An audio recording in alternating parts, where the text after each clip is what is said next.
stream today. Kenny Ducey, who is very hydrated today. You got the bottle, That's right. Coach? Little water break. Are we going to be taking water breaks today? A little water bottle.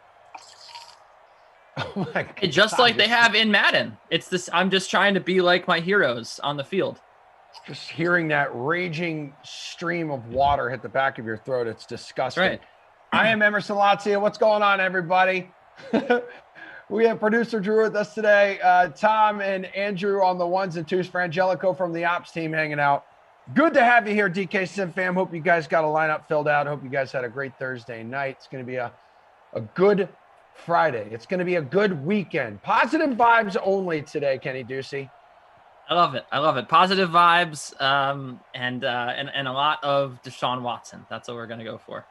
Okay, yeah, I'm not going to lie. I typically don't think too much when I build these lineups. I say, okay, I'm just going to throw it all together because I'll end up finishing top 10 like no matter what I do. But today was a little more difficult trying to squeeze in some of these ginormous salaries in my lineup. What was it like for you? It was weird. I looked at the last time these two teams played. It's also strange because you don't really know what the weather was like. Like, was it a wild weather Wednesday? But it seemed like Chris Carson was the only guy that worked. I'm assuming that it was a weather game, but I still went with Carson in my captain spot anyway. I think that's the best place to attack the Texans on defense. And what that allowed me to do is stack up the Houston Texans, which I really wanted to do. Deshaun Watson, Will Fuller, and Darren Fells in my lineup. And then I went to Carlos Hyde and Philip Dorsett. So love it, dude. I love everything about that. I wish you well. I hope your team crushes it. Thanks. I didn't get a good spot in line for an NBA Top Shot pack, though. So that didn't go well for me. Bad start to my day. This is interesting how you're attempting to scoop up all of these video highlights. Why did you decide to get into that? I've been trying to get into it for a few weeks now, but it's just it's impossible to get packs. All right, man. Seems like you've got a lot going on outside of these Sims. Darren Fells is my captain. Deshaun Watson, Russell Wilson, DK Metcalf, Tyler Lockett, and Kenny Stills. Dude, that lineup is ridiculous. Yeah? You think so? I don't think it's that ridiculous. Kenny Stills? Yeah, Kenny Stills is special. When was the last time Kenny Stills did anything? Well, let me look at his player card since I am prepared. How about? No, I'm saying like in his career, like when we moved the I don't Saints. care. I don't care. I don't care. He had two double-digit games in the last 15 is when our game log goes back to. Come on, man. Yeah, sure. And you know what? For one catch a game. Two of those last 4 games. 2 of his last 4 games, he was north of 12 points. I don't care about real life, buddy.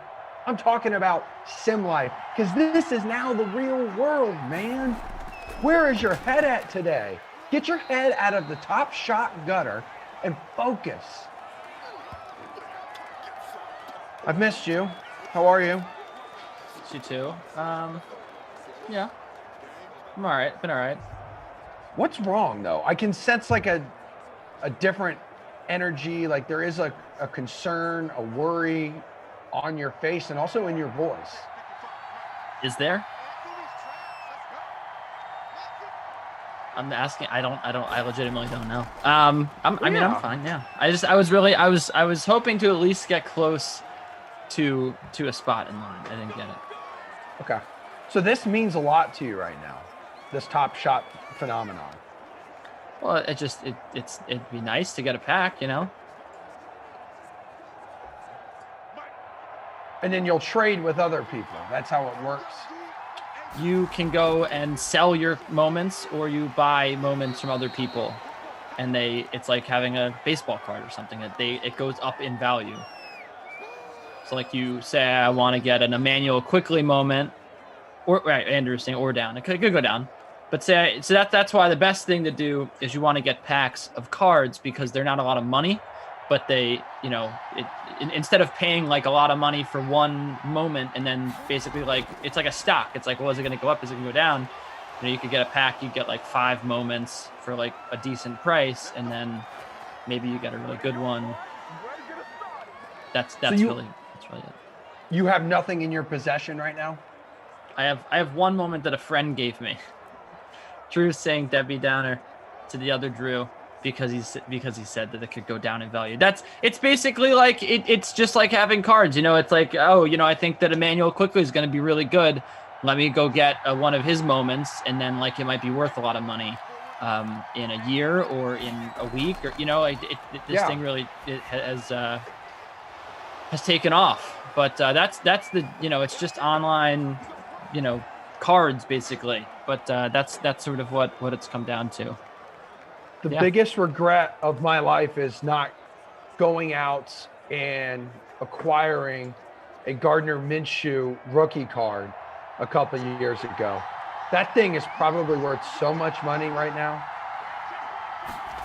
Why? Because he's because he's a backup legend now. He's a legend. He really is. And yes, his tenure in Jacksonville the end of it will not be pretty, as Russell Wilson is Seattle now inside the red zone. Opening drive of the game here, everybody. We are, Kenny is laying down on a couch right now. He's opening up to me and to the world and to you, DK Sim fam, about Top Shot and the frustration of waiting in the virtual queue in the line. Yeah. And how much maybe like everyone will just get out of the queue and then I'll get one. Edward Pride says, Kenny, you will find love, my friend. Hang in there. I did find love. What are you talking about? Well, Top Shot love. It won't be as sad as a friend just feeling bad for you and giving you one of the moments. You will earn this yourself, my sweet chinchilla, as Russell Wilson, incomplete pass, his first one of the game. 4:20 to play in the first. Let's go. Let's Lady get Spaghetti. Let's get some Chris Carson going on here. Yeah. Mo says, Kenny, we are here for you. Thank you. You do have a lot of support. Thank you. Appreciate it. Yeah, everyone knows what it feels like to not Woo! get. Oh, let's go. 3rd and 7. Russell Wilson dials it up to Greg the Leg Olsen. The Meg. Greg the Meg or Greg the Leg? I went leg, and I was like, well, that doesn't quite work out because he's got 2 of them. He doesn't use them a whole lot. Let's go Meg. Let's go Meg, like that one movie with the shark. Wasn't the Rock in that? No, the other dude was in that. Jason, what's his nuts? Anywho, Seattle has a 7-0 lead as Kenny has moved up to about 25,724th place in the waiting line for Top Shot this morning. Houston's offense will take the field for the first time, but Seattle making it look easy peasy there on the opening drive. I'm not doing much better in your contest either. Well, you ended up stacking a lot more Texans, though, didn't you? Is that what you said? Or did I hear you so wrong? I'm still waiting on. I did consider playing Greg Olsen, but then I was like, I really need to. Ooh, here we go. Jarrell, Greg, sipping Molson Olsen. I'm cool with that. They're close enough to the Canadian border. Greg the Hurt Leg Olsen. I like that one. Yeah, not much for Carson on that drive. 15 yards. I did play Philip Dorsett because wide receiver 3 felt like it was a good price on a wide receiver 3. This guy I did not play.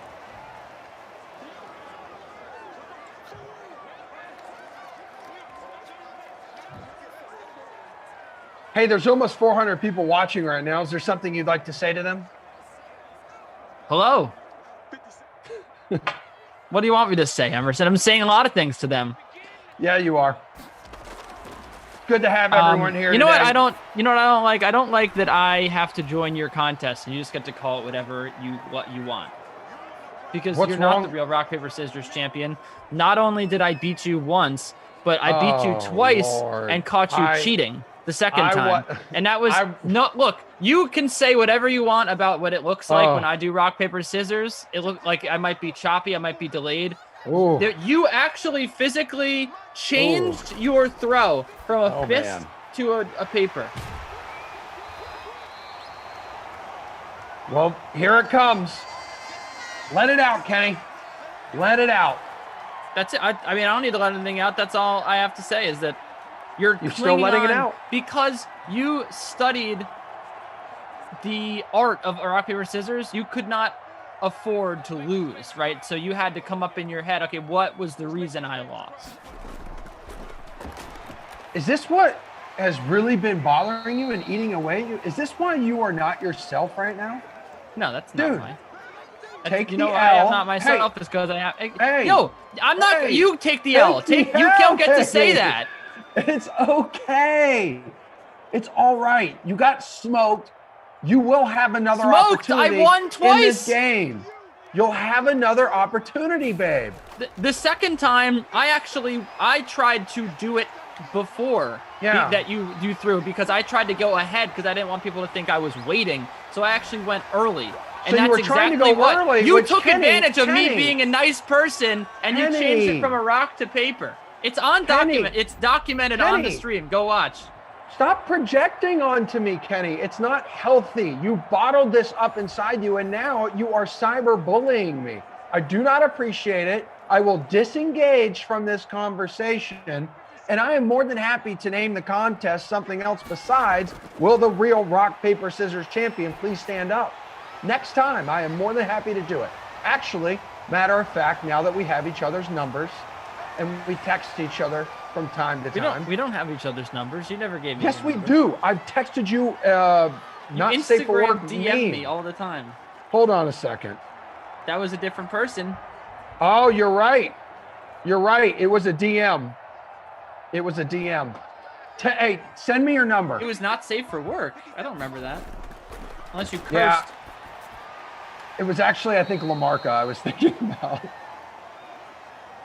Usually I take what Julian Edlow sends me and then I pass it along to other people. Gotcha.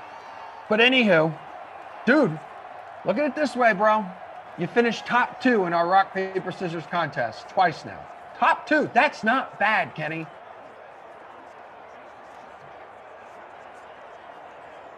I'm not going to dignify that.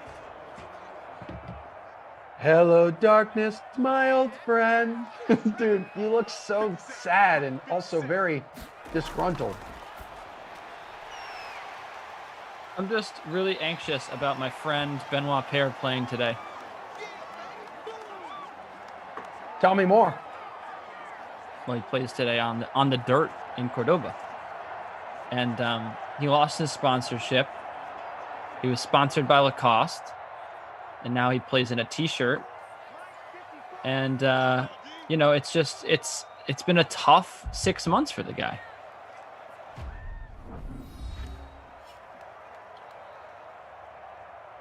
Well, I hope your friend is able to redeem himself and make you proud and finally put a smile on your face. I also have not had my coffee yet today. So I think I'm going to go head out and do that after we're off camera. I think I need to get a cup of coffee. That might get me in the mood to talk about happy things. Yeah, you're more than welcome. If you want to step away now, you can do it. I'll allow you to do whatever. No, it's all okay. I care about are your feelings. Hey, you want to do one real quick? You want to do a little just one and done RPS? 3-0. All right. Okay. All right. Here we go. Ready? All right. Rock, paper, scissors, shoot. Got him. There you go. Hey, you know what? That's 3 times that I've beaten you. Man. No, don't give me a pity clap. That's 3. Dude, I am. 3 that is and dude, that's what you needed, big guy. Now that's use right. that. That is what I needed. Now I feel good. Build on that. Okay? Let's see. Let's see. Inside you and outside of you. I'm going to watch the replay here. Hold on. I'm going to watch the replay. Yeah. Feel free to. Take your time. Do whatever it is you need to do. I'll rip off some of these stats here. As it looks on the stream like I cheated. That's so ridiculous. Okay, well, what people don't know is maybe for the third straight match, you cheated. I obviously don't need to cheat. I'm a GOAT at this game, and that's been proven. Yeah, Austin Sanderson says still looks suspicious. But Ashley Edwards says, look, like you're smiling now. I knew from the minute you got here. Edwards said Emerson lost on purpose. You know what? I'll be back. All right, he's gonna.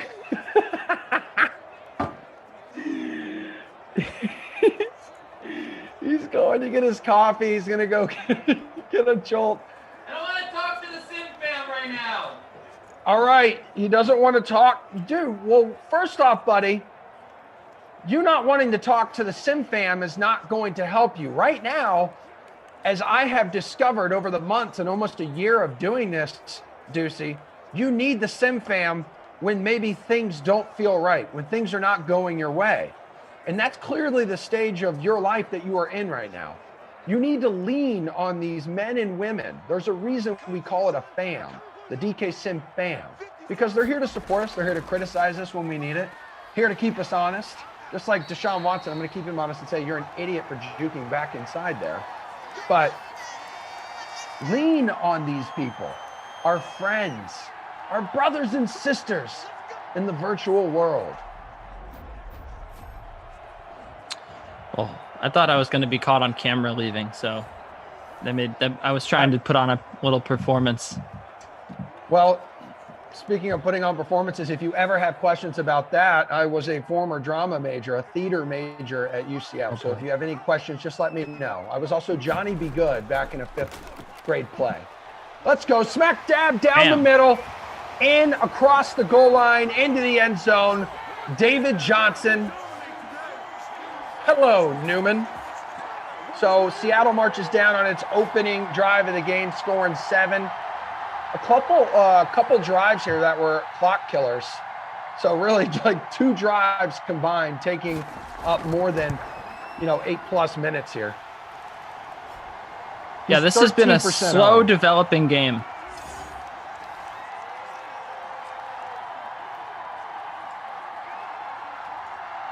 Deshaun Watson in the free showdown, 81% owned, highest ownership. Russell Wilson not too far behind him, 78. Brandon Cooks then, big drop off to 3rd highest owned, 47%. DK Metcalf and Darren Fells rounding out the top 5.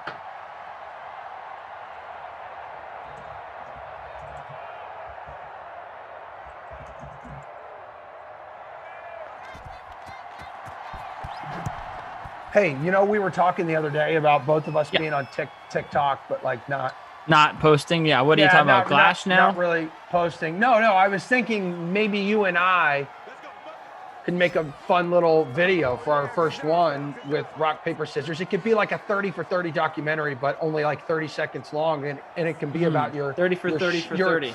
Yeah, exactly. Something like that. It could be about your short-lived rock, paper, scissors career and how you ended it 1 and 2.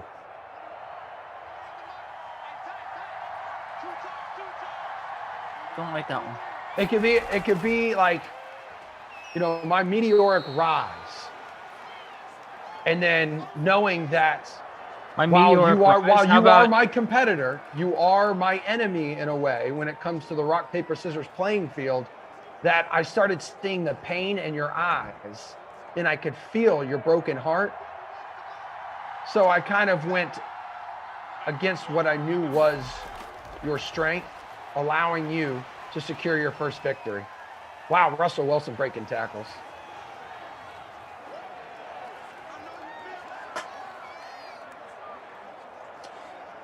Yeah.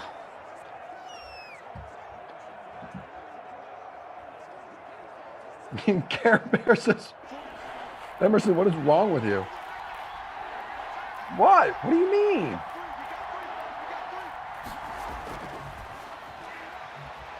Oh, baby, DK Metcalf. Adios, bromigo.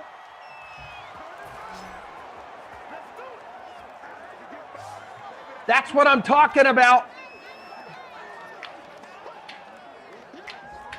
Man, every day I'm rustling. Every day I'm rustling.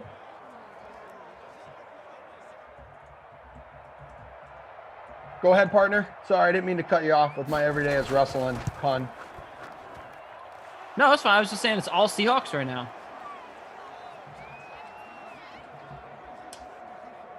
Well, it was 7-7. I wouldn't say it was all Seahawks, right? And then they scored, and now Houston will get another shot to answer back. Yeah.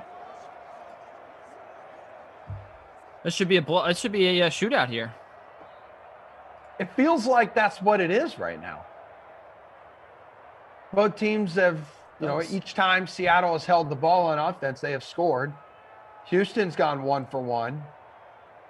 Do you think they'll go 2 for 2 with touchdown drives? Or maybe just scoring points? Maybe they feel like just marching downfield and saying, hey, Kaimi Fairbairn, kickers are people too. Go ahead, give us 3 points. 42% I think the Texans will score here.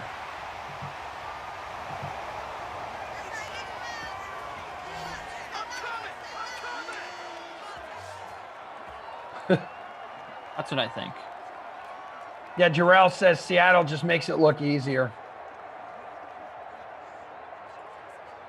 Did you see that? Says DK looking like the real DK for once. DraftKings Metcalf, baby. We got to have a commercial with DraftKings, with DK Metcalf, and then Dorian Finney-Smith because he's DFS. Oh, I like that.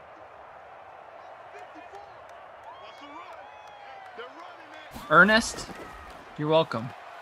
Good to hear our commentary. That's what Ernest said. Ernest, pleasure to see you. He's been here a long time. Thanks, Ernest. Long member of it.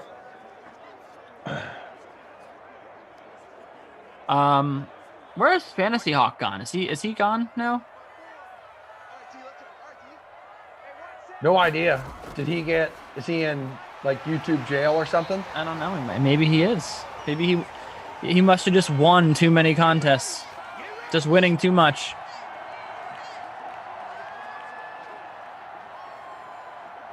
Apparently he left. That's what Drew said. He left YouTube in general, or you don't know. So yeah, Andrew on the 1s and 2s says he left on his own. Producer Drew now. This is a huge gossip chain going on in our Slack channel. Says I haven't seen him in a while. Hopefully he's okay. Then I guess he popped in last night. Okay. Gave the middle finger emoji and then left. Wow. Yeah. Listen, drama with Hawk. There is some drama, I guess, cooking right now. People saying he disappeared last week. Did you see that? I thought the same thing, Deucey. Maybe he's just a different account now. Maybe he's just a different name. Maybe he changed his name. Maybe he's Mo. Mo likes to speak in all caps. Mo's his own dude. I know sometimes I'm wondering if, some of these accounts, someone ends up living. You never know. I live vicariously through a lot of them, but at the same time, do you make multiple accounts for like multiple personalities that you may have? Maybe you're someone who's a little more aggressive and doesn't beat around the bush. Maybe you're someone else who's just super positive and just wants to send out some love muffin messages to the other lovely members of the DK Sim fam. We're saying, Hawk, we miss you. Hawk is who we thought he was. Hawk, we miss you if you see this. Everyone sent some messages to Fantasy Hawk. He was climbing up near Greg Coffin's status, closer to, the mayor of the chat, the mayor of the DK Sim fam. Close to Robbie Noble status, yeah. Yeah. Did you see Deshaun Watson, by the way, spin and nearly get he tried to hit the spin move on Bobby Wagner. Yeah, doesn't work on Bobby Wagner, man. 3rd and 1. Oh, that's complete. Let's go. Darren Fells, my captain, captain.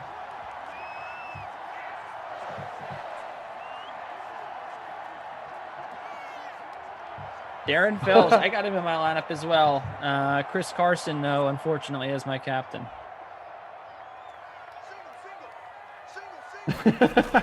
Edward Pride, that's funny, man.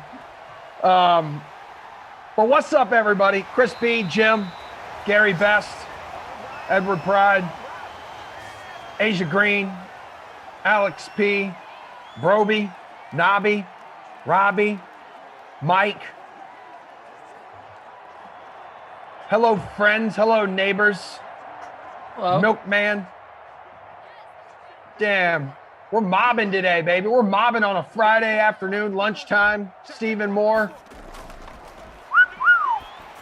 A lot of hot tamales out there. Inside the 10, there's your boy Will Fuller. Yep. 2-minute warning has arrived. Future Jet. Future Jet. So I am currently dead last in your contest. Dude, that's amazing. Screenshot that is actually amazing. Yeah, screenshot that and put it on your Instagram story. Watson on first and goal overshoots the intended receiver there. No idea who the hell it was, but he's like, yo, throw me the football.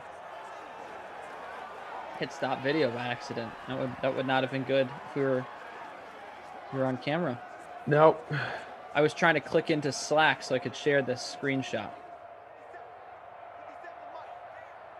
Come on, let me get some points here, please. Hey, let's go. For Ducey. Oh, Watson. He heard that and was like, I don't know. I don't think so. Not today. Miami Misfits, winner bold, first time. CJ. P. Fooligan. Dracula. I see Mark_Cuban. Great to have you here. Mark Cuban, thank you. Starting goal incomplete. Speaking of Top Shot. He's a big fan. Germ, heavy. Can I get out of last place? I cannot believe I'm in last place. It doesn't feel possible. A Germ asking who got Seattle's second touchdown. DK Metcalf, man, to the house. It's because I didn't play DK. Didn't play DK. Didn't play Greg Olsen. Didn't play Duke Johnson. Didn't play anybody who's done anything. Russell Wilson. Don't dwell, man. Don't dwell on the negative, dude. Glass half full, bro. I got a big lineup coming up next sim. Though I'm gonna come back and win first place. I'd actually like to win. I'd like to be in last place in this contest because that means that when I'm in first place in the next contest, I'll get to say I went from last place to first place. Well, it'll be you and Sister Christian. Sister Christian, a little AFC East throwdown. A nice thirst trap of a game. Patriots at the Bills.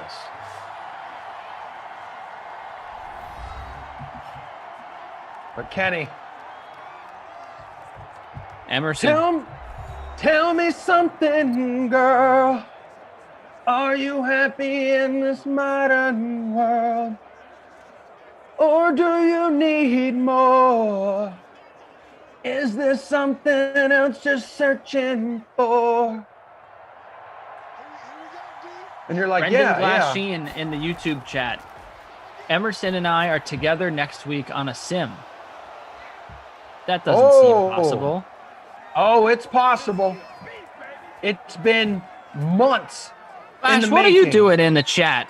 Hey. Why don't you go outside and grill some zucchini, man?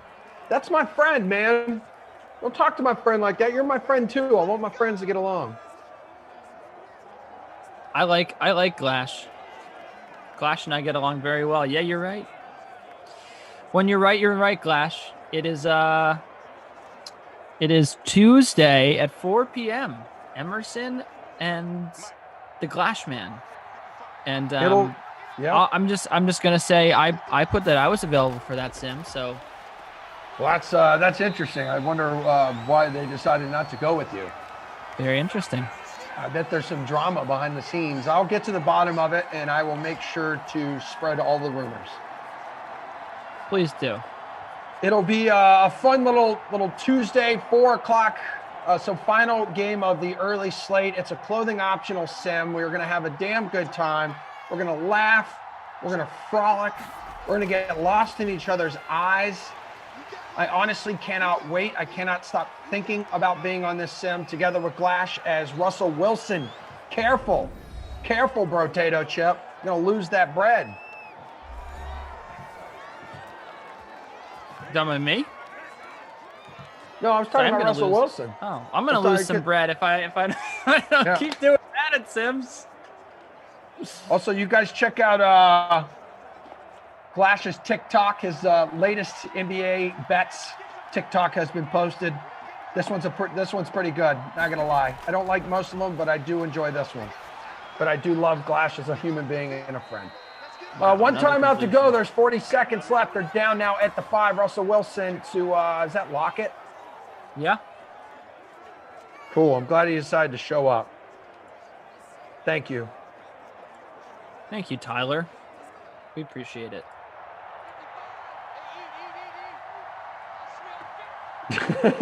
Glash says, Deucey, well, we call the sim, can you change the sheets on the bunk beds? As Wilson has all day long and just decides to tuck it and run it. Very funny.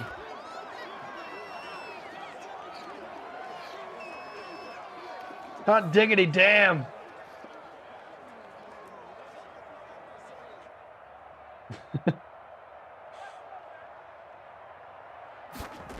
Yeah, last week we kind of we pulled the old Sim Patrick, rest in peace, but Sim Patrick with the announcement about an announcement, and we teased it and could not deliver.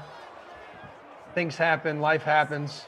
Clash was actually being an adult, but this time it's going down. Dudes being bros, bros being dudes. It's going down.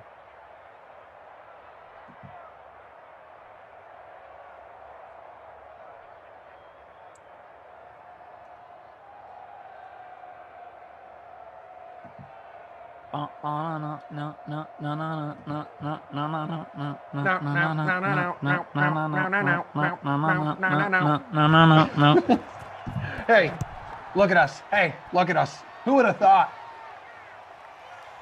Not me.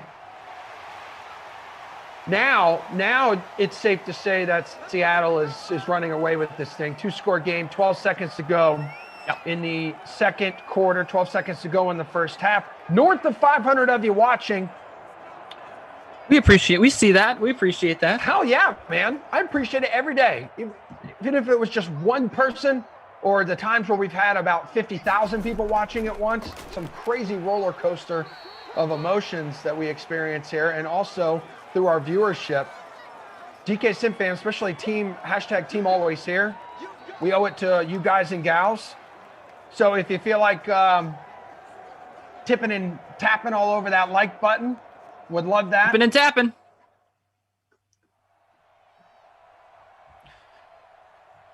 Still last place, but nice shot, double zeros.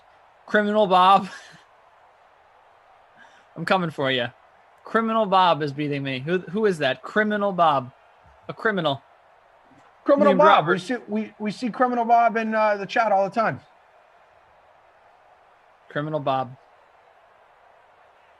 Bro, we are coming up on our 1-year anniversary, aren't we, Germ? You know what we should do? We should go to Gillette. I think since we're based here in Boston, most of us live here, except for individuals like you. Right. And we should go to Gillette and call the sim on the Jumbotron. Why don't you come here? Media capital of the world. I don't know if you've got enough space. Oh, we could do it in here. Just you and me. Just chilling out back there. Brick walled room. I understand we could do Times Square. Yeah. Or just Yankee Stadium. That's nasty. I love that. Yeah, we can do it anywhere, really. I think if it was acceptable, let's say we'd run a contest and the winner, the DK Sim fam, would open up his or her living room to us, and we'll come in and we'll call it from their living room. You could call it from my living room. Okay. It seems like you really want us to do that. It seems like you really want us to go to your place. Yeah, it's been a long year. Haven't really had a lot of visitors. Haven't seen a ton of people. Mixed some people in, here and there. But I also miss the, office camaraderie. And I would like to see the people I work with. Is that too much to ask? Nope, not at all, dude. There you go. Yeah, it's not. Well, that's what I'm saying. If we exchange numbers, you can FaceTime me anytime you want. I don't have an iPhone, so I can't do that. But I will say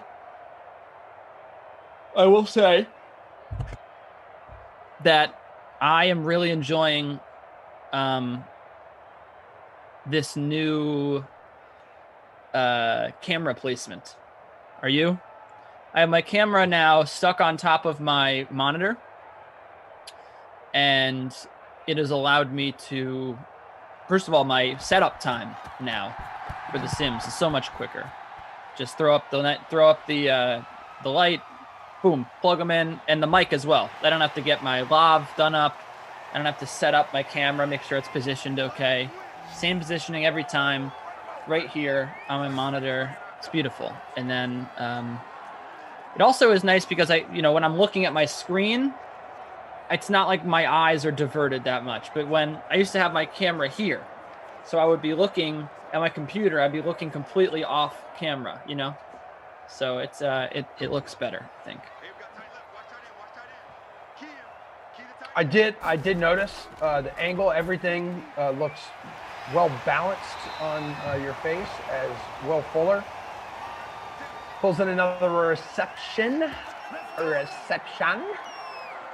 But yeah, this is a good day for you, man. Your first win in rock, paper, scissors. As I poke over to that contest. So I'm sitting 50 out of 168. Thank you. That's great. Awesome. Good for you. Are you still last place? Still last place, but maybe not now. Oh, yeah, you are. Jets fan 196? That's absolutely right. That's me. You have 19 points right now. Yeah, no, now I have 20.35. But yeah, the thing is, Carlos Hyde's done nothing for me. Chris Carson has done nothing for me. And everyone in the world has, Deshaun Watson, so I'm not really getting any points here. Oh, that's going to be big for me, though. Yep, same here, dude. Same Bells. Here. There we go. All right, I'm creeping up now. I actually thought about captaining Darren Fells also. Let's see. Am I going to not last place? I got to be not last place.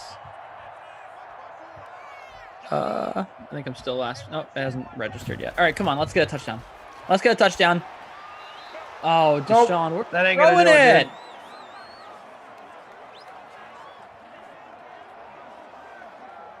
Deshaun. Oh, hey, Ricky Robbie brings up a good point here as he's trying to help us take the next step in our relationship. You can FaceTime with Instagram even if you don't have an iPhone, an Apple phone. I'm 167 now.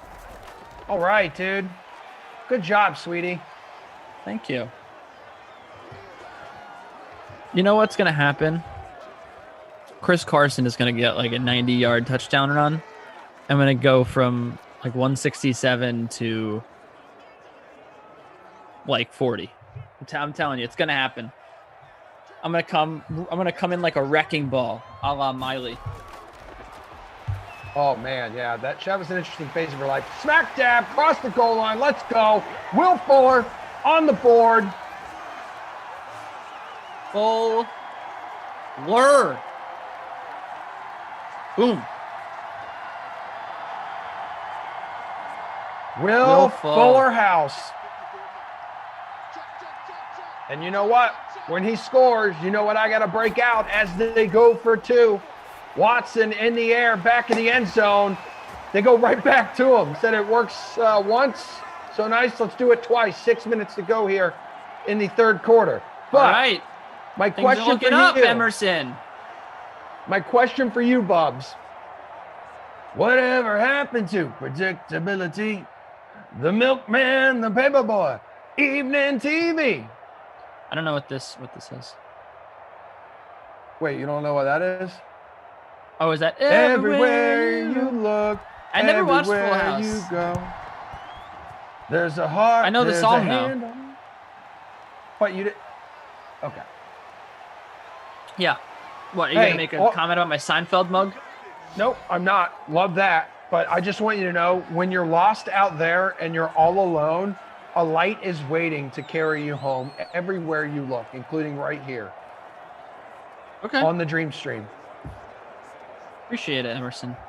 I'm up to 165 now, so now I'm fourth to last.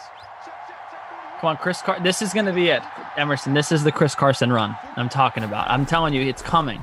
It's coming. Oh! It's coming. Oh, I told you. I told you it's coming. Let's go. Let's go. Is that 30 yards, 35 yards?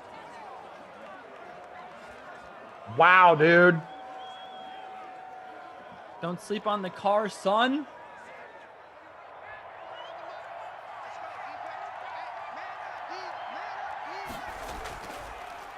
Five and a half minutes to play. Oh, we got ourselves a fumble recovered by Houston. Huge for the Texans stack. Texans Nation, where you at?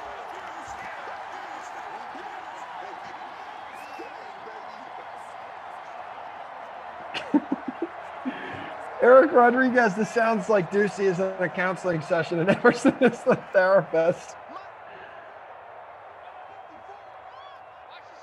It's me said, won't matter. Hyde will take Carson TD. That's fine with me. I also have Carlos Hyde, man.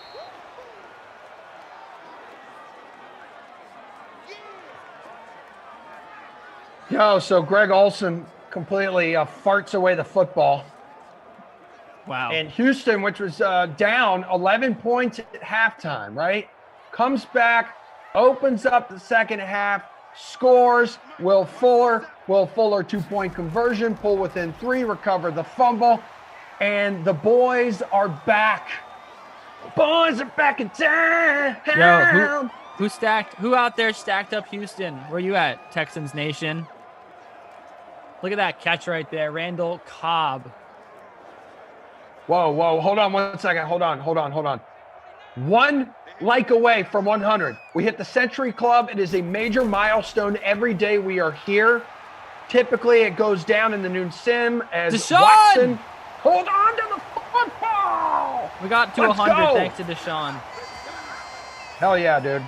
Nabi Roble saying, that's why you're in last place, Ducey. I'm not anymore, Knob. Ooh, Mr. Knob. Roble. Not anymore. No, Drew thinks he is, but he's not. You're definitely not. I'm looking at the last play. Oh, another one for Cobb. I'm desperate to do another sim with Reed because the last time we did a sim, we were talking about Jared Goff. This was before he got traded, and we were talking about. He's like, "Why are we even talking about this? They're not going to trade Jared Goff." And I was like, "Dude, they're like saying they're going to move on from him." And he's like, "No, there's no way." I was like, "All right, man. Like, let's just see what happens." I want to hear what he thinks. Who are you talking about? Reed. And he thinks what? I'm sorry, I tuned out real quick.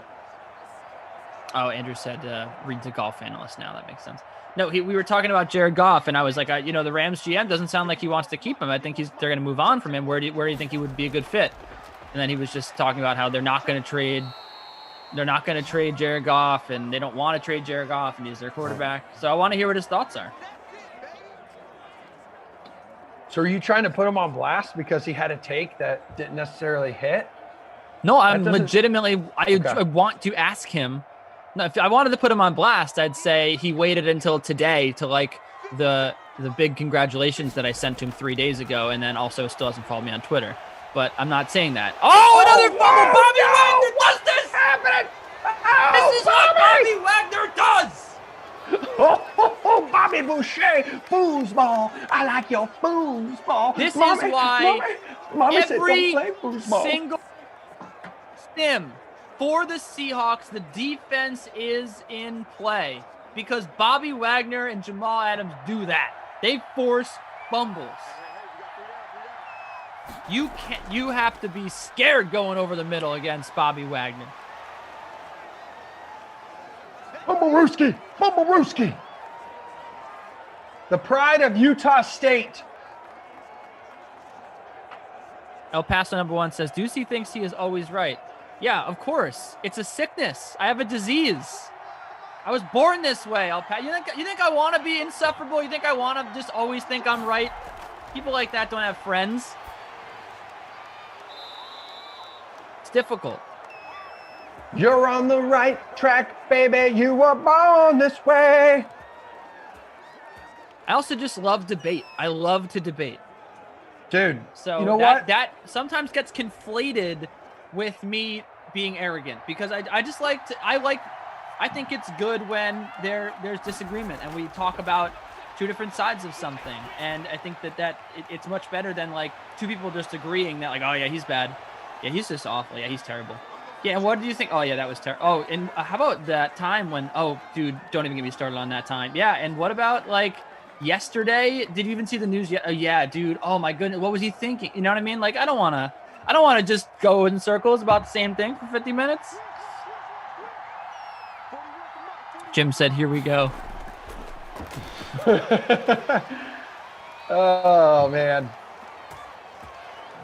Well, I like that you embrace who you are. You cannot change it. You literally entered the world. You exited your mother and you were this way. You were always going to be this way. That's right. And I'm happy you are who you are. Me too. The reason you are successful and in this position is because you have embraced that. You have to. You have to own who you are and you have to display who you are. Because that's all you have in this world is yourself. That's what sets you apart from other people. Well, you have flaws. You have friends and family too, you know. I do have friends, yes. It's not just and you. I do have a family. I don't have my own family, but I am a member of a family. Yeah. And you have a cat. No, I don't. That's not true. Never will have a cat. We've agreed that no cats will enter this apartment or any apartments that we have in the future, but we would like to get a dog once we live somewhere where they're allowed. I'm now back down to 166. Germ, I'm thinking about you, dude, because he's like, I wish my boss would understand that I'm in the $10 Classic and don't leave me alone. Dude, I completely understand where you're coming from. That was me like early quarantine. That was me. It's like, oh, I got to go to a meeting. No, this is pre-DK. You, and this is a good point. And I was like, what is happening right now? You definitely just had like a debate with yourself. Well, yeah, I was making fun of people talking about, something that they don't like and they agree on it. Well, hold on a second. Are you rewinding it on YouTube? No. I would never do that. Are you sending me a meme? No. Are you telling your boss that you're a little busy right now because there's the early classic going on? I'm trying to. This is you. No, this is you right here. This is you. Like, you're this guy. Like, just, yeah, like debating yourself, bro. This is you every day. Hold on. I prefer this one. I'm gonna give you another one. Okay. I think that I am more. Don't. Hey, Drew, and everyone, don't you dare take me off screen. I prefer. Oh this wow! one. Now he's directing and producing. Which one's that? Hold on. Let's see. That's pretty good. SpongeBob. Oh hey, DK Nation just tweeting out. The Texans have released Duke Johnson. There we go. That you can see that, right? There you go. It's my choice. Another good meme that I've been waiting to. You want to see another good meme that I've been waiting to use? Is this one? I want to figure out a time to use that one. That's like you when you get out of your bunk beds every morning. Yeah. Your little whitey tighties. Just mad. Did you hear Glash is wearing janties now? Janties? Yeah. What are those? They're jean panties. So like he's calling, he calls a bunch of these basketball games and stuff, like real basketball games, not simulated ones. And he wears janties underneath the desk while he has a suit and a tie and a button down up top. He revealed that to me the other day. That's weird. I thought it was a little weird. Like it popped, like I was wondering why Jesse was tweeting about it. And then like word got out that it's because Glash told someone, and then it's gotten out. Everyone kind of knows what's up now. Yeah.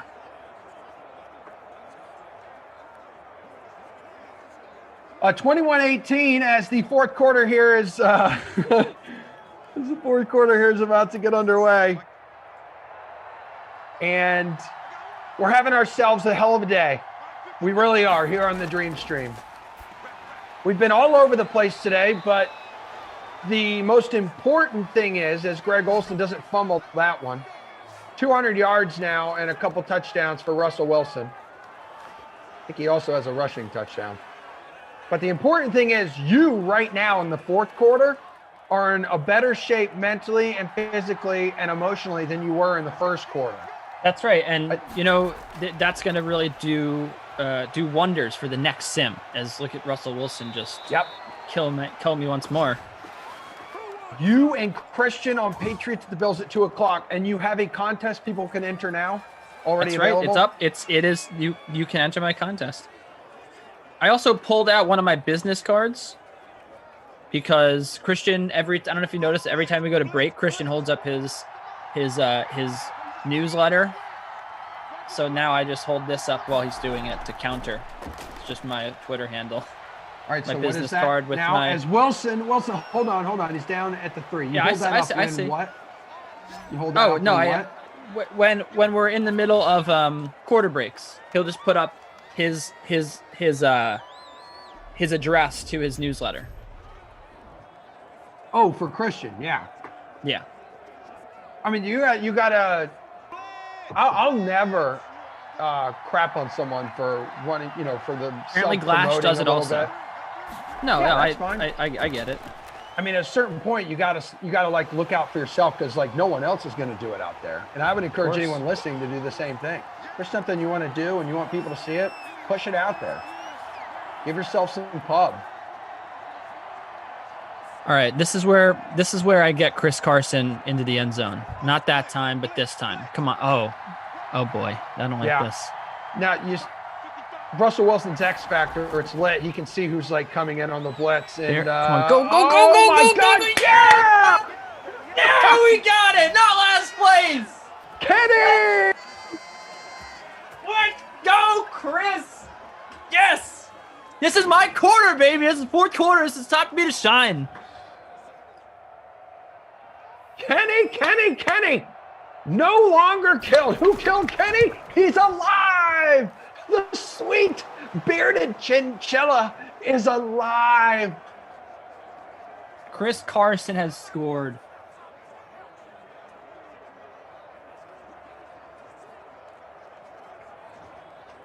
Chris Carson, ladies and gentlemen, has scored a touchdown.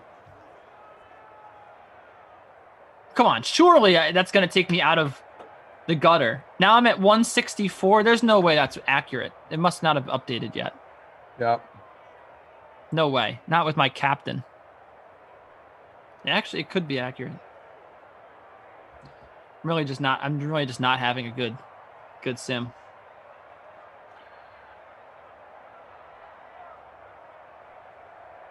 I think whether you're having a good sim or not, just look around.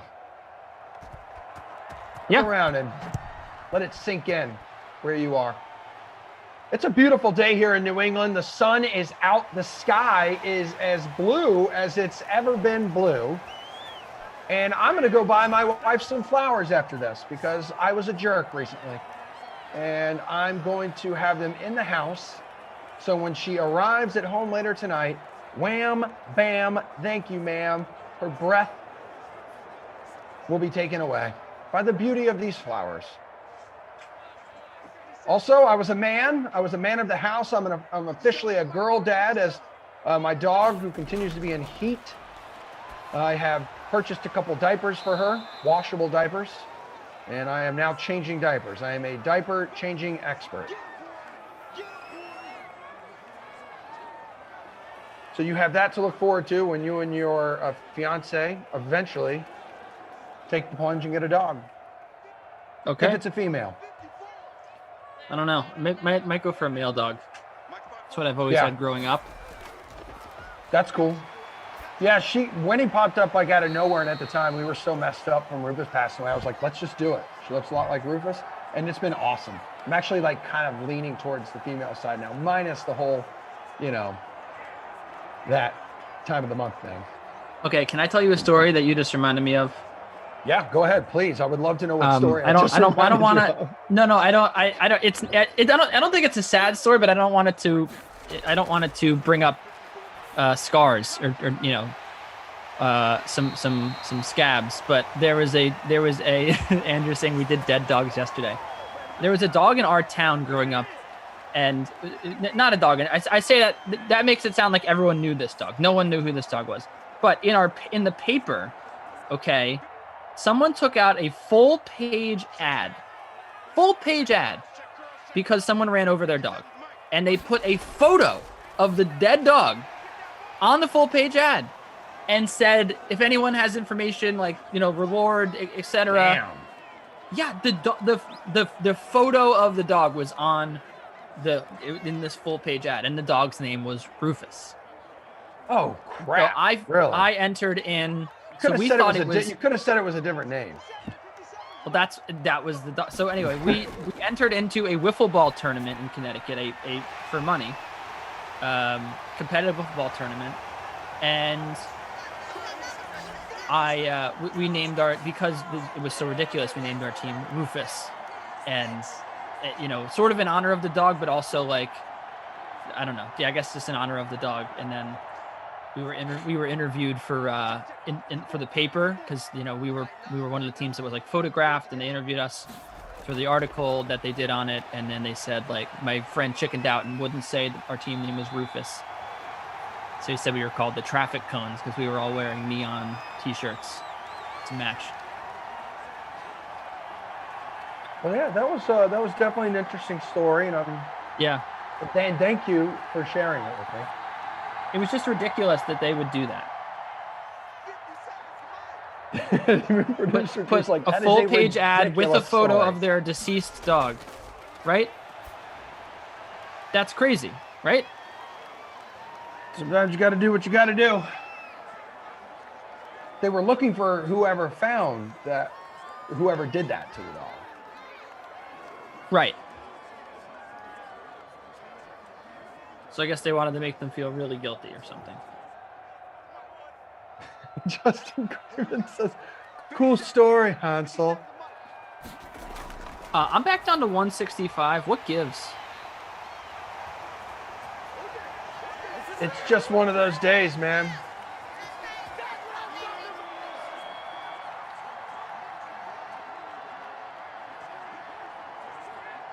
It's just one of those days when you don't want to wake up. Everything is beep. Everybody sucks. You don't really know why, but you want to justify ripping someone's head off. No human contact. And if you interact, your life is on contract. Oh. Your best bet is to stay away. Beep. It's just one of those days. Look at you. Just trying to, bring the room back up after your story. Appreciate it.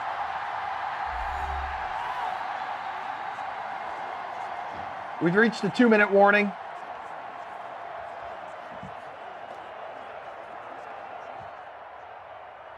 We have reached the 2-minute warning. While this game may be out of reach here, I don't know. We've seen crazier finishes happen. We've seen a lot of fumbles out of the blue.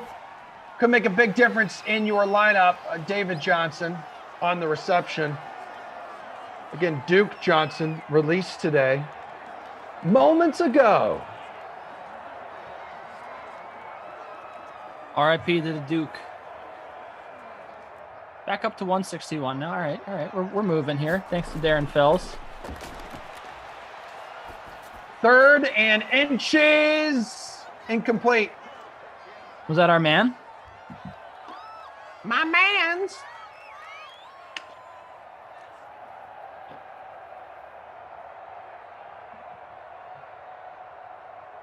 Well, I'll tell you what, if I get back from, oh gosh, what the hell are you guys doing? Just go for it, you weaklings. This is so weak. This is the weakest week I've ever witnessed.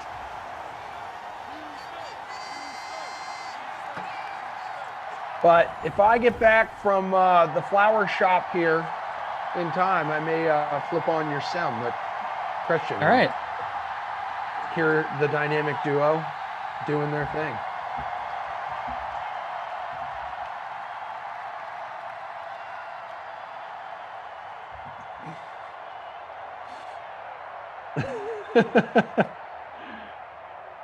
Oh man.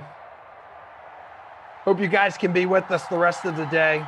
Patriots, Bills, Kenny Christian coming up. 4 o'clock. Packers at the Lions. Be good. Little NFC North. That's Glash and Christian. That's when my dude Brendan and his Janties will rock the cash bar, rock the cash bar. Then Glash and Jeff. Oh, dude, Moose on the horn at 6 o'clock. Chargers at the Cowboys. Steelers at the Browns. Going some AFC North. That's Kaufman and Jeff. Then Kaufman and Brandon. Here we go. 49ers at the Panthers. Chris Carson. Oh, broke a tackle. Damn. I know. You are on the edge of your seat. Well, he's going to have another chance. You know? He's going to have another chance, Emerson. Giggle Pigs, it's good seeing you in the chat. Appreciate the love. 2nd and 7. And hey, could be your boy again. It is. A few more points for your lineup. Not a whole lot.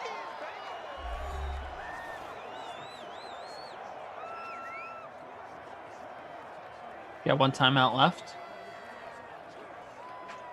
Creep up there. Got a couple other folks saying break one loose, Carson. Need you, Carson. I could creep up there with the big Carson run.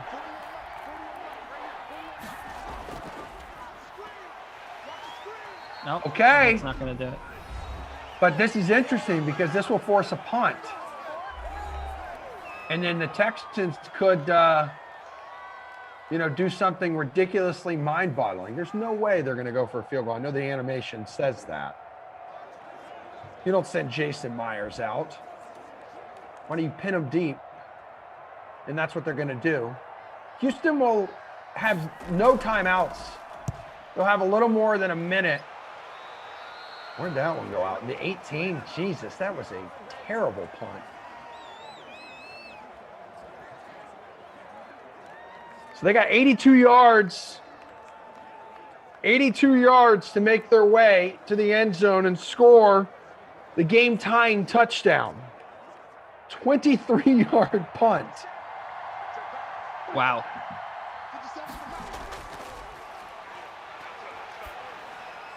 Oh, it's intercepted!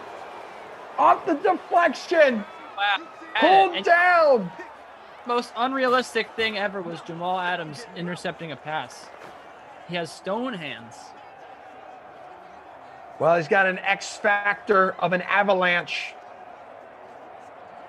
He's a stonewall, he's a enforcer.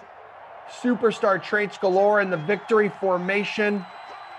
Mr. Russell Wilson in that 97 overall rating is going to take a knee. I thought we were about to get a touchdown drive to stick it to you because you made fun of the Texans for kicking a field goal. Indeed, I did. Germ. Yeah, Fred Durst has been calling these sims, which is one step above the county fairs he's been doing.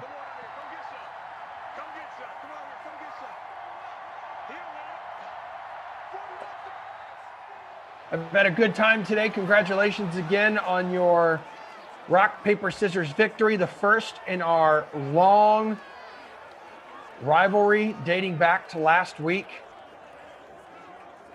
My lineup has decided to collapse as well. Oh, your lineup has decided to collapse. I am down to 105 right now. Okay, all right, 163, so we're not that far away. Well, I did beat 4 people. That's good. Finished with 72.9. Of course, Frangelico's there in 82nd. Classic. Frangelico, you boss. Yeah. I'm liking my next lineup. My next lineup's going to be good. Just watch.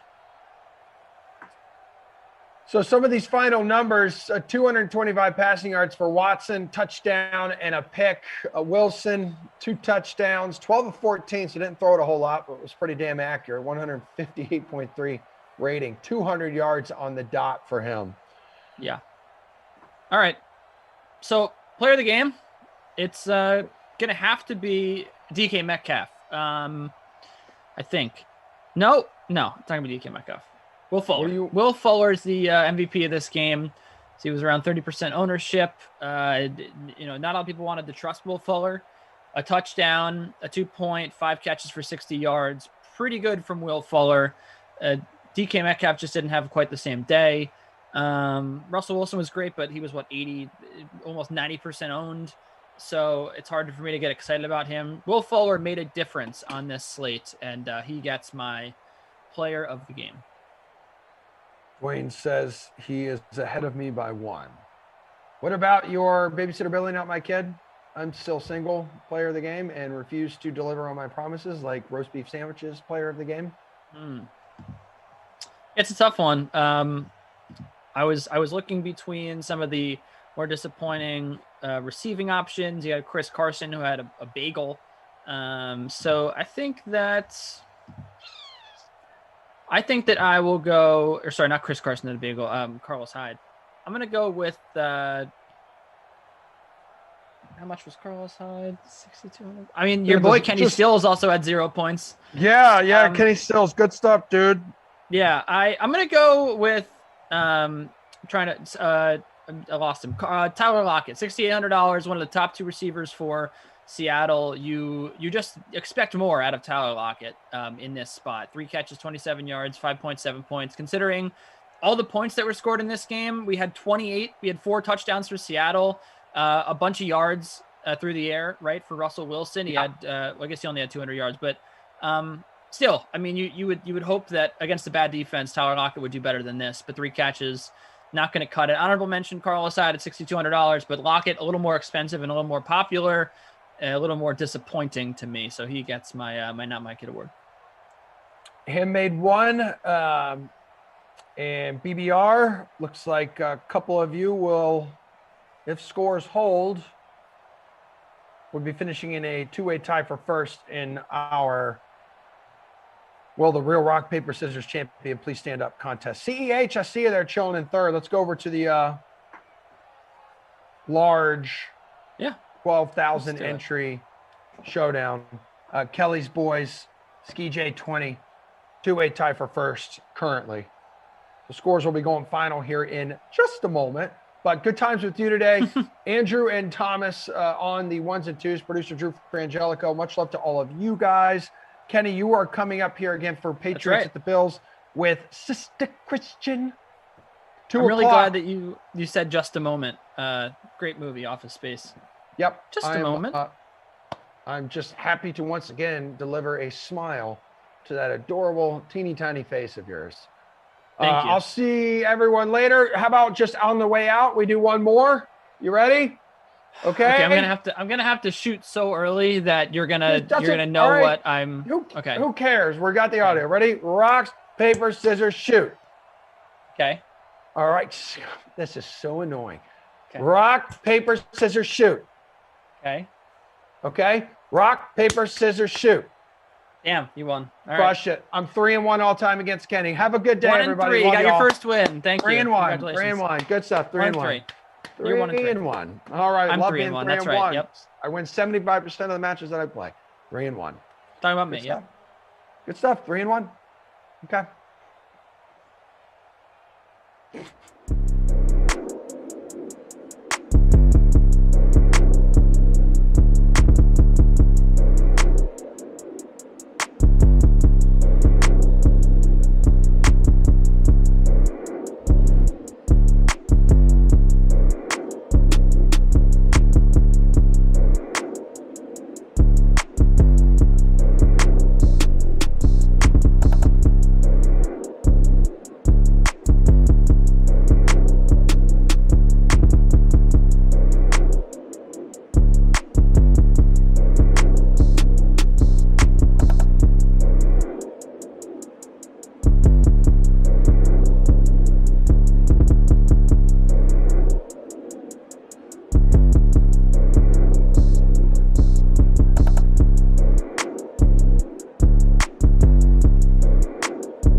Hey guys, what's going on? Welcome back into the DraftKings Dream Stream, another Madden Sim on your way. It's Ken Ducey and Christian D'Andrea. We had a good one, a high-scoring affair between the Seattle Seahawks and the Houston Texans. Came down to the last drive. It was very exciting. So hopefully, Patriots-Bills has just as much excitement. Surely it could, because you have two really high-priced quarterbacks, Christian D'Andrea, two quarterbacks that run the football. Yeah. Who are you going with in your lineups? Are you stacking up one side? It sounded like you stacked up potentially the wrong side. I may have, because I thought this game was in New England. I am bad at reading, and that is going to be my downfall here, despite Buffalo being on the right side. Despite the @ symbol being facing the Buffalo side of things, I was still like, oh, the Patriots are at home. They'll do well at Gillette. No, they might. We've seen some visiting teams really show up and do some work, but in past Maddens, that home team advantage has been a real thing. So I was like, you know what? Devin Asiasi, he has been a killer lately. 21 in his last sim, 20-plus in 5 of his last 4, including a 27-pointer, a 28-pointer. Dude's been fire lately. I got him in the captain spot. He was pretty affordable there. Only cost me about $10K plus. So that saved me enough to get Josh Allen and Cam Newton in the lineup. I went with Lee Smith because I'm an idiot. I know he will disappoint me. He's far removed from his heady days of Lee Smithdom. I got John Brown. I got Damiere Byrd. The problem with this one was I wasn't able to fit those top wideouts into the mix or running backs, given the high price of getting both those quarterbacks in there. So if this is a day where Devin Singletary crashes into the end zone, Sony Michel makes me feel foolish, then I am pretty much in trouble. But going hard on the passing game, the deep threats, and the tight ends. Kenny, how about you? It sounds like we have the same lineup, Christian, though maybe it's a little different at the top. I have Devin Singletary in the captain spot. I have Josh Allen. Then I have Devin Asiasi, Lee Smith, John Brown, and Damiere Byrd. Couldn't pass up Damiere Byrd, wide receiver 3 at that price. He's had some good games. And then I also looked at, one of the things that I think people might not be taking into consideration for this sim is Stephon Gilmore. The ratings that Stephon Gilmore has, the superstar ability, the lockdown corner. So I think that potentially he takes Diggs out of this game, and maybe we get a little more John Brown, who's always a sim hero. And then I also looked at the last time these two teams met, and Asiasi had a good game. Devin Singletary was the whole team, really. He was the whole offense for the whole game. I think it was like a 14-9 final.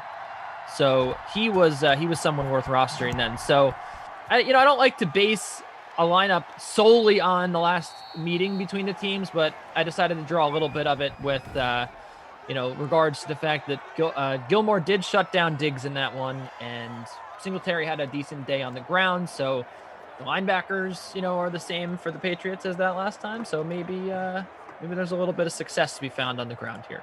Yeah, I mean, a great point. This is a fully opted-in Patriots team. So Dante Hightower's there, Patrick Chung's there. The bones of the top-ranked 2019 defense still there, and not top blowing up anything, but Sony Michel breaking free for 18 yards on first down. That's the start the Patriots wanted right there. Blowing up everything we thought we knew about this sim right there is Sony Michel. First run of the game is a good one.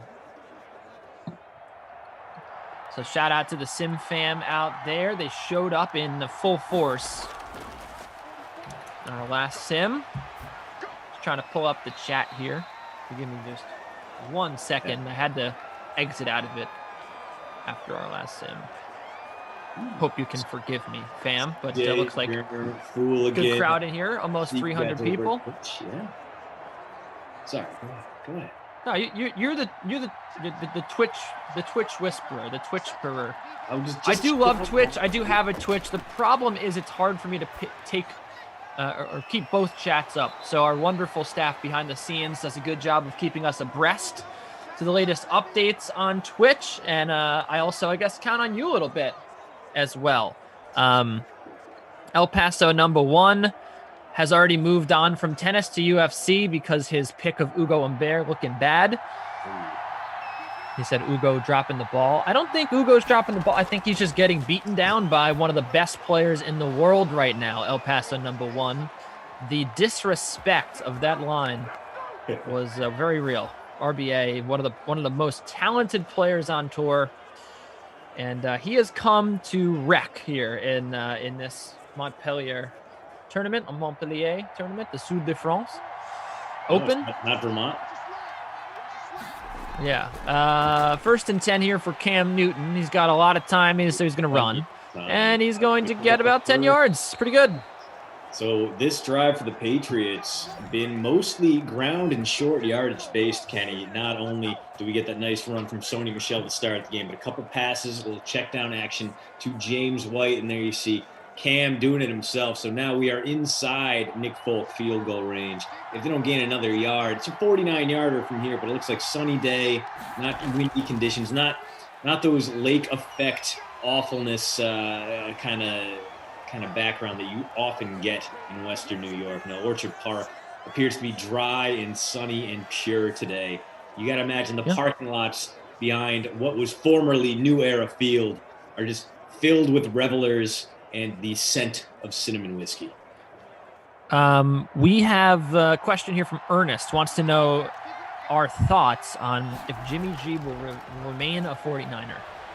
I don't think it's likely. I don't because we have seen how available all these quarterbacks are. You got a good system there in San Francisco. You've got a franchise that has won recently, right? Won a lot. I mean, obviously they didn't win a championship, but great defense. And also that quarterback position, Jimmy G has not been very good. He's been kind of okay. He wasn't good enough to win them the Super Bowl 2 years ago. Good enough to get them there. I think that the Niners would certainly be very open to the ability. The 49ers would be very open to the idea of moving on from Jimmy G. And the thing with that is there are just so many quarterbacks out there, Christian, that are looking for new homes. Deshaun Watson, Russell Wilson, perhaps, and then you throw that on top of the list of other guys that maybe are trying to move around the league. We already saw 2 positions filled. So I'm curious, just because there's so many names out there, I feel like why not move on from Jimmy G? I feel like that's what they're going to try to do. Yeah, we heard from John Lynch earlier this week that he said, I don't see any reason why Jimmy G wouldn't be our starter going forward, but we need to bring in a high-value backup. So that's kind of a weird needle to thread, worse than Jimmy Garoppolo, but better than Nick Mullins. There's not a lot of wiggle room. That's a very, very small margin. And I think it was, like Russ talking to the Seahawks. I think it was more posturing. I think he wants to drive up the price for Jimmy Garoppolo because he knows teams out there are just waiting for Jimmy G to get released. I don't think so at all. I don't think that's. You think that's posturing? You think that Russell Wilson really wants to remain the Seahawk? Yeah, I do. I think. Why? What makes you think that? I think he knows that A, the Seahawks are not going to trade him, and B, he's trying to make the best out of a bad situation. Why does he know that? So it is a bit. So you agree that it's a bad situation for him, but right? I wouldn't say it's a bad situation. You just said it's a bad situation. I would say the line has always been a bad situation, but I would also say that Pete Carroll has gone out of his way to invest draft capital, improving his skill players. DK Metcalf, shining example of that. So it's getting better. I think Russ is just trying to tip it over the edge there. I think Carroll's also gone out of his way not to give Russell Wilson opportunities to shine and run the football all game long. And that's where the frustration came. That's where the hashtag came from last year, right? Let Russ cook hashtag. And now you look at him. I think that is very real and justified frustration that he's one of the best throwers of the football in the league, and the ball's being taken out of his hands. So what you're saying that there's no possibility that he'd be frustrated by that? At the end of that season, though, Kenny, I don't think the ball is being taken out of his hands. We let him cook, and then the offensive line broke down around him. He had to do everything for that offense. As we get, no touchdown there. Looks like we might get a Nick Folk chippy or perhaps a go for it. It's Dalton Keene, the tight end, two receptions for him, very nearly had that vulture touchdown. I think Russ got the opportunity to do what he can when he cooks. The first 5 games of last season, he was an absolute monster, but then teams got wise to it. They were able to crash through that sieve of an offensive line. I think Russ would like to stay in Seattle. I think he knows his best chance of winning is in Seattle. Especially, you don't make a real again. How do you know what he thinks? For one, right? Okay. And what makes you think that he would actually be happy with the Seahawks? And two, what do you mean there's not a better chance out there for him to win? What if he said, oh, yeah, I want to go look at the list that he, the hypothetical list that he gave to the Seahawks, but didn't really because he doesn't want to trade. The Cowboys, you talk about the 49ers. How about Niners? No one can afford him. The Saints, no one can afford him, but they'll make it work. Good luck, dude. You don't put that list of teams out there in a serious way. There is no connection between those teams. How about Russell Wilson's teammate Jamal Adams? He did the same exact thing. I think it was the same list. He said, I want to go to all the best teams. And the Cowboys, Seahawks, they were all there. Jamal was playing for a rebuilding team with no shot at the playoffs. The Seahawks are right there. Russ knows that, and he's like, listen. How do you know they're right there? Because they made the playoffs. People talked about, for the first 8 weeks of the season, the overwhelming narrative was the Seahawks are a fluke. This is a fluke start. This is not, and also, mind you, how about the fact that they had the worst passing defense in football all season long?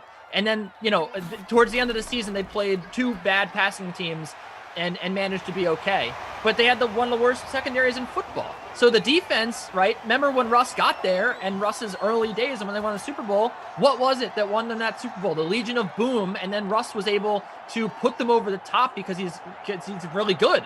But they had to have that defense to keep them in games. The Seahawks were putting up like 40 points a game and they were losing. And it's impossible for you to think that Russell Wilson might be upset with that he's doing everything he can for this team. He's leading them to the top of the ranks in offense, and they're still losing games. That's because their defense is so bad. So you want to talk about the line and the fact that Pete Carroll doesn't give him the football. That's reason enough for me to think that Russell Wilson might want out. You look at that defense, man. I'm looking around the league and saying there's so many better defenses I go play for. And yes, the Saints, they don't have money under the cap, but they're in the Deshaun. I think everyone's made it clear that they're in the Deshaun Watson sweepstakes. If one of these quarterbacks wants to go to New Orleans, they're going to make it happen. They'll have to cut some people. And look, no one hates the Saints more than me. I don't want to see him go to the Saints. But my point is there's a lot of good teams out there that will make it work. He's going to stay in Seattle. Seattle has no reason to trade him, and he knows that. He knows he's not going anywhere. He's using what little leverage he has here for what? To get a better offensive line, Kenny. The one constant in the 9 years he's played in Seattle is that he's gotten the crap beaten out of him in the pocket. Last year, or 2 years ago, led the league in sacks taken. This year, 1 fewer sack. At least 47 sacks per year each of the last 3 years. That's what he wants. That's what he needs. Russ, he wants to cook. He knows he can lead his team to shootout wins. And we are in an NFL right now. He can't, Christian. He can't. He can't because the defense is so bad. My point is the offensive line is the tip of the iceberg here. Look at the video that he put out the other day. He's clearly not happy. And look, whether or not he actually gets traded is another story. But I think that this is not just posturing. This is real frustration coming out from Russell Wilson. And speaking of coming out, we got a Tyler Bass coming out for a 48-yard field goal here to tie up the game on a nice sunny day in Buffalo. That kick is through, and it is tied at 3. My point is, I think that it's possible, sure, that Russell Wilson, is willing to stick around. But, I don't think we can come out here and make it a positive assertion that, this is just all a smokescreen. No way. I think people said that about Deshaun Watson, too, when it first happened, right? People, he's Deshaun Watson. He's got this huge contract. They're not going to move him. And then as the offseason went on or began, it became more and more real that, he's going to get traded. It started with small frustrations and then it built. I don't think that Pete Carroll is good for Russell Wilson. I just don't think. You saw him at the end of games just not use Russell Wilson when they were down. And again, that's on top of the fact that you're talking about the line. And I'm saying this defense didn't give them a chance to win any games.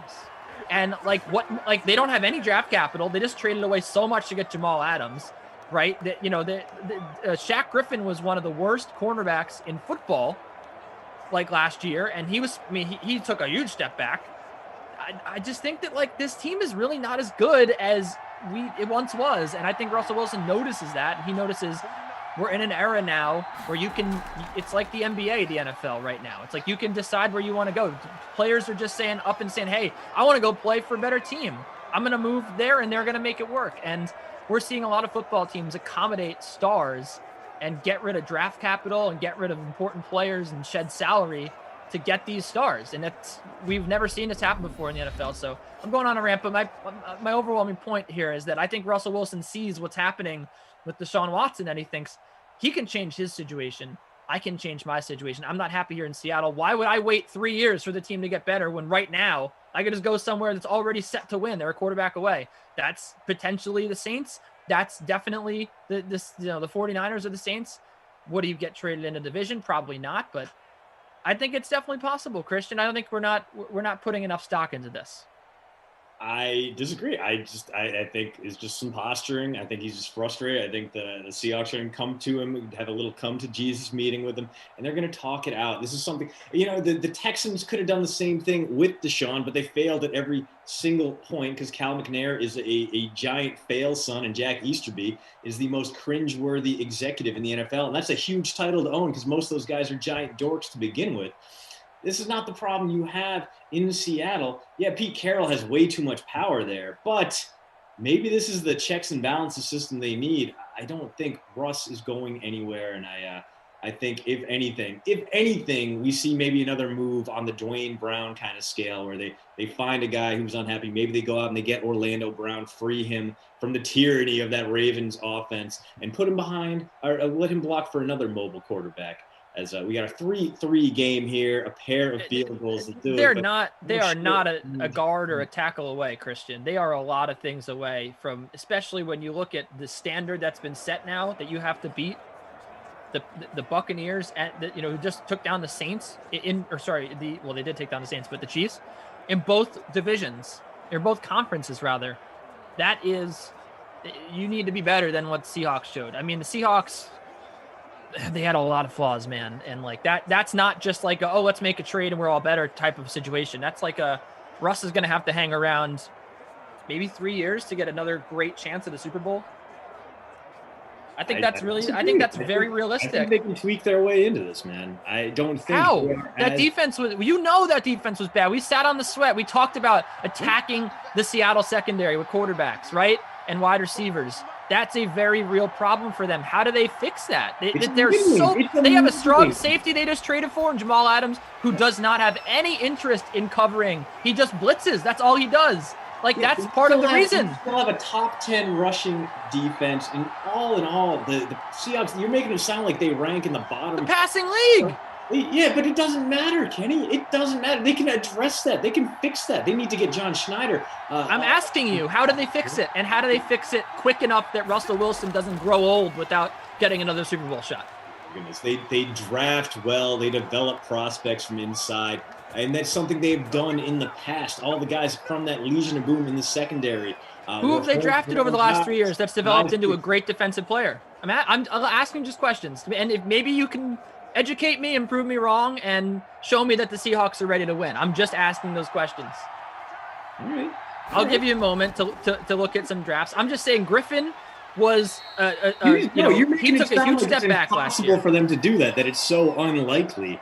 And I don't think that's the case. Their recent draft record is definitely spotty. Their first-round draft picks are basically punts anyway, so it makes sense for them just to give up on them. I am okay with that.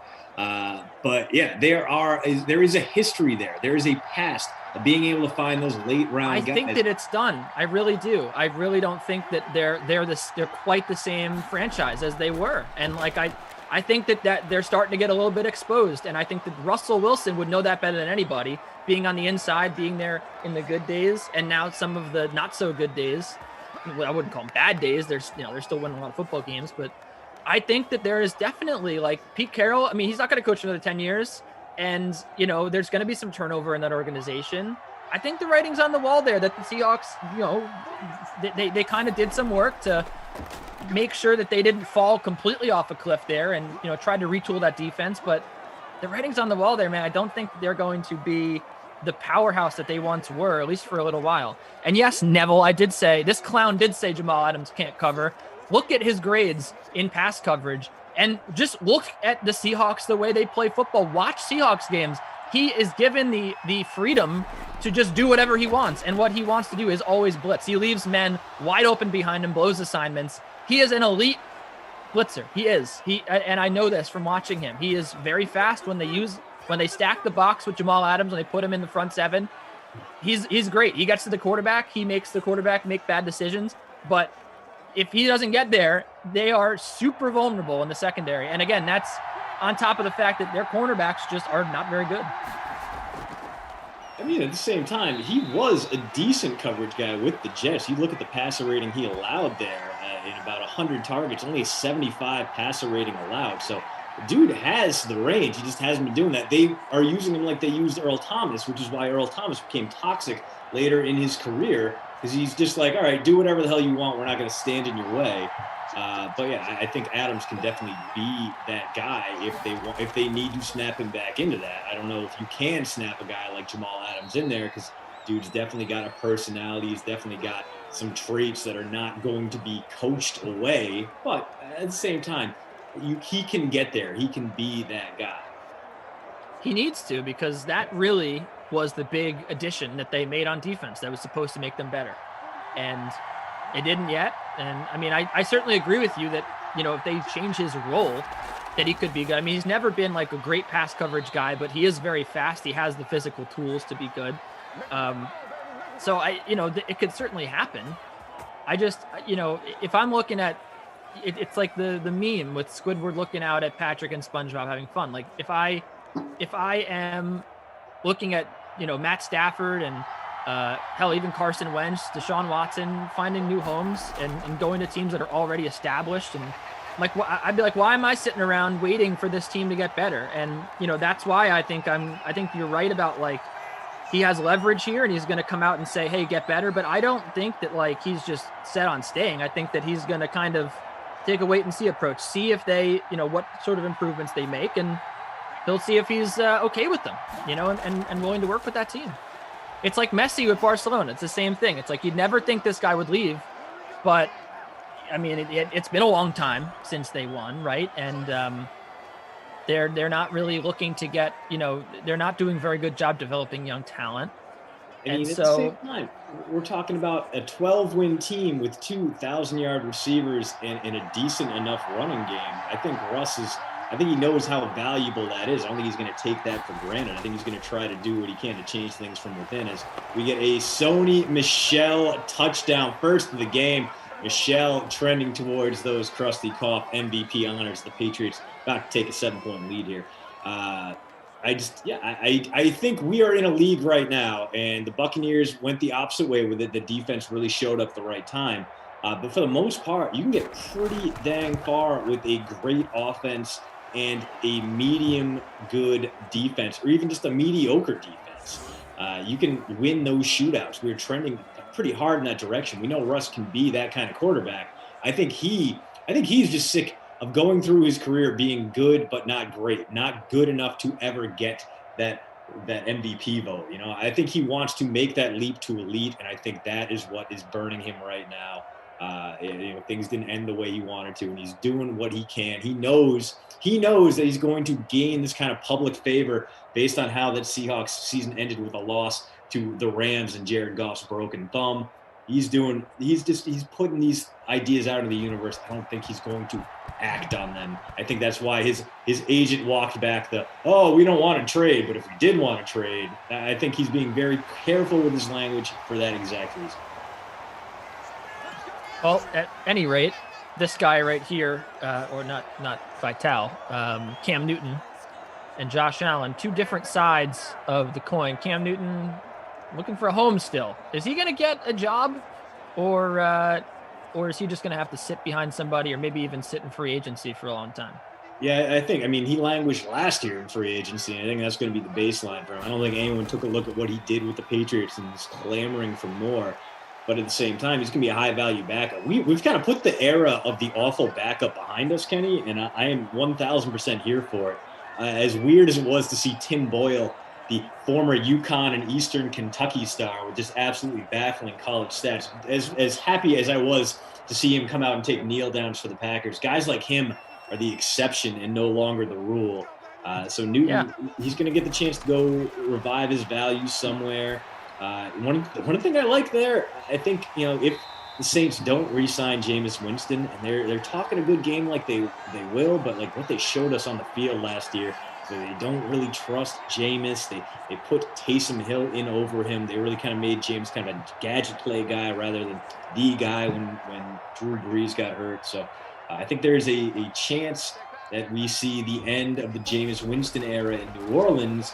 And obviously they are pressed up against the cap. They don't have a lot of money to spend. Maybe they're the next team that goes out and replaces a legendary quarterback by bringing in Cam, and then you get Cam Newton and Taysom Hill sharing snaps and also running similar offenses. Because that difference, there's a big shift when you go from Hill. So you think they should move on from Hill and put in Cam Newton? No, I think they should go Hill and Newton. I think give Hill the chance. Hill is very expensive this year. You can't cut him. You signed him up for this. Give him the shot he deserves. As punt coming here from the Bills after that failure on 3rd and very short, and sadly is not. Yeah, the problem is it's going to be hard to install Cam Newton into the Taysom Hill role because Hill does so much pass catching, and that's just not something that Cam Newton's going to do. Yeah, I know what you're saying. Keep them and then have Hill play quarterback, but even if you're saying okay, well now Cam Newton will be our new Taysom Hill.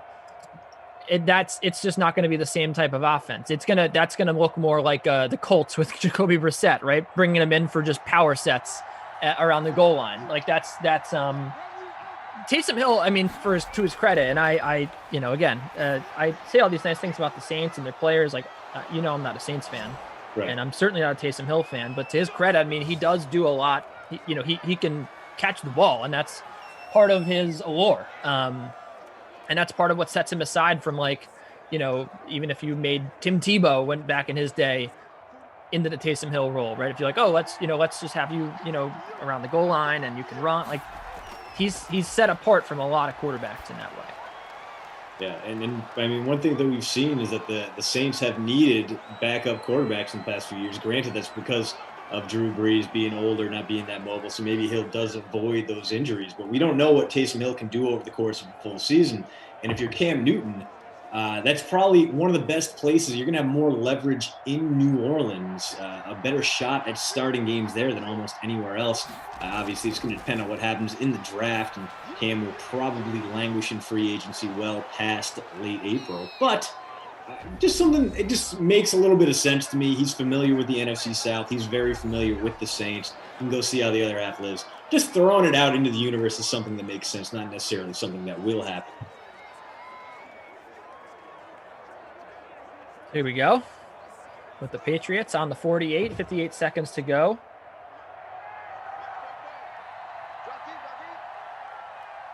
Yeah, Patriots and with a nice little first half here, trying to close it out with possibly some more points, see if they can make this 2-possession game. Oh, Harry into field goal range. There's a timeout.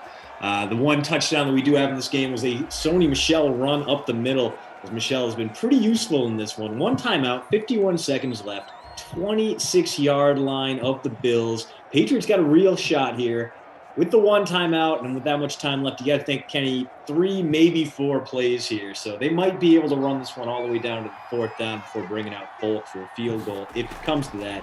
But I would not be happy with any check down passes, which is exactly what we get there. Edelman, though, does get the first. So now we're makes the most of it.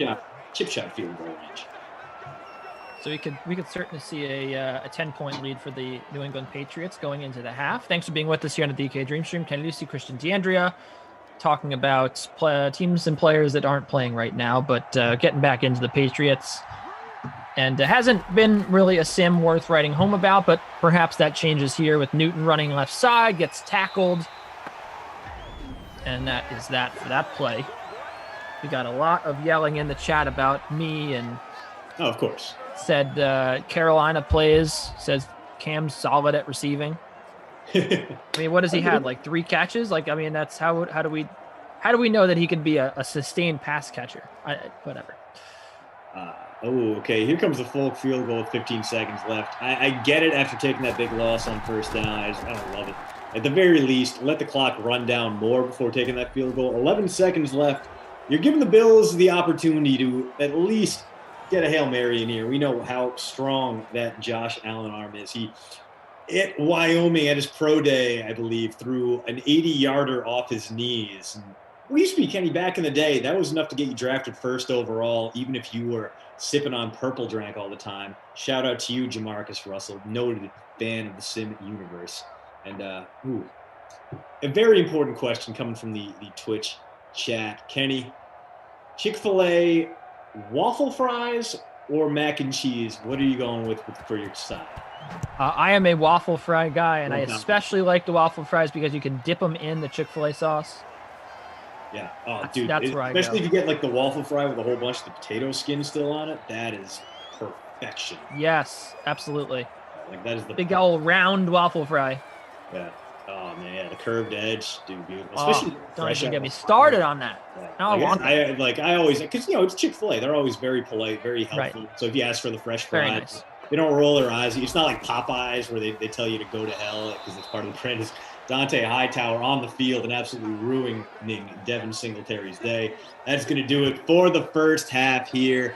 And we got a pretty good sim for the Patriots. Not a lot of passing yards on either side. Sony Michel, the game's only touchdown. And Nick Folk with a pair of field goals, just one on the other side. And Kenny, I'm going to share this with you. It's a monumental day, a monumental part of the sim universe coming up right now because I went out, I checked the mail, priority 2 day to me. Oh my goodness. Oh, it's beautiful. It's beautiful. You got a laminated. It's laminated. It's vinyl on like cardstock. Oh my God. Thank you, Jared and Alana Kilgore. This thing is so clean, so beautiful. And I know you guys are saying, oh my God, if this guy plugs his stupid website one more time, I am boycotting. I apologize for the upcoming boycott, DraftKings, but it's worth it. Look at this beautiful thing. It's gorgeous. It's amazing. It means more to me than my firstborn child. Anyway, got today's up. I know we were talking Top Shot earlier. We're looking at what comes next for Top Shot in the NFL, and when it does come next, what are we going to get? What is the Top Shot NFL going to look like, and what are the most expensive cards going to be? I got the top 10 waiting for you. Check out postroute.substack.com if you want to be a millionaire. Hold on. Oh, you see that? You see that? let them know. It's You beautiful. see me? You give him the QR code, Kenny. Did my videos flip? It looked clear to me, man. Did it flip just now? Yeah. I mean, yeah. As far as I can tell, everything's good. No, I meant I have my video mirrored normally, but I unmirrored my video. No, you stayed. Looking, Oh, I stayed. Oh, that was not my intended. Yeah. My intention was to flip my video like this. Did it not flip? It's not flipping. Anyway, All right, well, it didn't work. Through one half, Devin Asiasi 3 for 39. Steph Diggs only 1 for 9. The wide receiver one's not doing a ton here in this one. Like we said, it's been kind of a defensive battle. Although the Patriots maybe a few more seconds away from making this potential 17-3 game with that late drive in the second quarter. What we need here is we need these Bills to make some adjustments. Shout out who you need to show up in the second half. Personally, for me, it's my guy, Josh Allen. 1.6 points in that first half compared to 7.9 from Cam Newton. So he's getting pretty badly outplayed. John Brown got the bagel right now as well as, the Patriots' most productive guys right now are their running backs and their tight ends, Ozzy and Dalton Keene, the tight end too. 5 catches between them. And on the ground, the Sony Michel show. He's got the game's only touchdown. And James White has a handful of receptions. All right, so we're back. I just realized that the mirroring my video thing is only for me. It has nothing to do with how it displays. So everyone saw my name correct. Robbie said I'm flipping. So I don't know what that means. Hopefully everyone could see me okay.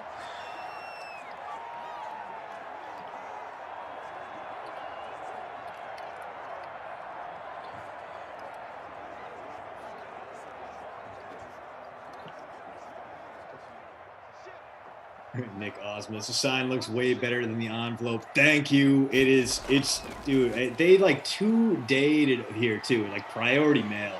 The amount of effort that went into Great. it, just heartwarming. I just purchased a pack of baseball cards. Speaking of mail, we talking like old baseball cards or like new baseball cards? New ones. Some 2020s, just for fun. See what you never know what can happen with a box, right? Never know. That Wander Franco. Oh, are you gonna do the unboxing live on Twitch? Maybe I will. Go off. Maybe I will. Cards. El Paso #1 saying. I get the appeal of that. Watching someone else open sports cards, like a guilty pleasure for me. Yeah, it's fun. I like it as well. Oh, Lee Smith. We needed some Lee Smith. We got some Lee Smith. Yes, and just like that, on the happy side of the field, the fans in Orchard Park delighted to see what might be another scoring drive. Could be Buffalo's first touchdown drive of the game as a big pickup there. Again, they got to deal with this fully realized Patriots defense. They got everyone healthy. They got Stephon Gilmore leveled all the way up and healthy, and this looks like there'll be an extra 15 on top of it. The reception from John Brown. No, it's coming back. Thought we would get a how do you hold when you're a wide receiver on a downfield route? Well, how did you not roster both defenses in this one? That is how you shoot up the leaderboard, at least so far. With both defenses, it's 13-3. And, the last time these two teams played in Simland, it was a 14-9 affair. So perhaps there's something to that. So we get catch there for John Brown. There he is, making a catch. Getting on the board, Mr. Brown. First catch of the day. Had the previous catch wiped out by that hold, unfortunately. But good to see the Bills going right back at him. Now, he's a guy that may be a cap casualty, as good as he's been for this Bills team. He was huge in 2019, led the team in receiving yards. Got bumped down the priority list when Stephon Diggs came around. And now you have some guys waiting to kind of take over in the depth chart. You have a lot of young talent. Isaiah McKenzie, Gabriel Davis, guys who have looked pretty good. And he might be too expensive a luxury to keep around in Buffalo. But if he does, in fact, hit free agency, he's going to be a very... Josh is going to get taken down. Oh, nice corner blitz there from Gilmore as Allen does avoid the sack, but only picks up a couple. 3rd and long coming up. And we may be seeing another Tyler Bass field goal if this one... if the Bills can't make some of that here. It'd be 52 yards from here, so the Bills certainly will want to move it a little bit closer. For Bass, this is Madden after all. Allen in the gun, 3rd and 9, goes deep to the end zone. It is caught for a touchdown over Stephon Gilmore. It's Stephon Diggs with the grab, a 35-yard score, and the Buffalo Bills are within 3. That was a true Josh Allen play. Going big, trusting his wide receiver one to get it. Love seeing it. Bam, bam. So points on the board. 7 plays, 66 yards. Capped it off with a touchdown there to Stephon Diggs. So you see Cam Newton getting loose on the sideline. 5 minutes to go till the 3rd quarter expires. Yeah, and just like that, the Bills back into this one. So if you were hoping maybe a low-key second half, you'd get a lot of those Patriots carries. You got Sony Michel in the captain spot, hoping he'll get enough touches to get into the bonus. Well, it's going to be a little bit tougher now. Although the Patriots getting the ball back here, up 3. Got about 73 yards to go to score a touchdown, reclaim that 10-point lead here, and we get to see what Cam Newton can do as just like that, Josh Allen outscoring him. Allen came in with only 1.6 points in the first half. That drive alone broke free for about 6+, and Stephon Diggs, man, he was having a forgettable day until he went up there and just mossed the reigning defensive player of the year. Put that one on his highlight reel. And who was that? Ozzy again. Hard to tell. I believe it was. It is, in fact, 4 catches for him now, up into nearing double digits, but not quite there yet. He, like we said before, man, an absolute beast as of late. 4 of his last 5 sims have seen him go for 20 plus. Well, we're going to get a face mask, it looks like, Christian.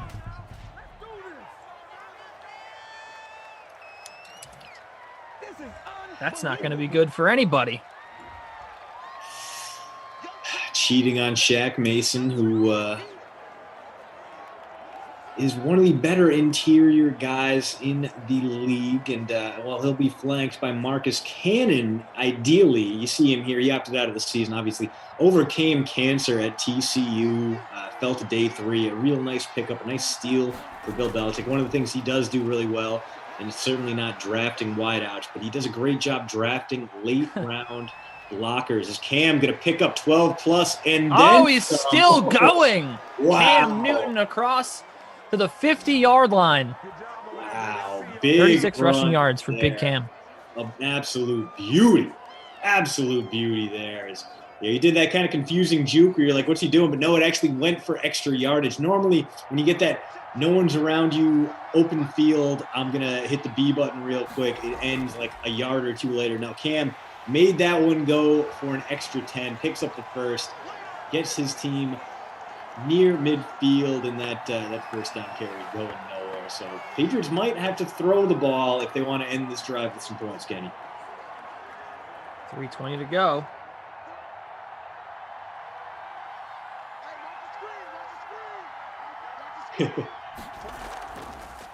It's me saying that wasn't Gilmore who gave up the catch to Stephon Diggs. He didn't have the X, and don't ever disrespect virtual Steph. I'm pretty sure it was, man. I'll go back and look after the dream stream. If I'm wrong, I will give you an apology. But I think that was his number for sure. I think it was 24. Go look if you want. Yeah, all right. Hold down the fort. I was saying to the guy. The guy can go look too. Or gal, whoever it was that chirped us.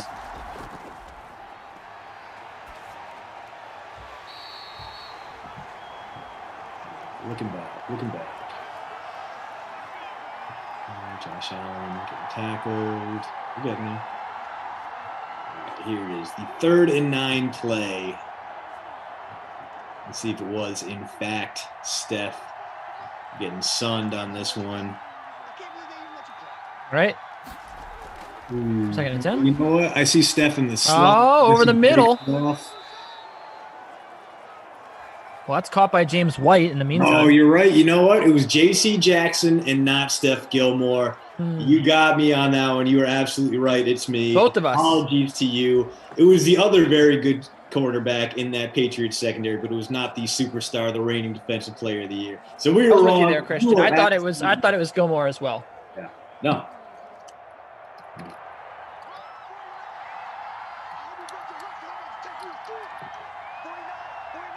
So let's get back to the sim at hand as these Patriots still driving. Not only driving, Kenny, but burning some clock as Sony Michel picks up 4 on first down there.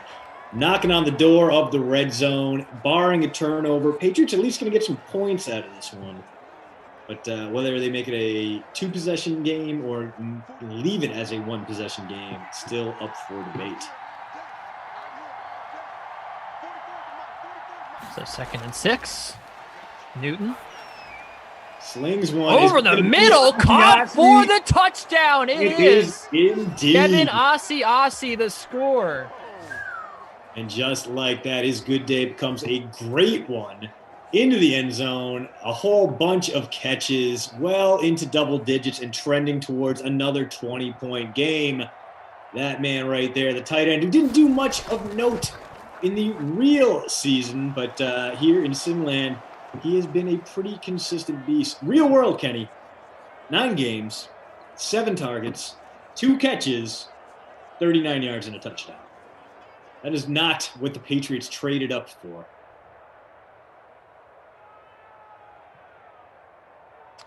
All right, so the Patriots are staying steady in front of the Buffalo Bills. Kenny, knocking on the door of the top 4. No, I am in the top 40 of the Ducey Mater free roll 2 p.m. SimFam League. 137 you in on that. And with the Ozzy and Newton combo right there, feeling a little bit better about my chances. Well, let's see what the Bills do in response. And, it was Steph Diggs on the last drive. A few of you out there need a little Cole Beasley thinking he's due. Let's see if we can't get him involved here. Now, Beasley will stick around because that dude was invaluable. Just a top-notch kind of possession guy, do a little bit of everything. Nothing but love and high marks no matter where he's gone. They loved him in Dallas. They love him now in Buffalo. As Diggs again picks up the first. So this Buffalo passing offense starting to click. Could be bad news for Devin Singletary, but could be great news for Diggs, for Lee Smith, for Cole Beasley, for John Brown.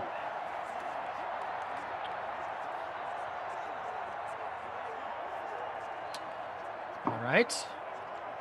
Coming up on a minute to go here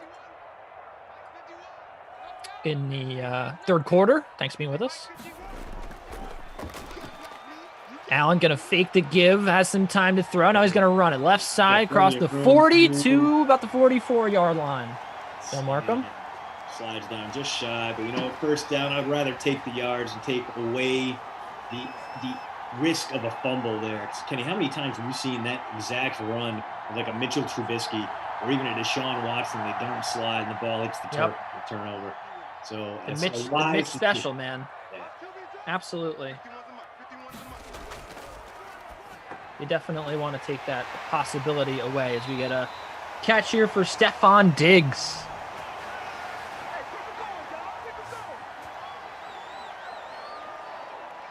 And that's going to do it here, it looks like, for the third quarter, barring a quick jaunt to the line of scrimmage from this Bills team. Diggs really turning it up over the last 2 drives. It's 3 catches. He does have the Bills' lone touchdown in this one. And Josh Allen starting to feel it as well. A little bit of rushing, a little bit of passing. He and Cam Newton, both solid investments today, although neither one really jumping off the page at you. It kind of makes sense. Only 30 points through 3 quarters here between these two teams. But after 3 quarters, Cam, 213 and a touchdown. Got a shot, outside shot of the bonus. Josh Allen not going to make it at 142-1. Yep. Hey, that he does. As we get Devin Asiasi. 17.9 DK fantasy points. He's in the leading lineups captain spot. Josh Allen, Cam Newton, Stephon Diggs in there as well. Diggs 17 DK fantasy points. You want to say something? No, I'm marveling at how nice the sign is, man. Look at the shine. Look at the gloss on this thing. And the Kilgore's went above and beyond. This is like go follow. Laminated on cardstock. Just beautiful. Just beautiful. Through the air, Ozzy, your leading scorer, 5 for 69 and a touchdown. Diggs right behind him, 4 for 71, a touchdown of his own. Those are the only 2 aerial TDs, but Jamie White, 4 for 34. N'Keal Harry, not too bad. I mean, you could roster N'Keal Harry. He's having about as good a day as he's ever had in the pros with a handful of catches. And John Brown, Cole Beasley, 2 catches, 23 yards. Between them, not a good day to go depth chart diving with this Bills team.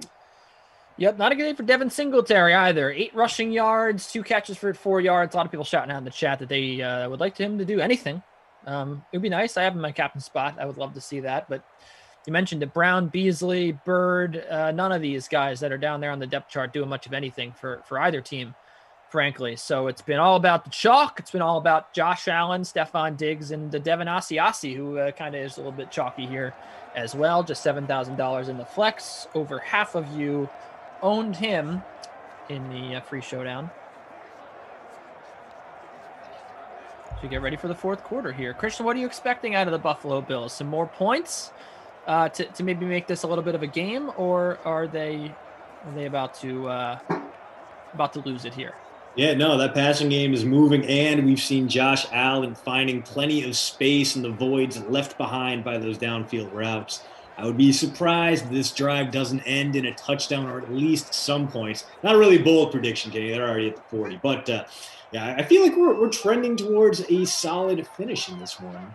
And right, hopefully. Germ over on Twitch. I had a weird crush on Allison Hannigan. Germ, I still have a weird crush on Allison Hannigan. She is adorable. Just delightful. From Buffy, from American Pie, from How I Met Your Mother, I believe, although I've never really watched a ton of How I Met Your Mother. I've heard good things, but... You haven't watched a ton, you said? I have not. It's one of those things great where, show. You know what, I wanted to kind of binge through it, but everyone is so disheartened by, like, the final season that it's like... It's kind of one of those things that, you know, it ends like Dexter or Sons of Anarchy. It is...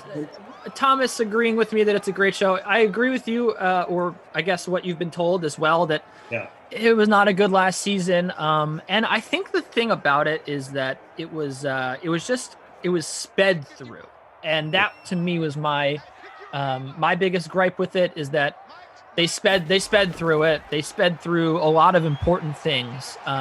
You know, like I'm not giving anything away by telling you that, like, you know, the actually maybe I am, so I won't say anything, but I definitely think that that some people that saying the finale was bad. I think that, like it wasn't the worst, but I do think that, like, they spent so much time on a narrative and then, like, just basically made you believe that, you know, it was going to be one way, and then it was just like they spent, I want to say it without giving it away, but they basically spent like years and years and seasons leading you to believe one thing, and they finally, like, you know, convince you of it. And then last episode, they're like, oh, you know, yeah, just kidding. Like, none of that mattered. You know, we're just gonna completely blow it up and have the story end, you know, this way. Like, it just didn't make any sense in the lines of the story. You know, it's really hard to talk about without giving anything away. So I'm trying my best here, but basically the plot builds to something for 9 seasons or however many seasons there are, and then they just, like, completely undo all of that in, like, the last episode. And I think that's why people were left with a bad taste in their mouth. Like, you know what I mean? That they worked so hard on a narrative, and then just, you know, basically, like, you could have watched the first season and then the last season, really, and that would be it. Yeah. I feel like then I would miss Precious Angel Kristen Milioti, though. I feel like that was her breakthrough role, right? I mean, she went from, like, being the Johnny Sacks kind of forgotten daughter on The Sopranos to A Few Little Things, and then she wound up on How I don't even know who that is. What does she play? Kristen Milioti. I think she plays Ted's first wife. She's the mother. Okay. So you could have seen her in the last season. Okay, so now I know.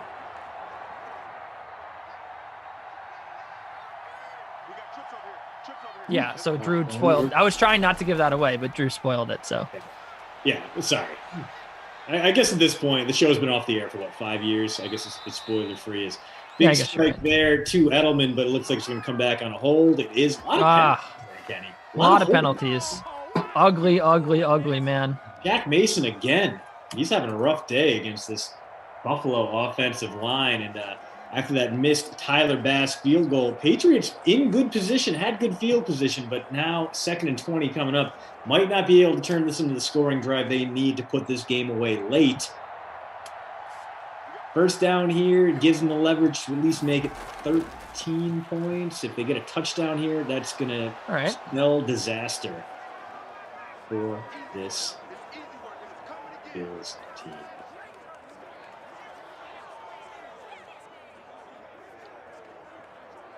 We've gone from Allison Hannigan to just ranking early 2000s ladies and late 90s ladies over in the Twitch chat. I'll leave you guys to it. It's a family show. Bills fan pointing out the Edelman toe tapper there was the greatest catch for nothing ever. That was a great catch. It got me a little hype, and then you mentioned that there was the penalty. It killed all my excitement. Very sad. So Patriots into Bills territory. Going to have to punt from the 41. And Kenny, this never ends well. This is going to be like a 23-yard punt or something stupid. Yep. And it shouldn't be, because Jake Bailey first-team All-Pro kicker. Oh, my goodness. Never mind. It was an absolute banger. Man. You know what's so funny? It's ironic. You and Drew both said 23 yards at the same time. And there you go. Set up for the safety. We reverse jinxed them, and just like that, this could be a nightmare for Josh Allen, especially if some of those bad Josh Allen instincts come back into play. When he starts to lateral to no one, okay, they're coming out heavy. All right, let's see. Run up the gut. Good news if you have 5 on the line, two linebackers out for the Patriots. Handoff Singletary, got back to the line. Oh, they're going to give him a yard there. So it's going to be 2nd and 9 from the 2-yard line. Still in safety range. That's right. I would run it again with Singletary. Don't mess with it. This Patriots defense. Everyone's healthy. Everyone's good. Now, granted, right, they're stacking the box again, Christian. 2nd and 9. Allen under center. Handoff to Singletary. Taken down to the backfield. No, they're going to mark him out to 1. Man, Kyle Van Noy. You know what? I believe that ball just barely broke the plane getting out of the – okay. As a big stop there, and 3rd and 10 from the 1. If I wouldn't even throw it here if I'm the Bills, I would run it again, get you some space, because this is a prime blocked punt territory, and Singletary carves out about a yard of room. So 3 carries, 2 yards for Singletary there, and if your team needed 0.2 points, Devin Singletary was absolutely your guy. Late in a 10-point game, under 4 minutes to play, the Bills might have to go for it here. They are. And Juan said they're not going to punt. So this is crazy. They're 0-2. They're giving the Patriots the ball right back. Yeah. Allen going to decide to run. He's going to slide down at the 3. On 4th down? Josh Allen has just given people, if you stacked up the Patriots, what a gift. We got a touchdown, you'd think, coming here. I mean, it's great news for Sony Michel. They take over at the 3. This is crazy, Christian. All of a sudden, in the span of a few seconds here, the Patriots with a chance to score. Newton, handoff, Michel. Nope, gonna get stuffed. So perhaps another touchdown for Devin Asiasi here. That's what I'm thinking. Yeah, you think it's gonna? I guess that would be kind of a vulture. Not really. It wouldn't be. It would be like if James White got the carry here. They brought dusted Brandon Bolden. Coming out jumbo again, so it looks like it's going to be another run. I mean, Patriots, of course, content to burn some clock here. They, of course, would prefer the touchdown to make it a 17-point game. They're going to throw. Oh, yeah. It's another touchdown. Ozzie. 20-plus points for his 5th time in the last 6 games. We don't even need to see how this one ends. We already know who the crusty cough player of the game is going to be, Kenny Ducey. It is the tight end who had 2 catches in his rookie year. He has 2 touchdown catches today alone. Wow. Unbelievable. From Asiasi and the Patriots, they're smoking the Bills here, 27-10 on the road at New Era Field in Buffalo. Thanks for being with us. Kenny Ducey, Christian DeAndrea, the Dream Stream here. Got the fam here. El Paso in the chat. Juan Tran in the chat. I don't know how to pronounce that. Gioan. I think it's Yuan, right? Maybe Yuan. Juan. I'm assuming that the G is like a H or Y. Maybe Yuan. Lisa Robinson, as always. Yeah. Love to see the fam showing out. We're both doing okay. I'm up to 37 from the Ducey free roll, despite 2.2 points from John Brown and 3.9 from Demir Bird. And really, my whole lineup is powered by Ozzie at the top and Cam Newton in the flex. Cam in the flex right now, Kenny, 21 full points. And we'll see if he gets any more here, or Patriots even get the ball back. We are in the situation where it might not even make sense for the Bills to burn timeouts. The win probability for New England here on the road approaching 99%.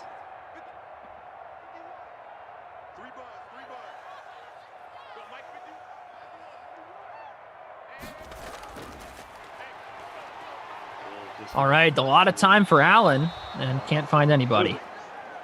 Oh, boy. As producer Drew behind the scenes points out, 2019 Josh Allen showing up not only with the inaccurate pass there, but the baffling decision to slide on 4th and 8 from his own end zone. Just wonderful. El Paso #1 saying he didn't get to hear my pick for RBA and Goffin. Well, first, David Goffin has to advance to the final, which I think that he will. But he, look, he is good. When he is good, he's really good. When he's bad, he's really bad. He's looked kind of in the middle in this tournament. I think it's not out of the realm of possibilities that he loses, but assuming that's the final, which it should be, I think no one is going to beat Roberto Bautista Agut, especially not David Goffin. So I think that it's going to be wrapped up here for RBA. Just you're not a player, you're not that good entering a 250 unless you're here to win. Some guys, I don't know if you're familiar, Christian, with the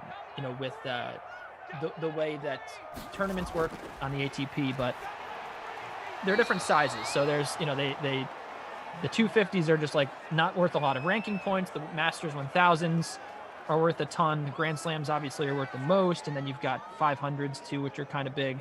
But, you rarely see a player of RBA's status entering a small tournament like this. No. So I do think that he is in it, especially in France, right? He's not from France. So I do think that he's here to win. He did not have a good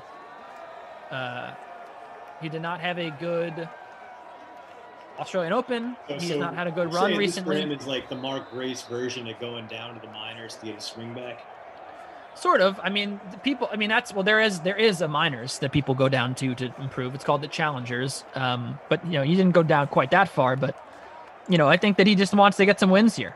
He wants to get some wins, maybe a title win, just to get back on track, because he's one of the best players in the world and has not really been playing like it, and just been on a pretty rough run of form. So, yeah, I think that he's here to mess some people up, man. As we'll get a catch to the side, throw to the sideline and complete.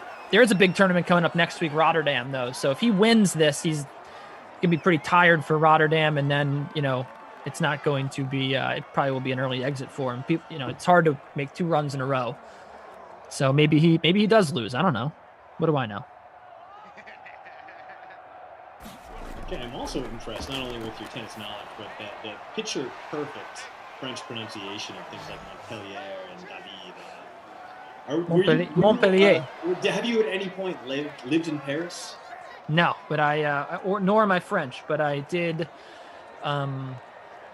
I did take French when I was in middle school. Okay, that explains it clearly. You are actually speaking with a French minor. French and architecture. I had double minors because I switched majors. Oh. I already had the architecture prereqs ready to go. Double major, too, because it turns out if you're doing professional writing, you must add a creative writing major for like 1 extra credit. And it's Carnegie Mellon where no one cares about the humanities major, so it's like, fine, whatever. We're going to be busy dealing with our engineers who will actually make money when they graduate, not you, journalist. Allen, sideline caught. Did he get out of bounds? He did indeed. So the garbage points will continue to flow. We had a big 4th down conversion there that is stoking the flames of the Josh Allen fire. 3rd and 3 coming up, and obviously everything's 4 down territory. You're down by 17. Why would you even punt it? Allen over the middle. Oh, it's dropped. Ooh, can move the drop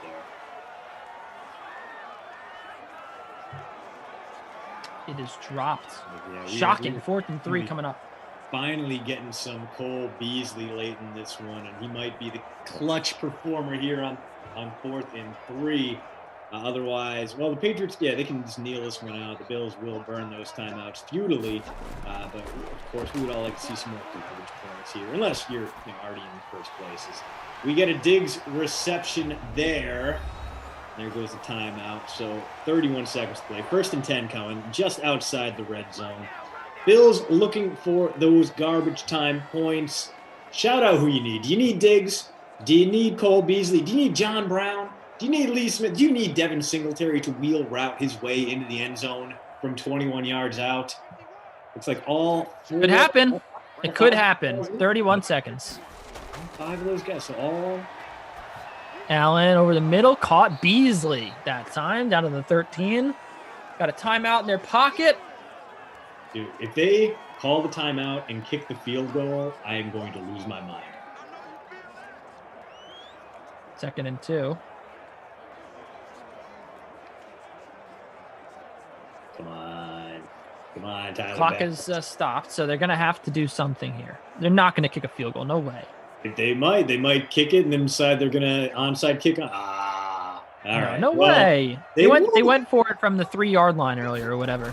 I mean, if you're expecting the game to make sense 100%. End zone caught for a touchdown. It's Diggs again. Ooh, so Diggs trying to creep up on Ozzy for those MVP honors, as he has been pretty much the only rosterable Bills player, although with 2 touchdowns. It's going to make it a lot easier to swallow the Josh Allen below average performance. He's actually been decent today. He's going to end up with something around 17, 18 points, maybe even more if they can somehow unexpectedly recover this onside kick, as that makes it a 10-point deficit. The Bills pretty much screwed in this one, but... What do you mean, but? I mean, there's... if we're gonna suggest crazy things aren't gonna happen in Cimarron, Kenny, why bother dreaming? Why bother having hopes? Why bother living, breathing, existing? Simland. We come here for the unexpected. We come here for the drama. We don't come here for real world accuracy. We come here so our dreams may soar.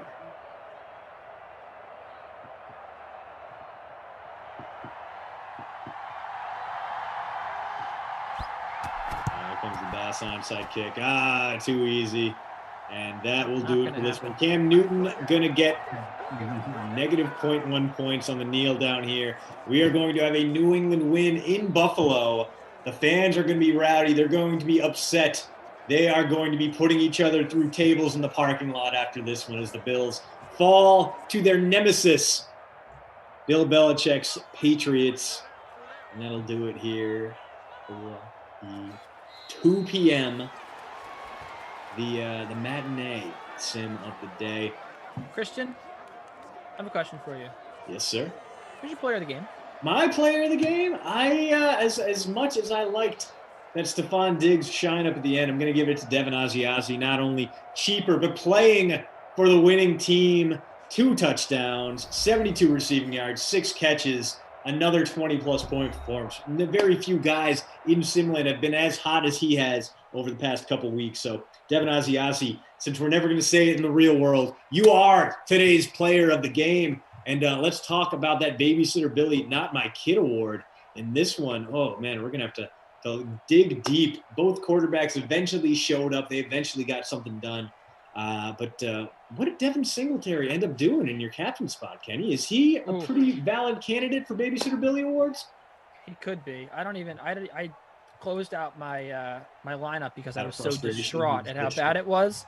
But he had 7 carries for 9 yards. I believe he only had 3 catches, if I'm not mistaken, like 4 yards. Let's bestow the Babysitter Billy Not My Kid award on Devin Singletary. Much better here than he has been in real life in Simland. He's been a pretty reliable producer, but today, not getting it done. His team loses, and he gets the Babysitter Billy award. And, hey, I want to show it off again, man. We're going to be talking about it at 4 p.m. too, and I'm sorry, but look how glossy this thing is. This thing shines. Thank you, Jared and Alana Kilgore. This thing rocks. I love it. And I know you guys were talking about Top Shot. We had a pack release earlier today. I know a lot of us didn't get in because there was a waiting list 5 figures long. But since we're talking about it, hey, I broke down who the most expensive Top Shot cards will be when it finally comes to the NFL. And it's going to come to the NFL, Kenny. NFL is not going to pass up an opportunity to make all that cash. So NFL Top Shot and the Post Malone cover and why it doomed the Dallas Cowboys to 25 more years of mediocrity. Oh, no. Come on. Now you're hating on Post Malone. Oh, you know what? Right. You call yourself the Post Route, and now you're going to hate on Post Malone? That was a wonderful It's not hating cover. on Post Malone. It's just saying what Darius Rucker did to the Dolphins Post Malone is now done to the Cowboys, and I'm not gonna hate on Post Malone. I was surprised to realize he's only like 25 years old. I assumed the dude was in his 30s, but he's been living that life. So at any rate, Sarah and I cooked up a great post route for you today. Please go ahead, subscribe, like the post, add your comments, let us know what we're doing right, what we're doing wrong. We love having you. We're so grateful to all of you that have signed up. Postroute.substack.com. Now, Kenny, I am right back. Go follow me on Twitter. Brendan Glasheen after this. Are you done for the day? Is that correct? I'm on NBA Pre-Lock Live at 5. If you would, if I would have a moment here to give out what is coming up on the Dream Stream, 4 p.m. Absolutely. You're back with Glash, as you mentioned, Packers and Lions. 5 p.m. I'm on Pre-Lock Live with Matt Meiselman, and then we're going to have Chargers Cowboys at 6 with Glash and the Moose. So he's back then. And then Koff takes over for Madden After Dark. 8 p.m. Steelers Browns. He's back with Jeff. And then 10 p.m. 49ers and Panthers. Koff is back with Brandon Cristal. Robbie Noble saying, way to be. You know, every time I make a free roll, Robbie does well. Congrats, Robbie. Sorry for the fact that it's for you win nothing but bragging rights. But congrats, Robbie. Yeah, I think you finished 9th place here, Robbie, with Josh Allen in the captain spot. Wow. Newton Diggs, Asiasi. Not bad. Congrats, Robbie. And thank you, fam. Appreciate you all being here. It was a fun sim, and I hope you enjoy the rest of your Fridays. I'll see you back here in like 2 hours. Let's say that, and we'll talk about some NBA lineups. Christian, you're back in about 45 minutes. Looking forward to that. Should be fun. At any rate, enjoy the rest of your Fridays. Have a great weekend, everybody. DK Dream Stream rolls on. But for me and Christian and our entire crew, the Drew Stack, Thomas, so long.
All right. Hey, hi, hello.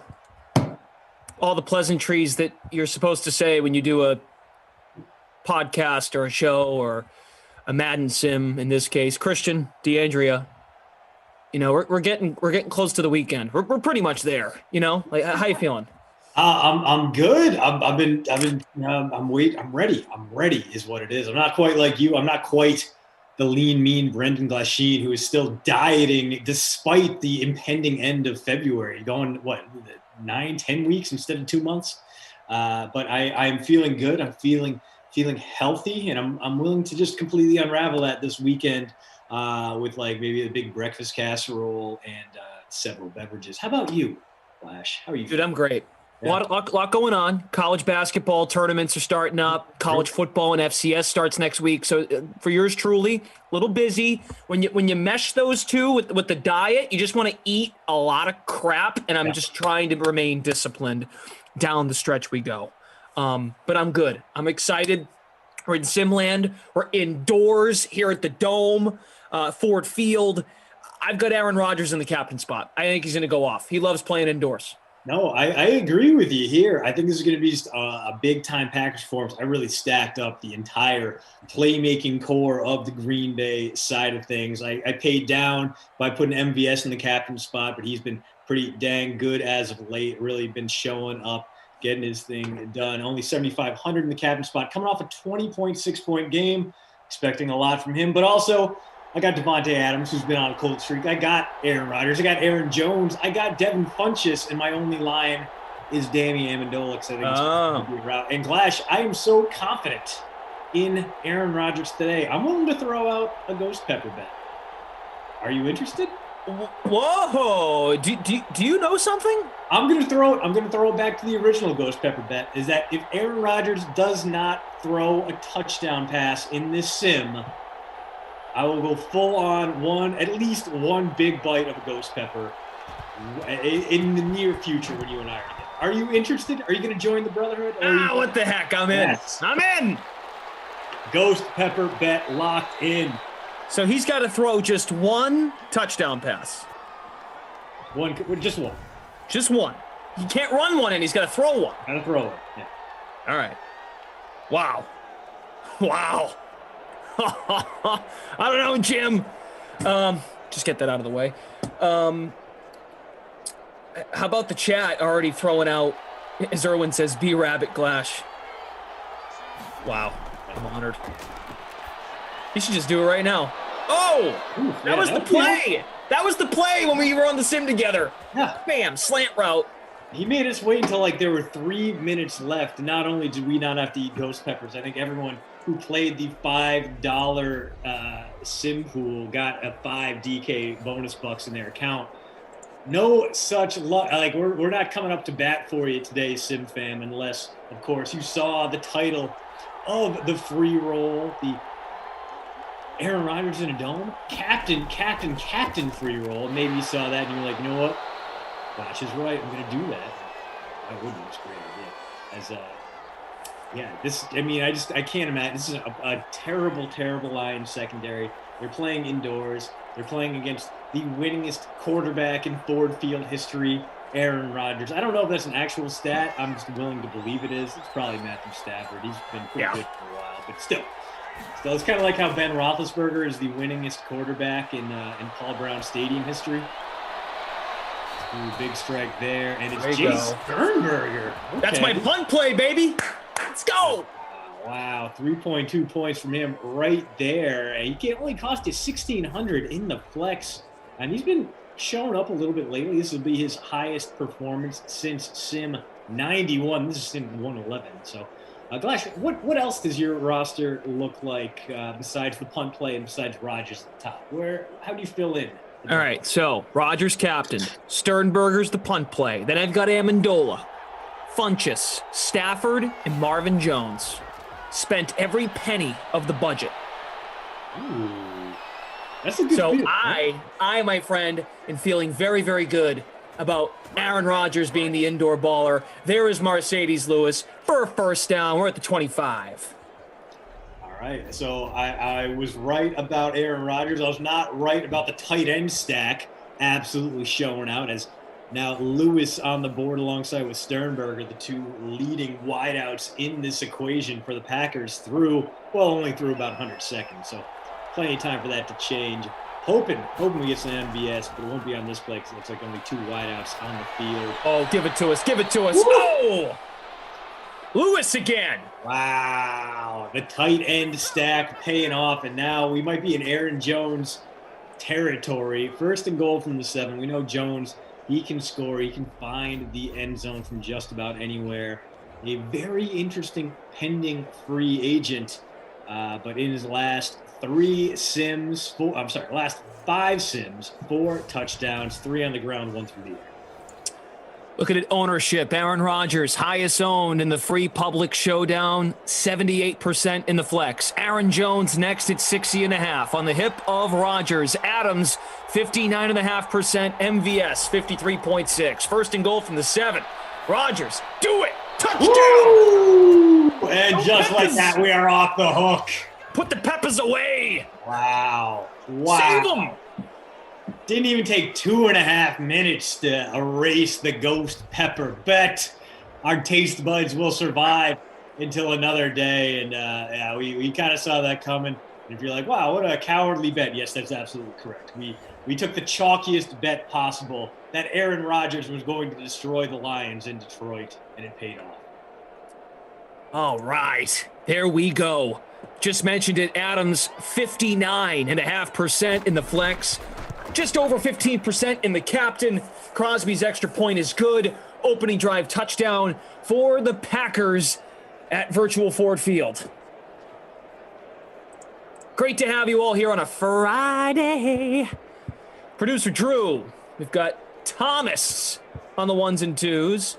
Andrew is in the observing role today. And Frangelico updating the scores. Love that. DK Simfam on Twitch says, perfect start. There you go, buddy. Let's see. Heavy, I hope you're feeling okay, pal. Oh, I'm sorry to hear that. Sorry to hear about that. Hopefully this can help take your mind off things, and hopefully you stacked up Devontae and some tight ends and Aaron Rodgers. Or maybe you stacked up a bunch of Lions and this whole draft's going to pan out for you. Sometimes the sim universe works that way. I forget who it was last time.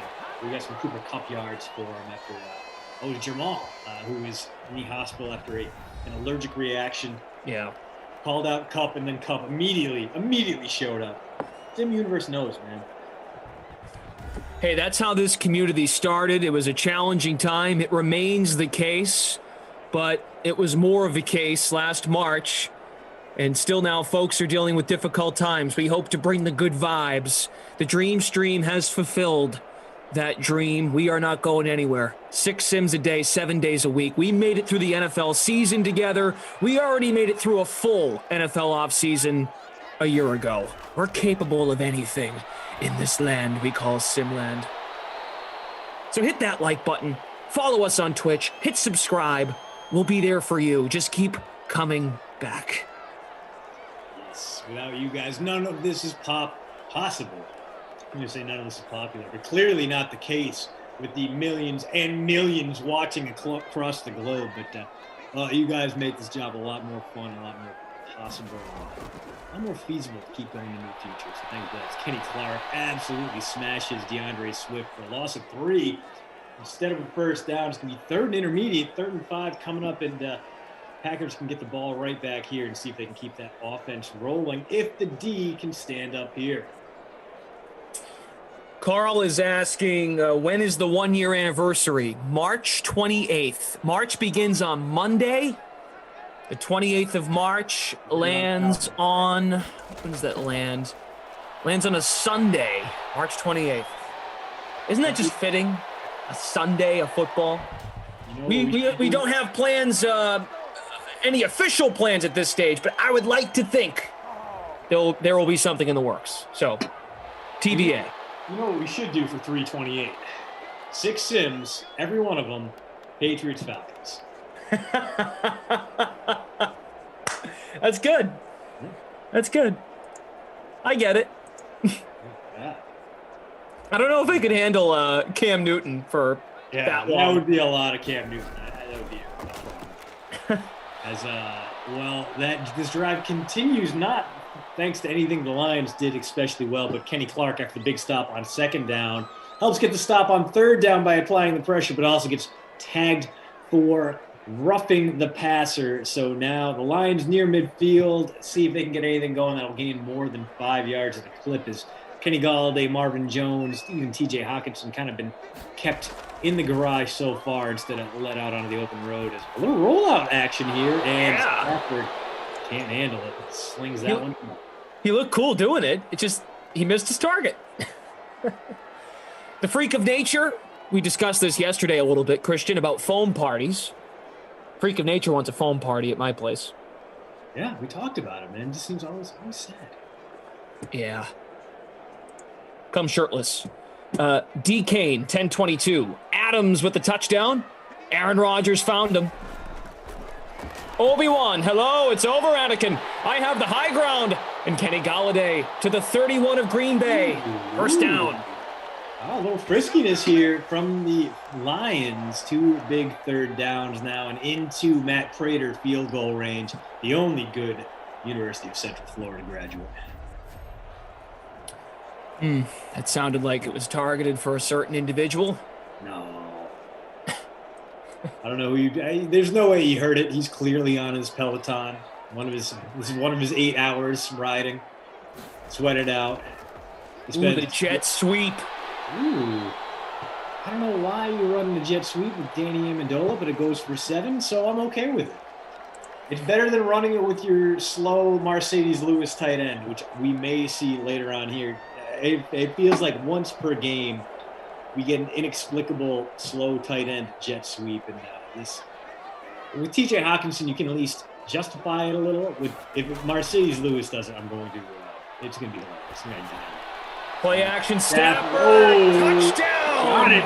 Lions. And it is Hawkinson, the tight end, not taking a jet sweep, but getting wide open in the corner of the end zone. Blown coverage there from the Packers. Must have been Kevin King. And that is a big-time touchdown. We're about to be tied here at 7 apiece. Wow.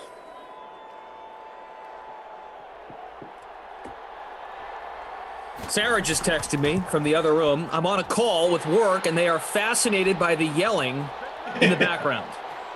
Oh, see, that's just encouraging us to yell more, really. Yeah. Turn up the volume. It's not the board of directors, though, producer Drew. This must be a more friendly group of people. People who understand the sim life.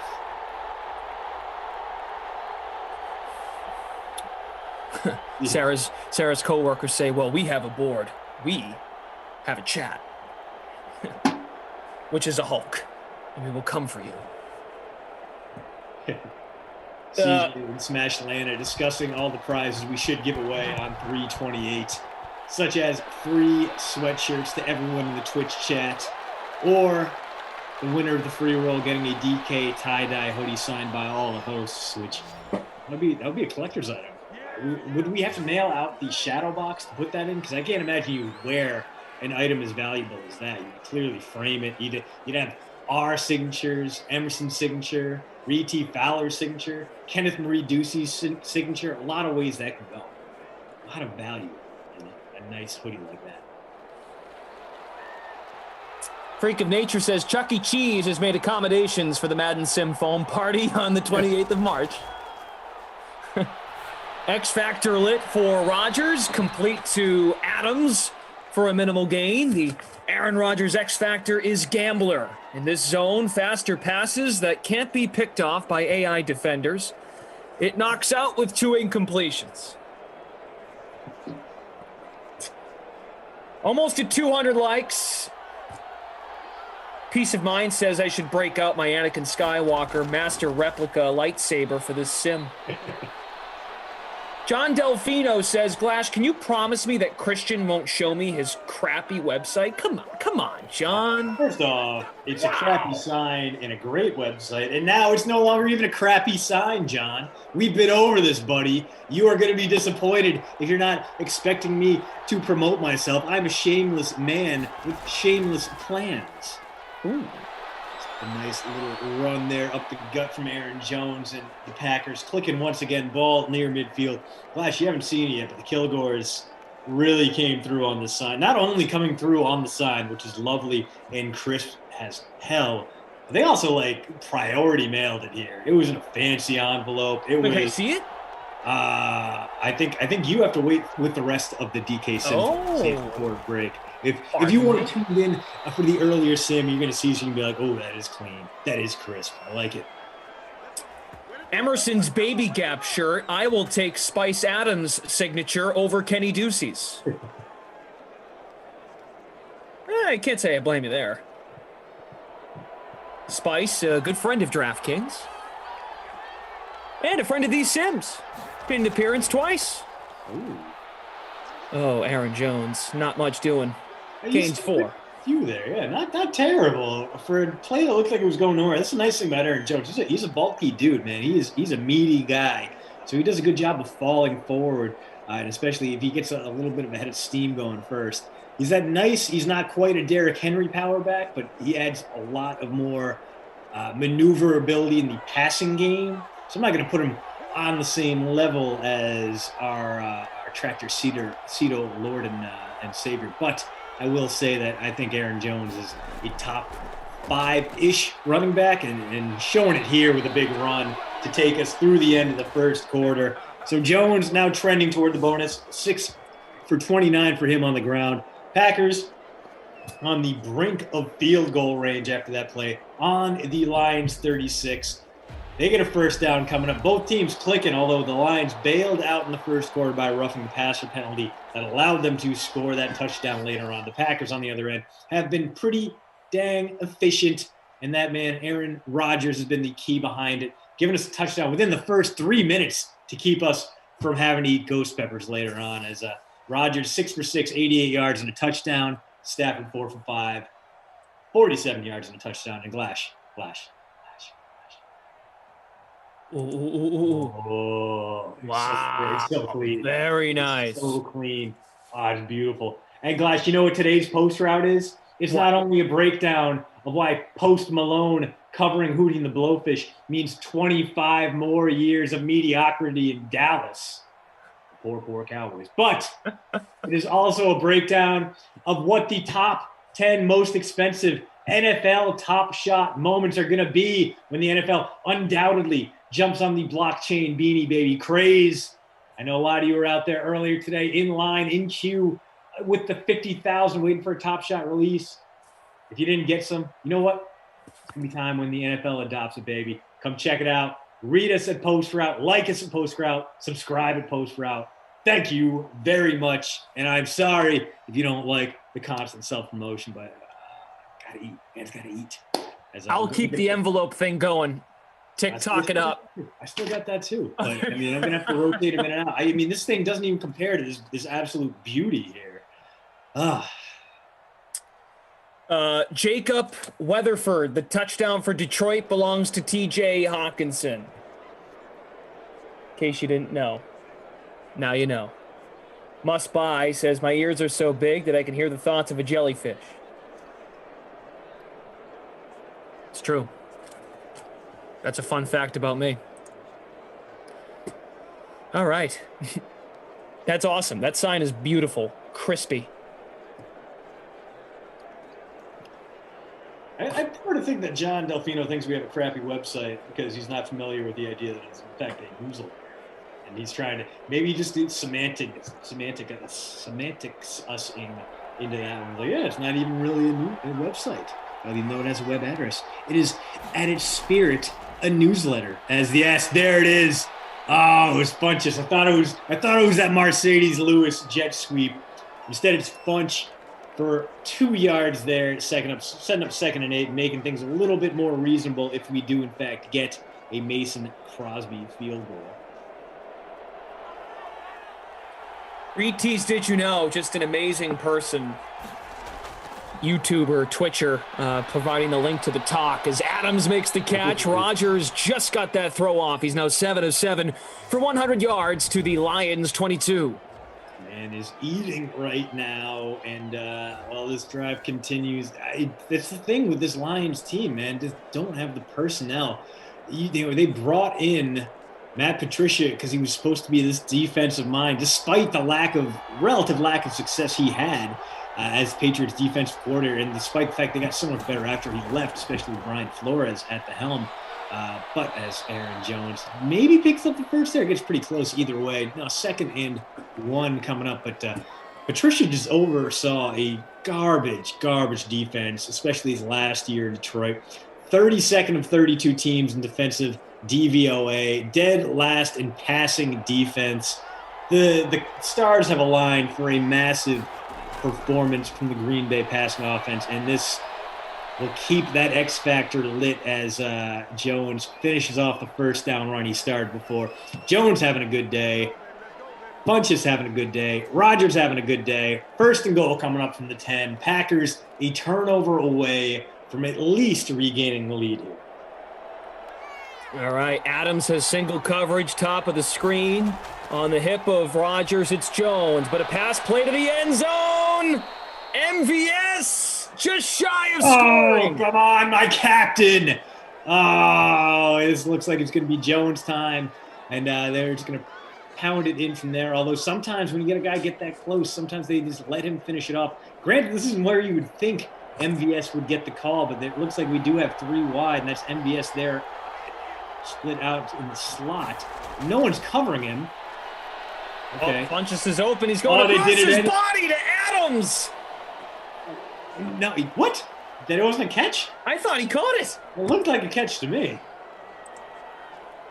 I'm watching the replay right now on YouTube. That was close. Yeah. Oh, he threw it into the stands. Yeah. Okay. Clearly, we're both off on that. I'm going to watch the replay and see how bad it was.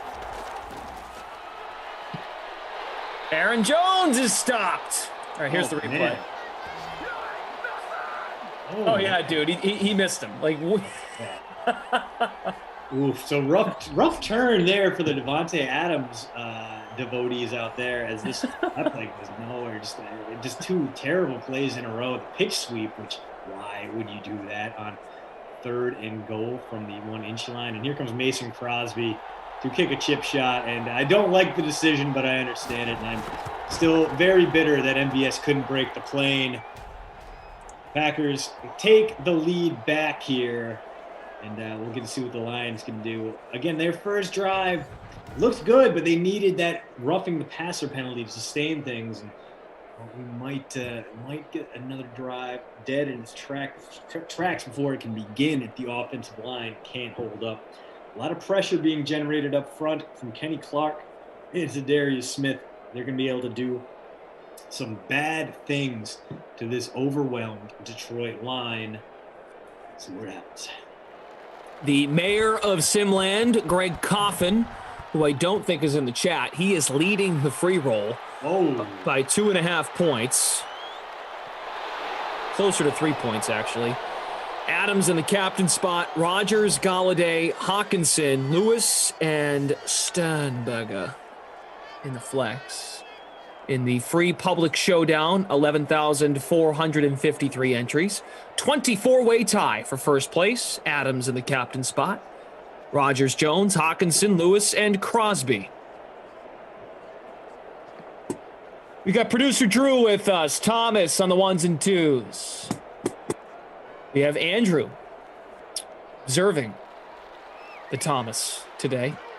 And Frangelico to the goal. Update the scores. Solo today. Noah Moon wants a touchdown for MVS. He's upset. I do too. I thought he broke the plan. I'm surprised. They should have challenged it, and here we get a rare Adrian Peterson sighting, and it goes for negative yardage. So if you rostered AP, 1,200 to get him in there. He does get a few carries here and there, but he does leave you the risk of finishing with negative points. He did so 3 sims ago, 1 carry, -2 yards. He might do it again here, which is a very disappointing way for Peterson to continue his sim career. Galladay there breaks the plane, gets past the sticks, and keeps this drive alive for Detroit. About 4 minutes left in the second half here, so with a sustained drive, Detroit can at least limit the amount of time Aaron Rodgers will have to burn them with a late drive at the 2-minute warning. Call me in the chat. What's up? How are you?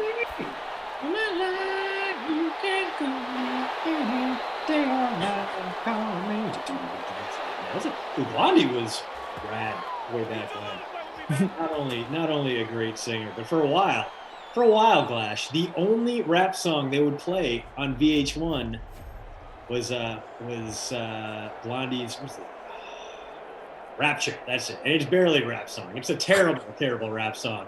But VH1 was like, we're progressive. We play rap. We got Blondie here. And it's like, oh, yeah, she's rapping about a Martian who eats cars. Cool, man. And you guys are really doing it, VH1. And now the only thing on VH1 are dating shows and various hip-hop wives. So there you have it.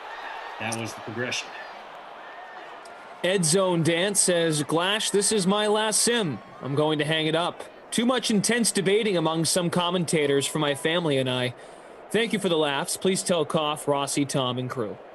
Yeah, I can understand that. There may have been some heated discussion last sim about Russell Wilson's trade demands, and I'm personally impressed that Kenny Ducey is able to yell for 6 to 8 minutes straight without taking a breath or passing out. So credit where it's due, an understandable take. Hey, no matter what you think, no matter where you are, no matter where you're watching, we appreciate you having here. And if it's not for you, we totally get it, man. Understandable.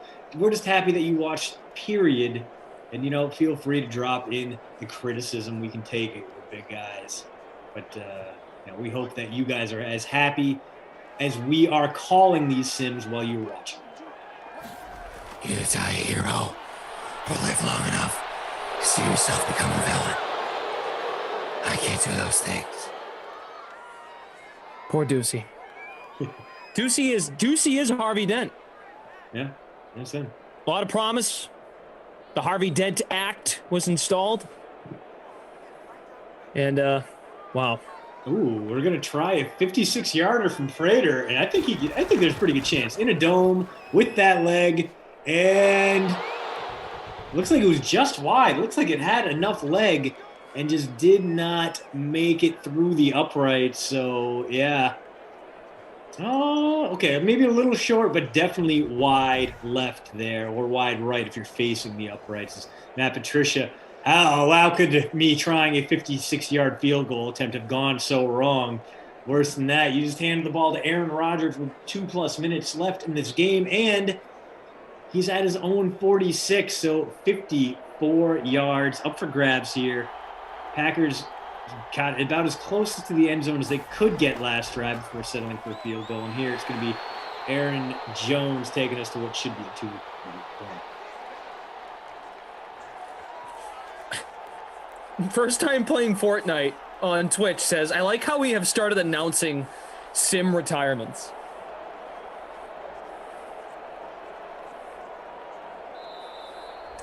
Jeffrey is looking for value picks on the NBA slate tonight. Wow. Well, that's a great question. We have Pre-Lock Live coming up after this sim. It's true. Kenny Ducey and Matt Mieselman. Mieselman, you got it. Mieselman. Yeah. They will be together, and Kenny obviously already dropped some pretty solid tennis knowledge on you. Or maybe he didn't. I don't pay enough attention to tennis to know any better, but he sounded very confident saying it. And Glash, I don't know if you've heard Kenny's French, but tremendous pronunciation. Very much on top of words like David and Montpellier. So he's clearly sounds enough like he knows what he's talking about for me to trust his insights. And from what everyone tells me, few know the fantasy tennis game quite like one Kenneth Marie Ducey. Is his middle name Marie? Yeah. Mm-hmm. Greg Coffin now in the chat. My DK SimFam security team has notified me of the situation. I am here to witness the glory while it lasts. That's great. Not only in our free roll, but in the public showdown, the mayor is in second. Second. Pretty good. Meanwhile, we're sitting here waiting for Rodgers to get back on track. He did have a nice strike to Davante Adams to start the drive, but takes a sack there. Clock is ticking, although he does have all 3 timeouts. And you know what? That helps. What was I even complaining about, Flash? Davante, his big day continues. So if you faded the Rodgers-Adams connection, and I kind of get why you would. Listen to these stats. Last however many sims, right? Davante Adams, last game, 3.7. Before that, 9. So he's like, okay, he's cooling off right now. But then you look back a little further. 26.9, 16.9, 40.7. He was due for a comeback. This is the wave crashing back upon the ocean at high tide. And it's always high tide when you're Davante Adams. And there we get a little funch action. Bunches of funches. And this drive continues. We're going to get at least another Crosby field goal. 1st and 10 at the 14. 57 seconds. 1 timeout left. Should be time for at least 3 more plays if you're the Packers. One of those plays might be a field goal, which would be a bummer. All right, 14-yard line, 1 timeout, 57 seconds left in the half. Rodgers scrambles. Ooh, is he going to tuck him? What is it? Block someone, Mercedes Lewis. You're a tight end. And didn't even get out of bounds. So congratulations to the Rodgers owners out there. That is 0.1 points. That will make it indefinitely harder for him to finish off the half with a touchdown. Speaking of NBA, our pal Julian Edlow, who was featured in last night's TikTok, he has the latest information over there on the DK Nation in regards to Sportsbook and also DFS picks. That was Funchess again, but shy of the first, 3rd and 2, and there's a timeout. 16 seconds left on the timeout. So it's either you can try to run the quick play and then trot Crosby out there. That's what I hope they'll do. But any play that stops short of the end zone inbounds, half is over and you get 0 points. Let's see if virtual Matt LaFleur takes the points or if he gets one. Yes, we're going to take at least 1 shot at the end zone. Let's see if we can get it here. I like it. Let's see if we can't get MVS's touchdown. He is the gambler, and he will gamble. End zone, touchdown. It's MVS. It is MVS. There it is. Noah Moon. He comes back, and he takes care of you. Oh, Captain, my Captain. Aaron Jones striking a dead cat pose. His rigor mortis celebration goes unnoticed, but MVS, his act like you've been there, drop it and walk off. Woo! We got ourselves a ball game here. Well, not really for the Lions, but a ball game here for the Packers. The team we hoped would clean up, and now we are at -2 Ghost Peppers apiece, because that is 2 passing touchdowns for Aaron Rodgers. Actually, it would just be -1 Ghost Pepper, right? So the first passing touchdown got us down to 0. Now we're at -1. Not that they carry over, which is good to know. Yay for Noah Moon. Yay, Noah. See, Noah Moon turns... Oh, we're still mad. He just turned a positive into a negative. That should be a double-double for MVS. Oh, you stop it and take the touchdown and shut it. God, you big baby. MVS, 11% captained, 53.6% in the flex. Poor Noah. You gotta find the joys in life, man. Wesley says the moon has risen. That's good. I like that. Hey, so in this case, 53.6% of people own MVS in the flex. If you own them, smash that like. We're up over 200. Let's make our way to 300. Come on. And then 10.9% of us, the truly blessed, have him there in our captain spot. That's my guy. Well, behind the scenes, we clipped that amazing Aaron Jones celebration where he just stays frozen in time. as though rigor has set in on a dying animal. And it's beautiful. It's just gorgeous. Oh. If only I could upload images to the YouTube chat so you could all see it. Let's not rule out the throw power of Matthew Stafford, 94. Chuck it. Chuck it. Oh, well, good finish there if you've got that Packers defense. Kenny Clark redeems himself for the earlier roughing the passer penalty. And, well, here we are. Packers not quite the blowout that we might have expected, but it's still pretty dang good. Aaron Rodgers, a boatload of passing yards and 2 touchdowns through the air. Got a shot at the Bundy. Aaron Jones doing a lot of work on the ground. 41 rushing yards for him. He's got an outside shot at the bonus as well. 169 for Rodgers. And it looks like 78 for Stafford. Stafford does have a touchdown pass. He's going to be throwing the ball a lot in the second half. So if you've rostered Matthew Stafford, never fear. It's going to get better. And then on the ground, Aaron Jones, 9 for 38 on the ground, but probably going to get a few more carries here in the second half. He's been effective. He's been efficient. And the Packers are going to look to burn a little clock by running on guard. Kerryon Johnson, the leading rusher for the Lions team in a very unreliable Lions backfield. 6 carries. Leading rusher has 3. That's Kerryon. Swift, 2 for 6. Adrian Peterson, 1 for -1. A very Matt Patricia approach to the running back platoon in this one, and that means that everyone's just going to kind of sort of suck. Through the air, however, you know who hasn't sucked, Glash? Devontae Adams. Just been an absolute beast in this one, trending hard toward the bonus. He's got a receiving touchdown. MVS has a receiving touchdown. MVS 2 for 15, not a great day, but he has found the end zone. Devontae Adams 6 for 77 and a tutty. So basically, nearly 20 points in the first half alone can give you. I'll say he's got a shot at 40 today in the flex, no problem. Kenny Golladay leading the way for the Lions, 3 for 41. Mike Sunken has dropped in the chat because he is currently leading the free roll. Ooh. Climbed in front of our pal Greg Coffin. Get in there, man. Get in there and brag about it. I brag about when I'm like top 40 in these free rolls. That's why I've donated so much my hard-earned DK dollars to you guys in the trickle-down Siponomics. I'm basically run out of those DK dollars. This is the last one today for a while. So hopefully I'll get those MBS points. But if I don't, you know what? I know my money's going to a good cause, the DK Sim fam. But pretty good sim thus far. It's gone roughly the way we expected. Not a lot from the Detroit rushing game. Passing game's going to be there. They're going to come back. And Aaron Rodgers just carving them up. His X factor might wind up being lit for like 30 out of 32 minutes in the sim. And that is just absolutely delightful. Just plugging the old talk before we return to second half play. Yeah, get the sign out, man. There you go.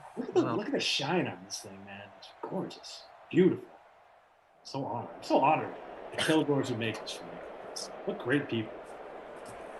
Did a really bad job of showing the sign because the light is just so bright.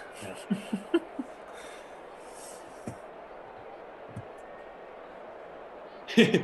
You plug in a blown out white sheet, Brendan, says Prince of Darkness over there. Yeah, sorry. At Brendan Glasheen over on the TikTok machine. Greg Coffin, I do need help. Come on. Giggle Pigs, I will blink twice. I feel okay. Dude, Giggle Pigs does not care for me. I get it, man. I get it. I still love you. Giggle Pigs Tickle Blaster the third.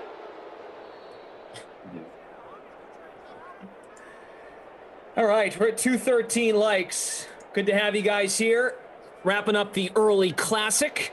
We have 3 more sims on the night, which is the late classic contest. Also 3 showdowns. Zach Thompson has a write-up over on the DK Playbook if you need advice on that. Hawkinson with the catch. Christian, Glash, I'm here for the next one with Jeff Ulrich. To begin that late slate, we will have Chargers at the Cowboys. Don't forget, after this sim, Matt Meiselman and Kenny Ducey will be here for NBA Pre-Lock Live, breaking down tonight's slate. Jamal needs Marvin in his life. Marvin Hall? Marvin.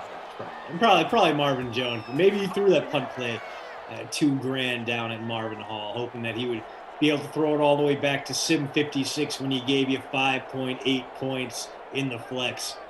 Marvin Lewis, however, or not Marvin Lewis. God, no, he doesn't. He doesn't see the field anymore. He is a pretty useful assistant at Arizona State somehow. But Marvin Jones, 8,600 in the flex, and coming off a low-key game, 7.6. Before that, gosh, 10 catches, 154 and a touchdown, nearly 35 points, 50-plus in the captain spot. So, yeah, man, I get it. Marvin Jones is a killer on a good day. And, you figure it can be tough for Galladay today, right? He's got to deal with Jair Alexander. It should be time for Marvin Jones to be able to come in and clean up. Has not been the case so far, but we got plenty of game left. And like we mentioned at halftime, his Lions team probably going to be throwing the ball quite a bit. Not only does their running game suck, but they're trailing by 10, and their ability to get stops is still very much unproven. Is that Kenny Clark again? What an absolute unit that guy has been. A total beast up front. Big tackle there, preventing Kerryon Johnson from gaining any kind of traction. That was Clark again. Executive Session says, Glass, you got to stop wearing that black hat unless you are with Tom. This is a blue North Face hat. The black hat has not been worn since the party that Carol and I had at the front and the back. So don't worry, haven't worn that black hat since. There we go, open man. Right there, that is Marvin Jones. Marty, 2 sticks there. The 1-1, and now we got a 1st and goal coming up. So more points on the menu for this Lions team, who are really kind of carving up the Packers defense to start the second half here.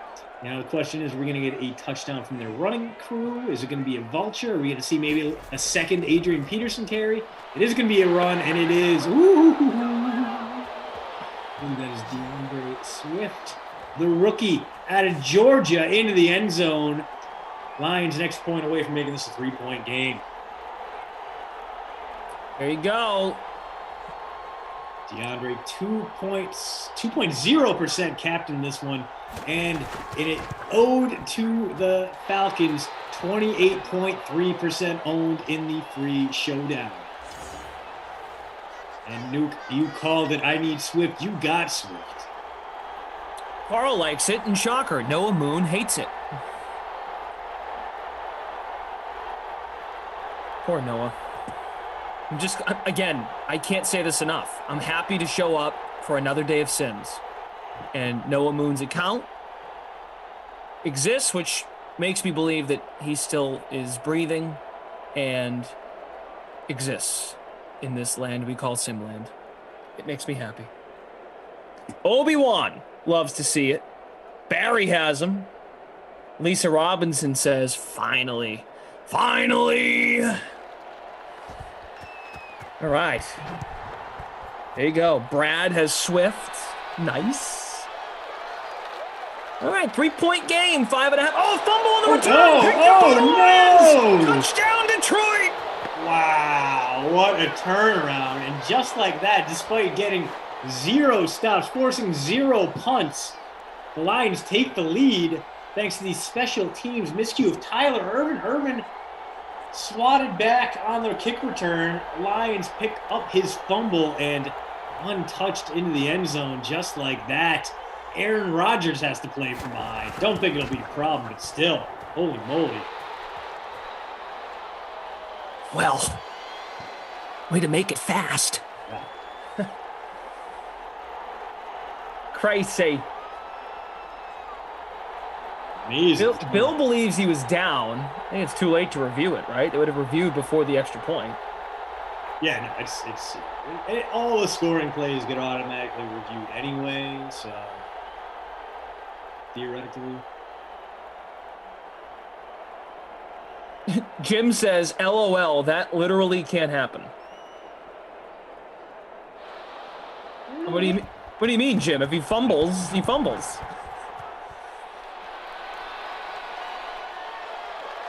I don't know, Jim. Gotta read the rules, Jim. Irwin says, well, That's a new one. Fumble recovery on the kickoff return for a touchdown for the Lions. Amazing. Lions DST, 1.84% in the flex. Aaron Jones, big hole, gains 11 yards. Richard says, hey, Glash, are you guys going to do anything special in March for the 1-year anniversary of these paid sims? Here we have paid sims as well. The free rolls still exist in some capacity. Look, we're taking everything into consideration, and hopefully we can put something together, but we're waiting to hear. Right, get something going like we did for Super Bowl week and all the DK Sim cash that was thrown around. Ooh, Rodgers with an uncharacteristic miss there, so maybe the Packers a little bit shaken up right now, trying to recover from that Tyler Ervin fumble on the kickoff.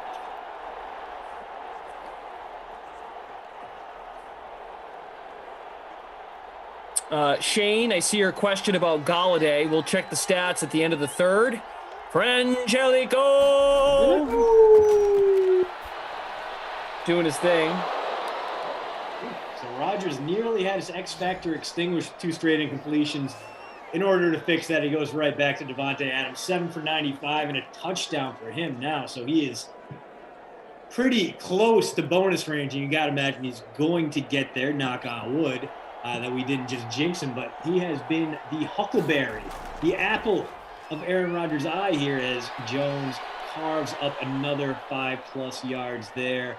He remains pretty dang efficient as the ball up to 40 now. Good news for me, I just got a package from Amazon. Jim, for real though, we just got some info from our production team. So this is what happens when there's a fumble, and what just happened. So first, when the kicking team recovers the kickoff, most often by an onside kick, the ball is dead as soon as they gain possession. However, if a returner has established possession, then loses the football, it is a fumble, and the kicking team can advance, which is what happened on the kickoff return by the... Really had it established, ran out of the end zone. Everything there makes sense for me. Good explanation. Yeah, Blake Knight went in there too. Good stuff, Blake. No, and look, it's a fair question. I mean, I get it. You'd be like, well, what the heck's going on? You know, it doesn't happen often. Yeah, man. So we're here to learn. Here to learn, Jim. Here to learn. Actually brings up one of my favorite accounts on all of Twitter, which is @FootballZebras, the consortium of refs, current and former at various levels, that basically break down all sorts of plays and show you what was a penalty that didn't go called, what was the right call, what was a penalty that got called that shouldn't be. Football Zebras is extremely good. Great knowledge drops from those guys all the time. So if you guys are interested in stuff like that, @Football Zebras, really great breakdowns of all weird rules nonsense. Big third down coming. Rodgers' X Factor still lit. Got numbers up front if they wanted to run it. They won't. And instead, zing, zang, bonus for Devontae Adams. 8 catches and 100+ for him with a touchdown. 1st and goal coming up here for Green Bay. Wow. I always get that wrong. To play Adams or play Funchess. Drives me bananas. 2-way tie, first place in the public free showdown, and Mike Sunken is still leading the free roll. Ooh, changing the play. Fumble here, and looks like we've got 3 wideouts there, so MVS in the lineup if he's going for a second touchdown, and it is! Oh, yes! MVS for 2! Noah Moon's going to be furious because that should be MVS for 3, but just like that, the Packers back in the lead. Aaron Rodgers, 3 passing touchdowns in this one. Although, yes, sure, he should have had 4. Noah Moon, wah! One Mon Army says, Glash, you know you're loved in an integral part, if not crucial piece of the DK Sim fan, but the gym thing? Oh, I am just going to be who I am. And there are things you might like, things you might not like. At the end of the day, it's me. It's me. Oh, no, Moon, I love you, MVS. Yeah, who doesn't love MVS? Unless you're a Packers fan and it's one of those games where he's wide open 50 yards downfield and then drops a pass that fell right into his lap. But, dude, the MVS experience is wild, man. You never know. He makes some of the most incredible catches on seemingly uncatchable balls, and then he will look a ball right into his chest with no one around him and then fumble it like he's in an infomercial about how hard it is to grasp spoons. It's absurd. Yeah, producer Drew, I would like to think Noah has just embraced the troll he's become. See, Noah Moon has the right idea. Just embrace it. Ducey is still trying to figure out how to do that. 24-21.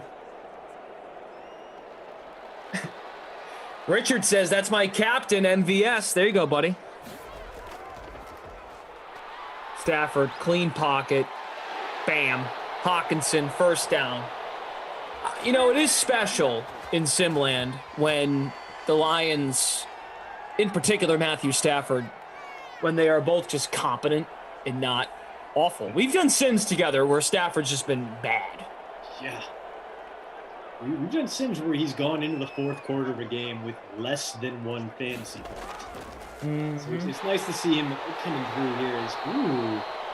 Nice little run up the gut from Kerryon Johnson. So again, no real consistency in this Lions running game. Very true to form under Matt Patricia. We've seen a lot of Kerryon Johnson. We've seen some DeAndre Swift. He has the only rushing touchdown of the game.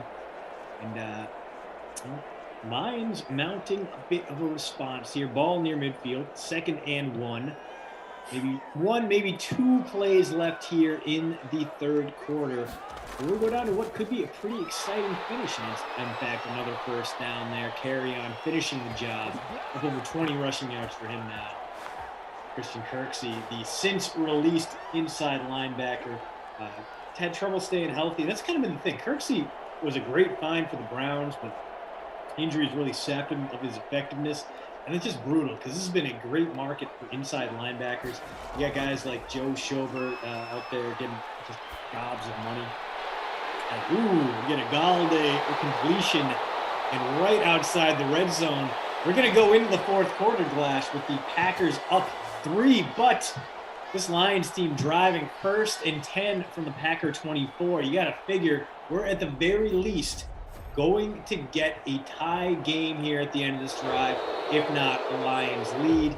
The difference maker, that kickoff return fumble. Tyler Irvin put it on the turf. The Lions picked it up, scooted into the end zone. That gave them their first lead of the game. Now they're driving for their second. Let's take a look at these numbers. Aaron Rodgers just off pace for the bonus, 224, but 3 passing touchdowns. Stafford, 179 through the air and 1, but again, they're driving. One nice toss here, and his numbers could drastically go up as both veteran quarterbacks putting in some work in this one. On the ground, let's take a look. Aaron Jones, 12 for 58. He's going to need to break one open if he wants the bonus. No one else more than 23 yards, and that's Kerryon Johnson, 6 for 23. Not even the leading rusher points-wise on his own team. That's DeAndre Swift. Only 12 yards on the ground from him, but he does have the game's sole rushing touchdown. ETs, did you know this is not Sarah approved? It's Christian DeAndrea approved, the envelope. The envelope works, man. It's just, sometimes someone will take pity on you and you'll get something as nice as this to point out your lovely website. Going to the passing yards, Kenny Galladay knocking on the door of the bonus, 5 for 94 for him. If he can add a touchdown here, he's going to have himself a pretty good day. Devontae Adams, however, already in the midst of a great one. 1 touchdown, 8 catches, 114 through the air. So trending towards 30 points. Who else is trending towards 30 points? Well, to 20 at least. Marquez Valdez-Scantling, only 3 catches for 23 yards, but 2/3 of those catches have ended in the end zone. And yeah, maybe it should be 100% Noah Moon. I get it, man. I wanted him to break the play in there too, but I'm okay with him just having like 18 points instead of 24. I'm not greedy. I'm not finishing the top 50 of the Glash and Christian Aaron Rodgers Dome Captain for you all. Yeah, that's not working out so great for me. I'm in 151st place. Ooh, how? You have Aaron Rodgers and like 30 points in your captain spot. Yeah, man. Amendola doesn't have much doing. He does have that one carry for 7 yards. And that's it.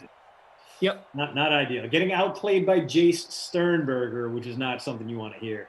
Yeah, there have been a few shutdowns and slowdowns on this one. Devin Funchess might be the Babysitter Billy Not My Kid Award winner unless he can step it up. Only 4 points from him, whereas Devontae outscoring him by 24.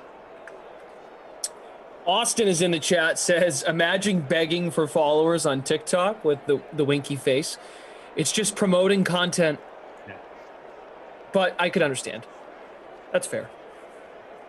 I'm here for it. But we're here for you. Yeah. Hit that like button, people. DK Sim fam, 520 of you watching on YouTube. We've got about 60 people on Twitch. Thanks for being here. Frangelico, update the scores. Producer Drew. Andrew, our observer today. Also, Tom, another Tom, part of our team. Newest addition on the ones and twos. Don't forget, stick around. When this sim's over, we'll have NBA pre-lock with Matt Meiselman and Kenny Ducey breaking down the big slate in the association. Injuries, fades, studs, DFS value picks, sportsbook-related information.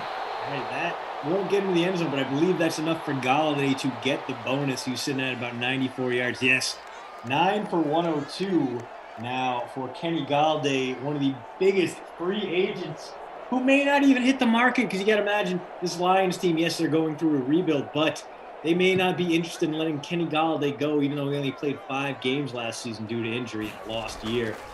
They may slap the franchise tag on him and see if they can't find a way to keep him in the fold.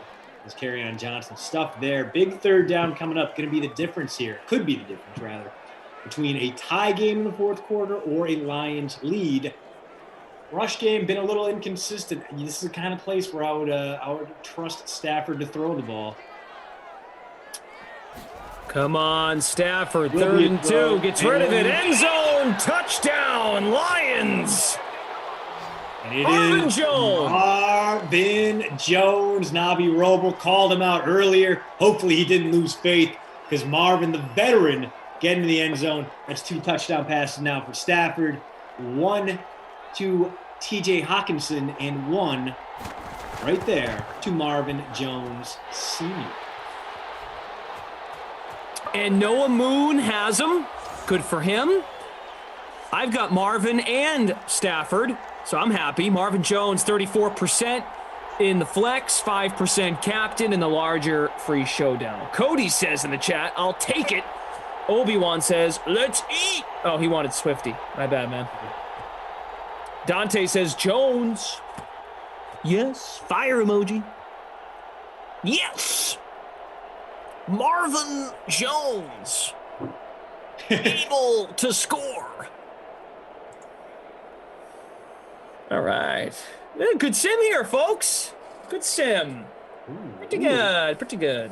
Now we're going to see if Tyler Ervin can redeem himself with the kickoff duties. Last time when he fielded went about as poorly as it could have.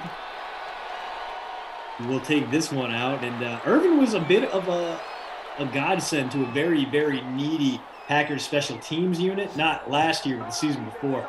Packers had averaged or had a total of negative punt return yards like 10 weeks into the season before they went out and they got Ervin.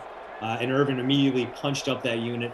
Didn't see him as much this year. Tavon Austin, of all people, became the team's primary punt returner, or kick returner too, as we see here.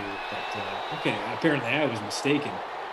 Ervin returned more punts than Tavon Austin, but in general, only 11 total punt returns for the Packers last season, and they gained a total of 53 yards. All right. Guys, we're getting close to 250 likes, so that's half of you watching. If you want to hit that like button, that'd be excellent. We'd appreciate it. Rodgers, empty backfield, shotgun snap, delivers a missile for a first. It's Devin Funchess. Funch heard us talking about him getting that Babysitter Billy Award. He doesn't want it. That'd put him up around 7 points on the day. That's 3 for 41 for him, so not a bad day. Just not one of those legendary Devin Funchess days we tell all our friends and family about in glowing terms. Or I do. I don't know if you go home to Sarah after a long sim and tell her about how great Devin Funchess is. We get a quick strike there to Aaron Jones, and it works. Nah, she just says, like, why are you? Yeah, why are you yelling? Where did your eyebrows go? Yeah. You have to eat what? Stuff like that. Yeah. And then I say, love me, pick me, choose me. I can't help it. I was born this way. That too. First down, Green Bay. Rodgers has looked excellent. Funchess again. How am I in 150th place? I think I have a pretty good lineup. I don't get it. I love my lineup, and yet I am 70th right now with 25 points in the captain spot, 22 from Rodgers, 28 from Adams. The thing is, like, we play with too many good managers here. That's the issue. That's why I keep hemorrhaging on my DK Sim dollars. It's not because I'm bad. I'm mediocre, if anything. Just that everyone in the DK Sim fam is extremely good at these Sims. Mike Sunken continues to pace the Aaron Rodgers dome. Captain. I captained him. It's not working totally. He's leading our free roll in the public free showdown. 36-way tie for first place from the 36. Packers down 4. Rodgers mid-air throw to Adams. A beautiful strike there. Adams again continuing to rack up the points. It's going to take him over 30 in the flex, I believe. And a tremendous day from the wideout one. My vote for Offensive Player of the Year in the Professional Football Writers Association Awards. He didn't win. He got beat out by Derrick Henry, another worthy choice. But just seeing how valuable Davante Adams was to that offense, how much of the load he had to carry, and just how good he was on a game-to-game basis. Dude was invaluable. It was one of those situations where if we were ever going to give an award to a non-quarterback, like an MVP, I feel like Adams definitely would have qualified. Nice completion there to MVS. The only complaint is that it's not touchdown number 4 for him. Funchess again, first down. So just like that, Funch into double digits on the day. He's having himself a pretty decent afternoon. Sure is. Yeah, the clock ticking now, so keeps the ball in play.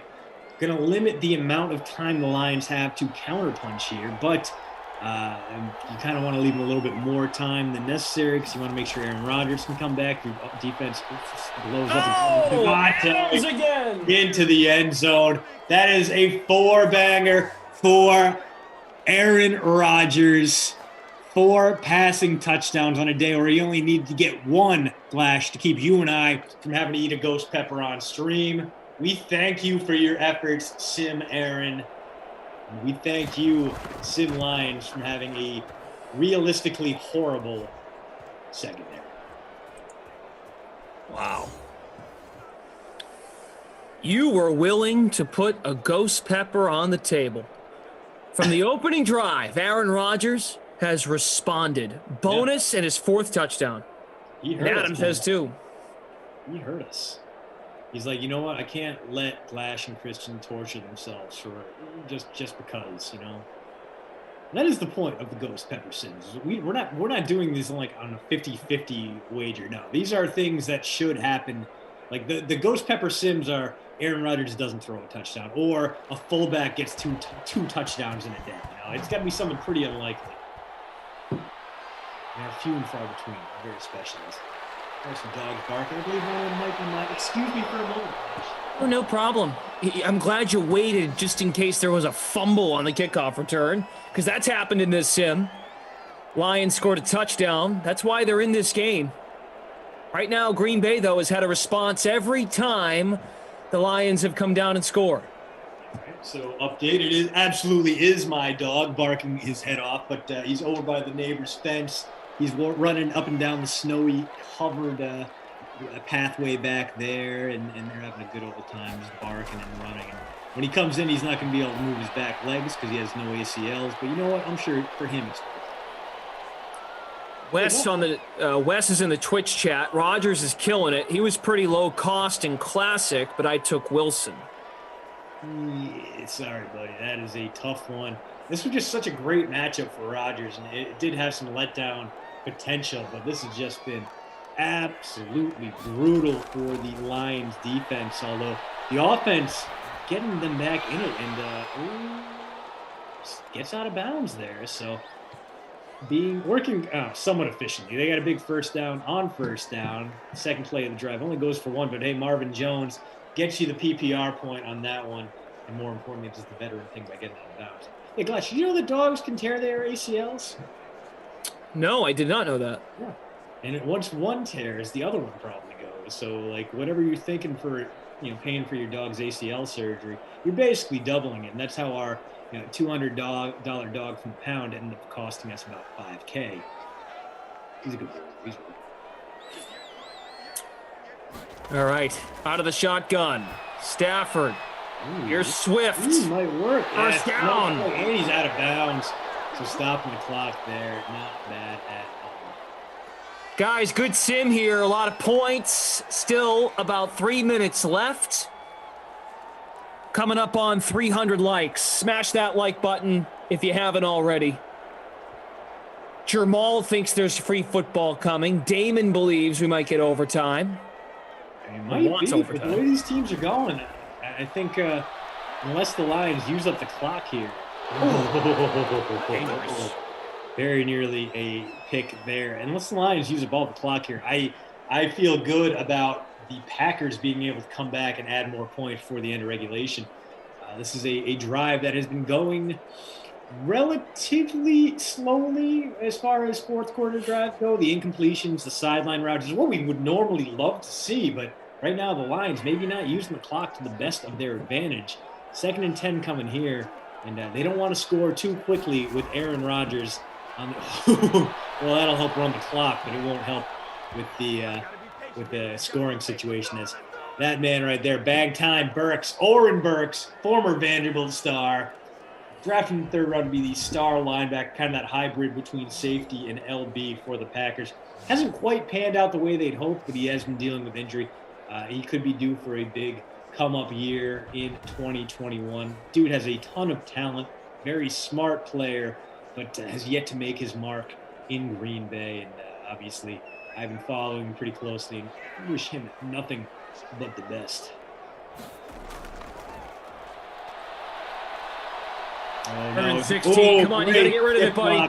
Fires over the middle. Oh, my God. Very Swift. You absolute madman. That play ends in disaster if Swift can't just get a shoulder pad on Kenny Clark. That is a sack. That is 4th and 24. But instead, a beautiful blitz pickup. And the Packers can't get to Matthew Stafford. He gets the opportunity to get it to Galladay. And now inside field goal range, should at the very least be able to tie this game up, if not take the lead here for the Detroit Lions. They're at the 18-yard line. Stafford, first down and then some. A touchdown for Marvin Jones. Marvin Jones? Yes, into the end zone. So we've had a whole bunch of 2 touchdown days. That's 2 for MVS, 2 for Devontae Adams, and now 2 for Marvin Jones, the veteran, as the Lions retake the lead. Gonna maybe kind of sort of take overtime off the table, but Packers still have a boatload of time here to march back down the field to score a touchdown, and they might even score so quickly that the Lions will get a chance to kick a game-winning Matt Prater field, a game-tying Matt Prater field goal. We're gonna have to wait and see on this one. All right. How about the Lions? I mean, this is special, people. The Lions typically aren't this great. Now, they do have a defensive/special teams touchdown, but when they play like this offensively, take pictures. and store it somewhere in a very important place. Because this doesn't happen usually. Don't forget, coming up, Kenny Ducey and Matt Meiselman for NBA Pre-Lock. Big slate in the NBA. Those guys will join us right when this sim is over. Christian's done for the day. I'll come back at 6 with Moose, Jeff Ulrich for Cowboys and Chargers. Ooh. Yes, producer Drew, you're right. We've had many Coach Sim Patricia storm-offs from press conferences here in Simland. We've been used to that. Well, the good news for the Lions is they have the lead. The bad news is they just gave Aaron Rodgers a minute 54 left in this game to mount a comeback drive. And if there's one thing Aaron Rodgers does like no one else, it's absolutely rip the heart and soul out of Lions fans.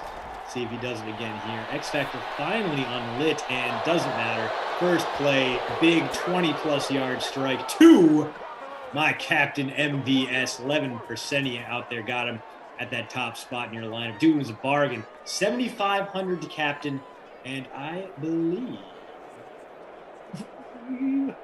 yes, that gives him over 20 points in the hoops. There you go. Rodgers. Okay, runs out of pressure. On the run, Adams again, first down. Who else? All right, would make it, well, I don't even know why I'm trying to calculate field goal distances here, although Matt LaFleur might take a field goal because he's got 3 timeouts left, and we've seen him do stupid things in the past in key games, but very unlikely the Packers settle for a kick here. It's end zone or bust for them, down by 4. Adams it's Aaron Jones, excuse me, to the 30. This drive continuing to click. Packers hanging on 2 of those timeouts, so they're not going to give the Lions a chance to mount any kind of comeback if they do take the lead here. Clock at about 30 seconds when this one gets snapped off, and Packers all 3 timeouts left. Rodgers, what are you doing? Okay, gains some positive yardage, takes the timeout immediately. So not the most efficient play, but it wasn't a sack. It was a gain, and 0.3 points there for Rodgers owners. 0.45, he got him in the captain spot. Tick, tick, tick, tick. All right, clock stopped, actually. 26 seconds. Gambler X Factor has basically been lit the entire sim. Rodgers, a rare incompletion. No one even nearby on that one. Just a bizarre throw there to no man's land. So 3rd down coming up. It's clearly 4-down territory. They are not going to settle for a 45-yard field goal. They don't want to only lose by 1. Besides, that wouldn't even cover the spread. I would say the Packers probably came into this game as 9.5-point favorites. Rodgers taking his time, rolling out. Is he going to run for it? Is he going to throw? Ooh! I don't. That was nuts. Take that timeout. 14 seconds. 1 timeout left. 2 plays here, Lash. Let's say it's probably about 2 plays. Ball at the 10. End zone or bust. The game will be decided here in these final 14 seconds. All right. Looking at the leaderboard right now. In the public free showdown, 11-way tie first. Adams and the captain, he's been a monster. Frosty is our leader in the free roll with Glash and Christian. That's an incompletion. Bad pass. 10 seconds left, though. 1 timeout. 2 more plays. So. You prefer an incompletion in that sense if it's not a touchdown. Yeah, exactly. If that play goes to Adams and gets stopped at the 2, you got to burn your last timeout. You got to figure things out from there.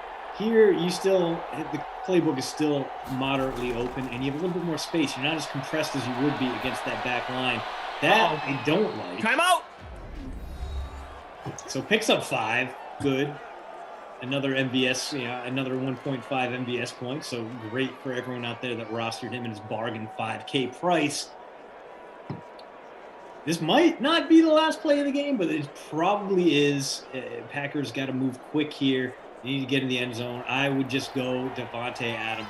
And they're coming out in the babysitter Billy hybrid formation here, so they're clearly going to throw it. What are they going to do, Jim? Oh, wide open, Jim Lewis! Mercedes Lewis! My. Who saw that coming? Mercedes Lewis, the old tight end, hadn't called his name since the first quarter. An absolutely wide open 5th touchdown of the game for Aaron Rodgers. And barring a miracle special teams touchdown, which, hey, let's not rule it out. We've already had one of them today from the Lions. But barring some kind of miraculous kick return, the Packers going to leave with a come-from-behind win in Detroit. Aaron Rodgers once again ripping the hearts and souls from Lions fans. Wow. A tradition unlike any other. Wow. Unreal. Fantastic energy in the sim. Yeah, what a great game this has been. Just tons of points. Blew past the over in like the second quarter. And you know, I expected the Packers to score 30 plus. I did not expect the Lions to be here. So like you mentioned many times before, hats off to the Sim Lions, who so often are just total unwatchable garbage. And yet here today, beautiful, lovely, wonderful. And that'll do it. What a game, man. That was rad. I liked it. I liked it a lot. What a great way to finish off my sim week. My last sim before the weekend, and now I can bring this energy to all the partying I'm going to do tonight. And by partying, I mean watching Netflix and maybe having a beverage. I don't know, man. Anyway, this is going to be a really tough one. How are we going to name a Krusty Koff player of the game in this one when everyone did extremely well? MVS 20 plus in the flex. Davante Adams 40 plus in the flex. Aaron Rodgers 38 in the flex. Marvin Jones, I don't know, like 1 million points. You know what? Let's give this one to Davante, who's coming off a bit of a cold snap. He came out, he played great. And as much as I would love to reward Aaron Rodgers for 370 and 5 touchdowns, he got outpointed by his top wideout. Credit where it's due. I think Adams was slightly less owned as well. Mm-hmm. So we're going to give it to that man right there. Davante Adams. Amazing game from him. On the ground, Aaron Jones, your leading rusher, 12 for 58. Kerryon Johnson, 24 yards. No one else had more than 12, although we did have a 1 rushing touchdown from DeAndre Swift. Ooh. All right. Our man Frosty finished first in the free roll. Aaron Rodgers in the captain spot was the right call for the winning lineup. Paid up and paid off. I look at it. I got this great lineup, Glash, and I still couldn't crack the top 50 of our SimFam free roll. I got 35 points in the captain spot from MVS. Didn't matter because so many guys were good tonight. Aaron Jones and his 14.8 was basically nothing. And you know what? I got to call out a Babysitter Billy award winner today. Normally that would be tough because so many guys showed up and performed, but today it's going to go to Danny Amendola, popular punt play. 1 carry, 7 yards, not what you expected on a day where these two teams combined for 70 plus. Danny Amendola, sorry, buddy, you are the Babysitter Billy, not my kid award winner today.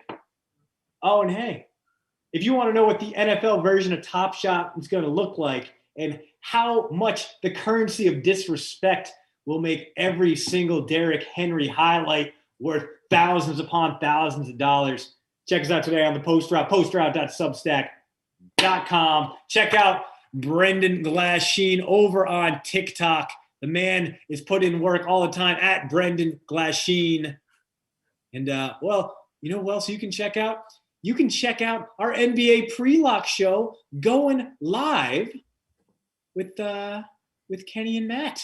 We right. Go right to them, or do we should absolutely thank the whole production crew behind us, though, including the Drews, including Tom, including Frangelico. Without them, we wouldn't have had this absolute banger of a sim. Anything I'm missing, Glash? No, other than the fact that good job today. You are back in Simland on what? You here for the rest of the weekend? No, you're back Monday. I'm back on Monday, and okay, you know, buddy. because Drew pointed out, only the third 5 passing touchdown game in Simland. You know what? Let's give it to Aaron Rodgers. Let's switch it over. I'm sorry, Devontae Adams. I'm sorry that I had to give it to you and then pull it away like I was dangling candy in front of a baby. I'm so sorry. But yes, Aaron Rodgers with a truly historic performance today. And he prevented us from having to eat ghost peppers. How could I forget? Aaron They Rodgers. can share. They'll be fine. They can share. All right. I'll be back at 6:00 with Jeff Ulrich for Chargers and the Cowboys. We were just holding up our envelopes and also our great billboards that were created. We also have business cards. And with that, I will hand the baton to the NBA pre-lock guys. We've got Kenny Ducey and Matt Meiselman standing by. Fellas. Ducey is muted. I wanted to hop in on the trend and hold up my business card. That's apparently what we're doing now. We're just holding up things and that say words. So I have my own. So follow Glash on TikTok, subscribe to the Post Route, and follow me on Twitter at Kenny Ducey, which is where I just tweeted about at Preaching Sense being with me here. Matt Meiselman and Kenny Ducey on the NBA Pre-Lock Show here on DraftKings. We got Kyle Guy, Bismack Biyombo, just a tremendous slate of names here. Tremendous group of people to choose from, Matt, at value. We got a 9-game slate all told. We got the Pacers and the Celtics. Boston looking for a bounce back spot. The Clippers, the Lakers could use wins. I want to start here, though. We only have 2 7:30 games here. So with that in mind, how does that affect how you're building your lineup here, Matt, when you consider the late swaps, the injury news that's going to come down later on? We have names like Jonas Valanciunas, Tyler Hero, Sadiq Bey, Bam Adebayo questionable. Miami, of course, playing at 8. So how is it impacting how you're building? You dropped my favorite buzzword or buzz term, late swap. I think that's the most fun that we can have. For next time, though, I want to get the memo on the business card. I haven't had one made up, but I feel like that's part of the show now. So this was made up probably about 6 years ago, and I just have a box of them still laying around by my desk. So I figured, what the heck? I'll break it out while I'm on the sim with Christian. Is that just a business card for your Twitter account? No, on the back end, it's got, like contact info for me, nice. A QR code, but the website that it goes to is like my about.me, which is people use that like 6 years ago. They don't use it anymore, but yeah, I don't know. I still carry them, I don't see anybody to give them to right now, but maybe one day. Just hold them up on camera. Yeah, I think that's the way to do it. I think whoever's coaching the Raptors tonight might need to do the same thing to like get some recognition. I'm starting to look at those 7:30 games, and I really have no idea what to make of that. My inclination is to sort of ignore the fact that there's a coaching debacle of some kind. I'm not really. Do you have a good handle on what's going on there? Who will be determining the rotations for that team tonight? Probably Fred VanVleet. No, I don't know. Yeah, so VanVleet and Lowry both playing 48 minutes, that could be fairly significant. But I feel like they'll keep it relatively normal. I just don't know. Maybe we have to increase the amount of uncertainty that we expect there.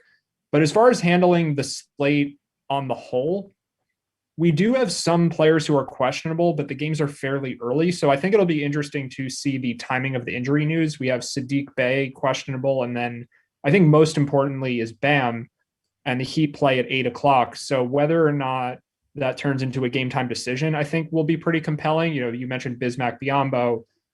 Precious Achiuwa is probably the better value play if he's starting. So it'll be interesting to see when we get that information. I would imagine that at some point while we're on here, we either get the final update on Bam or we just get the notification that he is a game time decision, and then we have to plan around that. Yeah, Bam is going to be a big one for sure. I wanted to ask you again, just right off the bat. I mentioned a couple names, but where do you rate Biyombo? And I mean, it could be Kyle Guy that gets into the rotation. I think that some fans have been asking for him, and he's still at minimum salary. He hasn't gotten really any playing time all season.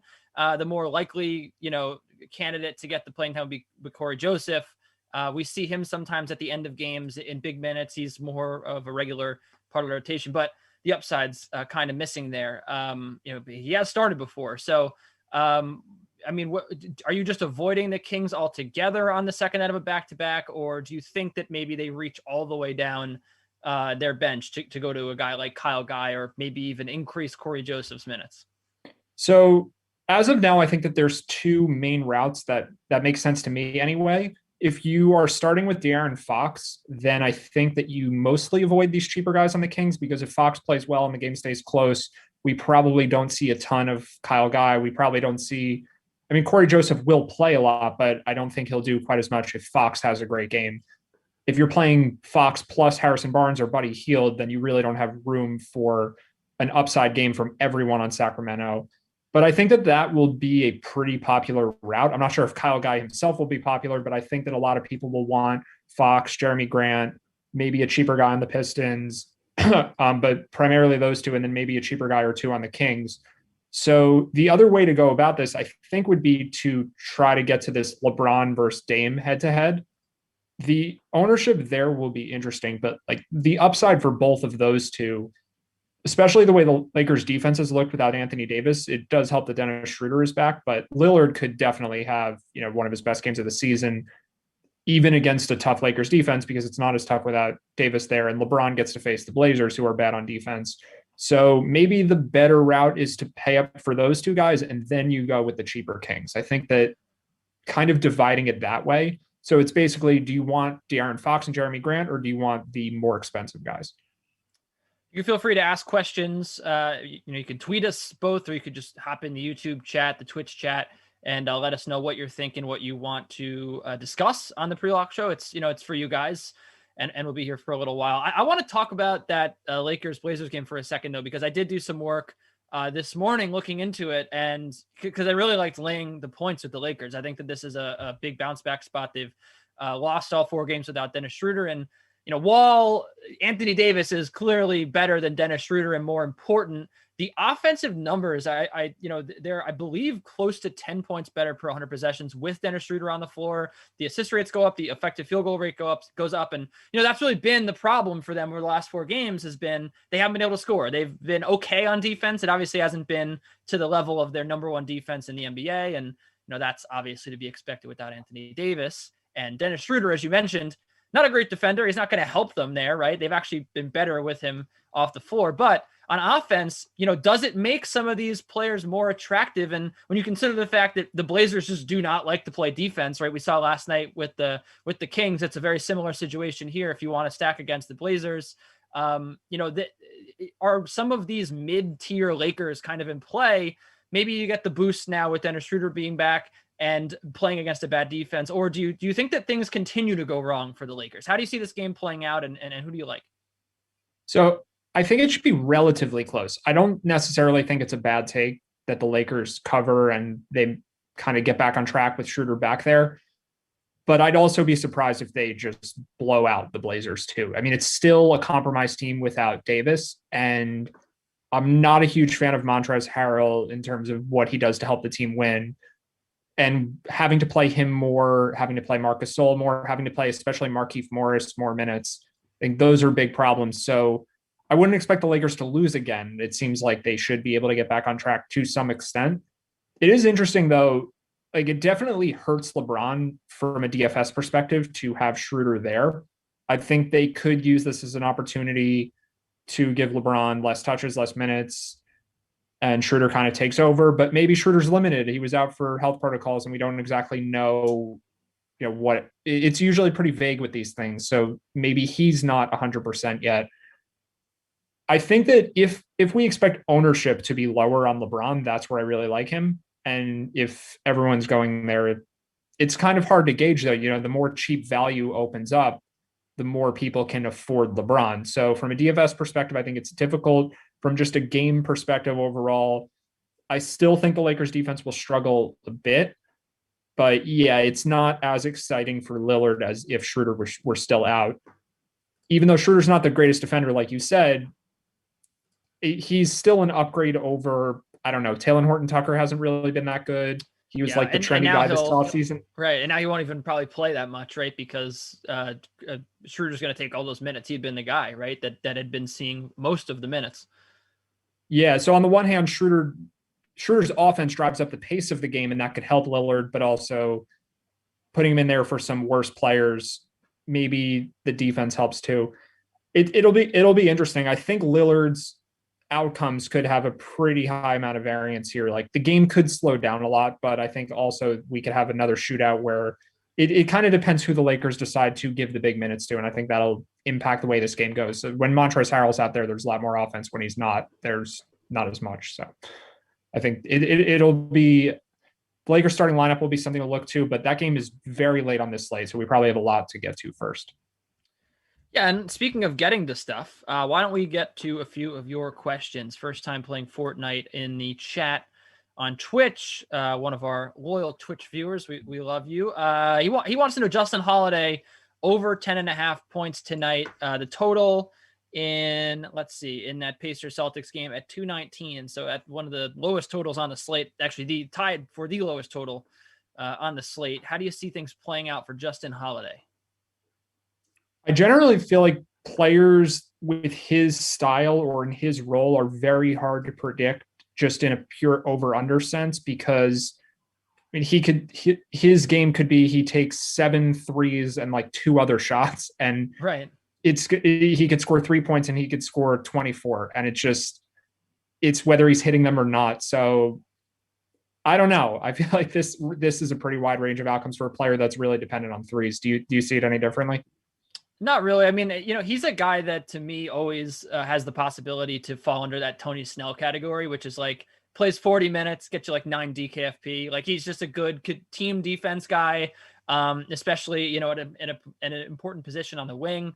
And yeah, I mean, he has the potential, like we've seen him flash that upside, but even on his good fantasy nights, like I'd rather have him as a DFS play than taking over on his points, because like you said, even just looking recently, he had the 7 threes that led to his 22-point outing.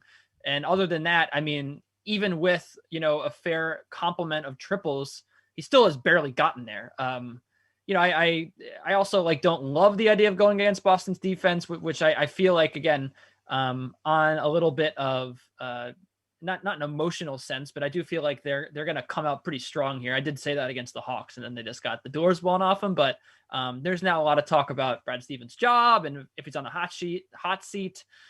So I do think that they're going to have a better effort on that side of the floor, and it tends to be that's the side that they kind of bear down on more when they have their backs against the wall. So I feel like he's not in the best spot here. So I would probably fade that. So I agree with you. Manacle says he's going with Shea and Young tonight. First time playing Fortnite again, asking, is Lowry too cheap not to play tonight? Well, we just got some relevant news for this question. Pascal Siakam is out for health protocols. So yes, that'll help Lowry. It'll also change a lot from this whole slate. Yeah, I do think that's going to open up some more opportunities. I mean, Norm Powell is already $6,400, but he tends to be the guy when they're missing one starter, they give him more shots, and he and OG are their 2 best shooters. So do you like one over the other? I mean, OG is $900 cheaper. I don't know who you think has more upside here, and I don't think we know who's going to start. I mean, OG probably starts, but I don't know. Do you like one over the other, or are they both in play for you? I think everyone's in play for this team. I think you're right that Powell is the biggest beneficiary from the backcourt. I'm not sure how much Lowry and VanVleet benefit. It's to some extent. And this game also had some blowout potential with the Raptors as 8-point favorites. And I don't think Siakam is the greatest player in the world. I think he's probably the Raptors' 3rd best guy. But we should see the spread come down a little bit. It'll make it just a little bit more likely that the game stays close. So bump to Lowry, bump to VanVleet. I think bigger bump to Powell, and then we potentially get a Chris Boucher start, which would likely make him one of the higher owned players on the slate. I think he's priced back into the 5,000s, just double checking that. But if Boucher starts, 5,600, that's going to help him a lot and make him one of the better plays of the night. So this just got really interesting.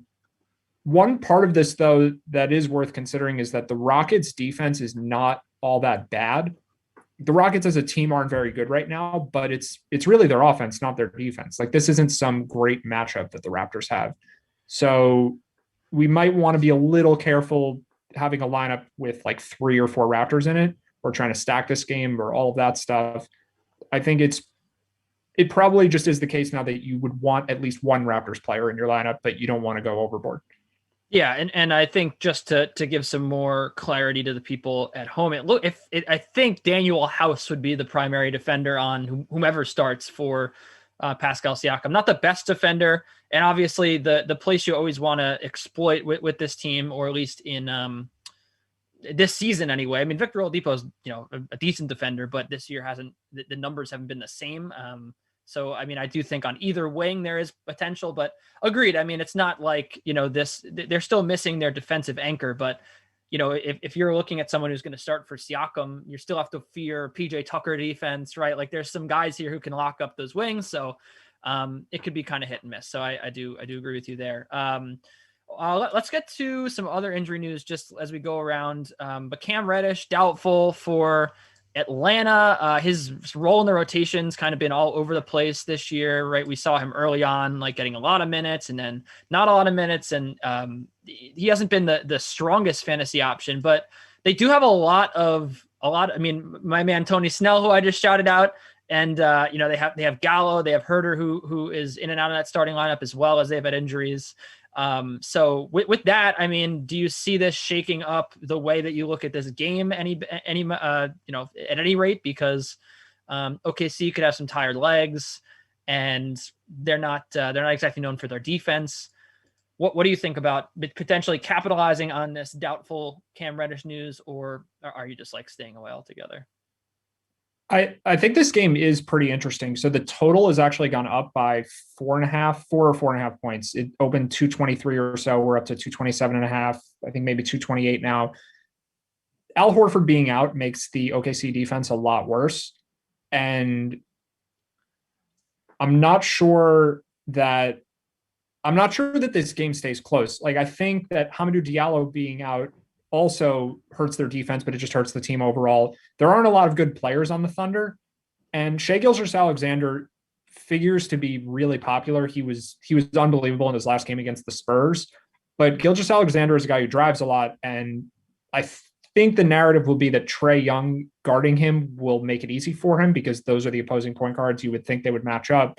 But you mentioned Tony Snell. Like, if I were running the Hawks, I would just put Tony Snell on SGA. He's really their only good offensive player, maybe only good player that's playing at all tonight. So if that happens, it's not like it's some great matchup and then you have Capella and John Collins at the rim. I don't know that this total being so high makes sense. I think it could just be because the Hawks won't have a hard time scoring, and it makes Trae Young pretty appealing. I'm not overly interested in SGA, but I think this game, because of the players that are out, like you said, with Cam Reddish, and Kevin Huerter's pretty cheap, and then you have the injuries on the OKC side, you want some parts of this game, but I'm not sure that this is just some close game to stack and then SGA is the lock that kind of seems like everyone thinks he is. So some other injury news that we're watching, Jonas Valanciunas on the injury report, questionable with the sore thigh for the Grizzlies.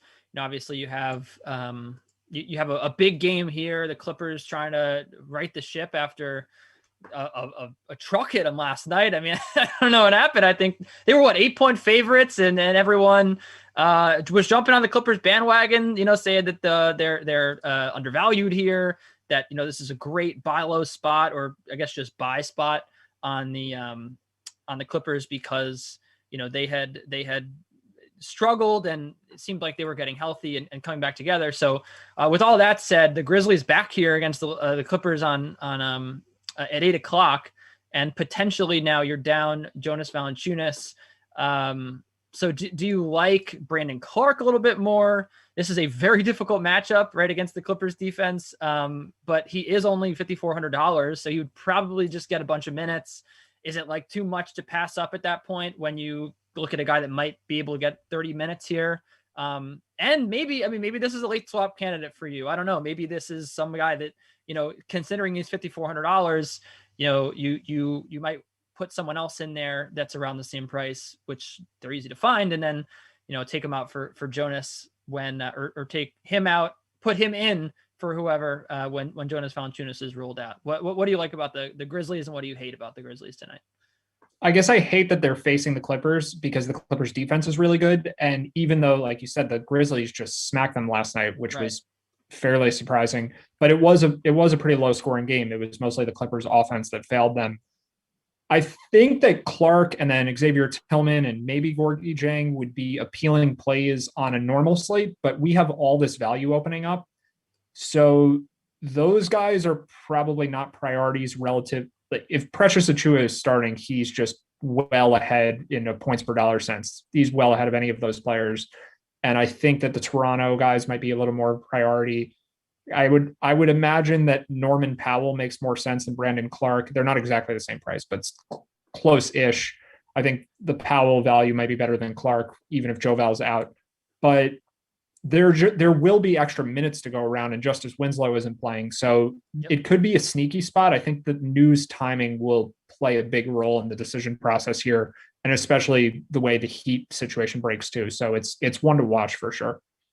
And we will get to the injury report in just a second, but quickly, I want to get to a question from First Time Playing Fortnite who asked if we like anybody under 4K, and that ties back into this game. I wanted to ask you about Tyus Jones. Look, he's not like the best. First of all, he's not the best basketball player. Like I don't really enjoy watching him play, and I certainly don't enjoy rostering him all the time. He's not really a target of mine. But you think back, his price has really come down now that John Morant's back. $3,500. He had 30 DKFB. He dropped 20 points on this same team in just 15 minutes on 9 of 11 shooting last night. Second night of a back-to-back. Maybe the Grizzlies reach back into their bag of depth and go back to Tyus Jones for maybe more minutes tonight. Is there any world in which Tyus Jones is able to replicate this at $3,500? Maybe if there's another blowout. I think they kind of went with the hot hand because he was playing so well, like you said. It's not impossible that we get a repeat performance. It did just happen yesterday, but I would bet against points, it. I believe before, or he did have them before garbage time, if I'm not mistaken. Yeah, I think it was sort of a cleaning the glass anyway. I love cleaning the glass, but they said they filtered out the garbage time and Tyus Jones had 20 points. No, it makes sense. I mean, I think even without garbage time, he would have played less if he just wasn't playing so well. The Grizzlies have so many guards, and it seems like they kind of ride the hot hand. So I would guess they're inclined to try to give him more minutes because he played so well yesterday. But if he's not as efficient, then you have Dylan Brooks and you have Grayson Allen and you have D'Anthony Melton and Desmond Bane. I don't think John Konchar is in rotation right now. And then obviously John Morant. So I think just because of the nature of the slate where there's so much value now, it's not necessary. But then again, if you're in a massive tournament, Tyus Jones will be roughly 0% owned. So it's not the craziest thing if you're in a big enough field where you want to take a shot on someone. Speaking of value, speaking of the Grizzlies, speaking of some of the guys that are out of the rotation, let's take a look at the injury report that we're watching tonight. Leading off with Miami and Utah, Bam Adebayo, Tyler Hero, both questionable for this one. Two of the bigger offensive pieces for the Heat potentially not playing. Maybe that opens the door for a nice score on Dragic night. Of course, we know that Kelly Olynyk at just $4,600 will probably be the guy to step up for Bam if he does sit. So we'll watch that. We have the Lakers, and boy, all their injury news. I mean, pretty much it's not going to be, unless something crazy happens, right? LeBron's on it every single night, and we have, Markieff Morris, Kyle Kuzma, Dennis Schroeder listed as probable. Anthony Davis, of course, out once again. Detroit and Sacramento, just the Saddiq Bey injury. That's all we're watching there. Al Horford, as Matt mentioned, is out for this game along with Diallo. Ty Jerome is, I think A means that was sent to the alternate site, if that's, or G League. I'm not sure what that means. Active. Maybe he's just active. Yeah, I think that's right. This is first time game. reading the graphic. Yeah, we were told that available. So there you go. He's available to play. Christian Wood, of course, out still for the Houston Rockets. So potentially a little more upside for the team facing that defense, but still should be able to tie it together. And then we talked about the Grizzlies already with Jonas Valanciunas listed as questionable, popping up on the injury report today. Tyrese Halliburton is doubtful, so he'll probably miss that game, along with Hassan Whiteside and Jabari Parker against the Pistons. And then Pascal Siakam, the recent news here, is going to be missing. We also have Cam Reddish doubtful tonight for the Thunder. That's not on the graphic, but something worth watching anyway. And again, plenty of news that will still trickle out here. It's It's a lot to follow, and as Matt mentioned, a lot of value. So with that, when you look around the board here, looking maybe let's just, because it's always more fun to do it this way, under 4K, maybe someone who's going to step up, get some more minutes. Maybe it's someone on the second out of a back-to-back that just comes off the bench a little more. Who are you looking at in this range? You have Corey Joseph, obviously, just off first glance, who we talked about potentially with Halliburton out, being a little more active. You've had Eric Paschal it's not like the ceiling is super high, but a high total, a good matchup. I don't know. Who do you like down here? I think the players that will get the most attention are probably Biyombo, maybe Kenrich Williams. He's down to 3,500. His role should go up a little. He's not the same position as Al Horford, but he will get more minutes. Just everyone will. And Hamidou Diallo's out, so that helps him too. Corey Joseph is interesting. I mean, my favorite guy in this range, assuming the news breaks right, is Precious Achiuwa, and I like him more and more for every minute that passes where we don't have Bam ruled out yet. So the later that is, the lower his ownership will be, and then the better play he is at the stone cold minimum. So that would be pretty enticing if we get that timing to work out. I think that the Pistons have some appealing guys too if Saddiq Bey is ruled out. So a lot of people will probably gravitate towards Jeremy Grant more so than they already are for that news. But Grant is playing a ton of minutes anyway, and Bey is in the starting lineup. So I'm not sure it changes much for him. It would probably benefit guys like Wayne Ellington and Svi Mikhailuk more. So I would look to one of those two, I think, as a guy with 3-point upside if Bey is out. Not so much if Bey's in, but those are two players who don't really do anything but shoot threes, but one of them could get hot and make a bunch of threes. And I think the minutes will be there if we don't have Bey playing tonight. Well, I already mentioned him, but the guy, speaking of threes, a guy that's hit 11 threes in his last 3 games, coming off back-to-back performances with the 30-plus minutes, $3,400. That man is Tony Snell. With Cam Reddish doubtful, maybe he's a play. It's not like the upside's super crazy, but OKC's 3-point defense isn't elite by any means. That's a guy I'm looking at without Cam Reddish, but again, he's a very boomer bust guy, and I don't know. Do you expect him to be chalky tonight, considering the news and considering the game he's coming off, and the fact that he's only come up $400 from where he's been the last 2 nights, where he's been a pretty solid contributor with 20 plus DKFB? Yeah, I only didn't mention him because I was saving him for you. I know that's been your guy for today. That, yeah, Matt. I'll let you have that one. I do like Snell also. I think you probably want him as part of some kind of game stack or mini game stack, because he would probably be dependent on the game being close. I think the Hawks mostly want him for his defense. And if he's guarding Shai Gilgeous-Alexander and they kind of just match him minute for minute, that would be pretty great for Snell if he plays 35 to 40 minutes.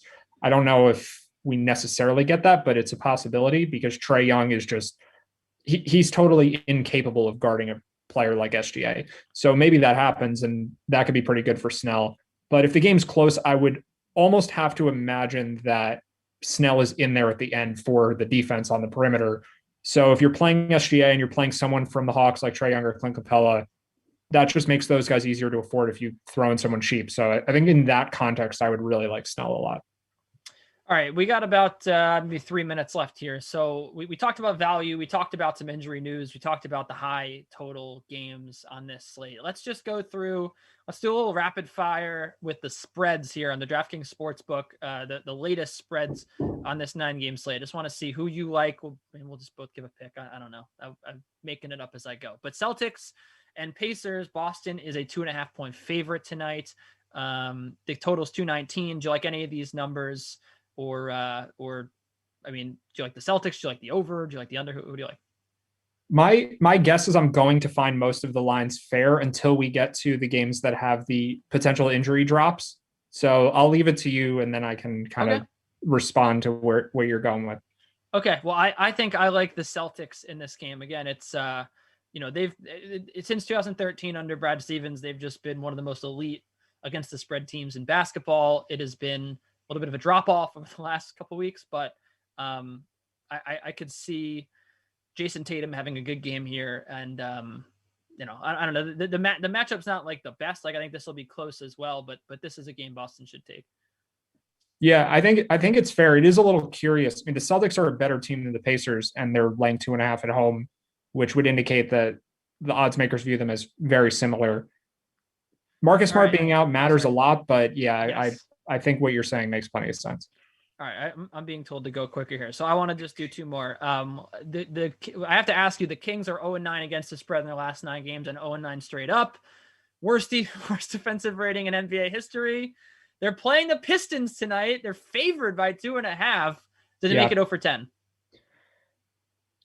I think that they probably don't, because the Pistons, it'll depend a little if Bay is playing. Now that he's the greatest player in the world, but DeLon Wright being out for the Pistons matters a lot. And even without Halliburton, I think the Kings have enough guards where they should be okay. One other game I'll quickly mention, because I'm seeing the line move, is I'm not sure that Pascal Siakam being out is the big deal that people, I kind of mentioned it before, but I think the Raptors should be fine even without him, because Siakam is probably their 3rd best player, and Boucher can kind of pick up the slack. Yeah, I agree with that. I also love taking teams when they lose a big player against the spread. It's hit for me. Like I've lost like 5 out of the last 6 times I've gotten in ahead of the injury news and gotten like 2 points of closing line value. Real quick, what's your best bet for tonight? And then I'll give mine. I think I've already said it, but what are you eyeing the closest? Let me see. I think I'm eyeing the Raptors, although I don't have a ton of conviction there. It's maybe a personal bias against Siakam being the greatest player. I agree. I don't really think the Clippers lose again, but I don't want to make that pick either. Laying points on the road, if I have one rule in betting to not do, don't pick road favorites. Like it doesn't seem to be as conducive to success as, it's a little different this year without fans or without full stadiums full of fans, but it just seems like some of those lines can be too good to be true. So those are the games I'm eyeing, but I don't really feel that strongly about any of it. All right. Well, I'm on the Lakers -5. The lines come down from, I believe, 6.5. And I still see tremendous value here with, again, Schroeder adding about over 4 points per 100 possessions to that team net. The defense has been fine. The offense has been the big problem. And against a very bad defense, I think that they will pull it out, especially, you mentioned some of those guys that they're going to have to look to on the offensive end underneath in the front court. The Blazers front court, I know as a Knicks fan, Enes Kanter is not a good defender. And, obviously they've been without Nurkic for quite some time now. Melo, these guys are not good post defenders. So I don't think that it's going to be a huge deal that they're not without Anthony Davis on the offensive side. And even with Kanter, this hasn't been like a great rebounding team either. He's a great offensive rebounder, but the rebounding rate as a whole for the Blazers not great. So I think the Lakers have enough edges here. I'm going to bet on the Lakers defense going back to the way it's been all season long. And I think the offense is going to come back with flying colors here with Schroeder back and the Blazers defense being as bad as it is. So yeah, give me them. Matt, any final thoughts, anything you want to tell the people to look out for as the news comes out over the next, hour and change here before the 7:30 p.m. games start and the slate opens? That's the key. You just mentioned it. I don't think we mentioned lock time yet or really talked about it. So yeah, you have 7:30 lock, which makes the news rush will probably happen pretty suddenly with a lot of the big updates coming for the 8:00 games. So just keep your eye on whatever feed you go to. Maybe it's DK Live, maybe it isn't, but just pay attention to the injury DK Live. Follow us on Twitter. So yeah, just stare at your phone till the DK Live blurbs come up, and watch out for some of those big updates in those games at 8:00 in particular. We shouldn't have much at 10, so this isn't like reserve your swaps until the end of the night. And maybe me saying that will make this be the night LeBron sits. But I think for 8:00 in particular, that's the timing to kind of look out for. All right. It's the big Tony Snell night. Looking forward to it. First time playing Fortnite. Everyone in the YouTube chat, the Twitch fam, thank you for being with us here on DraftKings on a DK Dream Stream on NBA Pre-Lock Live. He is Matt Meiselman. The crew that you're not looking at right now is the Drew Stack, Andrew Connolly, Andrew Johnson. We got Jeff and Sadie and Thomas as well. Everyone working so hard on this. We appreciate all the hard work that goes on behind the scenes. And So does Jesse Cofield, who we'll see in just a moment here. We got 6 o'clock coming up in just 7 minutes. Kickoff from the Chargers and the Cowboys.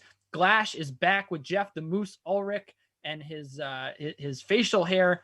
They'll be there to give you all the commentary that you need on the NFL and what's going on, and also, you know, the sim at hand as well. So with that, for Matt, I'm Kenny, and so long. We'll hand it off to Jesse.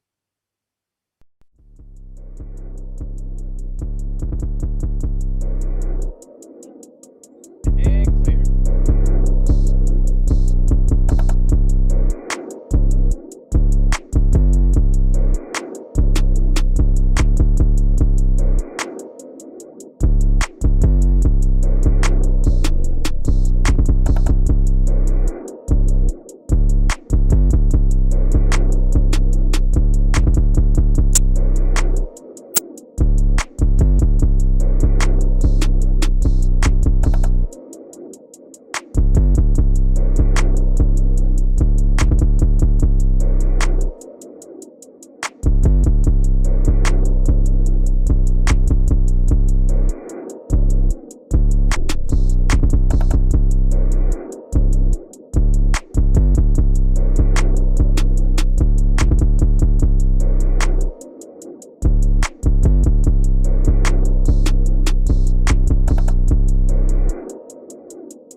Happy Friday, everybody. Welcome to the DraftKings Dream Stream as we welcome in the weekend, not the singer, like just, Saturday and Sunday. All right, I'm Jesse Cofield here with plenty of DK goodies to bring you on a Friday night, including a 3-game late slate of Madden Sims, as well as some great fantasy and sports betting content.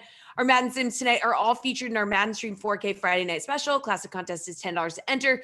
Features 4K in prizes, $1,000 going to first. But let's take a look at the schedule. So starting at 6, Brendan Glasheen and Jeff Ulrich get the Friday night sim light started with the Chargers and Cowboys from Jerry World. Then at 8, Jeff sticks around, joins Adam Kaufman to call an AFC North showdown between the Steelers and the Browns. And last, but certainly not least, it's Madden After Dark at 10 p.m. Koff pulls double duty and we'll call this contest with Brandon Cristal as the 49ers visit the Panthers. That's all coming up shortly. But don't forget, you can get in on some NBA and NHL contests tonight, including the NBA 500K fadeaway contest. That one will cost you $15 to enter. Features a top prize of $100,000. Gives you a little more time to get a lineup in with a lock at 7:30 p.m. Eastern. In the NHL, we have the 50K Twine contest for a short 3-game slate. That's $10 to enter for an opportunity at a 10K top prize. You can also check out all the NASCAR, MMA, college basketball, PGA contests available this weekend. And of course, don't forget to check out all the action for those leagues over on the DK Sportsbook. We have some NFL draft, UFC, and NASCAR talk on the way, but let's kick off this Friday night with a sim between the Chargers and Cowboys. With the call, Brendan Glasheen and Jeff Ulrich.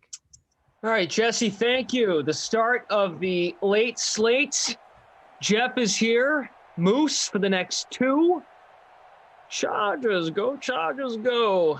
And the Dallas Cowboys. Where would you like to start here, Moose? Well, first of all, I forgot to ask. I feel like I haven't seen Jesse for a while. I just realized that, but I'll ask her where she was after the sim. The chat is all. I mean, have you been chatting? Like, is it your burner account? James is already bringing the heat here. He's saying he's your favorite. You're his favorite announcer. I'm boring. It's great. I like the fact James is, he's realized that he likes you as your favorite announcer. I don't know what's going on, but I like it, man. You know, developing favorites in the chat here. Finally, it's great. Well, we're at a point now. We've been here for a year. You're just stuck with us at this stage, So it's favoritism is one way to put it. It also must be like, well, we got this guy here again today, so just got to get used to it while we can. It's very kind. The chat is great. You're not boring. You're fine. You're fine. Who do you like in the captain spot? I stacked a bunch of Cowboys. I put Zeke. I did too. I put Zeke and Dak in my lineup. Just couldn't trust Herbert, even though he's my guy in real life. Couldn't trust him in the sim. Averages like 2 points less per sim. A lot more inconsistent. You look at the ratings. Dak does have the superior ratings. I got my lineup in, so we'll track it. I put in. I did use Mean Joe Reed from the Chargers. Good one. As a value play. I use Gallup as well. So a little bit of stacking going on with the Cowboys guys. So I put the Jar, Blake Jarwin, in the captain spot. Eckler is my only Charger. Prescott, Zeke, Gallup, and Greg the Leg.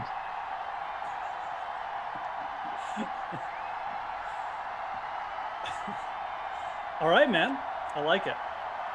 Chat's bringing the heat already. Talking to Brian.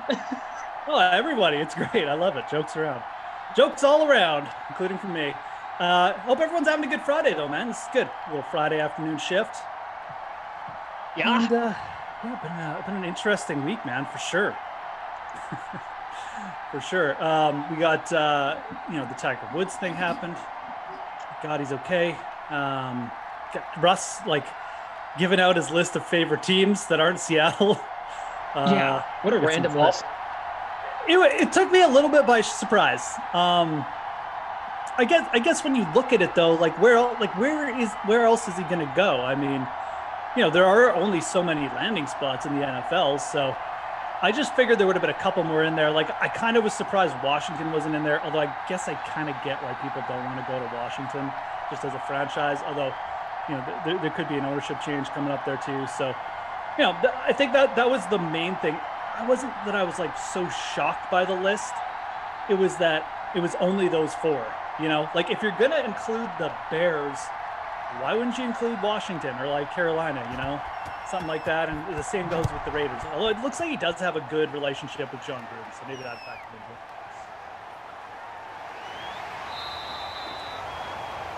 All right. Well, most of it, when you look at it on its surface, he's not going anywhere. This is just like agents getting information out there to really pull the leg. You don't think so? Dude, I'm telling you, we're entering a new phase of the NFL. And that new phase is the quarterbacks are going to start running the show a little bit. And it's all because of your guy. You blame Brady. Blame Tommy Boy for something else. It all connects, Jeff. It all connects. He has shown people like Russ the path.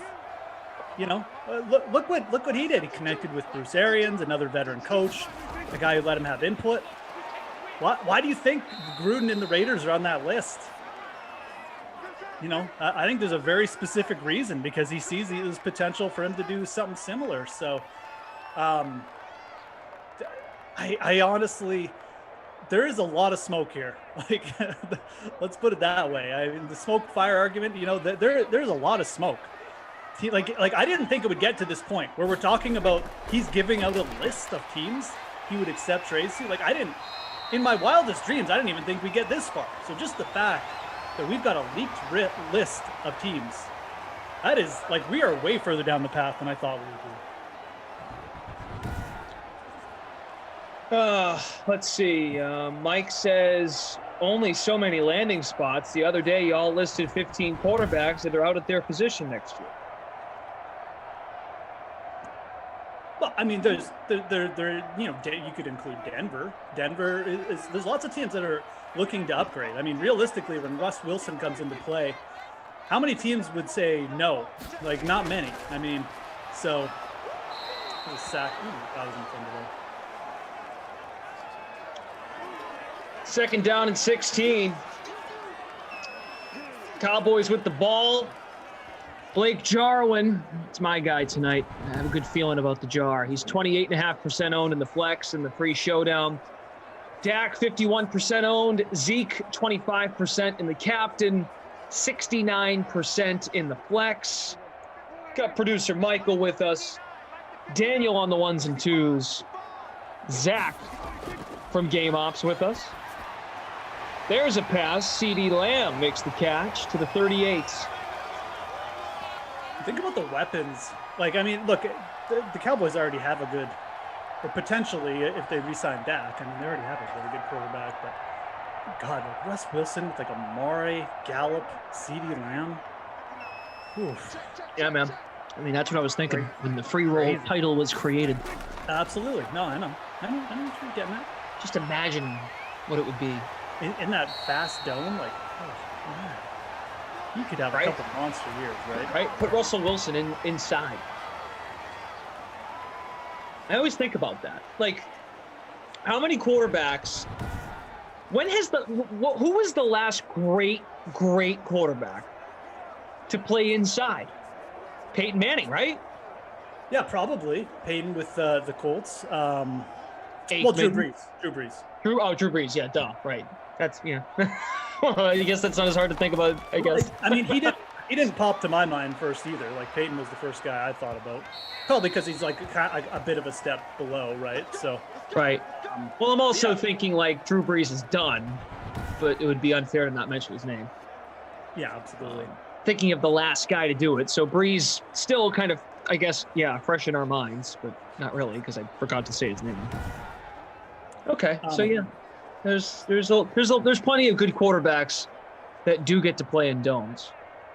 But you're right. Like, in today's NFL, like, do any of the elite quarterbacks actually play in dome cities? Like, I don't consider Matt Ryan elite. I mean, Stafford, we feel, has not been put in the best situation. Exactly. Like, he's pretty good, but I'm not going to put him up there with the elites, and he definitely hasn't been in a situation to take advantage of it. But he would kind of be like him and Ryan. And again, I really put those guys like a step below. So it is kind of weird. Like, you think about it. I mean, you got Josh Allen. You got, I guess, Deshaun Watson, actually. Houston plays in a dome. It's kind of weird, but they do. Yeah. So I guess Watson's like maybe the only like truly elite quarterback in modern, like today, that plays in a dome consistently. Adam Kaufman has arrived in the chat. Oh, great. Fantastic. He is asking if anyone wants some NBA head-to-head action tonight. And if so, send a contest to DK-A Kaufman. Just like trolling now for like people. This is getting ridiculous, man. I mean, I was just trolled 12 minutes ago by Adam Kaufman on Twitter. Oh, really? Around a year ago now, I was doing a fantasy flash over at DraftKings, and I was referencing the great Boban Marjanovic. Had trouble saying his name And I was watching the Mavericks play last night, and Boban got the start. So it reminded me of this video, so I put it out on Twitter to remind everybody and just show how much of a blabbering idiot I can be. And Adam Kaufman responded, I'm also a fan of Boban starting because Adam had Boban in his starting lineup last night in his winning NBA lineup. There's the story.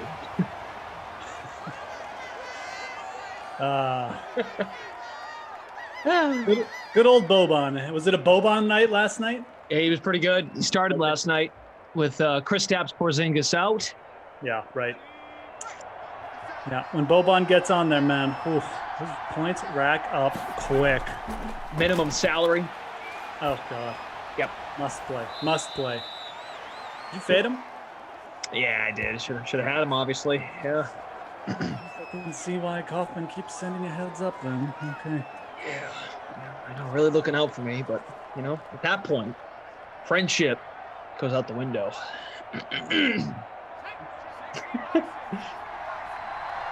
Justin Lee, whose ears are you talking about?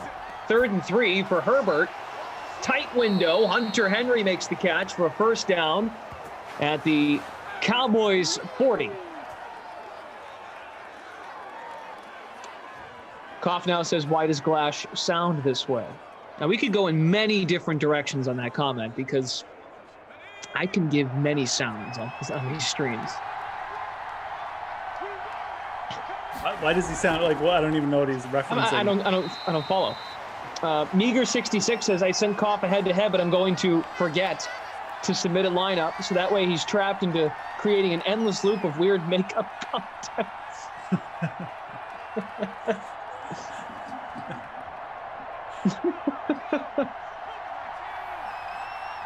It's good. I think Kaufman's whole play is just to get your money quickly, and then he just suckers you into just making endless makeup contests. So he just has someone to play with for infinity. The best is when he wins and he'll text you at we're both kind of late night owls, and he'll text me at 1 being wow, both of our lineups suck tonight. Yeah, you still won though. He just, wow. He was a good play. Yeah, I know he was a good play, but I lost by 5. I still didn't win. But it's encouragement. Gotta make sure I send him a text so he still feels good about taking my $5 contest tomorrow. It's always a future. The future is always on his mind. Not gonna lie, it's pretty smart. Rent free. It's pretty smart. It's the best though. That's got to be the next TikTok. Is just that buddy that just keeps taking money off you. Right. Yeah. Oh, dude, but you were so close. Oh man, you really gave me a run for my money last night. Wow. Holy cow. Wow. 7th loss in a row. I can't believe how much you've improved. Good job. Good effort. Oh, Eckler stopped. As the person breaks out food stamps for the week.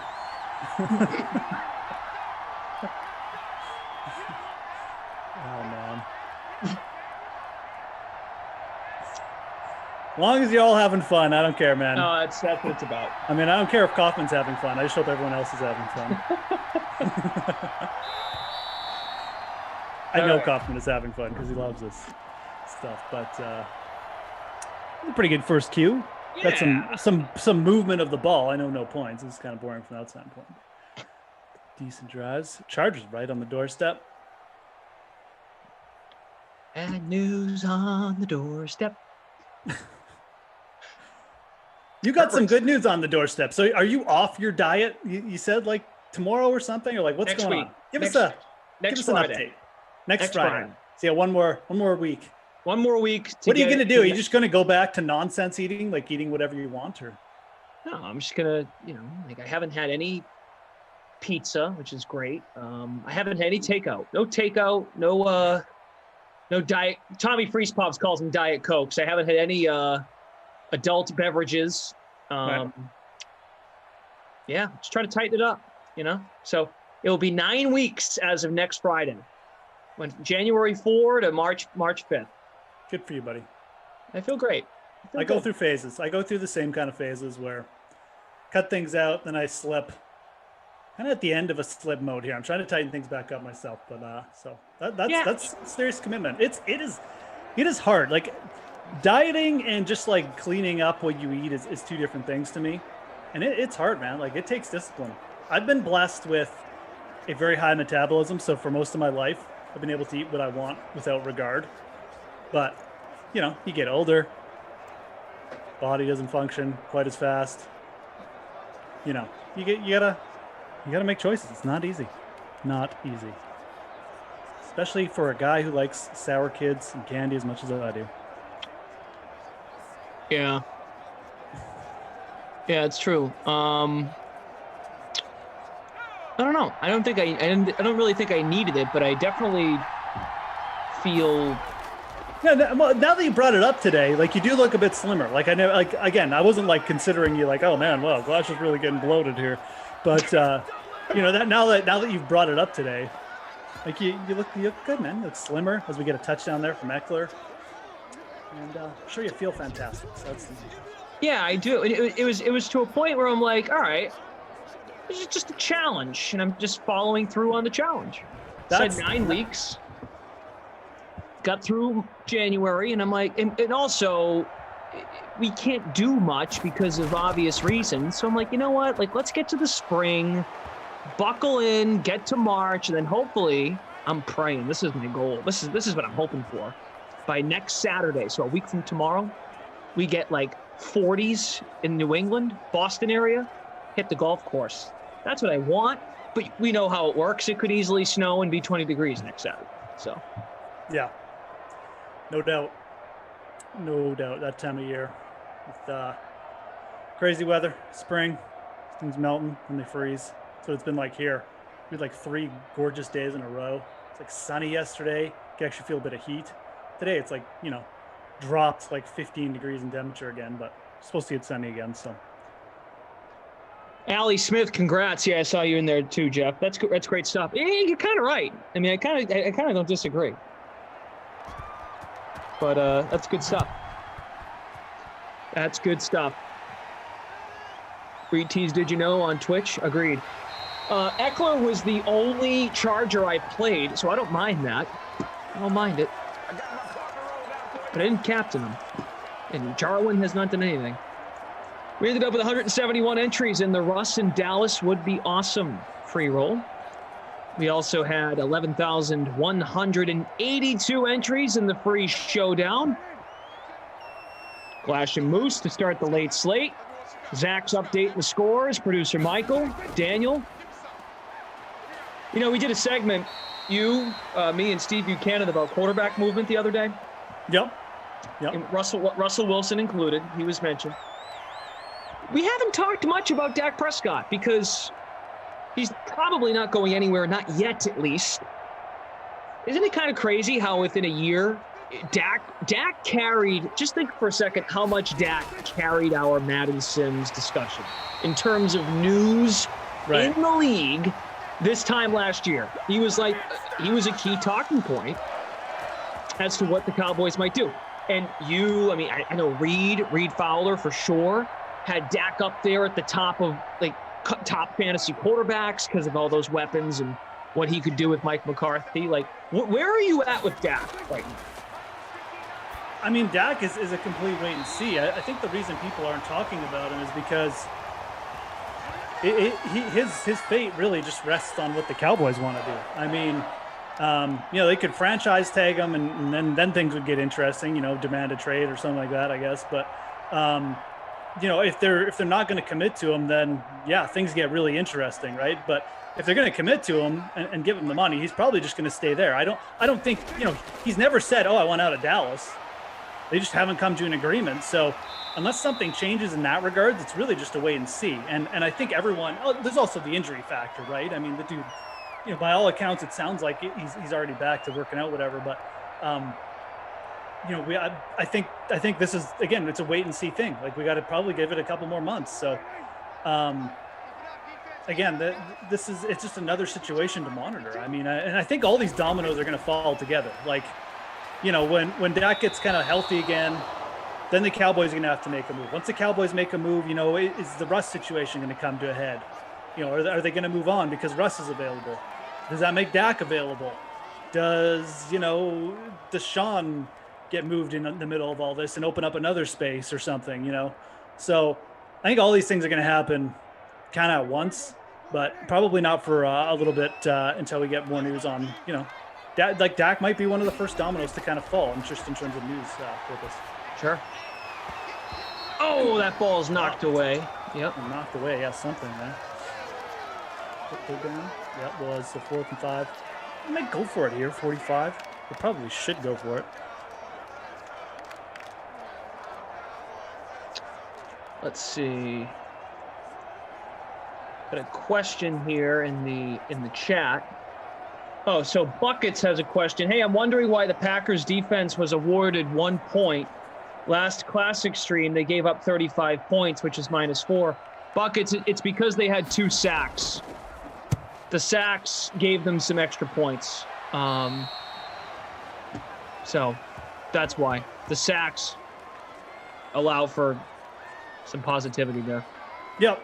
Just different ways to get points, obviously. So, yeah, you can get points with sacks in case you're new to it. Off DSD, they can score safeties and they can score defensive touchdowns. So those are the 3 ways: sacks, safeties, and turnovers as well, and defensive touchdowns. So, yeah, I just popped open our free roll from the last sim at 4 o'clock, and my math is right. That's what I'm pretty sure.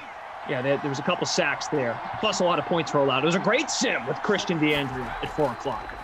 Oh, was Herbert, a little fake. Yeah, the final, what was the final? 35-31 or 38-35, something like that. Mm-hmm. So, James, what's up? James wants a Mike Breen bang. Here we go. Back out to Curry. 3 on the way. Bang! Bang! Stephen Curry.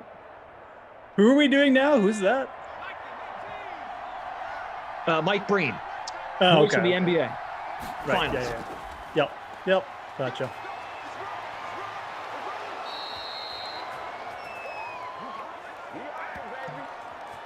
Buckets moved on J. from Marv. Moved on from Marv, have you? No, I can interchange. We have many guests on these streams. Okay. Buckets J, if you have a problem with scoring, then you'll have to hit up DK_assist on Twitter. They are very good about responding. Yeah, absolutely. Or email support. Obviously, Glash and I don't know the details of every single sim that came before us. I certainly don't. So that's your best venue, guys. If there's a question about an earlier game, like I said, there is defensive scoring.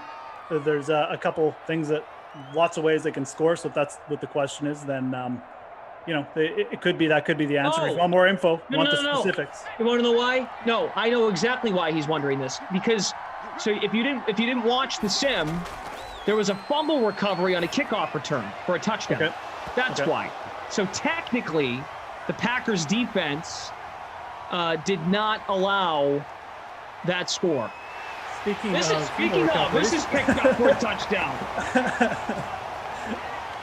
That was what you call classic time. That's spooky right there, man. Yeah, that was great for sure. You get the pass, the catch by Hunter Henry, and got smoked. Oh, and he picked up. Who is that? 25. Is that I can't pronounce his name. It's not him, anyways. Oh, Woods. Okay, all right, sure. Wow, that was weird. Xavier Woods. That was weird. I'm not gonna lie. Talking about it and then seeing it happen. All right. Well, there we go. Dallas defense. That's how you do it, folks. It's their first defensive touchdown in Madden 21. That's insane. 0.8% captained. Really? 6% in the flex. No. So, look, this is what happened, Buckets Jay. The Packers were returning a kick off the score, so it was a kick return. The guy started running, then fumbled as he was returning the ball in the kick return. Then the Lions scored. So therefore, it does not go against the Packers defense. I mean, it was special teams in that sense, but I hear you, but it will not go against them. Yeah, and again, like, I'm just trying to help this guy out. You know. That's absolutely. Yeah. I mean, Glash is trying to help you make sense of it. If you want the full explanation, though, by all means, like, email support. I mean, I assume Glash is right because it sounds like it, but I obviously don't know I didn't see the game. And if you want the full breakdown, support will give it to you for sure. And if they changed it, maybe they changed it because now CEH is in the chat saying it's changed. I don't know. Like, I know we want to talk about other stuff. I'm just trying to fulfill everyone's needs here. All right. Eckler, nice run, Austin. Glash just wants everybody to be happy. He's always good. He's always trying to do it. It's okay, though. It just doesn't work. We understand sometimes things get changed or they miss. I mean, it is manual scoring, guys, so you guys know that. But anyways, back onto this game. We just had a defensive score. So the Dallas D is probably beast moding right now, as we're on the topic. High game, though. Eckler having a good game, too. He scored the first touchdown for the Chargers. So.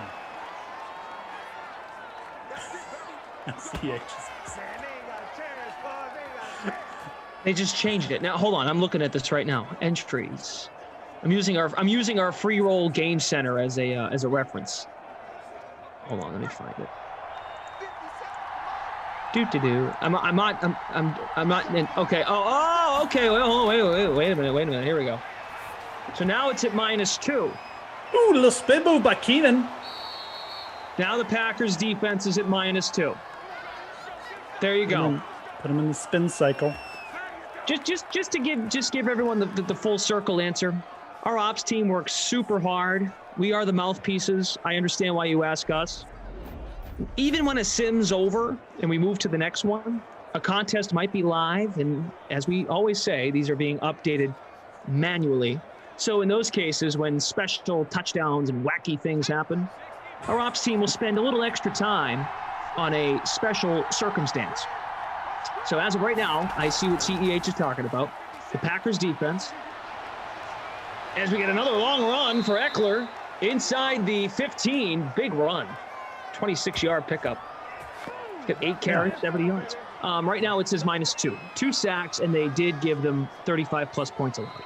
Because, yes, in Buckets Jay's point, they were on the field. Very good.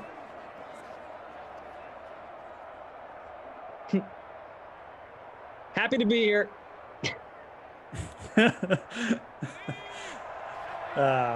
Terrific. Keenan Allen. X Factor lit. X Factor's lit. Yep. Go to him. Oh, there he is. Nice big drive for Keenan. Had a nice catch there. X Factor lit. It's had a pretty good game too. 12 for 12. Jeez, really good game.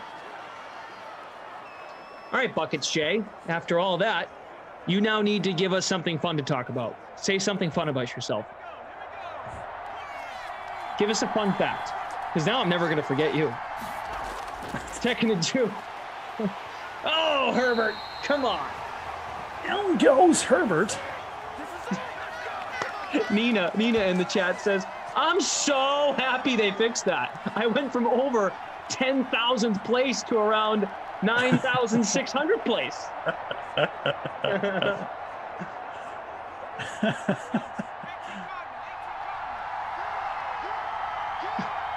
Third and 7. They got to get to the 3 for a first down. They have to get to the 3. Touchdown. Oh. Mike Williams. Mike Will. All right, I played Gallup over Williams, so now I feel stupid. Free agent. M. Will. Herbert having a monster game, though. Hasn't missed. Uh-oh. Booth review. Fine. Classic. It's fine. Yeah, he dragged it. Buckets J says, I played professional basketball, and now I'm a professional mascot.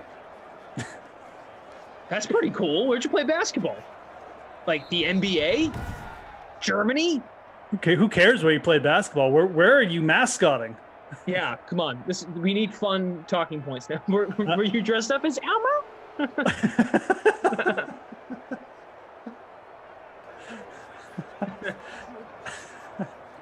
Yeah, you get paid. That's great. Are you the count? You work at Sesame Street? 1, 2, 3 points for Michael Badgley. Actually, that was only 1 point.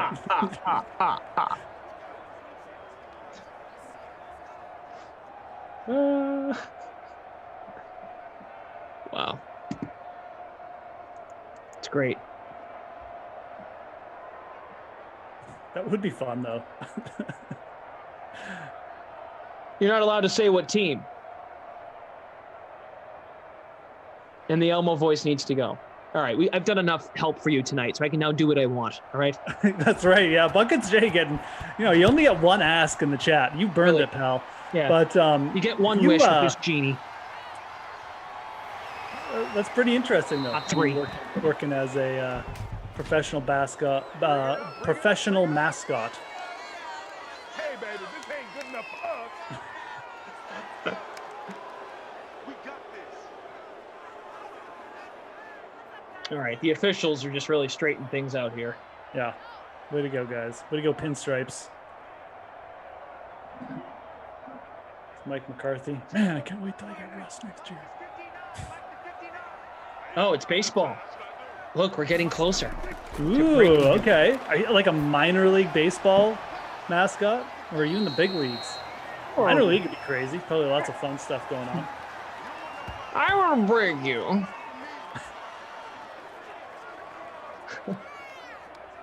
Giggle Pigs. He's probably a professional pathological liar. You guys are... Jeez. Mike Bauer, it's true. You'll live in Glasheen's head forever for free, though. Yep, I will never forget Buckets as the guy who needed his points for the Packers D. Blake Jarwin, let's go. Ooh, yeah. Blake the Snake.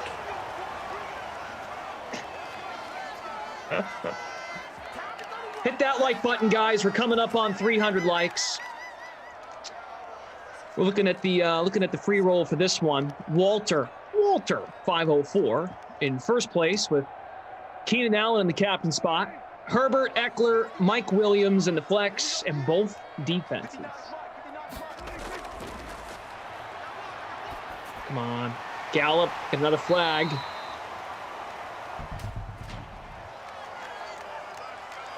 Buckets J says, I will hook you up to a game if you tell me where to message you, since you helped me out. Let's go. Hey, stadiums are open back up. Buckets J, you can find us over on the Twitter machine at Brendan Glasheen, BrendanGlasheen. And then we also have the Fantasy Grind. Oh, I'm excited. And we'll keep it off the record. I won't tell everyone what team you work for. And we'll go to a game. And then, when you're in the stands as a mascot, I will troll and heckle you like you heckle me in the chat. Yeah. There's not enough butter on this popcorn. Update the popcorn. I update your score. You update the popcorn, mascot. Last time I was here, a beer cost $2.99. Update your prices. Update your prices. You want the scores updated? Update your prices. Oh, down goes Dak. Johnny says, does anyone else eat cookies in milk by smashing them up and eating it with a spoon? That's going to be a negative, pal. Maybe when I was 5, I don't know. Buckets J says, I'll message you from the mascot profile next week when I'm in the office.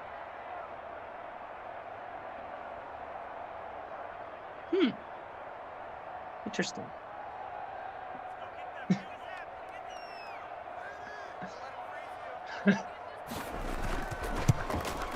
Field goal attempt. Greg the leg.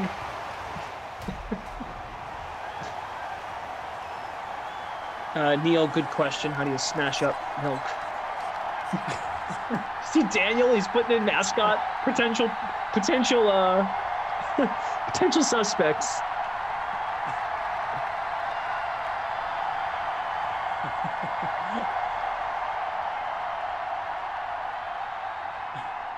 Buckets Jay, are you gonna forget about this on Monday?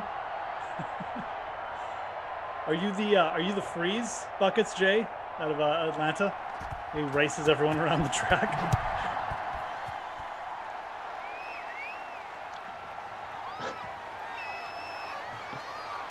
That's a great promo they have, though. I love it. Beat the Freeze. I got a message. Nope.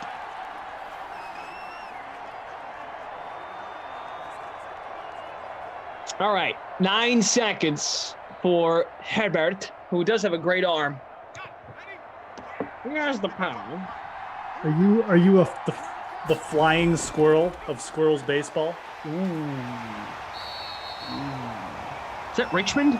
The Richmond Flying Squirrels? Dude, I don't know. I think they're the Giants AA. Is it minor league baseball? Can we ask that?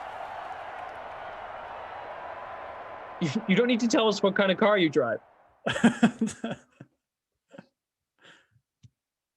This is awesome. You should wear your mascot attire while you're in the chat. We actually need a mascot for Simland. We don't have a, maybe I thought that's why we hired Kenny. I thought that's why we hired Kenny. That might be why I'm here. Right.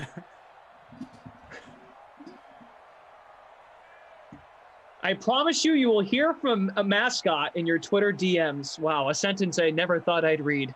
That is frightening, but also amazing. Herbert, 13 for 13, 137 yards and a tutty. It's a solid start, man. Nice job, Justin. Justin. Eckler, 71 yards, 9 rushes, touchdown. Zeke has like nothing, 12 yards and 3 carries. Justin. Henry, 5 for 74. Allen, 5 for 48. I got a call from my mom tomorrow. Hey, how was your day at work? Oh, nothing, Ma. Just can't wait till Monday when the mascot gets in my DMs. Oh, it must be that DraftKings job again. Sure is, Mom. You never know any given sim day. Oh, how'd that start? Oh, well, this guy, he wanted the Packers defense to be updated. Then we helped him. Wow, I have no idea what that means. I assume your mom is just happy you're not giving away all your paychecks to pizza now. So that's true. Or giving out my address. Or giving out your address, yeah. Yelling out your window and getting evicted from your apartment.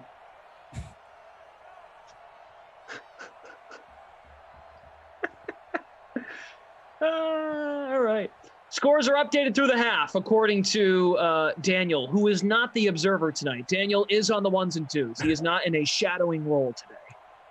Drafty the DK Dollar as the mascot. Drafty. Dr. Aftkings. Zachariah says, messaging you from the office does not sound like the minor leagues to me. Well, some minor league teams have an office connected to the stadium. I'm sure most teams still have offices, yeah. Would hope someone works there. I really want to know. It's baseball. Maybe it's in Florida. Are you there for spring training? Yeah, Florida, Arizona, something like that. Ernest in the chat says Kaufman's dolls can be the mascot. Yes, TK, my checks go to Kaufman now.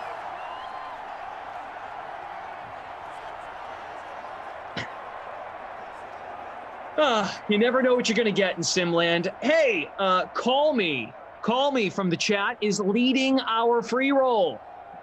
First place, Hunter Henry in the captain. Herbert, Eckler, Elliott, Williams, Chargers D in the flex. Keenan Allen in the slot. Herbert going to him. It's enough for a first down. Gain of 11 yards. What do you got going on this weekend? Anything good? You working tomorrow? You are here tomorrow, right? I am. I think I got the night shift.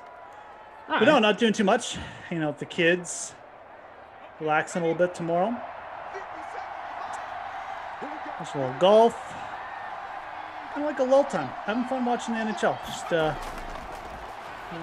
a little downtime, a little me time. Not really me time. But no, taking my kids skating as much as possible. Buckets Jay says no spring training. Just been simming and whooping on CEH till baseball season.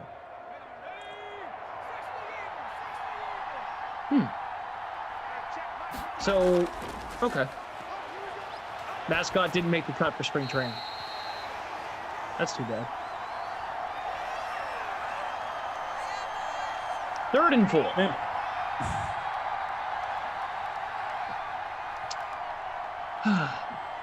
Well, reminder, coming up after this, you'll have Jeff and Kaufman. Woo-hoo. Steelers at the Browns at 8 p.m. Elliott with 3 points. 4-3, yes. Zeke's having a bad game, though, for real. Eckler, a couple more receptions now. Eckler's having a good game. John Preston, you just said, am I muted in the chat? No, because I just read that and I can see you. 49ers at Panthers, Madden After Dark. You get Koff tonight after dark with Brandon Cristal. It's a nice ball. Brandon Cristal. Keenan Allen having a great sim. Up over 80 yards, 6 minutes to go in the 3rd. Good energy here in the sim. What would the DraftKings look like, Daniel? Do you have a sketch you can show us? Oh, that was weird, but it works out for Hunter Henry.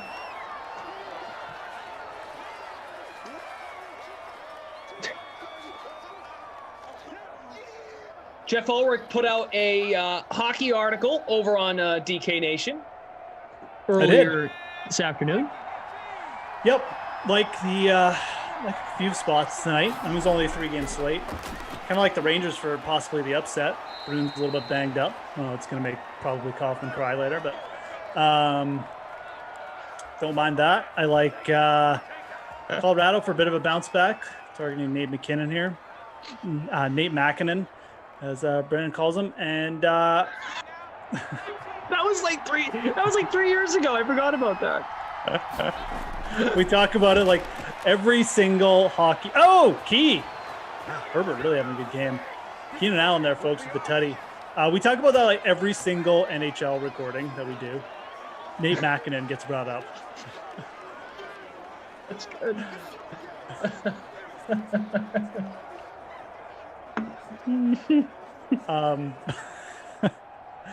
But yeah, I also like the over in that Minnesota LA King game. Wild offense, just on fire right now.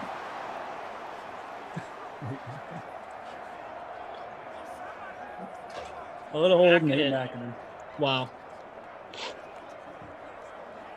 We have a new leader in the public free showdown. Terry is in first place in our free roll for Scotty J. Oh, never mind. Terry. Leroy's in first. Bad. Leroy Jenkins in first. What did Daniel send us? In DraftKings. That's pretty scary looking. That kind of looks like Ducey.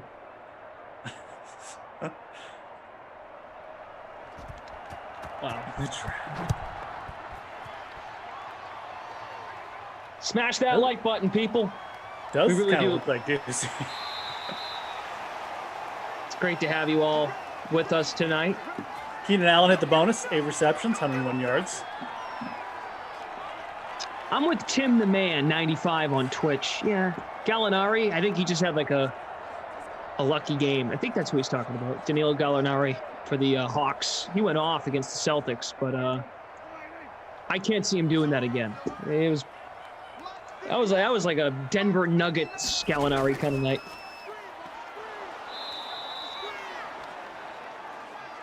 Jamal's in the chat, feeling better, says, need some Zeke action here.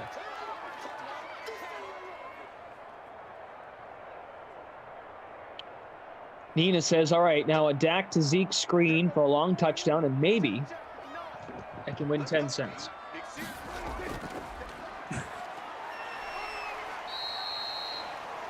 Good for you for not getting your, setting your sights too high, but,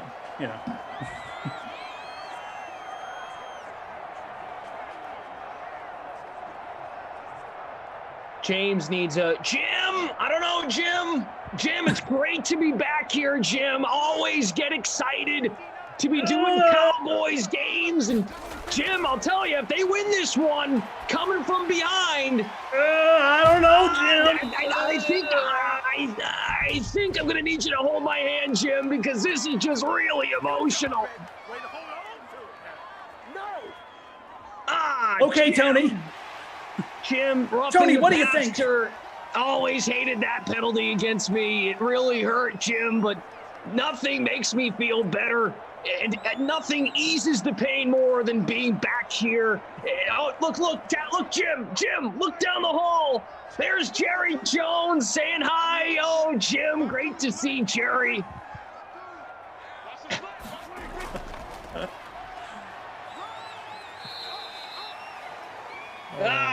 Zeke. Wish I had him, Jim.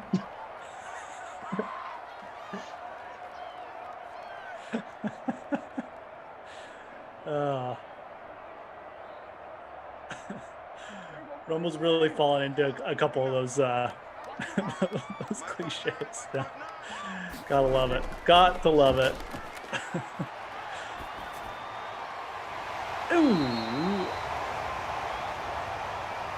CeeDee Lamb, way to hop right back yeah, up. I was stuck there on that. I was like about to pull the trigger on Gallup, but no, that's CeeDee Lamb.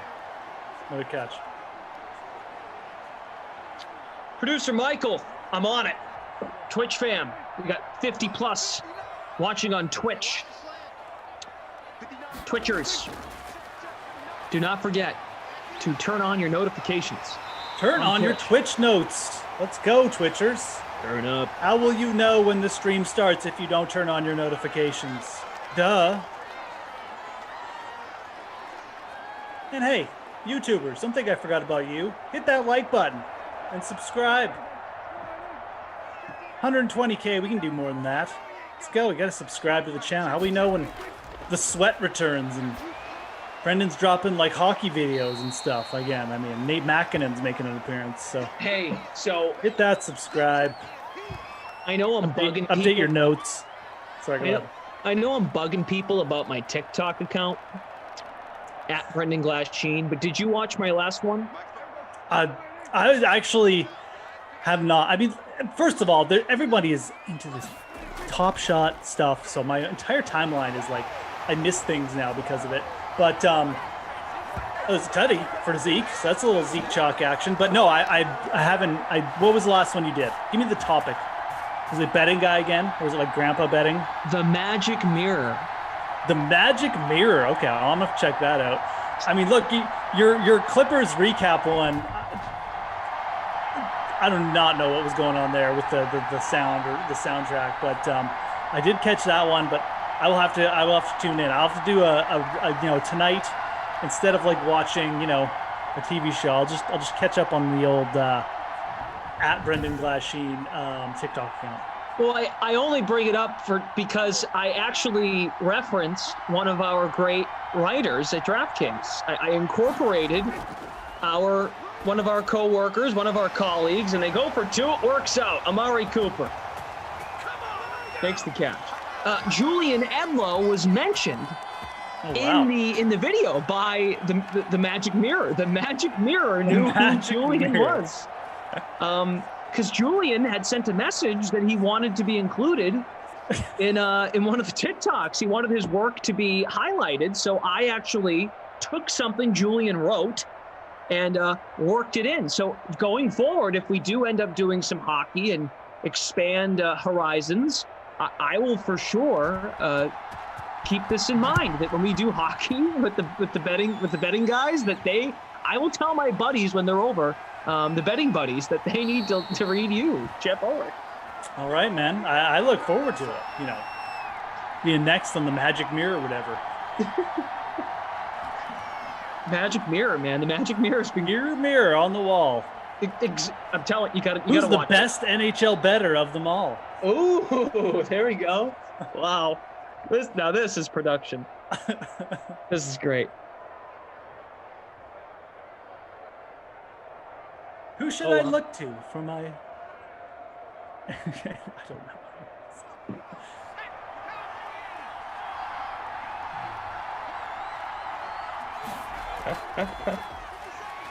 know. The guru says, my experience hasn't been good enough for likes.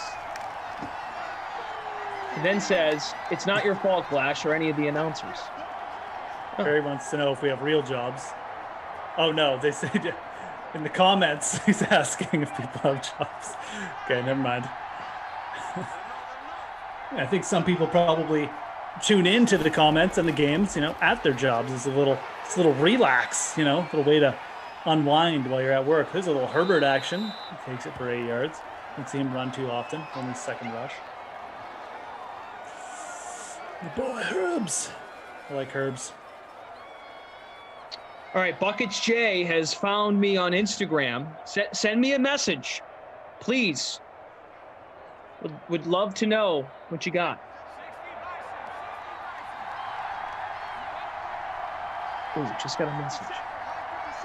I'm excited. By the way, Jordan Lindenbaum is in the house. Lindenbaum now has a dark blue background on his avatar that says J. J for Jordan. Cool. Love it.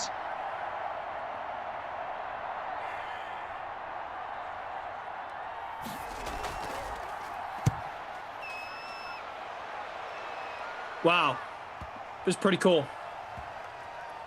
I'll have to take this off the air. Not now, but pretty awesome. But we have a sim to do. Thank you, Buckets J, for your message. Wow, you never know. You never know in Simland. It's great. All right, we're live. We're back in the booth. Tony Romo just stepped out. So, Tony, always good to see him. Jim!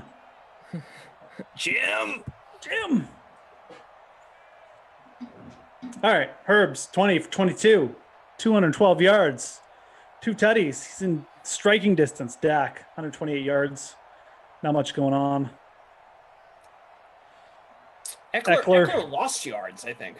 I was about to say. Doesn't seem like he's progressed very well here. 69 yards now. He lost 5 yards in that quarter. It's nice, but he did have a -5 yard. Very, very, workmanlike to get to that 69 number, though. Keenan's hit the bonus, 8 receptions, 101 yards, and a touchdown. Hunter Henry, 84 yards. Hunter Henry's beast mode here, 7 catches, 84 yards. All right. We had a Hunter Henry fumble, which was then scooped up by Dallas. Cowboys scored a touchdown. That was earlier. Ball is at the 3-yard line as we begin the fourth. Zach is doing his thing to update scores, which are pretty close to being fully updated. DW Nasty says new BFF clash.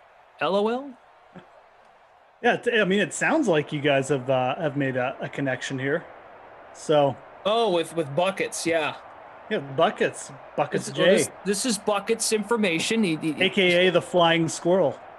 Out of respect for his privacy, I will keep what he says in the messages between him and I. Oh, for sure. Yeah, let's not reveal any personal information here. Last week, someone told me last week here on these streams, if someone's offering you something for free, you just take it.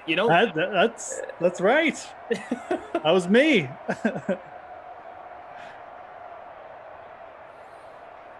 Wow. 3 is good.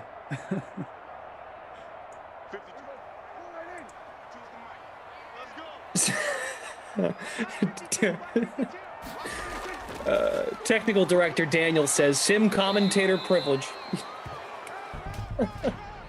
Yeah, we'll go with that. SCP.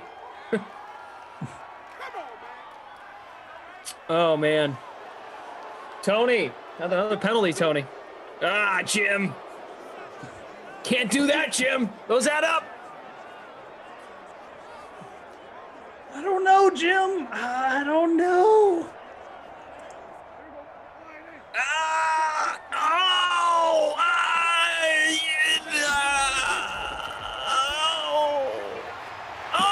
Jim! Jarwin!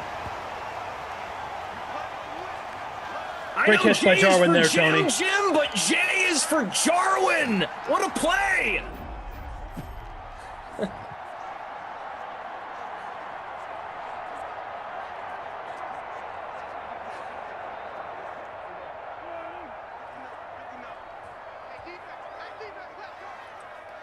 From the 35-yard line, Prescott looks upstairs. Oh, Amari Cooper! He will score! 65 yards. Now we're starting to get going. That's one way to get Dak going, too. Hadn't been doing much at all. Check this one out. Flings it up there. Oh, yeah, in stride.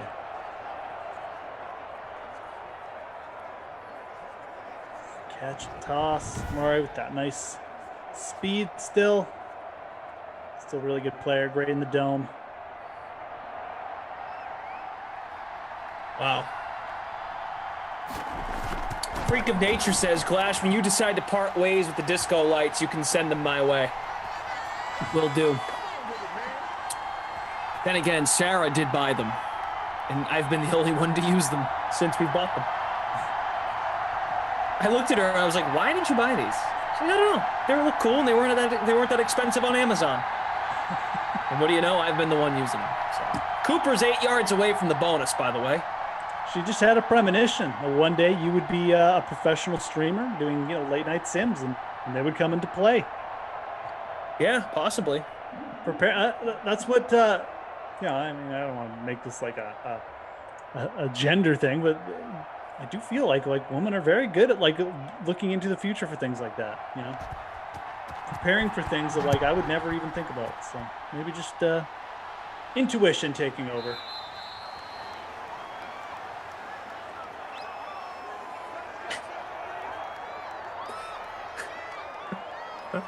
I love the Twitch chat. They're fantastic.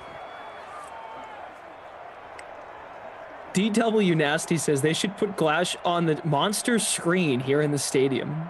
Imagine if we could see ourselves in the booth on kickoffs on the Jumbotron. Sim.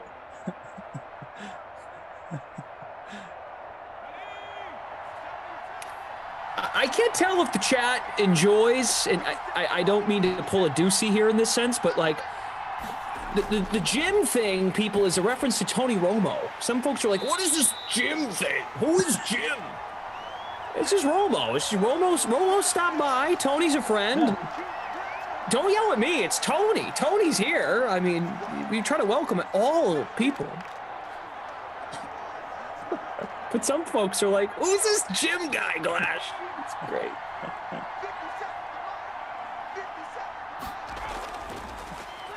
Allie Smith, first place in all classics, says won't last.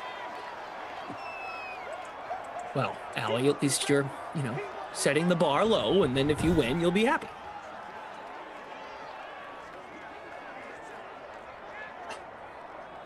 Nabi Robles says stop. You know what, Nabi? How about when you beat me in NBA head-to-head, I'll stop. Ouch. It's Double H again. Hunter Henry approaching the bonus here.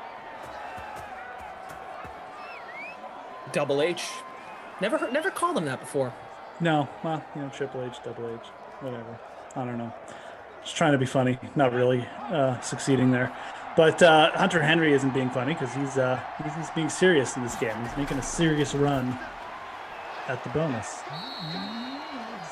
Keenan. And Allen again.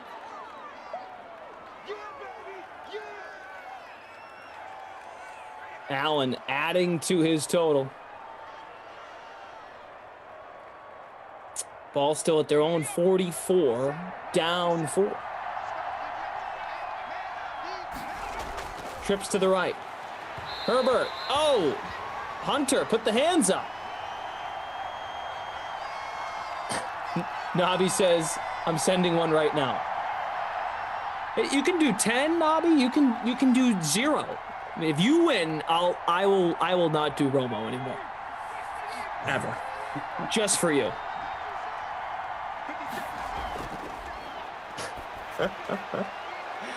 Keenan, another catch. All right. I don't think I played Keenan Allen. I didn't. I played only Eckler. It's too bad. Yeah, Keenan Allen's beast moding. Definitely making a run for Prestikov. Play of the game. Todd May says, let's hear Elmo do Tony Romo. Jim! Jim? Jim?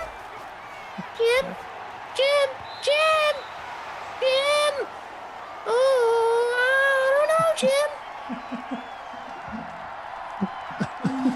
I don't know, Jim. I don't know. I don't know, Jim. But Nobby, if I win, you can't complain about the Romo thing anymore. Can't do it. That's the rule. I mean, you can complain about it, but it's not going to stop doing it. How would you want him to stop doing, Jim?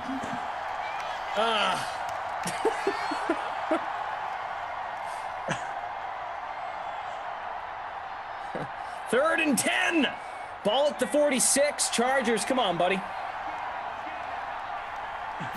Asante says, you're a grown man. Well, sometimes. Eckler makes the catch. First down. There you go. Gain of 13.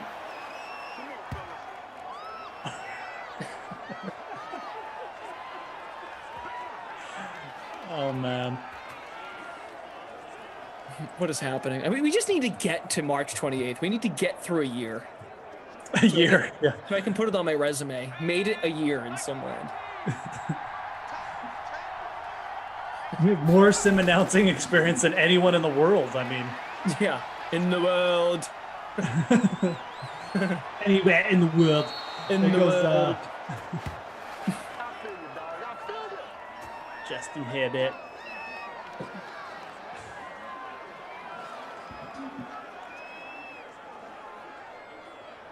Dean Murray says he laughed. Well, that's good. See, Dean, just have a good time. How could you not laugh at that? It's absolutely hilarious. Herbs from the shotgun. Jim? Allen, another catch. Yeah, who's it? 10 catches now? Feels like he should be close to that. The Bob father. Would that hurt or help your resume, Glash? 10 catches for Keenan. I think it would be helpful in the sense that we survived. Herbert. Oh, tipped around, incomplete. Herbert having a great game too. Definitely need to stack the Chargers, which I did not do. So it was a failure, but it's 3rd and 2. So down by 4. Yeah, they're gonna probably go for it. So really, realistically, probably have 2 downs here unless they get sacked or something. We go. Herbert looking. Gonna run, kid. Gonna run, kid. Into his right. He was. Oh, he made it. Sometimes the computer will do a little silly slide in those situations, but not there. Not Justin Herbert, folks. All right. I'll give Dallas a chance to tie, though. Lots of time left. This game's turned out to be a bit of a barn burner, Jim. Oh, I know, Tony. Great to be here in Simland. 28-25. Chargers leading the Cowboys. Excellent time here, Tony. And very soon I'll be leaving you for the golf course in Augusta. It's the Masters on CBS. Also, don't forget, Tony, got a big tournament coming up in Indianapolis. March Madness on CBS. Da, da, da, da, da, da.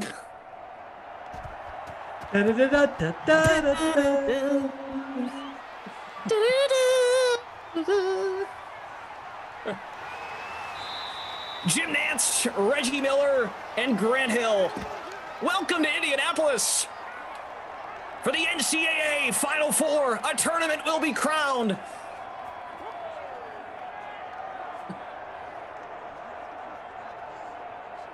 Like a transition sports there. That was good. All right. Cowboys down 3. 3.5 to go in the fourth. This national anthem wants OT. Triple OT. Good God, I don't know if I can survive that. I need to eat. Jeff Duke wants me to whisper. Should we do golf calls? We should call Reed Fowler. He's calling golf today. That's right. Yeah, I forgot. See, there's so much going on in the world.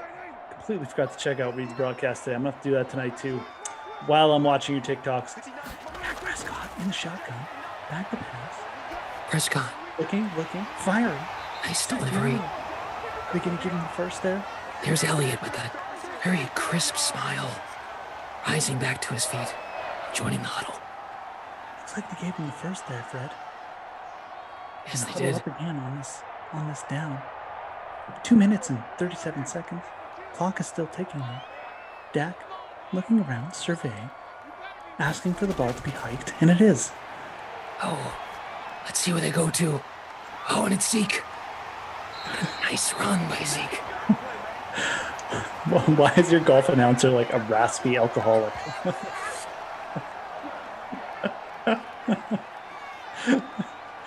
Why does your golf announcer smoke 10 packs of cigarettes a day? When you work with Tony Romo for 6 months out of the year, this is when I get to really let loose.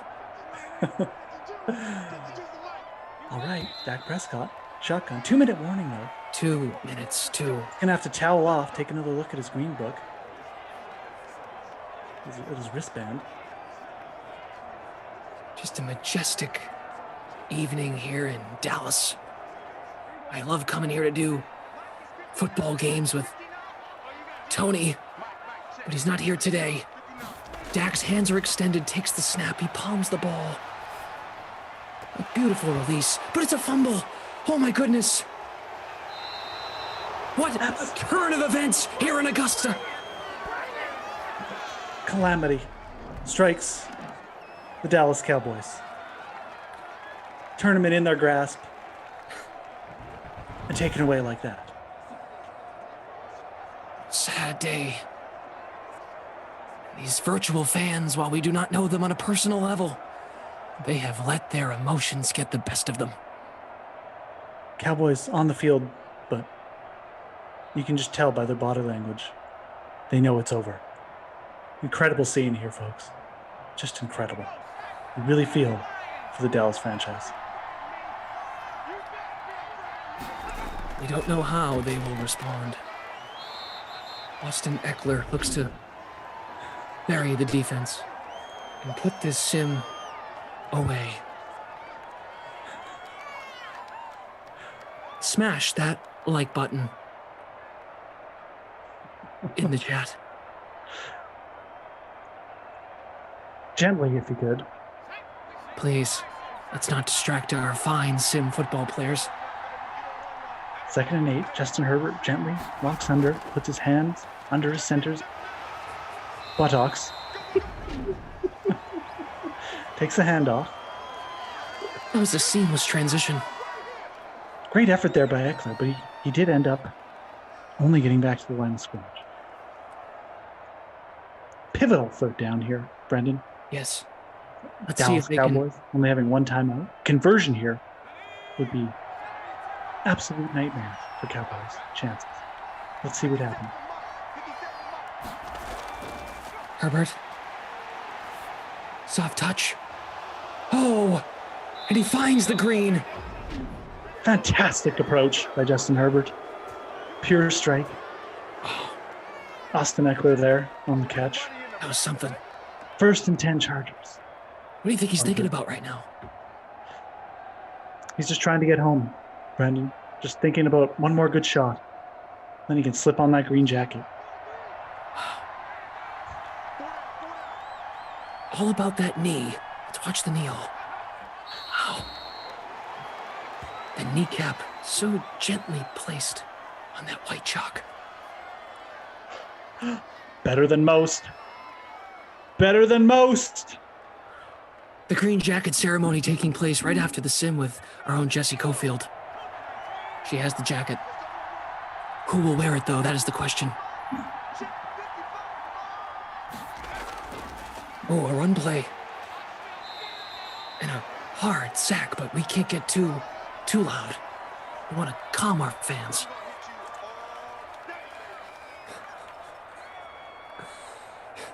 Daniel on the 1s and 2s. Is this what a 12 a.m. sim would sound like in the Clash household with the quiet hours? This is what a 6 a.m. sim would sound like. Just birds chirping. 3rd and 9. And that'll do it, friends. It's over. Victorious Dallas Cowboys squad congratulating each other. Job well done. It was a team effort. Wow. And there's Mike McCarthy on the sidelines. We'll be back on CBS for the jacket presentation. Clearly disappointed. Jubilation on the other side. Chargers in powder blue uniforms. He'll be back. Dak Prescott next year. Lots of green jackets in his future. Okay, I can't keep doing that. I just can't. That was good though. A great pivot. But see, now that the golf is over, we can go back into the studio. Tony. All right, let's look at the stats. Leroy still sitting in first place in our free roll. Russ and Dallas would be awesome. Bad Leroy Jenkins. 286 for Herbs. 2 touchdowns. Only missed 6 passes on 34 attempts. He had a great game. Dak got up to 256. That bomb to Amari really got him going. Only 1 touchdown, though, for Dak. Herbert had the rushing touchdown, too. So he had a monster game. It was really the play there. Probably won't happen that much, but Herbert definitely outperformed Dak in this one. Eckler, 73 yards, tutty. Zeke got in, and like I said, Herbert got a touchdown as well. Bad game for Zeke outside of the touchdown, though. Keenan Allen, 11 catches, 124 yards. Wow. That'll win you a lot of golf tournaments, Brendan. Not gonna lie, those kind of stats. So Cooper had 100 yards though too. Did break the bonus. So Cooper and I guess you really needed those wide receiver ones. I haven't seen a game like this, if we're being serious for a sec, and I know we don't very often, but I haven't seen a game with 2 wide receivers going for over 100 yards, especially 2 wide receiver ones for a while. So kind of interesting. Jeff, he can be very lethal with the driver. 65-yard drive. That ball upstairs into his lap for a touchdown. All right. 2 bounces in the hole, Brendan. Who are your player of the game and not my kid award? Keenan Allen, for sure, player of the game. Not my kid award. I'm going to give it to Zeke, man. It's just like a bad game. He was the stud that really kind of didn't do much. I guess I could give it to like Gallup too, because I don't even think he caught a pass, but we'll give it to Zeke. He got outplayed. Let's just be honest. Very good. All right, everybody. Jeff is back at 8 o'clock with Adam Kaufman to call Steelers and the Browns. I don't know if he'll have golf announcers for that one, but that's why we come here. You never know what you're going to get in Simland. So look forward to that. We got a 3-way tie for first place in the free showdown, the public free showdown in our free roll. Once again, congratulations to Leroy 51788. first place finish. Allen in the captain spot. Herbert, Eckler, Elliott, Henry, and Schultz. Very good. All right. That'll do it. That'll do it for us, friends. It's over. Jeff will join you very soon. I'll be back I'm off tomorrow. I'll be back on Sunday. Be back next weekend for the Tournament of Champions. Back to college basketball on CBS tomorrow. Back on Sunday for more golf action. All right. In the meantime, what else is going on at DraftKings on the DK Sportsbook? We turn it over to Jesse Cofield, who will not be whispering. All right, like Brendan just said, Jeff will stick around and join Adam Coffin for that one, as that game is featured in the Madden Stream 1K Flea Flicker contest. $5 entry getting you a shot at a $150 top prize, and the free contest for that showdown has a $250 prize pool with $25 going to first. Guys, NFL free agency is on the way in March. And right after that, we're going to have the NFL draft in April. Can you believe it? It's never too early to start talking about what teams we'll be looking at in the draft. So coming up, Pat Mayo and company debate the benefits of taking Florida tight end prospect Kyle Pitts high in the draft. But first, here's Ross Tucker from the Ross Tucker Football Podcast with his resident draft analyst, Greg Kossel, breaking down some of the top running backs available in the 2021 draft class. Let's play off philosophy without making lists. Someone like Travis Etienne of Clemson is really explosive. When you bring those kinds of explosive traits to the party, that makes him a strong projection in transition. He's a home run hitter. The question with him is, what is he? He was not a volume back in college. To me, he improved as a runner in 2020 because I watched a lot of games from 2019 as well. I thought he improved as a runner in terms of his contact balance, finishing traits. He got harder yards this year than he did in 2019, but he still was not a volume runner.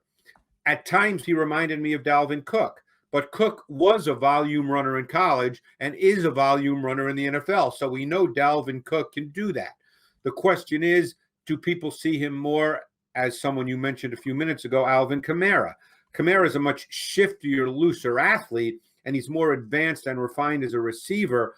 Etienne's more straight line explosive, and Etienne does line up detached from the formation and is a good receiver, and I think he'll get better at that. So, again, now it comes down to how teams see Etienne and what's your offensive philosophy. It's hard to say a guy who's never been a volume runner is all of a sudden going to be a volume runner. Maybe he can be, but he's never done that. He didn't do it in college. I got to ask you about the next guy because I'm assuming this guy's pretty high on your list. Maybe he's not, just in terms of the eval, and that is Najee Harris from Alabama. Now, there's a volume back. I think you have to understand that that's what he is. He's not a back you put out there for 8 carries a game. I thought another guy that showed really meaningful improvement from 2019 to 2020 in terms of his lateral quickness. His hips were a little looser. I thought those are needed traits if he's to become a higher level back in the league. He showed some jump cut quickness, much smoother change of direction. He just looked like a better back in 2020. The big question, he is a very good receiver, and they used him at times detached from the formation, but rarely do guys with his body type fit the conventional mold of the third down receiving back. I can't really think of guys who've done that. I mean, I guess you could go back, maybe a Steven Jackson, maybe a Deuce McAllister. I guess those are some names that might pop into my head. Those guys were good receivers. Can Najee Harris be that guy? Is he a 3-down back in this league? That's a question I keep going over in my mind. He's not an explosive player, but that's okay. It's not a weakness that you can't take it 60 yards to the house. I mean, obviously offenses would love that and coaches love that, but that's not a true weakness. The concern for me with him is he's a little bit upright. He takes a lot of body shots. He takes on a lot of contact, Ross. Now, he's physical, he's competitive, he's all those good things, but he takes a lot of contact during the game. Yeah, he kind of reminds me, I think maybe it's the hair a little bit. I've seen some Steven Jackson watching him, the upright and the hair and the size. There's also a little bit like Matt Forte to his game, I feel like, when you watch him. Now, I thought Matt Forte personally was a little smoother. Like, when I would remember Matt Forte, particularly if it was outside zone or toss plays. He just looked like a smoother back to me. I've seen that Forte comparison. I don't quite see it the way other people do, but that's okay. I mean, that's, What about, Greg, a guy that didn't play this year? And this is, look, I know scouts will tell you, Greg, that you scout the player, not the school. Right. But this is like the 5th good running back to come out of Memphis in the last 3 years. I mean, Henderson and Pollard and Gibson. And I mean, it's really impressive.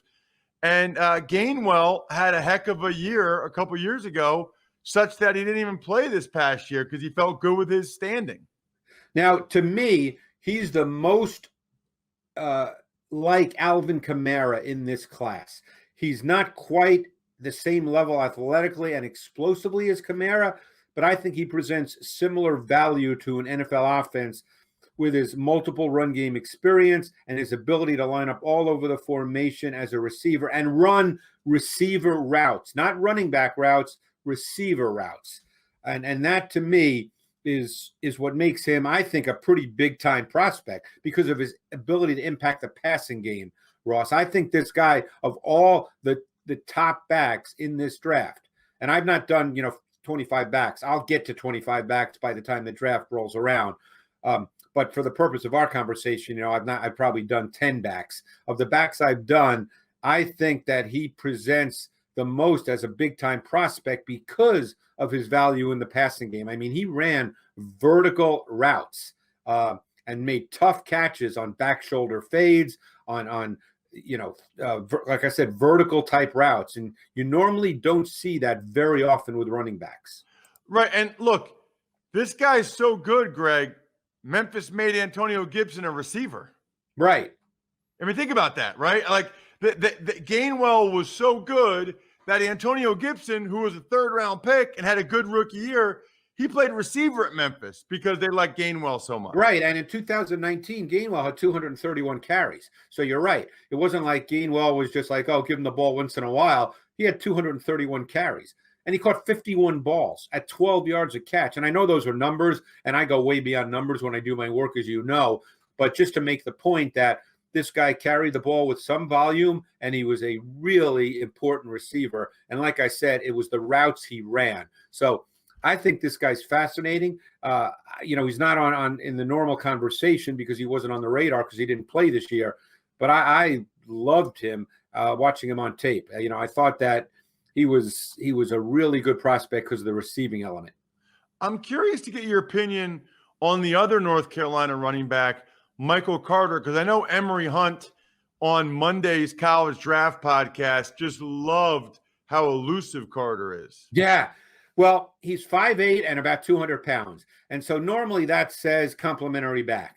And he's a good receiver. And my sense is almost all teams will see him that way. But again, now you get down to team and philosophy. Some teams could see him the way the Chiefs saw Clyde Edwards-Helaire coming out of LSU as a quote-unquote primary back in a heavy shotgun pass offense. It depends on your offensive philosophy. I mean, this kid has a strong multidimensional skill set. He can be a factor in the run game. He's a factor in the pass game. The more I watched him, the more I liked him. I mean, I think that he's a darting, slashing kind of runner. He's got compact movement, really good balance. He can reaccelerate. He flashed some power at times when he initiated contact. I like the player. It's just a matter of what he is in the NFL. And I think the sort of gut response is, the immediate response is, oh, well, he's a complimentary back. And maybe that's what he is. But now you get into philosophy.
Kyle Pitts seems to be like the runaway favorite to be the first tight end off the board. But where are any of these teams going to feel comfortable taking a tight end? Like, I've seen some people say, oh, he's definitely a top 10 pick. Then I look at it, I was like, Carolina? Maybe?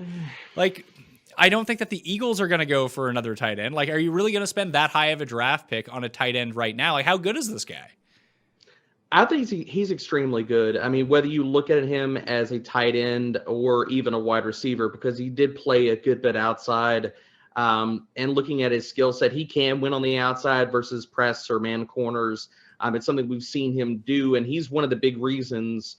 If you want to put a reason as to why Kyle Trask's name is even being mentioned in the top 2 rounds of the NFL draft, Kyle Pitts is a huge, huge part of that. The guy's got an insane body control. He's a mismatch for size and speed, no matter whether you line him up inside or outside.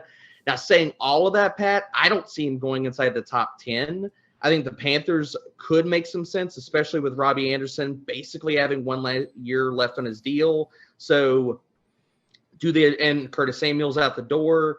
Do they address possibly that secondary role behind DJ Moore in the years going forward? Yeah, I mean, that's possible. I think they need a quarterback more, but I think Pitts falling into the mid-teens makes a ton of sense. And I love, if he were to land with the Los Angeles Chargers and they don't re-sign Hunter Henry, I would love that fit for him.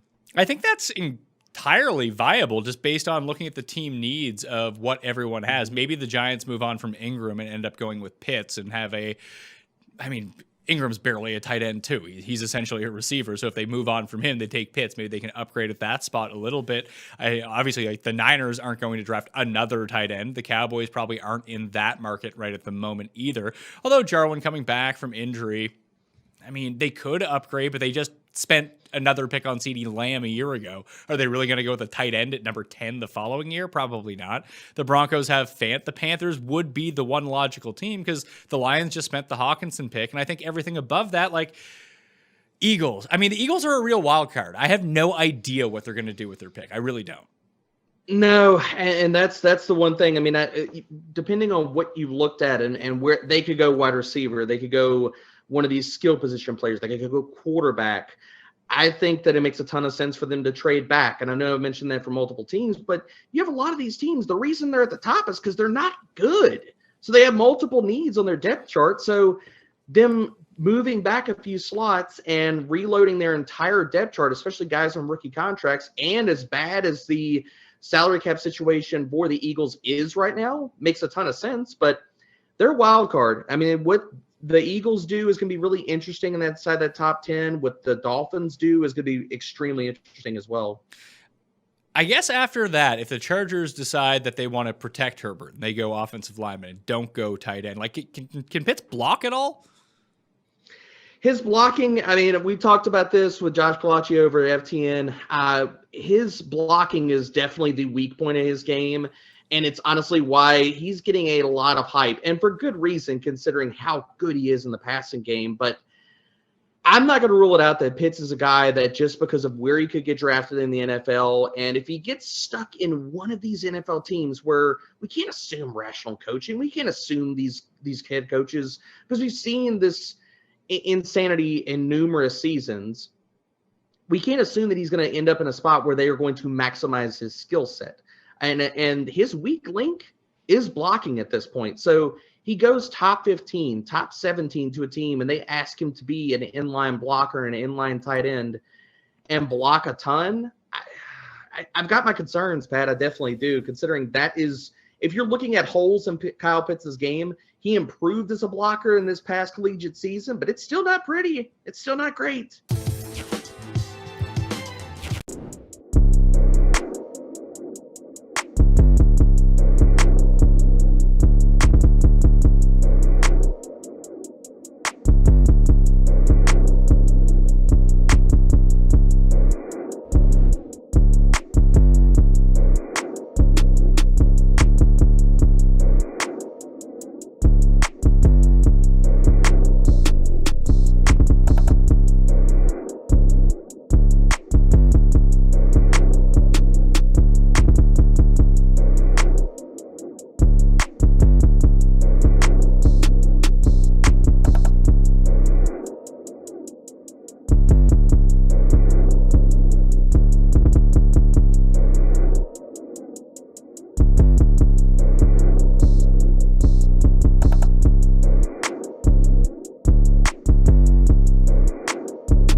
Let's play off philosophy without making lists.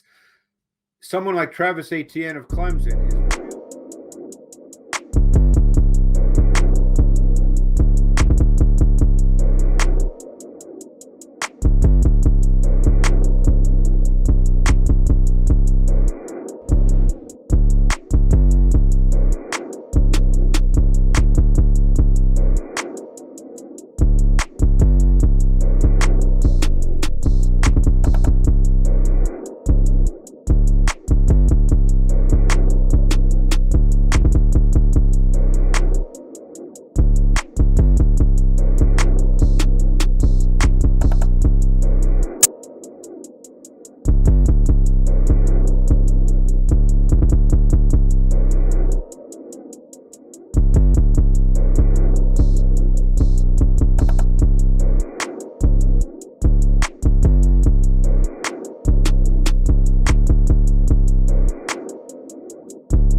Welcome back on the DraftKings Dream Stream. Time now to get in the octagon for our play of the day. So one of our biggest contests of the weekend is the MMA 400K Throwdown contest for Saturday night's Fight Night event in Las Vegas. The entry fee for that contest is just $18, and it comes with a prize pool of $400,000 with private prizes of at least $1,000 for the top 9 finishers, including $100K to first. Now, the event locks at 5 p.m. Eastern time tomorrow, so you have plenty of time to get those lineups in. And if you need some insight on who to roster this weekend in your UFC lineup, take a listen to Adam Kaufman and DK contributor Tim Finnegan going over Saturday's main card. It's that time of the week again. We look to the weekend and UFC Fight Night going on in Las Vegas Saturday night. I am Adam Kaufman with our DraftKings MMA guy, Tim Finnegan. How are you, buddy? I'm hanging in there. How about you? I'm doing okay. We'll see how I'm doing at the end of pronouncing all these names, obviously. But let's start at the beginning here with just in generalities. You've got DraftKings with an MMA $400,000 throwdown contest, $100K going to first place. So a lot of people going to be vying for that. 3 fighters are priced at $9K or above. But are any of them, in your mind, worth paying up for? So if I'm going to pay up on this slate, I'm looking at Cyril Gane. He's a really, really exciting heavyweight prospect. Like, this guy is a monster. He's 6'4". He's 245 pounds. He's chiseled. He's really light on his feet. Like, he really bounces around on his toes. Like, you don't see that at heavyweight. And he throws a lot of these leg kicks from distance where he positions himself outside of his opponent's range. So he has really elite defensive numbers where he's evaded like 73% of opponent's significant strike attempts, which is like a really elite striking defense number. And he has good striking output where he lands almost 6 significant strikes per minute. And he's facing Yarhizo Rosenstreich. I think I said his name right. This is a risky fight because it's taking place in a smaller cage at the UFC Apex in Las Vegas. And Rosenstreich is really powerful, so there's knockout risk. But I think Cyril is just such an exciting prospect, and he really has like pretty good significant strike volume upside in this matchup. So I would look at him. All right. So if it's Cyril Gane at the top, what about value? Where are you finding that? So the nice salary. I feel like every week I pick the nice salary, $6,900 for Nikita Krylov. I hope I said his name right. He's the cheapest fighter on the slate. But if you look at his competition lately, he's fought like really strong competition. Like, his last 2 losses are to Young Blachowicz and Glover Teixeira, who are the champion and the #1 contender in the division. And in non-Blachowicz and Teixeira fights, he's gone over 100 DraftKings fantasy points 6 times in 8 fights. And his significant strikes absorbed to landed ratio is about the same as his opponent. So I'm just looking at his numbers, and I'm looking at his strength of schedule, and I don't really think he should be the cheapest fighter on the slate. Like, I think he can outproduce his salary, so I would look at him. Away from the DFS side of things, let's go DK Sportsbook here and take a look at the main card. Women's flyweight, you have Mayra Bueno Silva, ever so slight favorite, minus 148 against Montana De La Rosa. Who do you like here?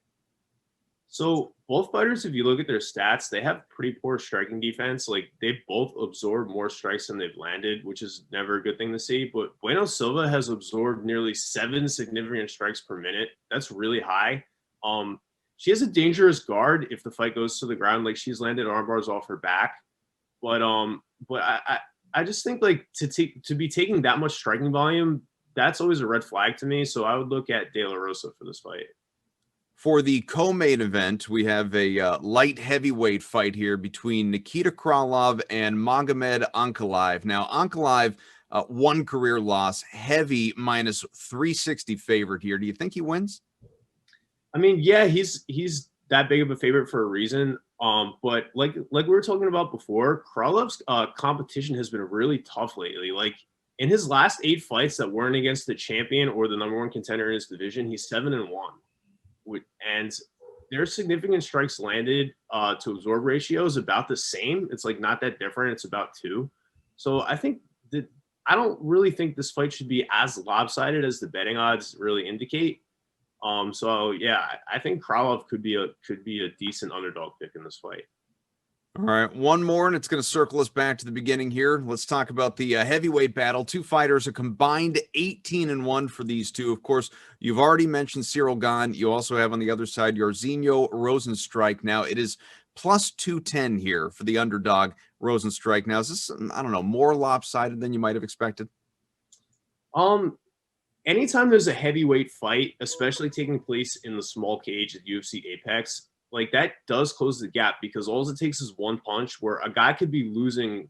Like Rozenstruik was losing to Alistair Overeem for almost 25 minutes, but with 5 seconds left in the fight, he landed like this miracle knockout punch. Like that could totally happen because he has like big punching power, and with the smaller cage, there's less. You can't manage your distance as well, which Cyril is really great at managing distance.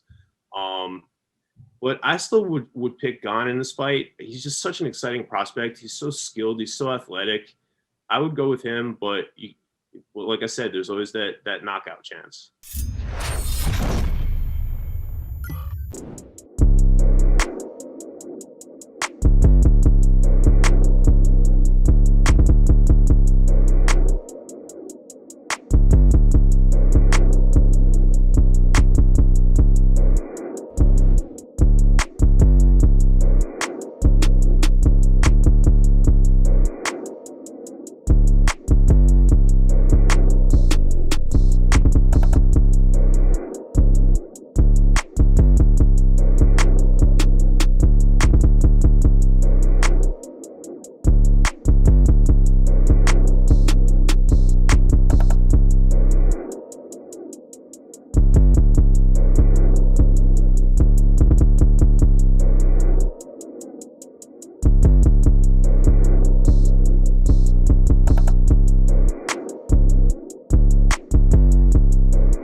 All right, guys, there's more Madden on the way, but here's what else is happening on DraftKings right now. There's still plenty of opportunity to enter NBA and NHL contests tonight. So we have a 5-game NBA Turbo slate locking at 8 p.m. Eastern time.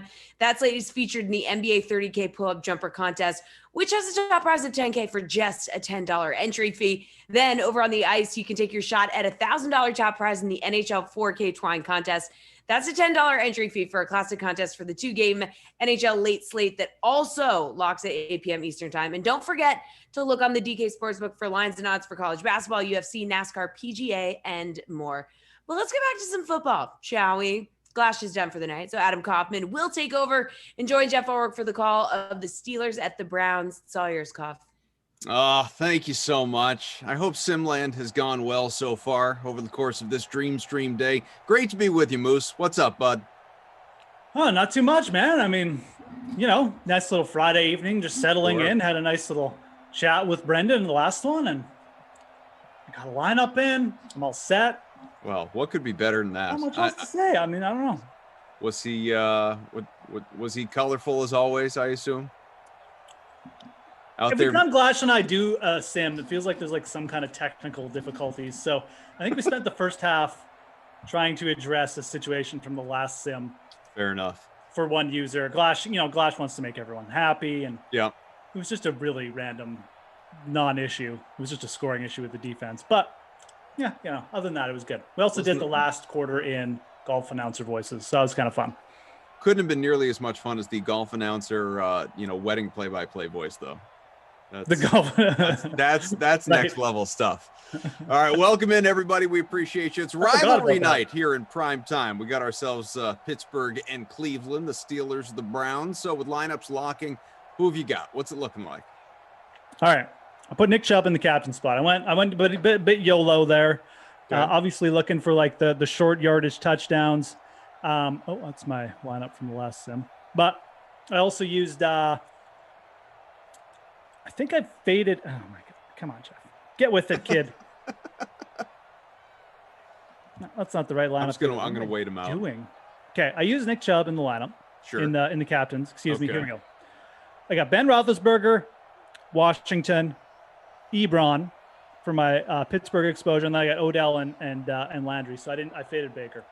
All right, we don't have a lot of overlap, actually. So I went with Eric Ebron in the captain spot, similar YOLO kind of play.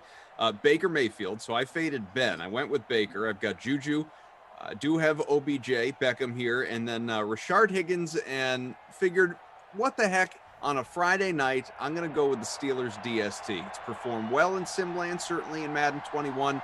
Let's see what we can do to the Browns. But it's a sort of contrarian type of play, obviously, with the Steelers DST as well as, a Mayfield Higgins stack. So we'll see which way it goes. Yeah, we had a defensive touchdown in the last game. The Cowboys, I think it was actually their first defensive touchdown of the sim. They picked up a fumble and returned it. So you never know. Maybe we'll get a little run. I think we've had a bunch of defensive scores in this today. So we will. This is definitely a rivalry week. I mean, these are two pretty good sim teams. I've seen the Browns like a lot lately, so I don't know what's up with that. I don't think I ever saw them in the last, like in the 2020 game. I think I saw them like once. So getting a little dose of Browns action here. I don't mind it. Yeah, I've had both these teams recently as well. Matter of fact, we might have been together for that the other day. Tank the Shy Guy, baby, says, right, cough them. Celtics, man, tisk, tisk, tisk. Yeah, they were down 18-2. It's 18-10 now, so at least they're attempting to pretend that they're aware there's a basketball game going on tonight. So that's fun for Boston. We'll check out some NBA lineups and monitor some stats as we go forth with this evening. As people know, we got some head-to-head action going on. I know Jeff and Flash, they were having their fun in the last sim talking about that a little bit. So we can dive on deep with all of it. Kyle wants to know about Madden After Dark. You got me and BK, Brandon Cristal, will be coming along. We will have you for Madden After Dark a little bit later on for what will be the Niners and Panthers here on a Friday, which is, don't forget, we have retired ladies night. We are not, out on the ladies. We love the ladies being with us, obviously, in the chat, as they always are. But we have branded #FilmFest Friday, and that can start right now, for all I care. It doesn't have to wait for Madden After Dark. You guys want to talk a little cinema? We can do that here in this sim if you'd like. But there's much to cover, much to be done, and we are underway in virtual Cleveland. Well, let's kick things off. What movie are you most excited to see over the next year that was like either delayed or coming up? Over the one like specifically? Boy, there are a lot of good ones, obviously, that got delayed. I will say that out of what's that? Yeah, it's no a lot. Yeah, like, a lot. I mean, yeah, they all did. Absolutely. I mean, right. I mean, although I am excited about all these movies that have been making their way to HBO Max, and you don't need, so long as you have that, you don't even need to go to the theater, which is wonderful. There is, I was a little, what would be the right word? As Baker drops back, passes it away, completed out to midfield. Nice pickup for 24. Picking up right where we left off here, Baker. OBJ, absolutely. Yeah. That's what happened in the last game we went off. So, I mean, I'm very excited about the new Spider-Man movie. Obviously we had a little, it wasn't a teaser so much the other day, but a little thing for the big name reveal after the cast members had been trolling people with the name. So I'm excited about that. I found it interesting to see that they made it a point to say only in theaters in December. Like, this is, you will not get this anywhere else. And look, I mean, I'm not going to pretend that I know what things are going to look like in 10 months or whatever it is. I mean, maybe at that point in time, people will be going to theaters in some sort of reduced capacity once the vaccine is that much more mainstream. Hopefully that's the case. Obviously, might be full capacity by December. I mean, yeah. I mean, hopefully that'll be a movie that would be much more enjoyable in a theater than at home on your TV, even if you got a big screen. Just the experience of seeing that type of movie in a theater. But I would say prior to that, though, not necessarily prior in terms of order, but prior in that I think it'll be out sooner. I don't think it got delayed that much farther. I have a loyalty to the Fast and Furious franchise, so I'm looking forward to Fast 9, which should have come out this past summer, by the way. Right. But that one got delayed a full year. John Cena. Yeah, I love John Cena. I think they gave away a little too much in the trailer. They did. The trailer's like 8 minutes long. Right. They like, let's show you a mini movie of what this. Like you know what? I don't even care. I'm sorry if you feel I'm blowing this for you people. You know what? It's in the trailer. Yeah. This isn't a spoiler unless you're one of those people that avoids trailers, and I know some people do that. But like John Cena as the long lost brother of Dom Toretto, like that is something you could save for the movie. Yeah. Like, why does that need to be revealed in the trailer? I think we're like, maybe when I was like younger, people like tried to avoid trailers. They're pretty much impossible to avoid at this point. But you know who those 6-minute trailers are perfect for? They're perfect for people like me. I'm never going to see this movie because I don't care about the Fast and. I was like the perfect amount of Fast and Furious. I'm like, okay, Cena's in it. Probably gonna get in a fight with Vince Diesel. Don't really care about it. That's great. Okay, that's it. That's all I need. That's as much Fast and Furious as I need. But I do understand, like, ridiculous. Like, we're taking this too far. I mean, you're spoiling the movie. Like, there's no chance I'm seeing it now. I'm not even intrigued. There's nothing for me to like guess at or be like, oh well, I wonder what John Cena is in this movie. Now I know, and it's like, I don't even care. So yeah, ridiculous. Obi-Wan says it's a twist, but that's the thing. It would be if they left it for the twist, movie. It's not a twist because they've revealed it. It's like if you had a Sixth Sense trailer. And at the end, you're like, oh, yeah, the kid sees dead people, by the way, and everyone in the movie's dead. Hey, spoiler, man. Yeah. Like 4th and 7 from the 32, kicks away, 49-yarder, and good. First points of the game, 2 minutes in, 3-0, courtesy of the Austin Seibert field goal. Daniel says everybody in that franchise has a long-lost brother or sister, LOL. Shaw had a long-lost brother, too. We met Hobbs' brother in Hobbs and Shaw. Can't wait to meet Han's long-lost brother. Han's probably going to be coming back. I mean, that was the word, isn't it? Isn't he back? That's the rumor, anyway. Jordan says the more mainstream and mindless it is, the more Koff will like it. So I will agree with half of that, Jordan. I like a lot of mainstream stuff. I also like a lot of off the beaten path stuff too. Mindless, I will disagree with. I'm not saying that these are the Fast and Furious movies are intellectual movies, but in general, I like a lot of thought-provoking films. I am sorry, Lindenbaum, and I'm glad to see that your full name is back in the chat. I apologize 1,000 times that I have not seen Sopranos and that this has offended you in a way that I could never possibly have imagined I could offend someone who I don't know. At least, I don't know, in a physical sort of way in that I'd recognize you on the street. I certainly feel like I know you here in the chat. It's definitely worth watching one day. One day you should definitely pick it up. I believe that. Yeah, no, I know. I get it. Hard to fit on all these things. Let me tell you what else I need to watch, which is much more near and dear to your heart. The Wire I've never seen. No, I know. You're one of those people. But I'm excited once I get there. I'm sure it's streaming. Well, it was HBO, right? So it's probably just on HBO on demand. Oh, yeah. Yeah. You'll be able to find it there. Yeah. It is one of those shows, like, you got to be in the right mood. I mean, if you're just someone who doesn't watch, like, there's some people who, like, read and, like, they only watch TV for, like, pure entertainment. Some people who, like, read? Well, my wife is kind of like that. Like, if she's watching a serious show, it better be, like, to her liking, because, like, she would rather read a book than, like, watch, like, some kind of drama, like, where she's got to guess everything. She's just, like, that's just the way she is. Like, and I like that. Probably hate The Wire, to be honest. And it's like, I'm not going to, I'm not offended by it, but I understand. She reads more than I do. She's obviously smarter than me. So, it is what it is. But if you want, like, an intellectual show that you can get into and it's, like, give you a bunch to think about, it's a great show for sure. Is The Wire a bingeable show?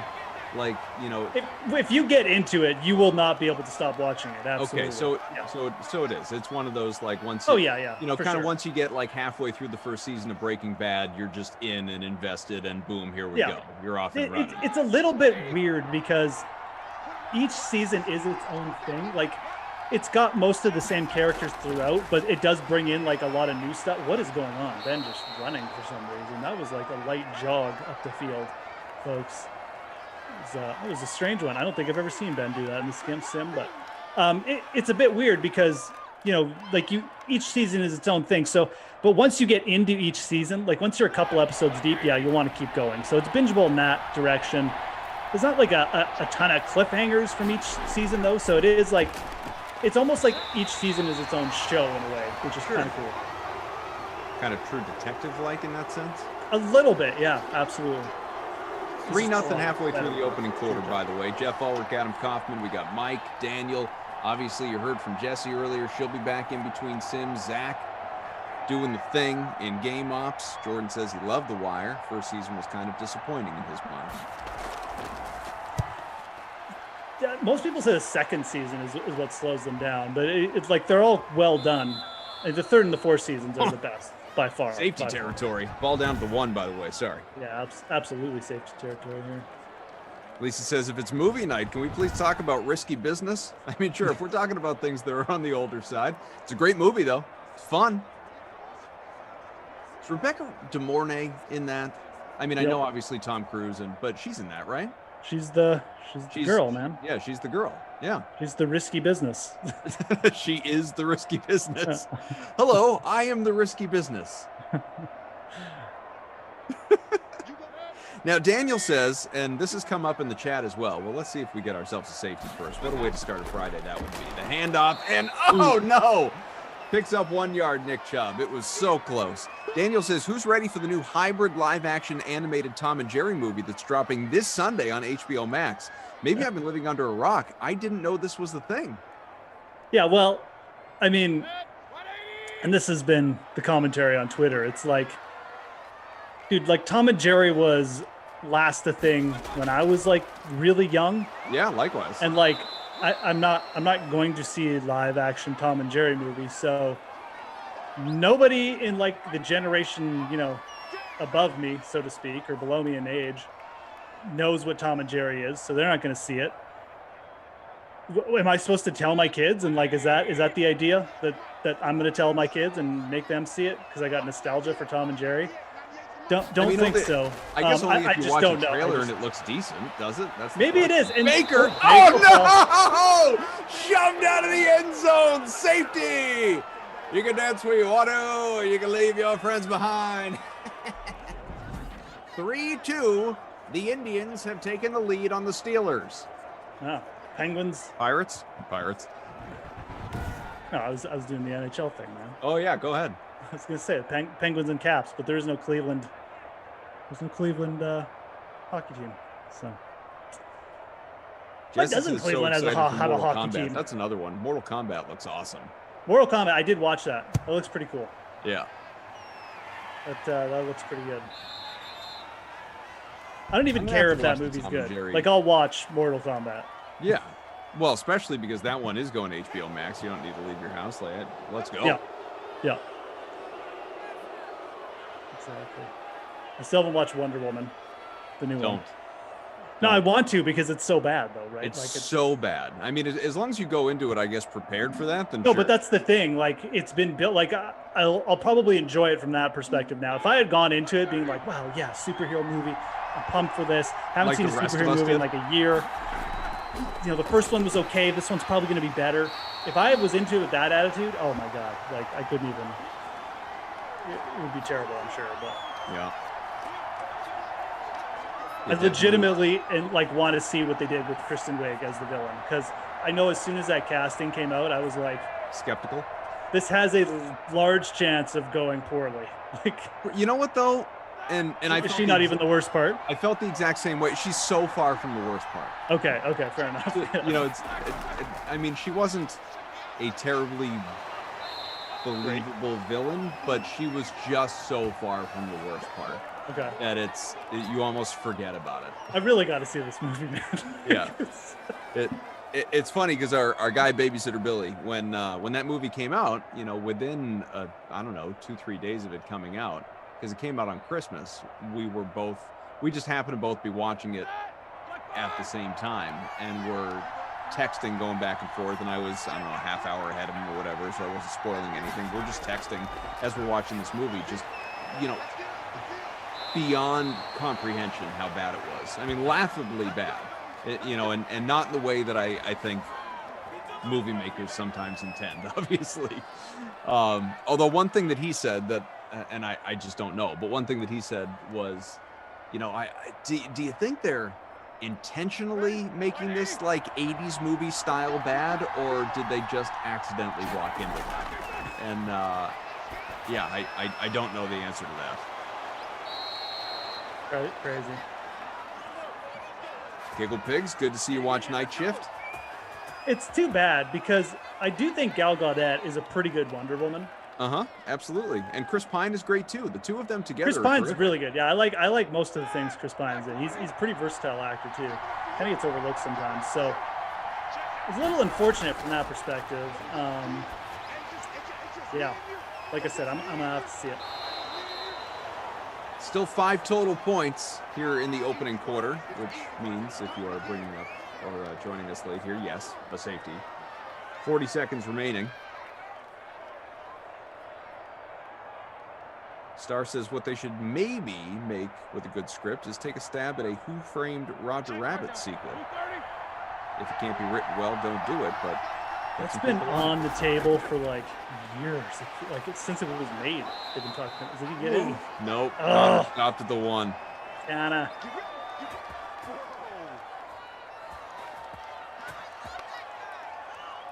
Early on here in our prime time, it's rivalry night free roll. Good start for me. I'm sitting top 20 out of the 170 entries. Poppy Herb, who's always hanging out at the top, he is in front right now, although he played both DSTs, so that obviously is impacting things. Comfortable lead for him in this. Yeah, he's been killing it. First quarter stretch. It kills it since the creation of Simland, maybe since the beginning of DraftKings. Poppy Herb is on it, man. Roethlisberger 46 passing, Mayfield 44, so they are doing equal basically at this point in time. Chubb just 2 on the ground. Connor has 8, Roethlisberger 5, Samuels has 7. Nobody has cracked double digits on the ground thus far, and obviously no touchdowns period in the air. 2 for 41 for OBJ, and no one else above 15 yards. So we're early on. Singular catches across the board as well. Yeah, that OBJ play really the only big play outside of safety, like offensively. So not much to go off in that first quarter. Pretty good one to just talk about movies, to be honest. DeMac Line-Koff, one of the many flaws of Wonder Woman 84 is they put things into it somehow no one remembers come Justice League. That's true. So I watched the trailer. Daniel sent me the trailer for the new Justice League that's going to be dropping on HBO Max pretty soon here. And it, again, like it looks fine. It's just I can't figure out it's not like the DC characters are bad by comparison to the Marvel characters. Whether it's the directors, the writers, maybe it's the actors, although I don't even really feel passionately that way. These DC movies are just so generally inferior to the Marvel movies, and I don't know what it is. I mean, yeah, there are exceptions, like the Christian Bale Batman movies were excellent. At least the first two were excellent. And those are their own world. They're going to give it to them. All right, touchdown. Fine, fair enough. Touchdown for Jalen Samuels. No, it's Connor. Oh, it's Connor. Pardon me, Connor. To me, it's the whole world building thing, right? Like we got, like DC was like, okay, we're gonna make Superman, and then it's like, oh, let's just go into like Justice League. Like we had like one Wonder Woman movie. There's been no Flash movie. There's been no funny characters or like dark character. Well, they're all dark, I guess, but there's just they've done like one big movie, and then they just tried to move into this big team thing, and it's like there's no backstory. Like nobody cares. I mean, build up your characters a little bit. I mean, they just tried to rush it. Is what the issue is. To me, that's the biggest thing. I mean, they went for the money grab. They wanted to get something to rival the Avengers or whatever, and just take your time, man. Like you got this huge product. Right. The more time and effort, it's a big movie things. Like we got to meet budget. We got to get this done as quick as possible. Like make a standalone Batman movie, then make Batman versus Superman. Make a standalone Flash movie, and then introduce the Flash. Yeah. It's just the lack of don't make Aquaman after Justice League. Like it makes no sense. Like that's what Marvel did. They took the long approach, and look how well it's paying off. Now they got years ahead of them of stuff to do. Like everyone loves it. They got no worries, but they took the 5 to 7 years of making not the mega hits, but like the big hits, like the decent movies, right? Well, not only that, to your point about having years ahead for Marvel, and I didn't really even think about this until you just mentioned it, but the fact that there are so many Marvel characters that ordinarily you wouldn't care about. Certainly I wouldn't care about, in some cases haven't even heard of, if you weren't a big comic book junkie growing up or that type of thing, that you still will invest time in and money in and see just because historically how good Marvel movies have been. So that I mean, how many people, and this isn't the best example because obviously she was part of it. We got OBJ. My goodness gracious. See you later, man. From the 26 all the way to the house. Cleveland jumps back in front. 74-yard score. This is the OBJ of old lately, man. Like I haven't seen him do this in a 20 while. OBJ.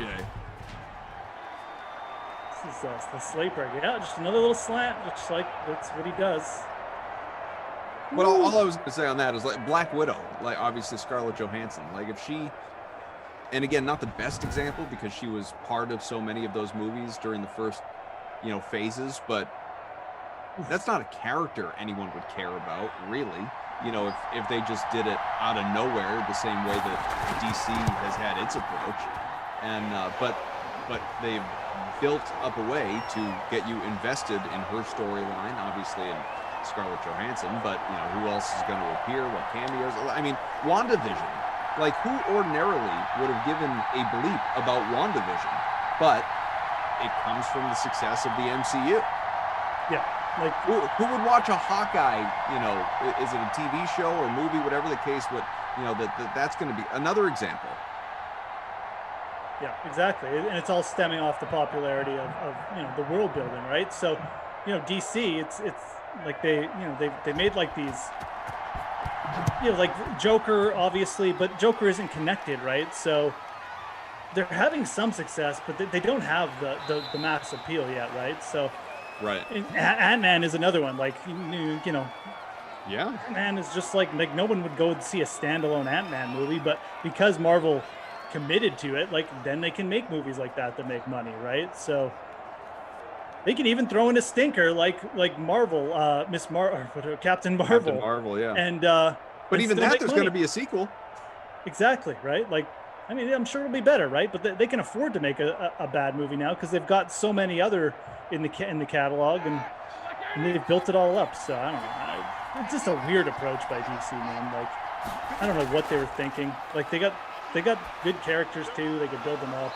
I don't think they have. And the other thing is, like, the DC universe is a bit weird. I don't think they legitimately have the same kind of characters that have the same mass appeal, but they still could have done a way better job with what they had. So maybe they'll get on track eventually. But Starfighter says, let's get Michael Keaton as old Batman, Jack Nicholson back as the old Joker. Yes, he died at the end, but who gives a crap?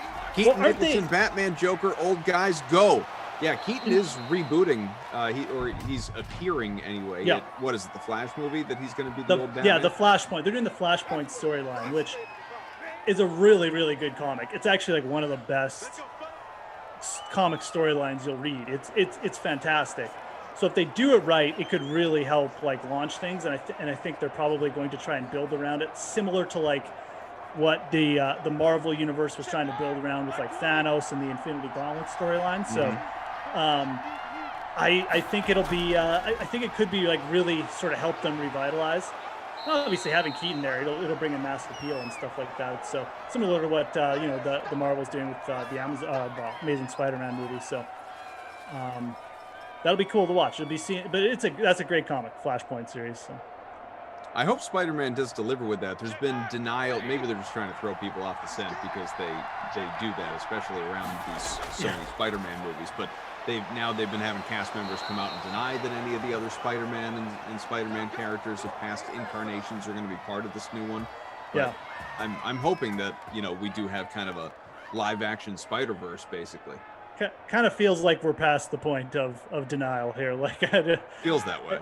Yeah, I don't. I think there would have been a wider denial. Like Tobey Maguire, who like legitimately hasn't worked in big movies. I think he probably would have shot that down. He would have come out and said like, "This, no, I'm not doing it." Like Tobey Maguire's like rich. If he wanted to shoot it down, he would just shoot it down. Hasn't done it, so right. I'm pretty sure we're getting some kind of Spider Universe, which could be real cool. Getting like another Venom movie too. So. Yeah. 10-9 game, about 3 minutes gone by here, second quarter, 2nd and 10 from the 45. Again, Moose, Koff, Mike, Daniel, Zach, everybody here hanging out. Boy, Problem Kid Gaming just coming at me. Says, Koff's that one kid in class who sees you and your boys making a run to freedom, almost get there to the gate, the principal's standing there waiting. Oh, how did they know? That's nice. Real nice. Omar says, I want to see Glash and Koff play against each other in Madden 21, and Ulrich commentates. I'd be down for that.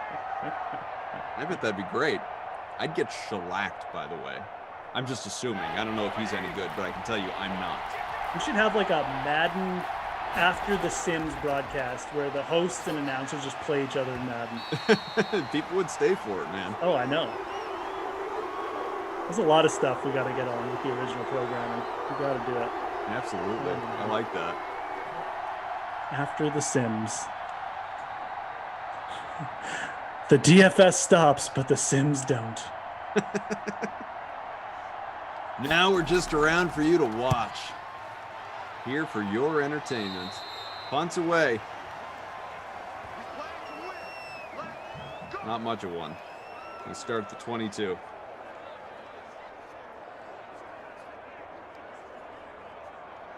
Omar says, Higgins literally gave me a 0 last sim. I decided to never use him again. So it occurred to me as well, Omar, because I had him in the captain spot when he had that bagel, and I decided to go back to the well. I've got him. Yeah, I left him out too. We were both on that game, so I recall the Richard bagel. Yeah. I went back to the well. I didn't captain him, but he is in my lineup. Ricky Robbie says, I want to see a DK commentator's boxing match. At that point in time, I don't think you want to see that. Yeah, well, I was just going to say, at that point in time, really, you're rooting for entertainment in that it would be embarrassing and probably pretty funny, but you're certainly not rooting for sport. Like you're not watching it because you think it's going to be good.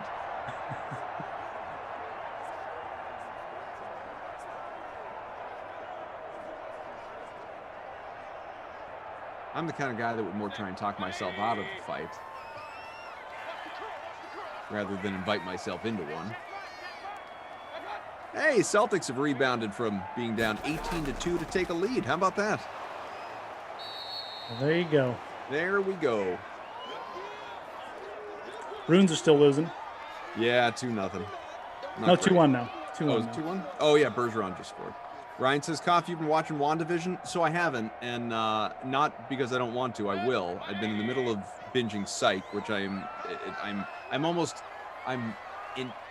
angry at myself for never having watched it before, but equally thrilled to experience it for the first time because I'm loving it that much.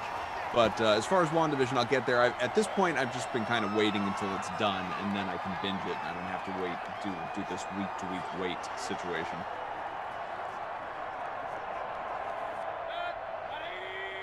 I started it. First episode is absolutely bizarre, but I heard the first couple not great, and then it gets incredible.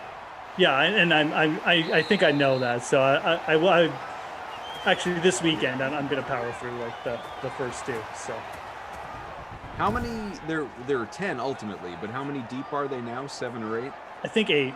Again, I've like literally am halfway through the first. So oh, okay. It's I basically I'm way behind too. But first one is you just don't even know what's going on. Let's put it that way. So yeah. And it's not that entertaining, but yeah. The trailer looks again, the perfect case to what we were talking about before. If it weren't for just the reputation, not only the reputation, the delivery, the constant delivery, reliability of the MCU, I would have no interest. Like I like those characters fine. I don't love them. I don't need to watch it. And I watched the trailer, and the trailer doesn't remotely interest me. I mean, not even a little bit. I think it looks weird. It looks very unappealing. But everybody who's, as am I, interested in the MCU and has enjoyed all those movies says, no, you got to watch it. It's awesome. In fact, somebody, might have been Samir, said the other day, he thinks it might be the best thing the MCU has ever done. No, and it looks like, again, as someone who's watched 30 minutes of it, it feels like they're playing some kind of long game with it, right? So it does feel like it's going to get really interesting at some point. It's just, you got to invest the time in it. It's like the whole Marvel universe. So, yeah, I had the feeling it was going to be slow for the first couple episodes, and I don't think I'm wrong, but I'll get into this. Kareem Hunt on a little drop off. He's going to break 1, 2, tackled me. 15. 10. Daniel does say, though, the first episode of Falcon and Winter Soldier drops in 3 weeks, and that I am very much looking forward to. Falcon and Winter Soldier and Loki both look terrific. Didn't something else just drop, too? Isn't there another one that just came out? I swear there is. If there is, Daniel will know. Daniel? Surprised he hasn't told us already. Is there another Marvel one that's on there? I swear there's another one. I'm not sure. Some people are talking about some of the MCU, or rather DC TV shows. No, Marvel. I'm sorry, not DC. Punisher, Daredevil. Jordan, Daredevil's excellent. I don't know if you're saying you haven't seen it, but you should. It's really, that's a terrific TV show. Netflix. The first season of Punisher was okay. Second one was garbage. Was it? I didn't watch it, and I kind of meant to because I really liked the character when he was infused into Daredevil, and I just never, I don't know, I never got there. Good casting and stuff. He's a great actor. I can't remember his name now. No, I could picture him, but... Good God, he's in a ton of stuff. He's a really good actor. Anyway, so...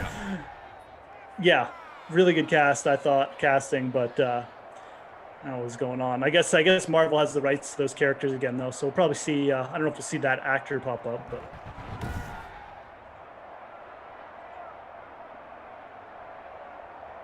10-9 game still. We are past the 2-minute warning here. Late in the opening half, 1:55 remaining. Each team both the timeouts. All 3 timeouts, I should say. 2nd and 10 from the 13 on the way, pending any adjustment here.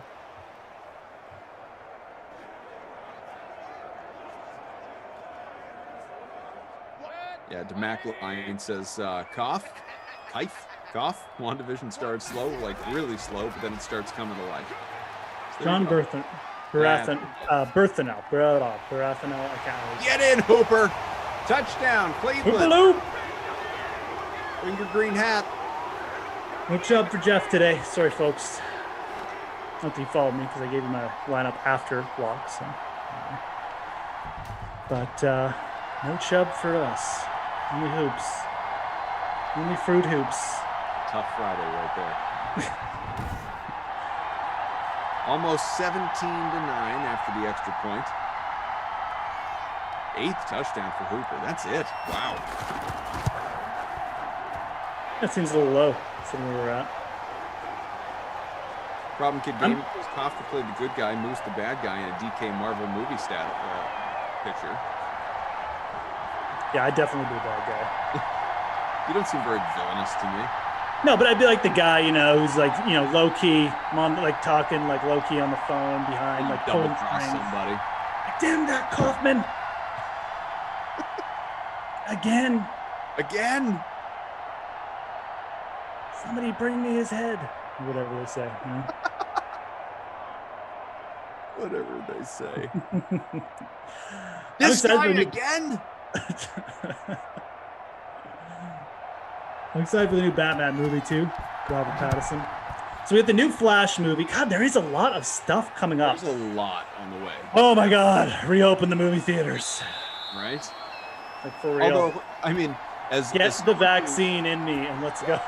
As someone who pre-kids went to the movies, like I would see like 3 movies in a week. I went to the movies a lot with buddies, or even occasionally alone, because honestly, that is a very enjoyable experience if you haven't done it. Be skeptical. That's fine. Once you've experienced it, you might not want to do it any other way.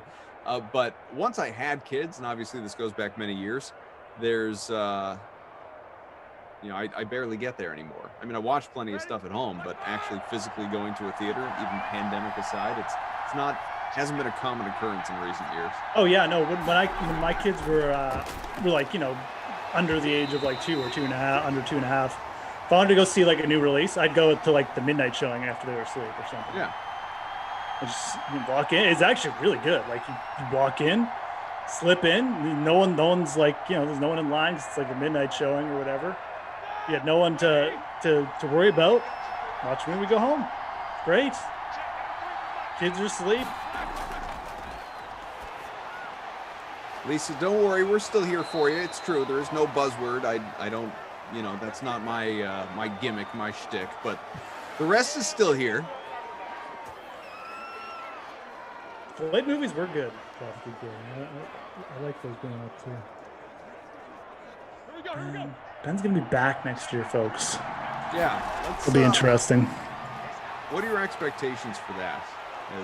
Is it you I was talking about with them, or was it someone else? Was it? I think it was me. I think we had the Steelers the other day when this was breaking. I think I think he's going to be a little bit better. Like I mean, it's again coming off the surgery, extra year of rest. I think it'll be okay. I really do. I think it'll be better than people think. I could be dead wrong on that, but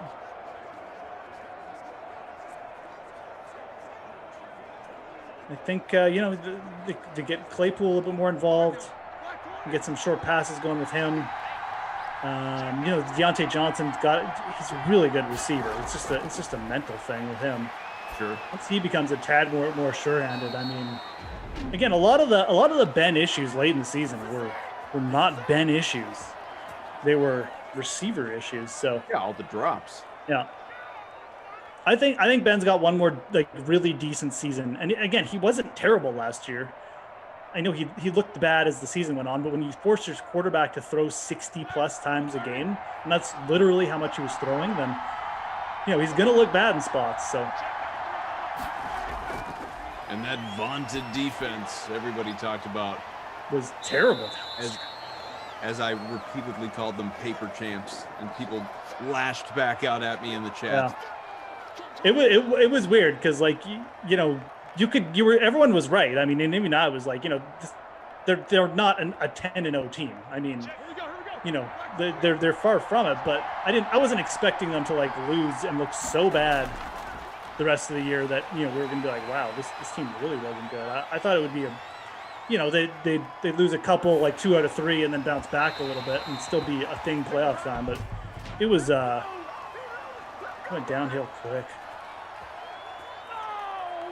Navi Roble says, I just realized I played the wrong lineup for my head-to-heads. Nobby, you're playing against me and Glash for that matter, from what I gathered in the chat earlier. Well, I hope you still do well.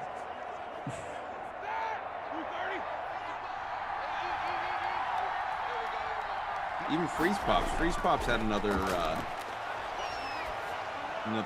blank entry yesterday. I texted him and said, "What the heck, man?" It's like, this one was on me. This is my bad. I reserved my spot and then totally forgot. I never got a lineup in. I was like, "Well, I'll get you. We'll do the thing. I'll get you your money back." He's like, "No, it's on me. This was my bad." And I said, "Buddy, like, I want to win like the next guy.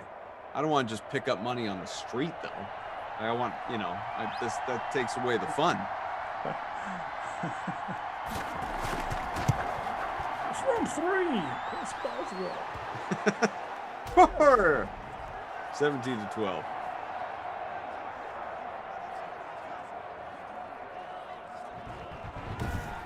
Man. Hit that like button. Haven't mentioned it yet. Got around 400 watching the Dream Stream just on the YouTube. Thousands more, obviously, elsewhere across our other platforms, including Twitch, twitch.tv/DraftKings. Thank you for hanging out here with us. And again, hit that like. Hit the subscribe button as well. It is a Friday night, and we feel all right. Yeah, let us know if there's any movies you're looking forward to, man. I mean, we're mostly talking about comic book movies, but that's because there's such a buildup of them now. So, new Mission Impossible, Tom Cruise. They filmed 2 back-to-back or something crazy like that. Are they filming 2 back-to-back? Is that what you're saying? Did they do that? I can't remember. I'm not sure. I actually don't know. But the Top Gun, Maverick. It says no. No. All right. I know there's the whole Tom Cruise yelling incident, Yeah, he really lashed out. Well, look, in fairness, he was sort of the one with the Mission Impossible movie to kind of restart Hollywood during the pandemic. And obviously, there was a lot on the line. Like, if it didn't work out with that one, it wasn't going to work out for anyone. And he did, I guess, reacted accordingly to some of the people that were not properly following protocols. He didn't like it. And you don't want to make Tom Cruise angry. No, you definitely don't. You definitely don't. Yeah, it does seem to tend to go off a little bit on that, so. But that'll be fun. Top Gun, one of my favorite action movies from when I was growing up. It's a great one, man. No doubt. We get to the half here. 17-12. We'll look at some of the numbers here. See you guys hanging with us in the chat. Appreciate you, as always. So, Mayfield, 248 at the half. Wow. And you want to talk about pacing toward a bonus? How about pacing toward 500 passing? 2 touchdowns for him. Roethlisberger 124, so he is still on his way to a good day if all holds. We'll see, but obviously the big Hooper catch there at the end of the half really helping out Mayfield. We'll get you more on that. The rushing numbers, obviously Connor has a rushing touchdown, only 9 on the ground, no one with more than 15, and that's Big Ben, the leading rusher, who is 3 for 15. Chubb is just 6 for 10. Beckham, 4 for 130. Hooper, 2 for 71. They each have scores. And I don't think anyone else has reached 40 as of yet. Distribution abound here. But if you've got Hooper, you got Beckham, you got Mayfield, you're probably in a pretty good spot. Yeah, absolutely, man. That was it's kind of an interesting half. Had the safety, big plays by Beckham mainly. But yeah, Baker at 248. Be interested to see how Baker does next year. Seemed like he really solidified himself last year. Like, just didn't try to do too much. Didn't have Odell. Odell's another guy, man. Like, what are they going to do with him? I think they get rid of him. I think the Browns. Odell. Yeah. What do you think? You think they're bringing him back? What's the contract status at this point? I don't know, actually. It's a good question. Because this has been out there the last, year plus, where even 2 years, where does Odell Beckham Jr. want out? Are they going to trade him? No, I don't want to be traded him. I want to be here. And, everyone's zeroing in on the Instagram lives of him, pulling the new jersey out of the box, home and road with the, everything. Like, they make a big deal out of every little thing OBJ does in relation to the organization, obviously. I don't know. I mean, I'm not so sure that I am a believer that he does, in fact, want out. You know, I think there was something there for the little while when it was, you know, he was constantly being attached to the Patriots and wanting to play with Brady and that mutual GOAT respect as you know, they looked at it anyway. And because I certainly don't think Beckham's the GOAT or anything like that, but, you know, that term gets thrown around, and he was among those who had that thrust upon him. But I just don't think that, I mean, clearly that appeal doesn't exist anymore, and it's not like he's going to Tampa. I think he's actually in a decent spot with regard to Cleveland, with Baker doing what he did last year. So his contract is interesting. The Browns definitely aren't going to release him because contract is guaranteed on the 3rd day of March, and they can't. He won't be healthy from his ACL, so like they can't cut him like that. They just can't do it. So they're linked to him this year. Like they got to pay him this year, but the trade can happen because the guaranteed money is gone after this year. So like whoever's taking him is basically just taking him for a year, and then they can do whatever they want with him. So he's very tradable. He's a big cap hit, but he's still very, very tradable. That's interesting. I think he'll get traded. I think Cleveland's seen enough. I think Stefanski doesn't have any allegiance to him or anything like that. So.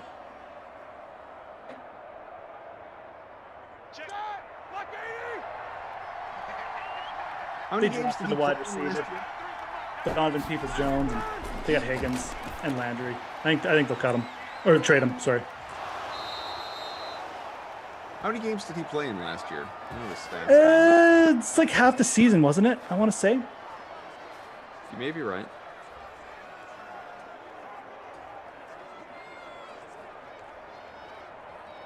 I don't think he was having that great a year, but again, my memory sort of foggy. He only played in 5.5 games, so it was even less. He had the 3 touchdown game where he threw for 1 or something. He ran for 1? Oh yeah, he ran for that one. That was against Dallas. Everyone put up big numbers. I mean, it was kind of a little bit more of the same. The max number of balls he caught was 5. Caught 5 in a game twice. He got 3 touchdowns in 5 games, which is pretty good, but you know, didn't have a 100-yard game. I don't know. Be interesting, man. I mean, he's still explosive. It's not like he's that old or anything. Sure he'll come back from the ACL okay. I just don't know if Cleveland need them. Obviously. I just don't think they need him. They're more of a. Got enough around Baker currently? What's that? Sorry? You think you have enough around Baker currently? I mean, I think they're an RB-centric group anyways. Like, Chubb is, you know, it's very much like a Derrick Henry. And I guess if they're paying him this year, like I said, they might just keep him from this year. And just like you said, maybe go for it and try and reintegrate him. But, you know, he does bring a little bit of, like, the prima donna kind of stuff off the field. I mean, let's be serious. I've always kind of been a bit of a defender of him, but like he doesn't integrate like seamlessly. Let's be honest. You are getting a bit of an eccentric dude which is fine. That's fine. But you know, you, at the same time, you've got to understand like what your team is at and where they're at and stuff. And are they going to be able to handle it? Maybe the Browns are now able to handle with Stefanski, but yeah. I think if they do bring him back, it'll be kind of a 1-year thing. So, 2nd and 10 from the 15 on the way. Obi-Wan taking note of your sorry. It's not a sorry guy over here, Jeff. The sorry guy. Sorry. 2nd and 10 from the 15. 3 minutes gone, 3rd quarter. Roethlisberger delivers, completed, picks up 10. Getting close to 200 passing, 1st and goal on the way. Will we see Connor again? Connor, get you the chopper, Pittsburgh Steelers. Get you chopper. It's not a tumor. Classic Arnold.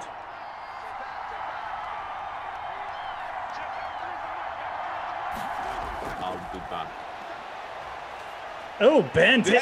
Oh my God! All-in guy Going on here. Recording in real life, but in the sim land, he's ageless. Rushing touchdown for Big Ben. The Steelers back in front. What the heck, man? That's twice he's taken off. What's his max rush yards like for a game? I'm gonna have to check this out. Unbelievable. Rushing, Big Ben. Oh my God. Oh, he had 20 in one game. Okay, 20 is his max. He's does he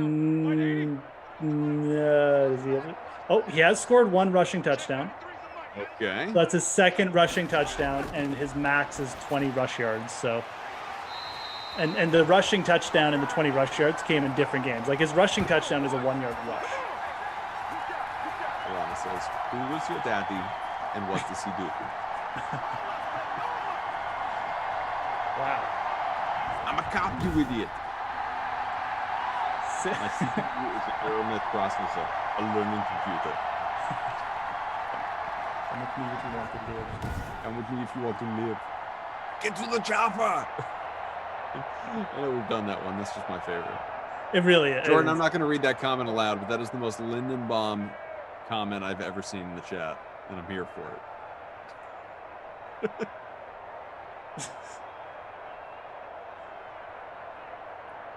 If I didn't know better, that would have been Pat Mayo writing that comment. Oh, about the SIGs? Yeah.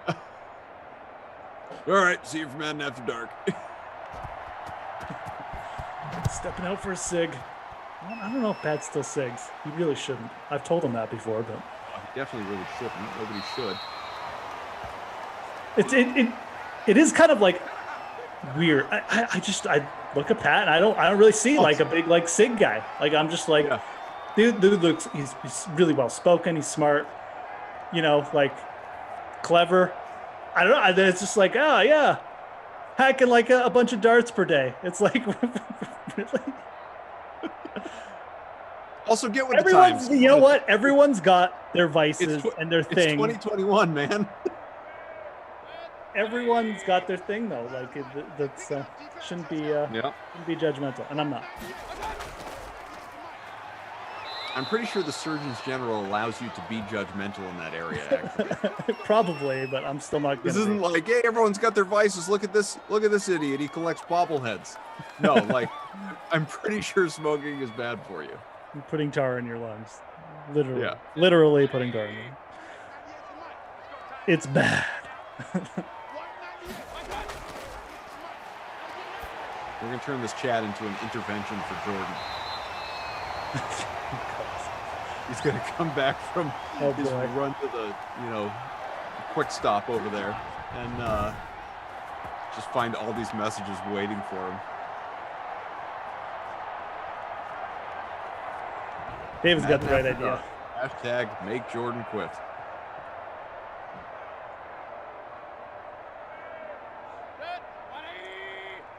All right, so Steelers have Monster says, my thing is I vomit when someone brings up Mayo on the Dream Stream.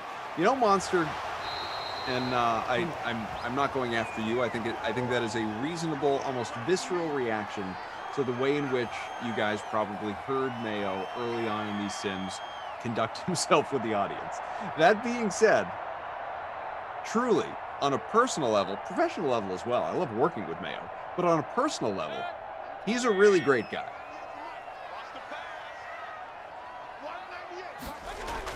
That's just the way Pat interacts too. I mean, some people love it, man. Some people love getting the banhammer and stuff like that. Oh, so yeah. I mean, look, the guy's got a yeah, following. it's not for everyone. I like it. I look, Pat's shows were like the first fantasy show I actually watched for a lot of things. I tell him that, man. Like I used to watch his golf shows every day, like back in we're talking like 5 years ago even. So they're entertaining. I like people when people just say whatever's on their mind. You know, we don't need all the stats all the time. It's good. It's good TV. Good content. Mix it up. Well, more than anything else, and we say this all the time, and I think all of you out there like this. Ooh. Fumble. Fumble. Who's going to get it? Oh, no. Baker somehow has time to get up and recover. Got back, yeah. Yeah, 4th and 20 coming up, so punt on the way. All I was going to say about that is, look, information is paramount. Like a lot of people, not necessarily the Dream Stream for Madden Sims, but some of the other videos and things that we shoot that, sit downs talking NHL or golf or whatever else that Jeff and I do. Like, there's not a lot of, goofing around. It's more for the information, and you guys are looking for advice. You're looking for tutelage and, whatever it may be to construct your lineups or do whatever you're going to do, obviously, with that information. But entertainment is that is what it's all about. If you're boring, it doesn't matter how good your information is. Nobody's going to tune in for it, and Mayo understands that as well as anybody. Yeah, exactly. I think Pat gives a good blend of the info and the entertainment, which is I think it should be your goal. You don't want to be so far you're just making like dumb jokes or something the entire time, but that can be fun too if you got the right audience. Well, that's when you have side characters like Cust. That's right. But look, I watch shows like that too, so I shouldn't say that, but a good blend of it is always nice. Probably the aim of most people. So Tyrewood says Mayo's awesome, and if you don't like him, it's probably because he banned you for being irritating or disruptive to the show. That's right. You banned. You get the ban hammer.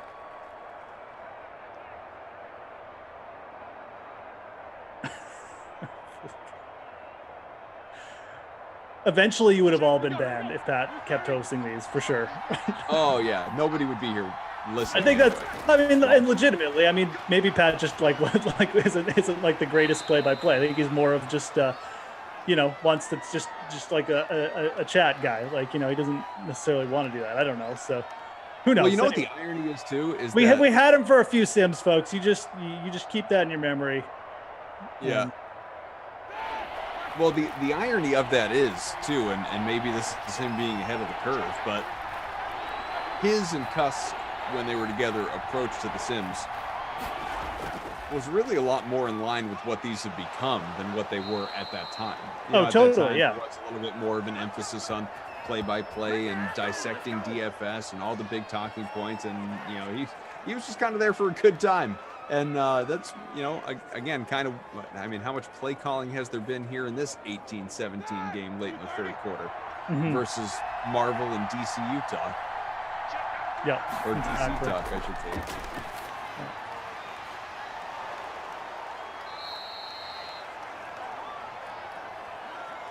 So there you go. You guys are just way off the rails in the chat, though. I can't even keep up with some of this commentary. Most of it I couldn't read aloud if I wanted to. 2nd and 4 from the 41. Final play on the way here of this third quarter. Fake handoff. Ben hit, fumbled. Who's going to get it? Browns have it. And they will start off with some great field position at the 33. 1st and 10 on the way, and Cleveland down 1 already in long field goal range.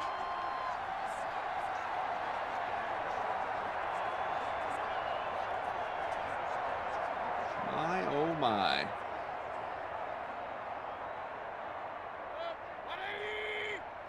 Yeah, big play here. Both teams with turnover. Chubb action, I guess not. Hit as he throws it. OBJ, another catch. Yeah, good for OBJ. Bad for actually gaining yards, but PPR point. Good on him. That's all we care about. That is it. That's it. That is it. So we'll look at some of the numbers here through 3, and shockingly, Baker's not at the bonus yet. 266. Guy was at 248 at the half. 202 for Ben, so the bonus in play for both of them still. 2 touchdowns for Mayfield here. Look at some of the rushing and receiving numbers as well. Again, Roethlisberger does have a score on the ground, so at least give him credit for that. Is he still a leading rusher? Let's see. Going to be awfully close. Yep, 20 as compared to Connor's yeah, he's got 20 as a touchdown. A dozen for Chubb. Samuels is 14. Not a whole lot of action on the ground to begin with, though. We have less than 20 carries in this game, period. Yeah, Nick Chubb only 7 carries. But he's been brutal, so I guess the Pittsburgh D is pretty good. 130 for Beckham, 72 for Vance McDonald. 89 for Hooper. Vance, make him dance, baby. Talk about a throwback to Madden 20. Vance McDonald, very rarely a factor in these sims. Yeah, Vance was a beast in Madden 20.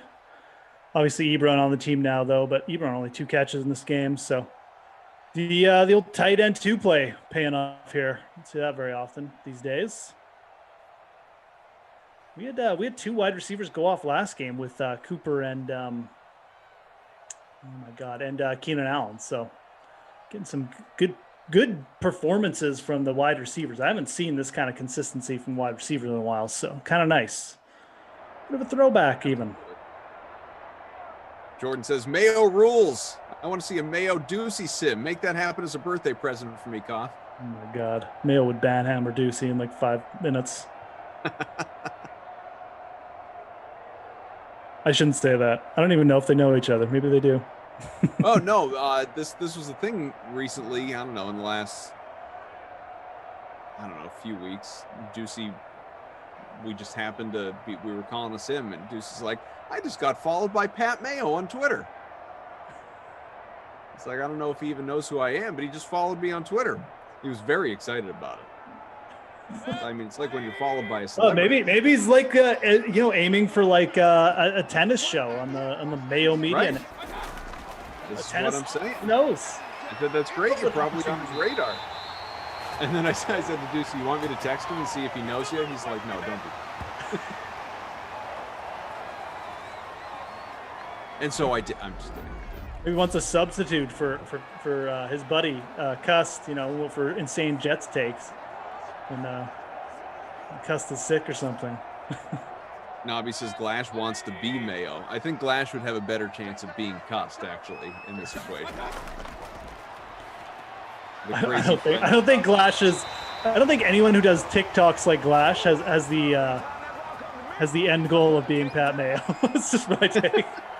Do you watch the? I think it's the latest one, the one with the mirror. No, I got Glash to explain it to me though, so I'm gonna watch it after I'm done this last sim. Really quite a thing. The old mirror on the wall shtick. Really enjoyed his Clippers recap game with the insane background noise / music. That was a real favorite. Touchdown Cleveland, another one. Rashard Higgins. Oh, Higgo, baby. The new Odell. He did play really well last year. Like Higgins. Regardless, I know Odell Beckham is a better athlete, et cetera, et cetera. But Higgins played well. He's got a really good connection with Baker Mayfield too. So it is something to consider.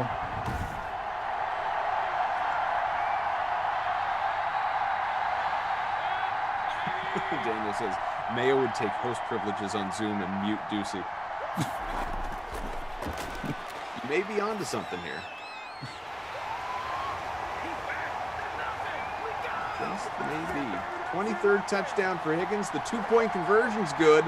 OBJ, we've got ourselves a 7-point game once again.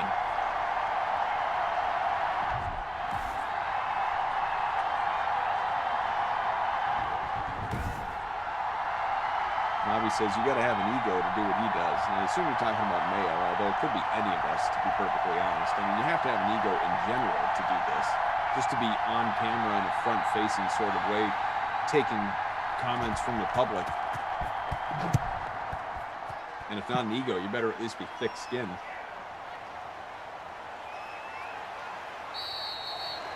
Yeah, a little bit of both, right? Absolutely. My guy Deontay. I think Deontay Johnson's going to have a massive bounce back year next year. Is he going to hold on to balls this time? I think he's going to threaten for the league lead in receptions. Wow. Like that. Yeah. That'll be a hot take I'll be laying out there. Although some of it does depend on Juju Smith-Schuster. So bring Juju back. I may have to backtrack a touch on that, but I still think he'll be. Where do you think that's in? We're early in this conversation, obviously, but where do you think that's going to put him from a season-long fantasy perspective? When you start, looking at ADP's average draft position, where's that going to have Deontay Johnson? Yeah. So again, let's assume Juju doesn't come back, because that'll launch Deontay Johnson out. Now, I think most people will be going after Claypool in that situation, but look, I'm really high on Chase Claypool too, but they can both coexist, right? Just like we saw Smith-Schuster and Antonio Brown do. I think you'll get something like that with, you might even see Claypool get more touchdowns or something, but Deontay Johnson, to me, would probably lead that team in receptions for sure. So, you might get a situation where they're both, Claypool may even end up being a tad overvalued, or just like, brings down the value of Deontay Johnson a little bit to where you may be able to get him in like the 3rd round or something, because maybe even lower than that. I don't know. Just because, people are like, well, Claypool's there. They're going to split catches and stuff like that. I think both those guys would be super viable.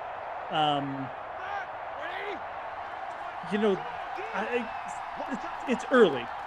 We also don't know what the Steelers are going to do from a run game perspective. Maybe they bring in someone like or draft a really capable running back. But if they go with McFarland and Benny Snell, man, like they're going to be throwing a ton again. Like there's no doubt in my mind. So I think Deontay Johnson, Chase Claypool should be high in your list of values if they start falling a little bit next year. But it does depend on Juju Smith-Schuster and what he does. I don't think it's coming back. I just don't see any reason for Pittsburgh to do it. I just see none. What would he command salary-wise? Yeah, exactly. I mean, he's legitimately the 3rd best wide receiver in that group. And that's not even a diss. Those guys are all really good. Like he's a pretty good wide receiver. I don't think he's like should be a wide receiver 1. I think he should be your wide receiver 2, but he's at least got the capabilities of like acting like a wide receiver 1 for stretches. And I just don't know why you'd pay that guy when you've got 2 more talented players on the team already with experience now. So I don't even know what he'd command, but it'd be too much. Like, it's just too much. That'll be one to watch, because if Pittsburgh pays him, they're absolutely idiotic. 25-21 game. Moose, Koff, Mike, Daniel, Zach, all hanging out here with you. Thanks for being with us.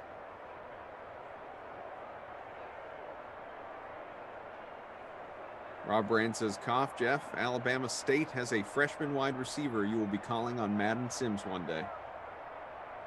Alabama State, hey? All right. Take your word for it.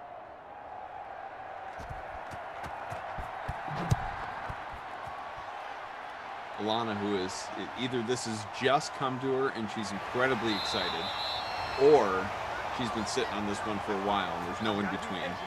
Most people wear football jerseys, traditional spelling, but Ulrich wears a football jersey. G-O. Oh, wow. Oh, wow. Okay. Okay. All right. I guess I'll accept it. Heard worse. Not much, but.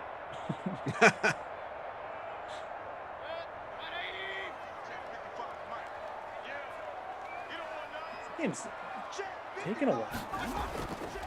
Not gonna lie. I feel like we've been here for a while. Still got like 6 minutes left. We're past 9 o'clock Eastern. Chubb with a run.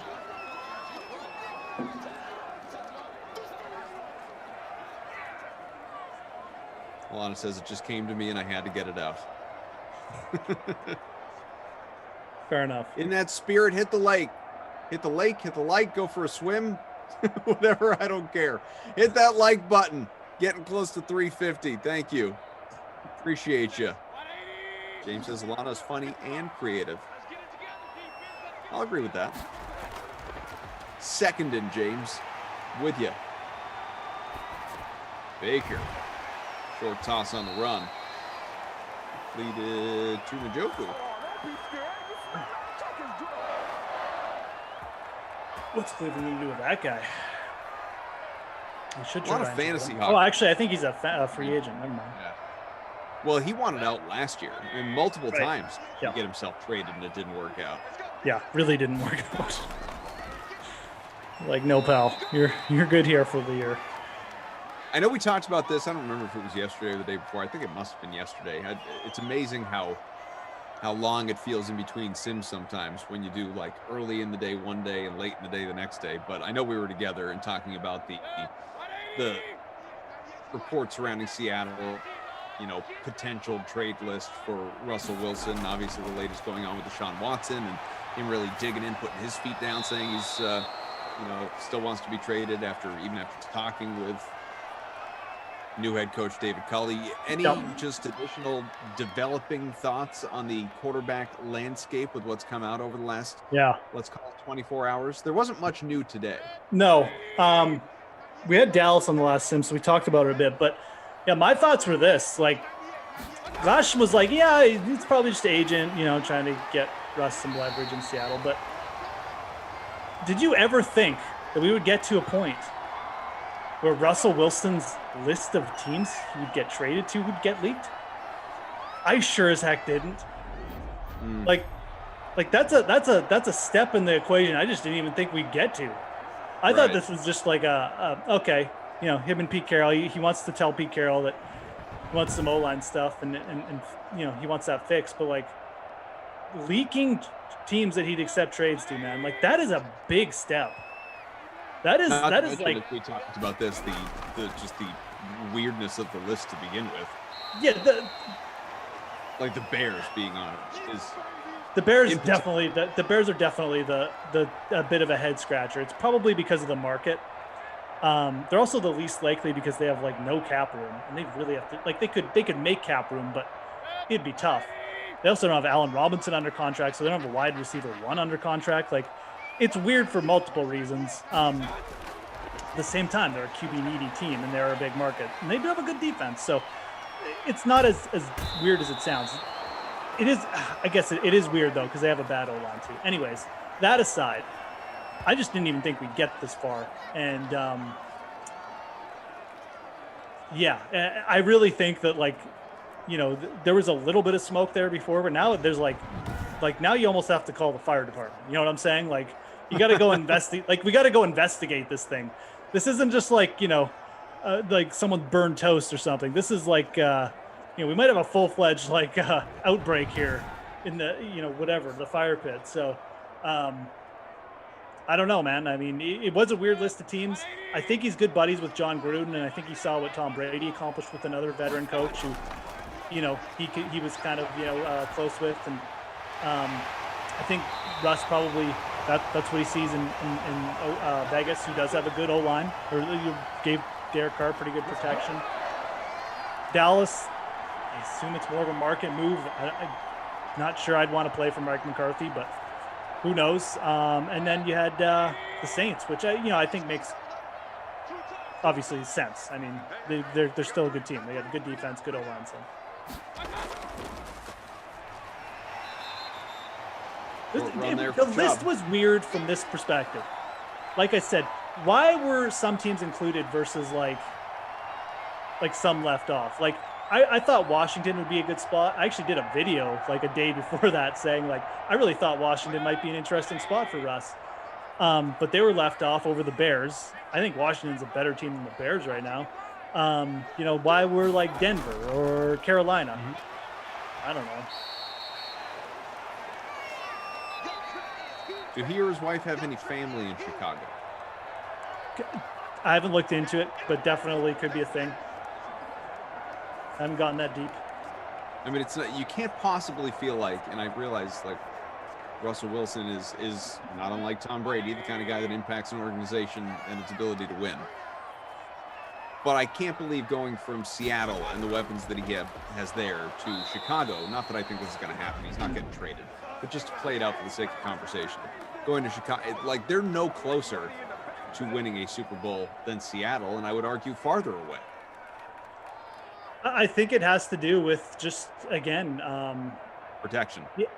It's not even protection. It's control. Seattle is not giving him the kind of input and control he wants. And if he forces a trade to Chicago, his conditions are probably, you give me the type of control I want, or I'll just leave again or something. So I think it's got more to do with that necessarily than like necessarily finding the most competitive team.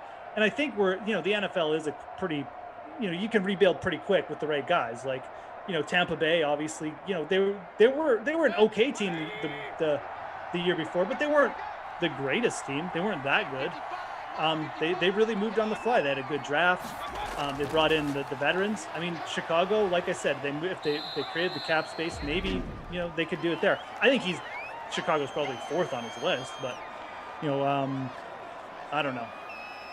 I think it's more about control than competitiveness, like this day competitiveness.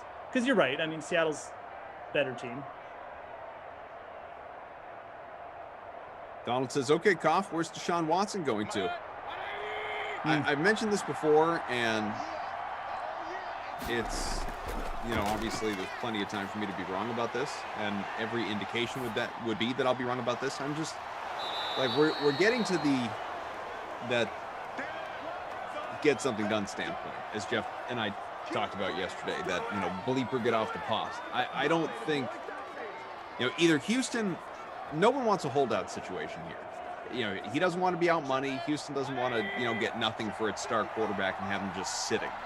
So either Houston needs to accept this needs to happen, and he's got to go, and you get what you can get, and I think it would be a really compelling package, whether from the Jets or whomever else. And boy, they keep the feet in there. Kareem Hunt, touchdown. First of the day in the air for him, and the Browns extend their lead here. It's going to be 11 points after the extra point. Or they're not going to budge, and he's going to have to, because he's not going to sit. I really don't believe that. I don't know the guy, so maybe he would. I just, I'm less inclined that he's going to sit. So that is all long-winded way of saying, I think we are nearing, or we are closer to the point of him not going anywhere. I am more inclined to believe this is not posturing from Houston, and they are as dug in as he is, versus him getting traded. But again, we're not even at the start of the new league year yet, so there's a lot of time for that to change. Yeah, exactly. A lot of time for things to change, for players to become available. Who knows? I am of the opinion that Deshaun Watson will sit out if needed. I think he's. What's the value of Deshaun Watson suiting up for Houston again? They're not winning anything, so he's not really going to increase his value as a player. His like, what is he going to play to play? He doesn't get anything from it. The only thing he does is risk injury. I absolutely think he'll sit out. And maybe it will come to that, because it does sound like Houston is being pretty stubborn about it. Although they had another meeting, and again, that didn't resolve anything. So maybe they'll finally just get the message here that, like, this thing being fixed. It feels like he's nowhere close to getting that message here at this point. He wants to be the one, not unlike, we've talked about this before. We're seeing, seemingly, a transition in culture, a la the NBA here in the NHL, where, it's always been basketball's the players' league, and, NFL, I think I said NHL before, NFL is the owners' league. And maybe that, in fact, is evolving and is going to change. You had Stafford say, I want out. They figured it out, got something for him, bring in Goff. Roethlisberger, big throw, and completed at the 28. It's a big pickup. He's still shy of the bonus, however, but a nice gain right there. The Steelers, obviously, and James Washington. Going to be the last play of the game, too. Yeah, it is. J.J. Watt, wanted out. They didn't get anything for him. They just decided to release him. Now you've had the Rodgers situation, although it looks like he's going to be back. Now what's going on with Russ, with Watson, and a lot of the way these salaries are structured, a la Russ in particular, and that mammoth $40 million cap hit Seattle would have to take, he's just not going to get moved. He's not. I would be floored if he gets traded this offseason, because to do that to yourself as an organization would just be, fiscally irresponsible in every way imaginable. So I don't think, not to mention, and that's even putting his talent aside, just to do that to your cap situation would be remarkable. So I don't think it's going to happen. But we are obviously transitioning to a point where players have a lot more control in the NFL, star players, than they have ever had before. And, you know, to what degree Watson can truly, I don't know, enforce that, we'll see. So you think Russ wouldn't get traded because his cap hits too high? Yeah, I think they're not going to take on a. Are you insane? I'm not saying a team wouldn't want him. I'm talking about the dead cap hit of $40 million. The dead cap hit. Okay, right. And maybe I didn't say that right. The dead cap hit that the Steelers that just lost this game, the Browns, that the Seahawks would have to take on $40 million. There's just no way that's going to happen. Yeah, it's interesting. We could get ahead where a point where teams are left with just a no-win situation, though, and it's going to be interesting to see what path they take. You know, like where do I just leave this asset sitting out? He's never going to play here again, and I just be stubborn and we both lose, or do they just take it on the chin? Could see that situation. Probably, almost definitely going to see something like that with the Texans, but. Yeah, could work happen with the Seahawks. It would be weird. It'll be weird to see. But anyways. Pending stat adjustments, where'd you finish on our free roll here? This primetime rivalry night free roll that I made a little run at the end. I made a little run at the end of it. Where did I finish though? Here, just give me one sec. I didn't really make a run. 158th. Oh, jeez, out of 170. I wasn't. I was. Oh no, that's the last sim. What am I going? Okay. Oh, 130. Sorry, so much better. Never mind. Marginal improvement. I'm 63, so not great. Junkman, 7-11, pacing for a 2-point victory, barring any changes. OBJ in the captain spot with about 47 points. Baker going for 30+ in the flex. Very impressive. Hey, Mike, producer, finishing 22nd. Again, pending any changes. Roethlisberger, Hunt, Washington, and Connor all part of the leading lineup as well. So where are you going with your Krusty Koff player of the game here? Is it OBJ or Baker? No, we'll give it to Odell. That was vintage Odell game. Had a bunch of catches as well. So he was the primary guy. The dude you needed. The running backs all busted. So we'll give it to him. How about the Babysitter Billy Not My Kid award? There are a number of candidates, actually. Yeah. Let me get up my lineup so I can look at all of them because they're all in my lineup. So I was going to say, how about your boy Nick Chubb? Yeah, I think we definitely. Eric Ebron, even more so. Ebron, 2 catches. Yeah, no, well, let's give it to Nick Chubb. I mean, he's averaging like over 11 points per sim, 40 rush yards. That's pretty terrible, man. 4 points. We'll give it to Nick Chubb. But Jarvis had a terrible game too. Yeah, he did. Lots of guys had bad games. Tough break. All right. Well, all of that being said, this guy right here, Jeff, is done for the night after a couple of sims, but he will return for a pair, the 8 and 10 tomorrow. So get ready. He's going to be with Tom Ace, the microwave man himself. Those two guys together for, again, primetime Madden After Dark. So that'll be a good time. Jeff and I will be together again on Sunday. If that's something that you enjoy, we hope it is. I'll be back for Madden After Dark coming up in a little less than 40 minutes with BK, Brandon Cristal, sweating out some NBA lineups, Niners and Panthers. We got that on the way. Jump into the free roll if you haven't. But our thanks to Mike, to Daniel, to Zach, to everybody. Most pleasure, bud. Enjoy tomorrow. All right, folks. Have a great rest of your Friday, and we'll see you tomorrow night. And I'll be calling the games with Tom. So. He's going to go watch some Glash TikToks. I'm going to watch the Tom and Jerry live action trailer. And Jesse Cofield is going to guide you through what else is happening at DK and the DraftKings Sportsbook. Yes, we still have plenty of gas left in the tank here on a Friday night edition of the DraftKings Dream Stream, including that 10 p.m. Madden Sim featuring the 49ers and Panthers. As Koff mentioned, going to be him and Brandon Cristal on the mic for Madden After Dark. That showdown is part of our Madden Stream 3K Flea Flicker contest. So $5 entry gets you shot at a $1,000 top prize. And the free contest for that showdown has a $250 prize pool with $25 going to first. So far, guys, we've talked Madden, the NFL draft, and the UFC. So let's diversify our portfolio and head over to the Diamond. Spring training is underway, and there are plenty of futures bets available for the MLB on the DK Sportsbook. Here with a look at the AL West in 2021 are C. Buchanan and Julian Edlow, otherwise known is the Unreasonable Odds Podcast.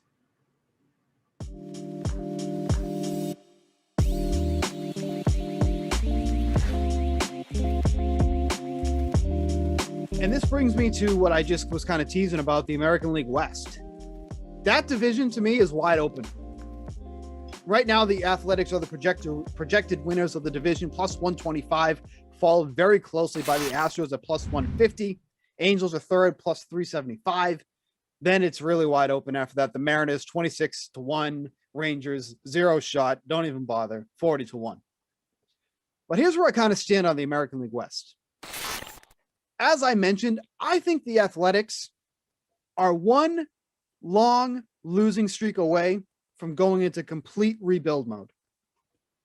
They're a team that's always been cheap with players and all that. They have a lot of young core guys that are going to be coming up soon. We'll see it in the rotation. Jesus Luzardo, AJ Puck, if he can stay healthy, Frankie Montas. They have a lot of youth, which is not a bad thing by any means.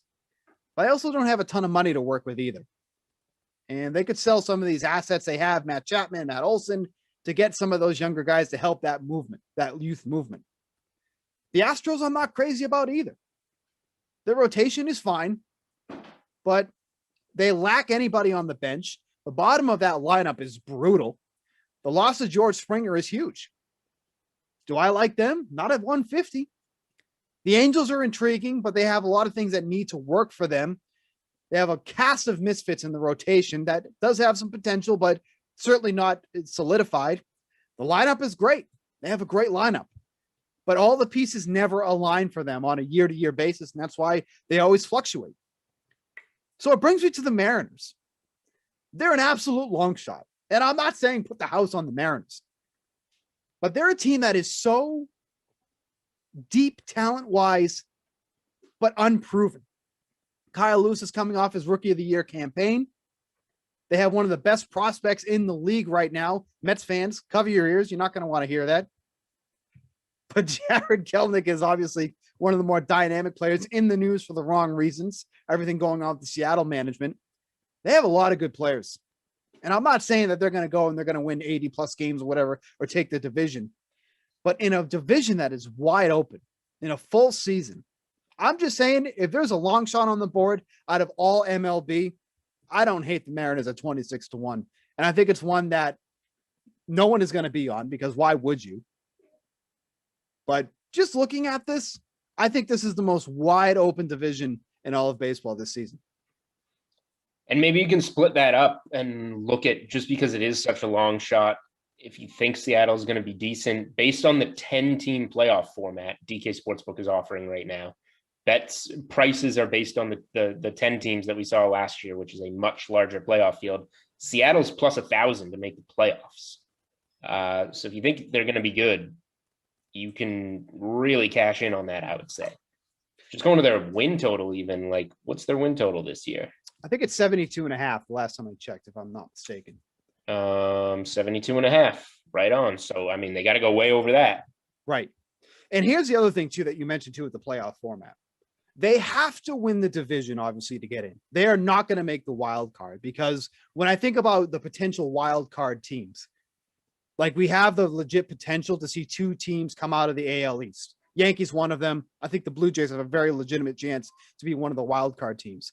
Look at the AL Central. White Sox projected to win the division. The Twins are going to be right there too.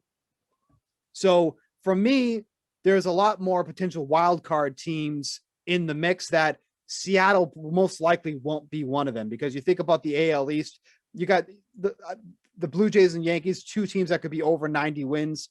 AL Central, same thing with the White Sox and the Twins. So the Mariners almost have to be the division team, but that would also mean that the rest of the division would really have to struggle. But again, I think that's a legit possibility. So that's the only path that I see for the Mariners. So it's kind of an all or nothing thing for the division. I don't think they'd be a wild card team, but I just think for the odds that you're getting in a division that's going to be as wide open as it is, I don't hate that at all. And it could be a sucker bet, honestly, but for the odds you're getting, the value you're getting, I really, really don't hate that at all. All right. Wasn't on my radar, but I'm not high on the A's or Astros either. After what we've seen from them recently, I don't see either of them as a dominant team, and somebody has to win the division. So right, that's fair enough.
Let's look ahead to the weekend. Time for a little college basketball talk with our guy, Awesomos Ben Rasa. I am Adam Kaufman. How are you, man? I'm good. Yeah, we are officially, I know I keep saying this every week, but now I can taste it. We are that close. Conference tournaments are literally right here, and March Madness soon enough. Yeah, look, it's pretty much March, you know. Come the end of the weekend, we're going to be there. It's an exciting time, obviously. So let's get into this weekend. Starting off, obviously, on Saturday, you got Texas Tech, nice little rivalry game. Tech hasn't won in a few weeks, though, so long overdue. Texas coming off a huge win over Kansas. What are your expectations here? Yeah, these teams have been a pain point all year. Big 12, just a lot of parity in my mind. And even when you dig into these teams, both pretty balanced. I guess Texas slightly better offense, Texas Tech slightly better defense, both methodical. I'm just going to go to the backcourt, though. Texas's backcourt against Kansas was fantastic. They've got Jones, they've got Coleman. I just trust them a little more. I think Texas Tech struggles a little offensively, especially late to put up points. You've mentioned they've dealt with some, like many teams, some COVID situations, some things of that nature. I'm going to stick with the Longhorns here. I think that they build on that Kansas win, add another good one to the resume.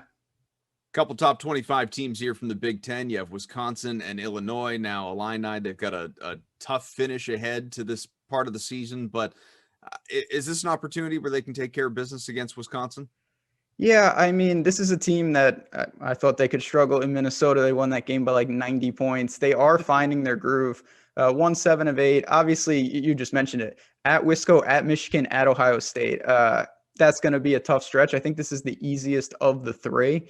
Going into the Kohl Center is never obviously an easy move, but Wisconsin, I don't really understand this team. They're so experienced. They're so old. They're older than the Bulls, their starting lineup, which is just crazy. But another team that struggles to score. And Illinois, they've got Cockburn, they've got Ayo in the backcourt. I just trust them a little more. So I'm going to say that they do go on the road to start this 3-game stretch and grab a big win against a Wisconsin team that I don't think is that good. This game here is pretty interesting. You have Baylor against Kansas. Now, a couple of top 20 teams. Baylor, number 2 in the country, undefeated, but has also barely played in about a month. Looked sloppy last time out. Is this a great opportunity here for the Jayhawks to, come up with a big upset? Oh, absolutely. I mean, if they can't do it here, I'm not sure anyone's going to get Baylor because, they were rolling and then they had to stop and then they've had to stop more. And then they played Iowa State, who's terrible, and they almost lost. So there's obviously some red flags there with this team, and it's not their fault, but Kansas has found their stride. They are at home. building maybe a little revenge off the Texas game, I think this is a pretty good spot for Kansas to pull a minor upset. I don't even consider it that big of an upset, just considering what Baylor's dealing with. These two here that we've got, Ohio State and Iowa, a couple of top 10 teams, so clearly very close to each other in the national rankings. And the last time they matched up their head-to-head, it was a very narrow win for OSU. Can Buckeyes do it again here? I think they can. Iowa's another team that, they've got so much firepower. They've got the player in the year in Garza, but at times they just look very ordinary. They have bad stretches on defense, and although they shoot the ball in a tournament setting, they're very explosive. I don't really trust them in a half-court setting. So Ohio State's coming off. Michigan's great. I don't think that's a bad loss at all, and they're just a very battle-tested, hard team. If they get Iowa at their tempo and their pace, I actually trust Ohio State, especially at home. I didn't think I would say that at the beginning of the year. I didn't think they'd be nearly this good, but clearly they've shown time and time again they're one of the best teams in the country. How about your favorite upset pick for this weekend? And I will remind you, as I ask that your beloved Minutemen don't play till Monday, so you can't include them. That's a good thing for us all. They haven't been that bad, but I'm going to go to the ACC. This on paper doesn't sound like an upset at all, but this year it certainly would be. Florida State goes in to Chapel Hill to take on North Carolina. North Carolina at times has shown flashes. They got a win against Duke. They were doing some things. They're 14-8 though. They really need some wins. They need some resume building things. Their defense is good. Their offense, not reliable shooting, but at home, Florida State's a talented team, no doubt about it. But their defense, I think, actually is a perfect fit for this North Carolina team. I'm going to call for, again, a minor upset. North Carolina adds a big-time win to the resume. Big-time segment here with Ben Rassa. Thanks, bud. Anytime. We'll talk soon.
Time once again for the DraftKings Dream Stream play of the day. One of our biggest contests of the weekend is the MMA 400K Throwdown contest for Saturday night's Fight Night event in Las Vegas. So the entry fee for that contest is just $18, and it comes with a prize pool of $400,000 with prizes of at least $1,000 for the top 9 finishers, including $100K to first. The event locks at 5 p.m. Eastern time tomorrow, so you have plenty of time to get those lineups in. Earlier tonight, you heard Pat Mayo talking about Florida tight end prospect Kyle Pitts. So here's more draft talk with Mayo and friends, this time focusing on the talented quarterback crop in this year's draft class.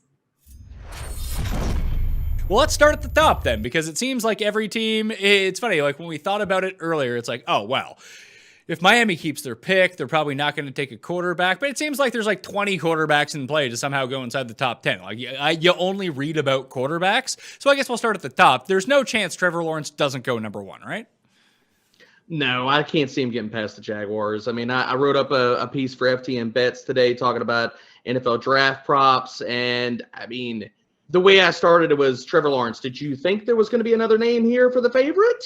So I don't think he gets past Jacksonville. What do you make of him as an NFL prospect, though? Like, what do you think his chances of being the best quarterback in this draft class are? So I like him as a prospect. I think obviously, I don't know if he is necessarily, because the moniker gets tossed out there constantly about him being a generational guy, the best to come out since Andrew Luck. I think he's extremely, extremely good. I don't think that he's 100% lock set going to be the best quarterback out of this draft class. Percentage wise, I mean, is he 70% possibly going to walk out as that? Sure. I mean, all the things that you're looking for as a NFL ready prospect, the ability to go through progressions, step up in the pocket. I think that some of the questions that he answered in 2020 was fantastic, because last year, walking into last year's draft, we had Joe Burrow and coming off a historic season, and what could he do with, if he didn't have all of these massive pieces like some of these guys we're going to get to later at the receiver position around him. Trevor Lawrence answered those questions in 2020 without having T. Higgins, no Justin Ross, and dealing with a lesser, not a terrible, but a lesser supporting cast around him. So I definitely think that he is definitely NFL ready, and you can't peg him outside the top 2 as far as like just in this class and overall prospects. Well, on DraftKings Sportsbook right now, Trevor Lawrence to go number 1 overall is minus 10,000. So you bet $10,000, you win 100 if he ends up going number 1. Seems pretty unbettable to me. So we'll just pencil him in at number 1. Number 2, I guess, is where it starts to get interesting. Is there a chance the Jets don't take a quarterback at number 2? The only way they don't take a quarterback at number 2 is if they trade down. I really think they're probably going to go quarterback. I mean, considering especially with the new head coach there, and he's going to want to tie probably his tenure as a head coach to his guy. I think they go ahead and select a quarterback. I mean, I really don't see, especially if some of the rumors are true of them getting possibly a 2nd-round pick back for Sam Darnold, then I think that, yeah, they probably go with quarterback there. So if they do, okay, so I guess the way that it plays out is they could trade down, keep Darnold. The best reason to get rid of Darnold at this point is A, he's not any good, so that's a problem. But the Jets don't seem to know that. They might just continue to roll with him. But even if you roll someone into who's a similar prospect to Darnold, whether it's like Zach Wilson or Justin Fields in this spot, at least you reset the rookie contract clock that you don't need to sign him to this larger extension, which you probably have to. I mean, with Darnold right now, you would, opt into his year 5. You probably wouldn't give him an extension, because if you gave him an extension, it would probably be too much money. Or you sign him to this really short deal where if he ends up being really good, then you have to sign him to this mega deal, and you probably don't want to lock yourselves into that. So I think it makes sense probably to move on. They may not choose to go down that route. Maybe let him run out his rookie contract and assess to see what's going on at quarterback next year, and then build up the talent around him. Those are all options on the board for the Jets right now. But let's say they're picking there and they're picking a quarterback. Which way do you think they go? And whether it be Fields, whether it be Wilson, as the 2 most likely candidates right now, Wilson being the betting favorite to go number 2 overall to the Jets at the moment, are these guys substantially better than how Darnold was as a prospect? I was a little bit lower on Darnold coming out of USC. Smart. Than many, considering there was just a few questions I had about his game, some of his accuracy and ability to push the ball outside the numbers, as well as what he did versus pressure. So I had a few questions coming out. I think that Justin Fields is probably where I'd be laying my money if I'm going to bet who's going to be the 2nd quarterback taken or the 2nd overall pick.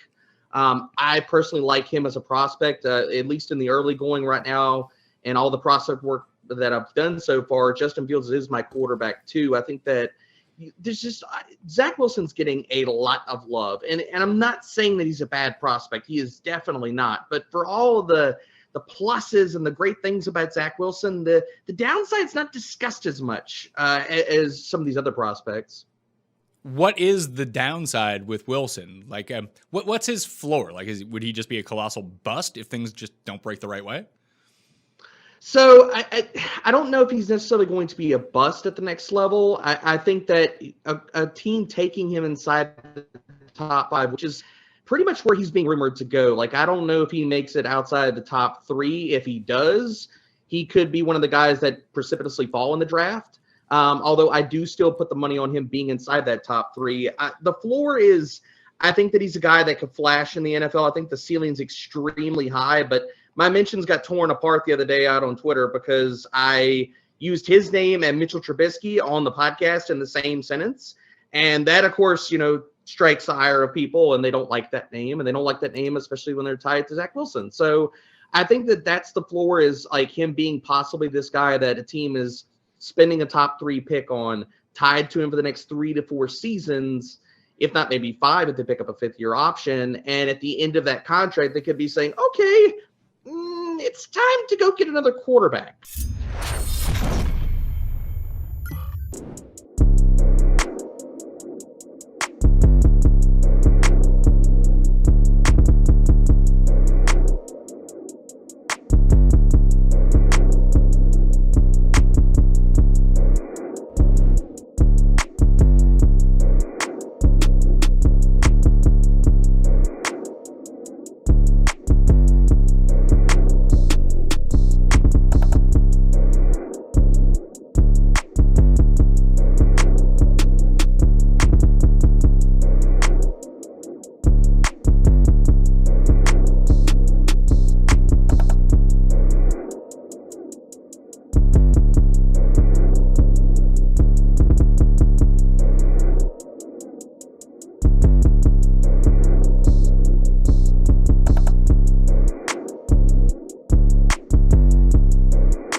Price Check. I'm Pierce Dietrich. Let's look at the salaries for Homestead. Whose salary jumped up this week? Kyle Larson, $8,300 up to $10,700. He's the most famous wall rider. We'll see if he's still got it or not. Kyle Busch, $10,000 up to $11,800. The place differential is there, but Homestead is a track where Kyle Busch needs practice to get this car set up correctly. Austin Dillon, $6,700 up to $7,700. This is his best track. Over the last 6 races at Homestead, his average finish is 10th.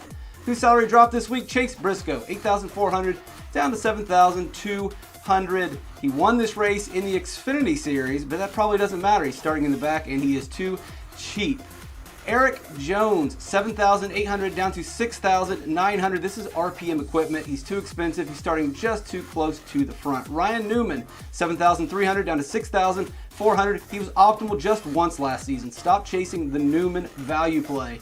Favorite play of the week, Denny Hamlin, $9,600. He had the best long-run car at Homestead last year. He'll likely be up front this entire race. Tyler Reddick, $8,500. He'll earn fast laps, running the wall, and he's also going to earn a bunch of place differential points. All right, guys, check out DK Nation for all your DFS information and needs. If you have NASCAR questions, find me on Twitter at Race for the Prize.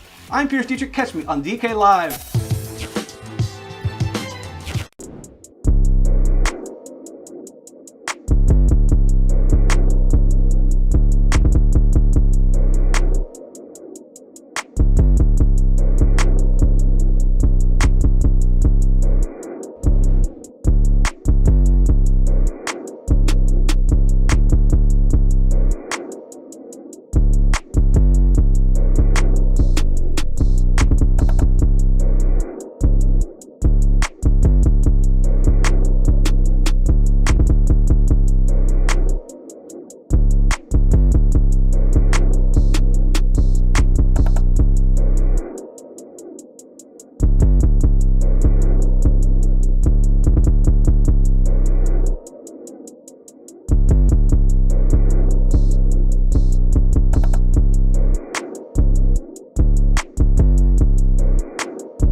All right, guys, Madden After Dark is coming up, but don't forget there's still a 2-game late slate on the way for the NBA with the 10 p.m. Eastern time lock. So the NBA 200K West Coast Special has a $50K first prize for a $15 entry. And don't forget to look on the DK Sportsbook for more lines and odds for college basketball, UFC, NASCAR, PGA, and more. But it's time to wrap up our Friday night in the best way possible by enjoying some Madden After Dark.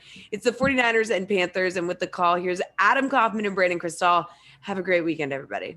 Jesse, same to you. Thanks so much. Well, like she just said there, BK, don't forget lineups locked for that 10 p.m. Eastern NBA Classic contest. How we doing? You got 20 seconds. Oh, it's in. My lineup's in, and maybe I'll finally win my $1,000 back that I lost last night. Now, I guess I shouldn't say finally. I will. I will get it back. Of course, I beat you in the last sim that we wagered on. This is very true. Thanks to my man Joe Mixon. So. And I can use some of that money to buy new sunglasses because I was out shoveling the driveway this morning. Had about 9 inches of snow that had been waiting for me since yesterday. Where our driveway faces north, so no sun at all. It's an issue out here in the mountains because the sun will melt off my neighbors, no problem, and ours will stay for weeks. And so I'm shoveling, but it's not super cold. It's just not very bright where I am. So I take my sunglasses off, leave them inside. And then as I'm going to leave like 2 hours later, I go to put them on. And I asked the 2-year-old, hey, buddy, did you grab Dad's sunglasses? Yeah. Okay. Do you know where the other piece is? And so now this is my pair of Ray-Bans that are less than a year old. I think my wife got me for my birthday last year. And I don't know where the lenses are kind of scratched up anyway. At least they probably could have used a replacement. So I spent the better part of the afternoon looking for options to replace them rather than worrying about finding. At some point, it'll show up, I'm sure, in a shoe or a coat pocket or who knows. I guess in the meantime, we can call you Pirate. Sure. But I don't want to be a pirate. James says, and now it's not Glasheen, sigh. It's Dad Bod Koff and that guy from Denver Sports Talk Radio. Meh. Dad Bod? Dad Bod. Man. I do have something of a proud dad bod, actually. I guess I can keep the pirate look going. I asked my wife, so she has a more feminine pair of Ray-Bans, but the lenses are unscratched because she takes better care of them. And also both there.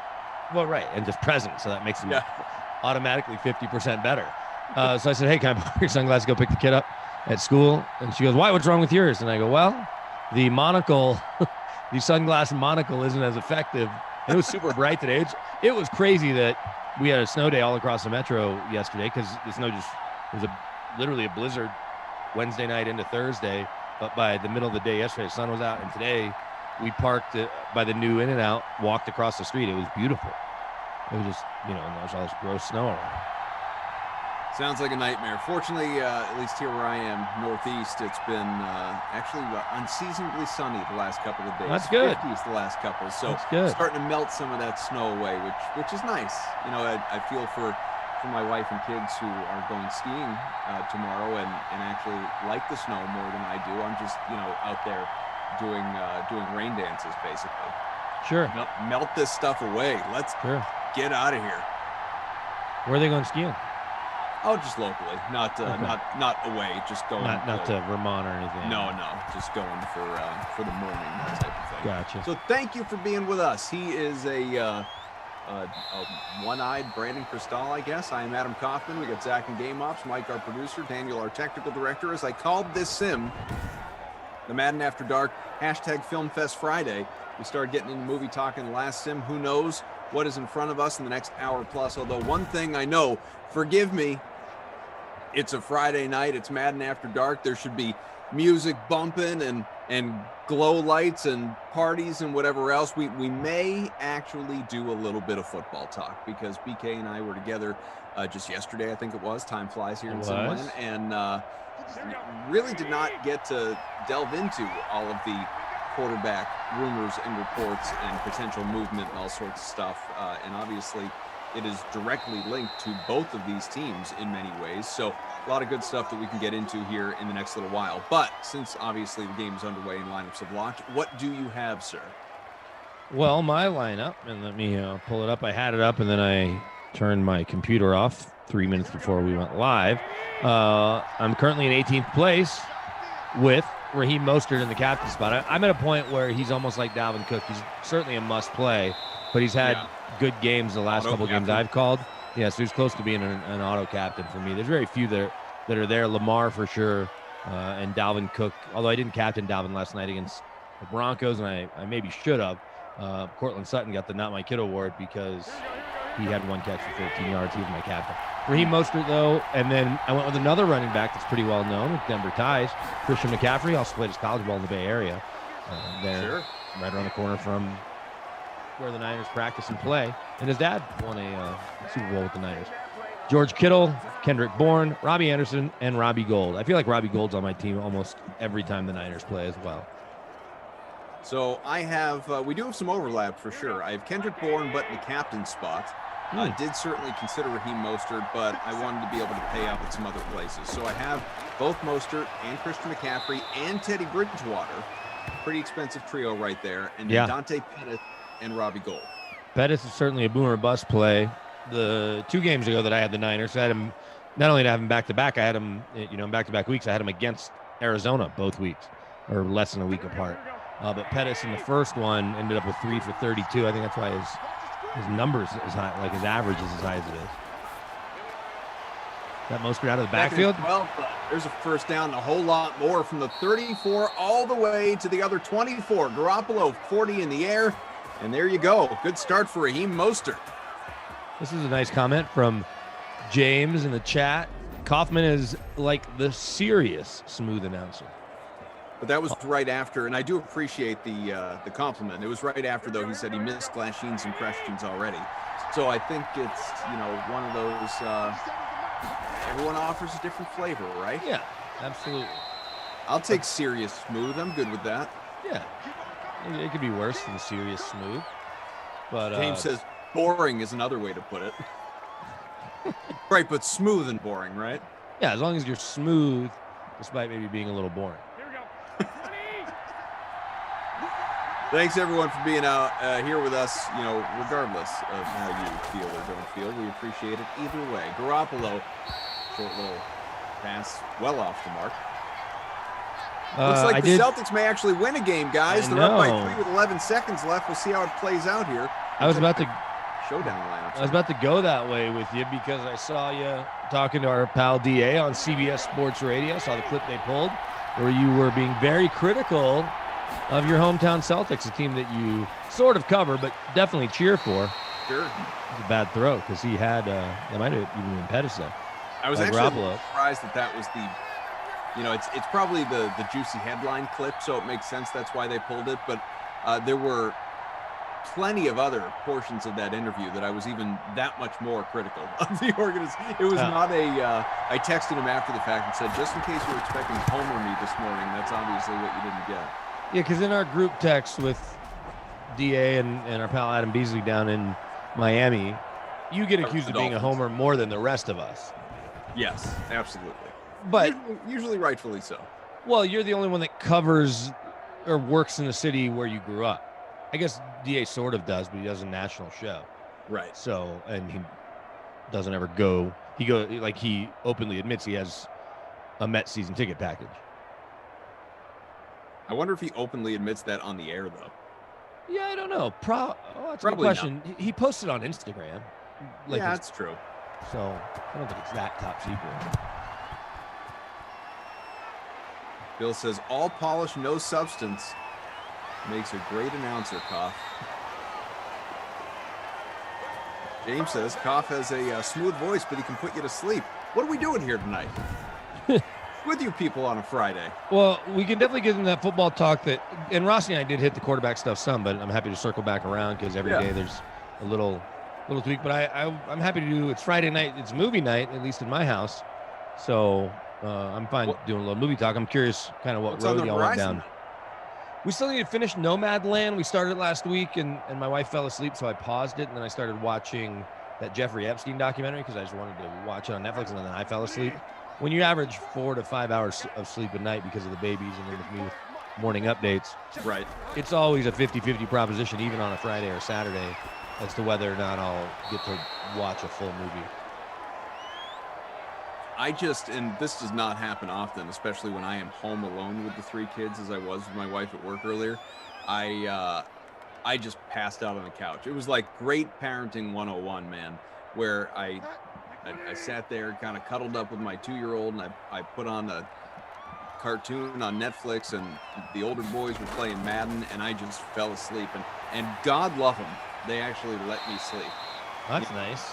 I woke up to the occasional chaos, like somebody jumping on me, and then I would just pass right. I was borderline comatose. It probably actually wasn't, like, thank goodness they didn't get themselves in any trouble. Right.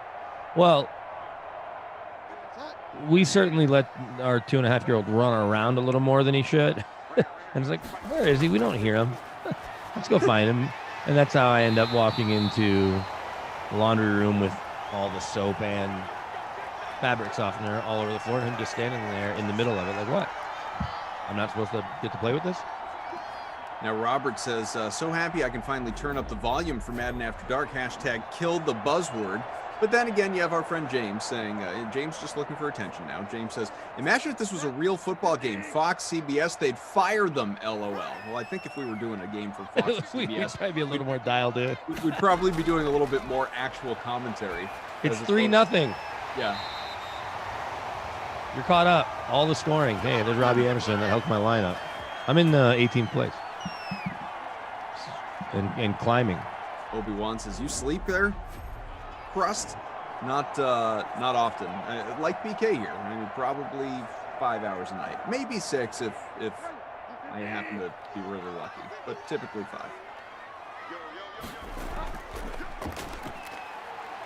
5.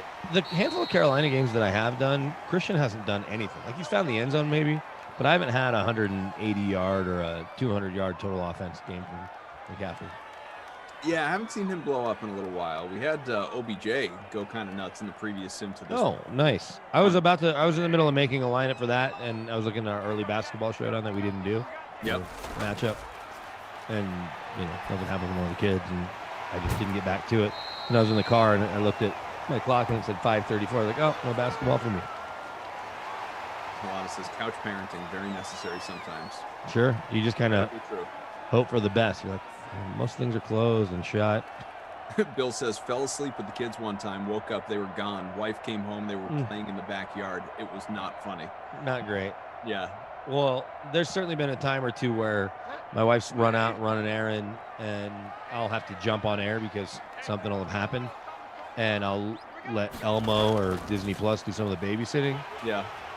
And a couple of weeks ago, 2-year-old put his shoes on, actually got the right and left foot correct, and was just in our backyard going on a little jungle gym that we have, just sitting on top, climbing up, going down the slide, and he just waved.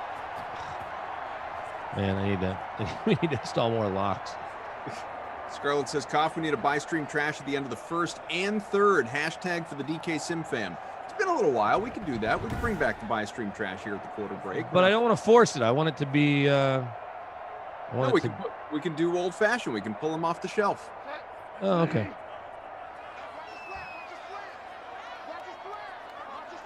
Have you watched? We've talked about this a couple times, but I'm looking forward to it tonight. And I'll throw 2 more shows at you though. But did you ever watch Mr. Mayor yet? The 8 episodes that they've done? No, not yet. It's worth it. Where do I find it? Or is it just probably on Peacock now?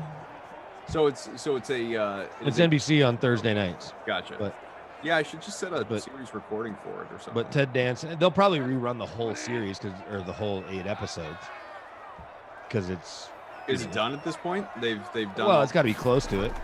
They did 8 episodes. I could pull up IMDb and figure out the dates. Go, Robbie Anderson.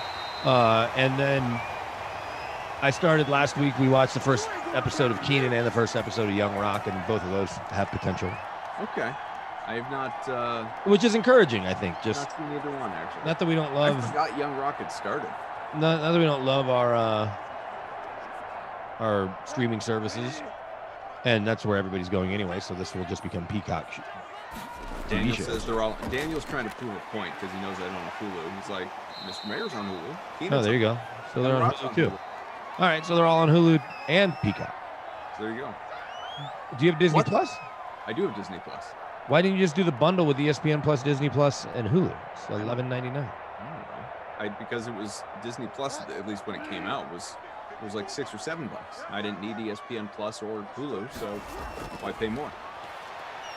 ESPN Plus has a bunch of great stuff, including lots of games, but the Peyton Manning different shows, the Detail show, which I guess is technically Kobe's show that he started, but Peyton does a great job breaking things down, and then Peyton's Place is as good at 24 minutes at a time as you'll find as it relates to football and having fun.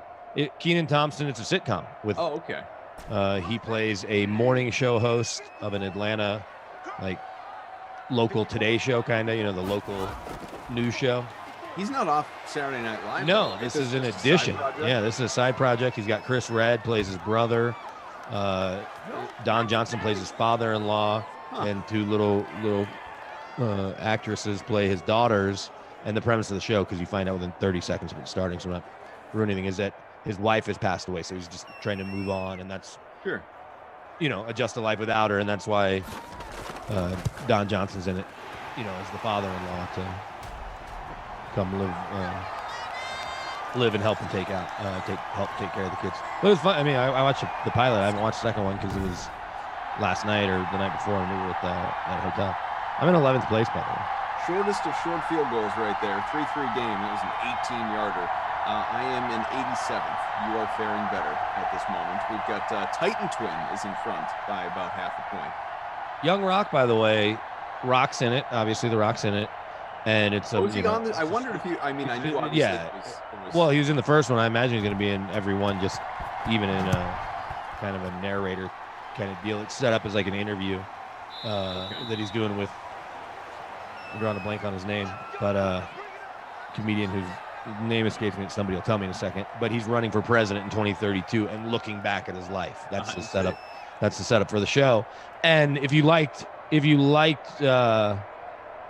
wrestling in the 80s, it's awesome because they've got somebody playing Andre the Giant, they've got somebody playing Junkyard Dog, and I'm sure we'll see Superfly, and obviously somebody playing his dad. How about that sidestep? Raheem, I'm feeling good about captaining him right about now. Zigzag, touchdown.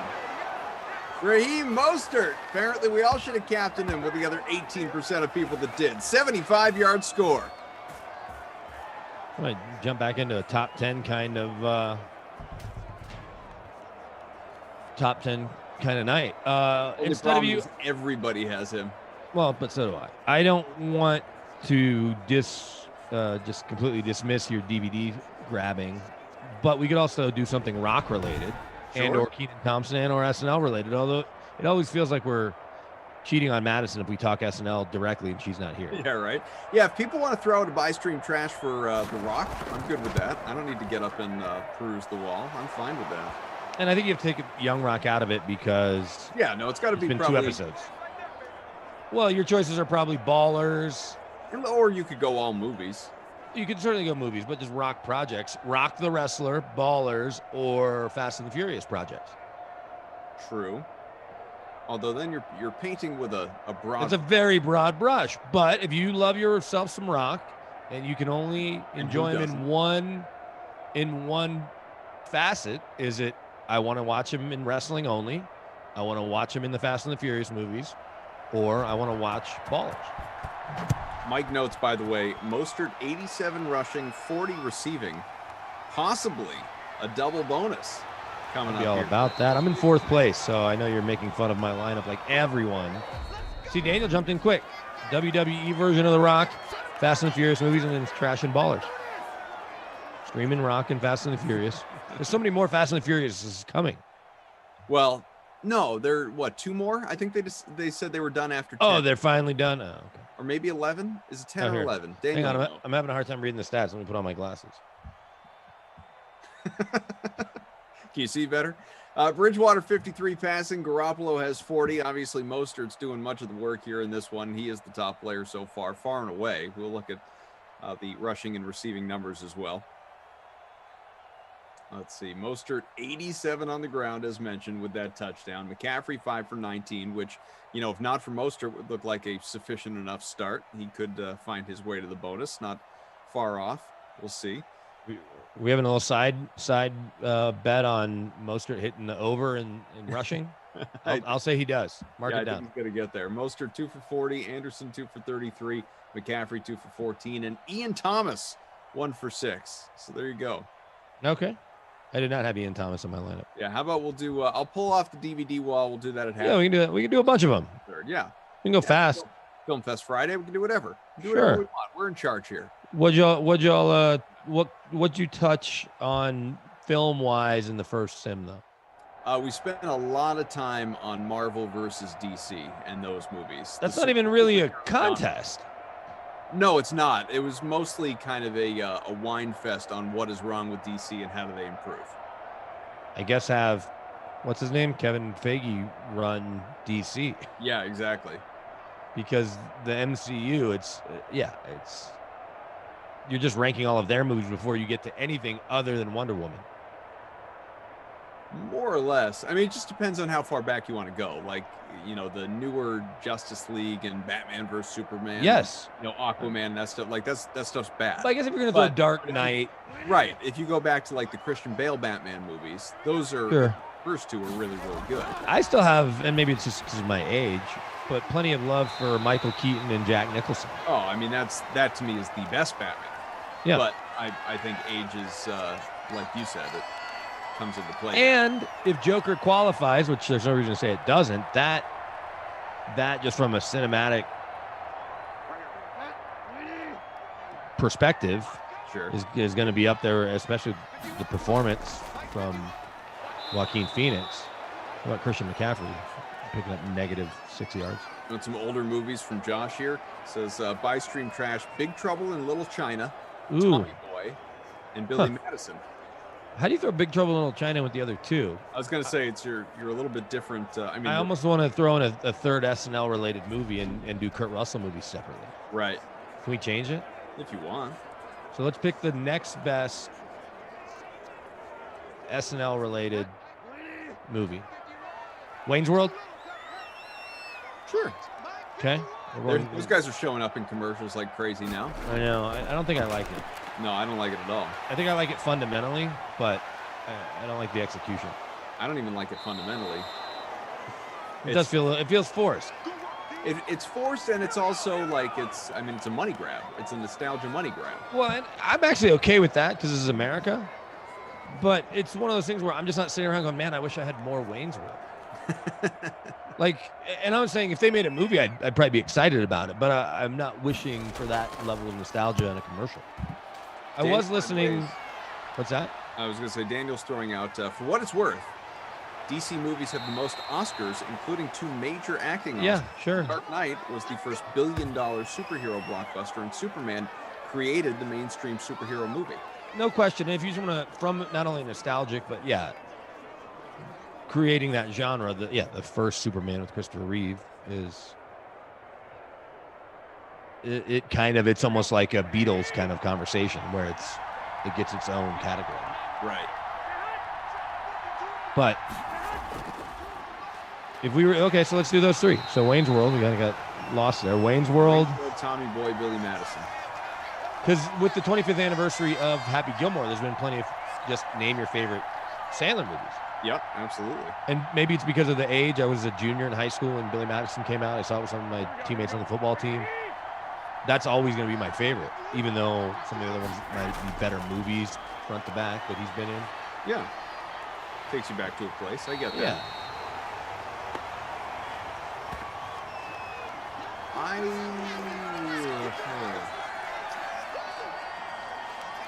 Billy Madison, Tommy Boy, Wayne's World. It's not easy. I think I'd have to go Billy Madison, Wayne's World, Tommy Boy in that order, but I don't feel great about it. Well, I watched probably the last hour of Tommy Boy the other day because it was just on. Yeah. And that in and of itself, I'm probably gonna have Billy Madison first, just because I remember the most lines from that, and I think it had the biggest impact on me. Impact, put that in quotes. But I think so. I'm gonna go Billy Madison, then I'm gonna scream Tommy Boy and trash Wayne's World. which sounds crazy to say. But I don't know if the jokes hold up from Wayne's World as well. Like, I don't know if you're laughing as much in a movie that you've seen 100 times and you know the jokes are coming. There's a handful. The gun rack line is always going to make me laugh. But like them singing the Bohemian Rhapsody, while I like the song, but it's like, we've seen this bit before. Do you even own a gun? Yeah, I don't even own a gun, let alone many guns. Rack? When he gets there to see, when he first meets Tia Carrere, and he asks the guy what the bands are, and it's the blank Beatles. He's like, oh, so it's not just a clever name. I think, isn't that the line, or it's an appropriate name, or something along those lines? Like that. Rob Lowe's really good in it. Rob Lowe's great. David says Keaton is by far the worst Batman. Actually, comical how bad that flick was. Worse than Clooney? We can no longer be friends. Worse than Clooney. Better than Clooney. Better than Kilmer. What's funny is, so we were just talking about those movies. Obviously, Chris Farley has passed, but if they could figure out a way to make a modern version of Tommy Boy, and I don't know exactly how you do it, but of those three movies, I would be most excited about a Wayne's World remake of a movie because of what they could do with bigger bands, and I think it could be really fun. But as far as sitting down, like if I said Friday night's movie night, if I was going to pick one of the three, Wayne's World would be the last one I picked. This is a good question, though, and obviously you took us down this road, and I'm starting to see some submissions in here without even asking the question, really. What is, everyone, your favorite Saturday Night Live inspired movie? So, sketch-inspired movie, and obviously there are a bunch. Like, people have mentioned MacGruber, which is terrific. Blues Brothers, absolutely. Night at the Roxbury. Night at the Roxbury is in there. Ladies' Man is in there. Coneheads. Blues Brothers to me feels like that gets its own category too. Sure. How about they're working on a MacGruber too. I saw Will Forte on Seth Meyers talking about it. Despite the first one doing comically bad at the box office, but obviously becoming something of a... Well, the funniest thing is that they made such a silly movie that had almost nothing to do with the character or the premise of the way the show, the character is on the show. I really enjoy it, though. I really sure. Enjoy it. Did you say Night at the Roxbury? Yep. I mean, there are a lot of great ones. Yeah. Wayne's World a better skit than film. I didn't mind the films. I thought both of them were fine. Right? They did two. Did they do a third one? They definitely did two. I didn't mind. I enjoyed them both and was excited about them. It was a great sketch, and when it came on, you were the most excited about it. Maybe that's probably, this is a different one, your top 3 to 5 sketches of all time. Recurring sketches. Yeah, I mean, that's a totally different conversation. But recurring sketches, sketches / update characters, but I think those are separate categories too. So I would be willing to bet that Wayne's World is most people's, it's going to be very high on their favorite recurring sketches. 2 that would be in my top 5 for sure, just without even really thinking about it. Just 2 that instantly popped to mind. And obviously it's clear the, era of SNL that I have, really probably enjoyed most, even though I grew up with like 90s SNL and all those guys that we were just talking about. Obsessed with Bill Hader, the Stefan character on Weekend Update. Yeah, but that's what I'm saying. You have to clarify the update versus specifically Stefan. Celebrity Jeopardy, always. And Celebrity Jeopardy, sure. And if you string them back to back, you'll laugh for an hour and a half straight. Right.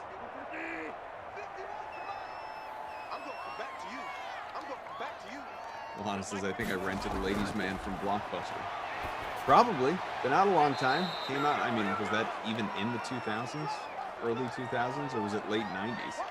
Ladies' Man? No, I think it was 2000s. Hit that like, fam. About 420 watching here on the YouTube. Getting close to 350. Appreciate you. 10-3 game. Carolina trying to even things up. Unfrozen Caveman Lawyer always made me laugh. Yeah. I just think the anticipation, the excitement that came on with Wayne's World was close to unparalleled. Your Will Ferrell cheerleader sketch was pretty high. I think Eddie Murphy. Yeah, I think Eddie Murphy as Mr. Robinson. Mr. Robinson's neighborhood. For Yeah, sure. I think Carolina. Curtis Samuel, we hear you. he's a free agent.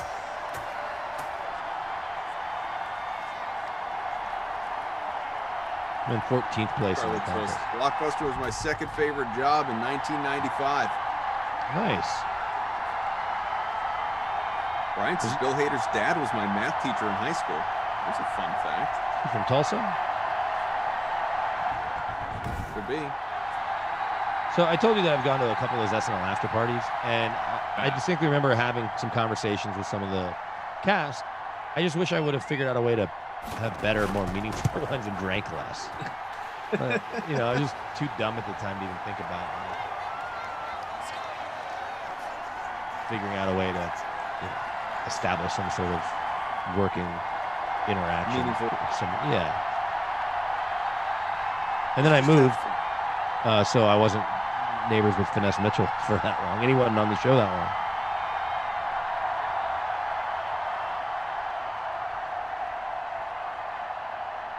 You want to do a buy, stream, trash Kurt Russell movies? What are your top 3 to even make it? I think Best of Times has to be in there. But maybe I'm nostalgic because I just saw him and Peyton Manning talking about it. I don't know. I mean, he's done obviously so many movies in general. Movies that, I mean, he'll pop up in movies that he's not even, you know, the lead in, obviously. And still Well, those Fast and the Furious movies here in recent years. Yeah, he plays, what was it, No One or whatever his name Yeah, was. Mr. Nobody. Mr. Nobody, yeah, was in, you know, he shows up in Guardians of the Galaxy 2. Like, Right. Yeah, he's just around. But in movies where he's featured, if I'm not mistaken, and I can't swear that if this is a record or not, but I'm pretty sure he dies twice in Backdraft, right? Spoiler alert. Sorry. You're right. I don't remember. I feel like he plays his dad, right? He is the fireman version of his dad, and that's what inspires him to become a fireman. And I think he dies twice in Backdraft, which is pretty tough. It's a tough go. Because you think like, oh, firefighter, I'm going to be the lead. I'm probably going to die. Wait, I die on page 1 and then I die again at the end? Daniel has created one: Stargate, Escape from LA, and Sky High.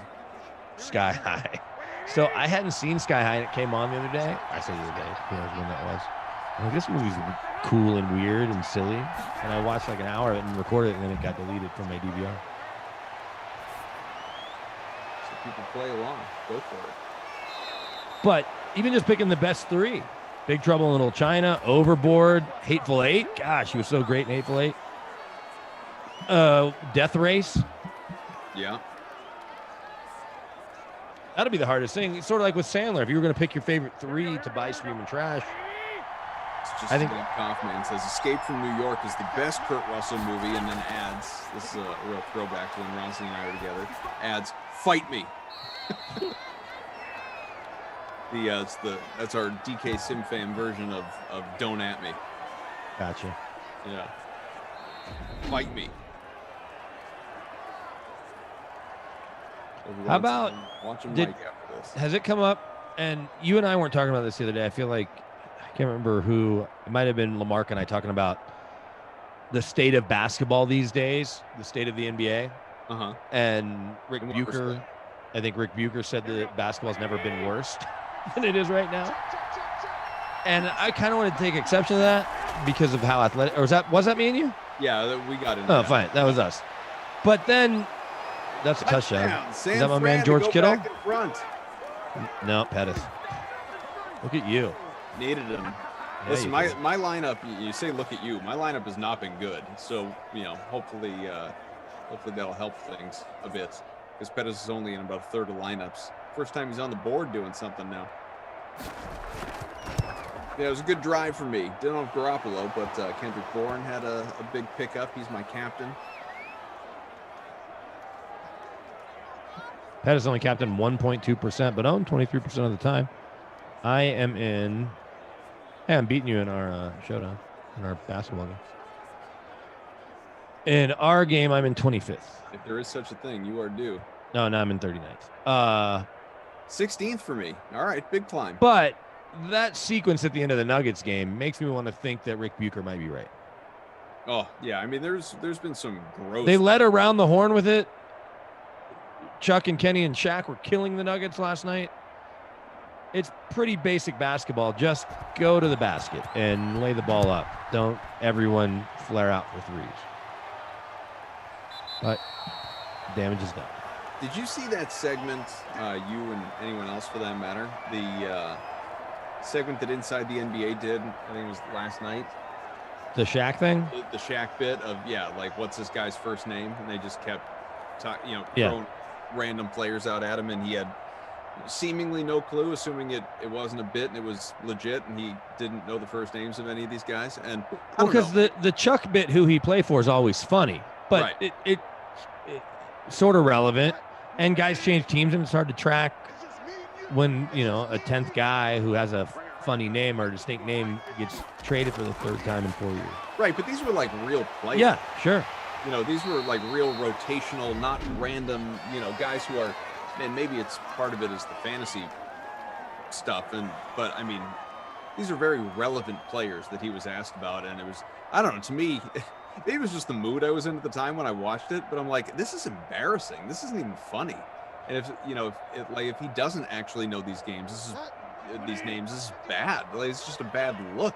Like I realize he doesn't cover the league per se. He's a personality, but at the same time, like, have some idea of the guys that you're talking about, not just showing up and collecting a check. He also owns a team, so there's that. And I know he's not involved in the day-to-day, but he'd get a ring if Sacramento could win. So maybe knowing who some of these guys are is a good thing. And I remember seeing a story, I can't remember where it was, but Chuck and Kenny were talking about when Shaq got there and trying to figure out how to use him, and he needed to figure himself out, how he was going to be Shaq, but still be a real part of the show. And early on, when he realized that Kenny and Chuck just paid more attention to basketball, he understood that they're going to talk circles around him and call him out when he's being lazy or half-assed in his approach to the analysis. The stuff last night, I'm not giving him a pass, but I'm not going to beat him up on it as much compared to where it was, although he is maybe making so many commercials and doing so many other things, he's just kind of over it. I don't know. Yeah, I don't know. Scarlett says that TNT show about the making of Inside the NBA. Oh, yeah, it's coming, right? I didn't even know that was a thing. 4 1-hour, it's a documentary, 4 1-hour segments, essentially. 4 1-hour episodes. That'll be released on TNT. It's a TNT documentary. It was supposed to come out, I think, last spring, so they've had it in the can for a while. When's that happening? Soonish, like around the All-Star game, I think. Sounds good to me. I mean, it's a great show. It's obviously been the best gold standard NBA studio show for years and years, and it's been around for. How long's that show been around? 20 years. 20-something years. Yeah, I mean, Chuck's been there 19 or 20 now, and Kenny's been there a couple years longer with EJ. And EJ was there even before that. Right. Salty Sailor's excited because fellow Jayhawk just got into the chat here on YouTube. How close are we to 300? 400. Let's see. I'll smash the like. Hit that like. A little while away. 336 now with me liking it. There we go. You talked to Ronaldo lately? Has he stopped by the Sims? We texted from time to time, but I actually haven't seen him in the YouTube chat a little bit. I know he's been doing some traveling for work. Going over to Germany, where his next job is. That's where he's going next now, is Germany? Because it was going to be in the UK or something. Pandemic, anyway. We were texting the other day because he at my insistence, he finally started watching and inevitably loved Ted Lasso. Oh, sure. I'm sure he flew through it and was like, why haven't I watched this already? Garoppolo going deep to end the half. Oh. Didn't work out. Scarlet Flow says, believe it starts next week. Okay. TNT. Cool. That'd be cool. I'm in. Remind me, Sim Fam, because I do want to watch that. or maybe I can find it in the guide and just set a recording for it. I think they're going to have it on Hulu too. So. Oh, perfect. That'd be great. Oh man, 17-10. Not a bad game so far. No. Front. No, I'll take this Raheem Mostert effort. Hoppy Herb is in front by about half a point right now. I am in 12th out of the 182, but I'm sure that's temporary. I'm in 51st. Our leading lineup has Mostert, the captain spot, where he's already up to about 35 points. Garoppolo, Samuel, Bourne, Pettis, and Sly. Everybody with points on the board. But here, I'm having a hard time reading those stats. There you go. Perfect. Perfect. Garoppolo, 126 passing and touchdown. Bridgewater has 135 a score as well. You will have rushing and receiving numbers coming your way here momentarily. Can tell you we still are pacing for a double bonus for Raheem Mostert. He's got 87 on the ground, 52 in the air. Well, I'm not sure I've ever seen a double bonus. I don't know about that, but I'm getting a little nervous about the prediction that he would hit the bonus on the ground. Nah, at this rate. He was at 87 after one quarter, and he's at 87 after 2 quarters. Yeah, he'll get there. Don't worry. That's right. Accuse me of jinxing, folks, but I'm telling you, he's gonna get there. How many points am I behind you? You want to go double or nothing from yesterday? Let's see. I'm at 62. So I have I've got 71 if we're rounding up. I'm at 65. I'm at 65 and a quarter now. Maybe it's the beginning of the end for me for my NBA success. I dropped. We'll see how tonight goes, but I dropped 2 out of my 3 Celtic showdown head-to-head. Well, I hope it is. I'm happy with you not only losing to me, but to everybody. Just kind of put you in your place. Even it out. No. We have gotten some football questions that I want to make sure we get to in the second half because sure. We're here, you're here, and yeah. People want to talk football. I almost feel like I should pop the other lens out and do like Russell Westbrook that just wore the glasses for a fashion statement. Yeah. Look, I know a buddy of mine, a little bit older. He's I don't know, probably a couple years older than you. So I mean, he's not old, obviously. Sure. But he got not long ago. This is obviously pre-pandemic. We go to a Celtics game, and he shows up wearing glasses, like, but not sunglasses, just regular, glasses that one would wear. He's like, "Oh, did you get glasses?" He's like, "No." What do you mean? He's like, "It's just for fashion." I was like, "So they're not like reading glasses, prescription?" He's like, "No, they're just blank, like clear, regular lenses." I'm like, "So why? Like, what? Why are you just wearing glasses?" Like, making a fashion statement. I guess that to me would seem like such a nuisance. Yeah, I agree. I think you would get a headache. Russell Westbrook did it. A headache because there's nothing. Yeah, I guess there's no prescription, but I think it would be distracting. Yeah. God. I wouldn't. I don't know. I wouldn't do it.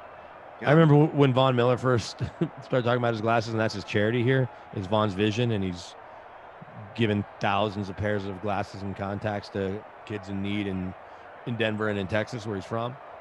But one time he's like, "Oh no, I can't see at all." He's like, this is to help me see. But he doesn't get LASIK, even though he's a candidate, because he wants to wear glasses to show kids it's okay to wear glasses, which I think is interesting.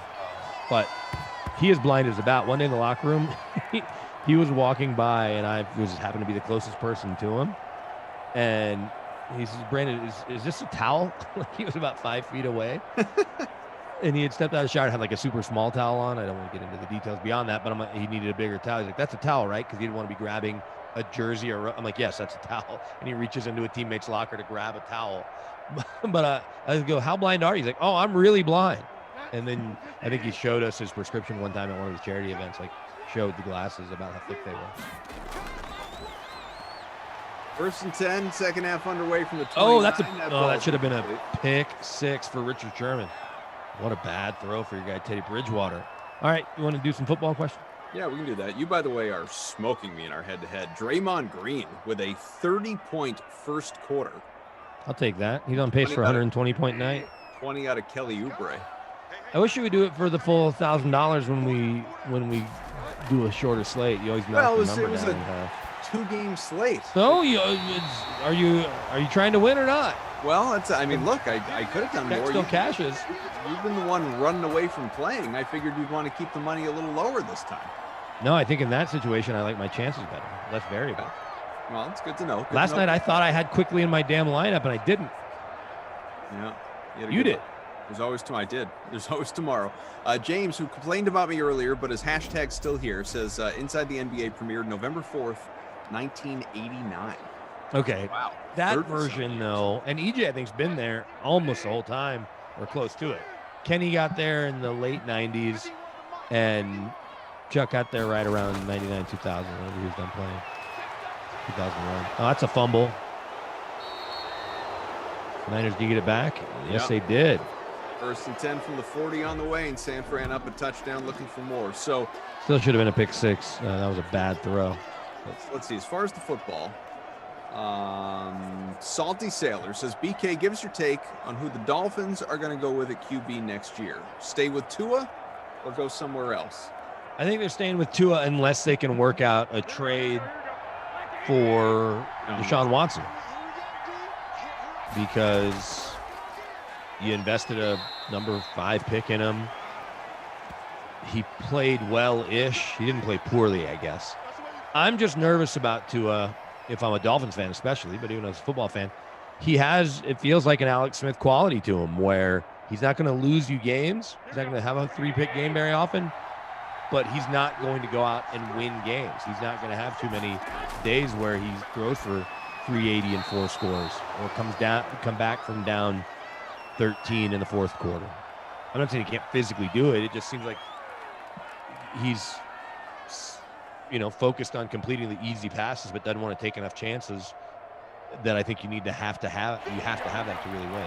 But I'm still gonna pick Tua because I just think when it's all said and done, if Deshaun Watson demands a trade, it'll be someone with more assets on offense than Miami has. Miami has no running backs, and their best receiver right now is Devontae Parker, I guess. And if he got traded for, they would lose that 3rd pick where you would draft Devontae Smith, Jamar Chase. So I'm voting Miami goes with Tua for them. Related. This year. Josh says, BK Koff, a football question. What are the odds my Panthers get Watson? So no surprise, a lot of Deshaun Watson interest out there in the chat, as there should be.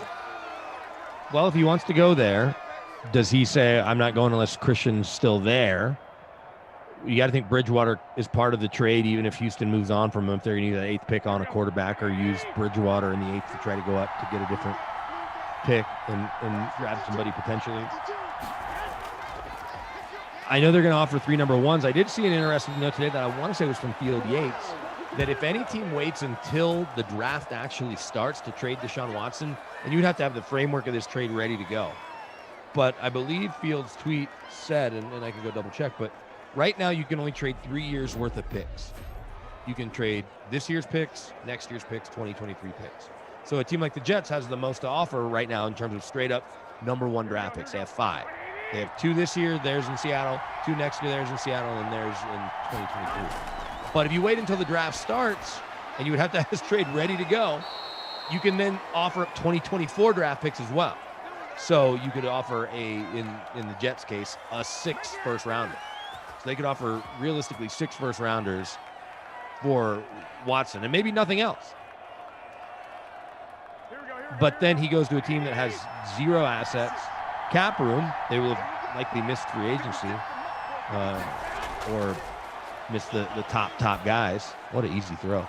Wow. Wide open. Bourne again. Look at that. Is he your captain? He's my captain. I got him on my lineup. But it's Bourne identity over here. Kendrick Bourne getting it done. Bourne, will it be Bourne supremacy? Will it be? I really could use a Mostert TD there. But Mostert did hit the bonus on the ground. So I'm feeling good about that. So Watson to the Jets, I don't know.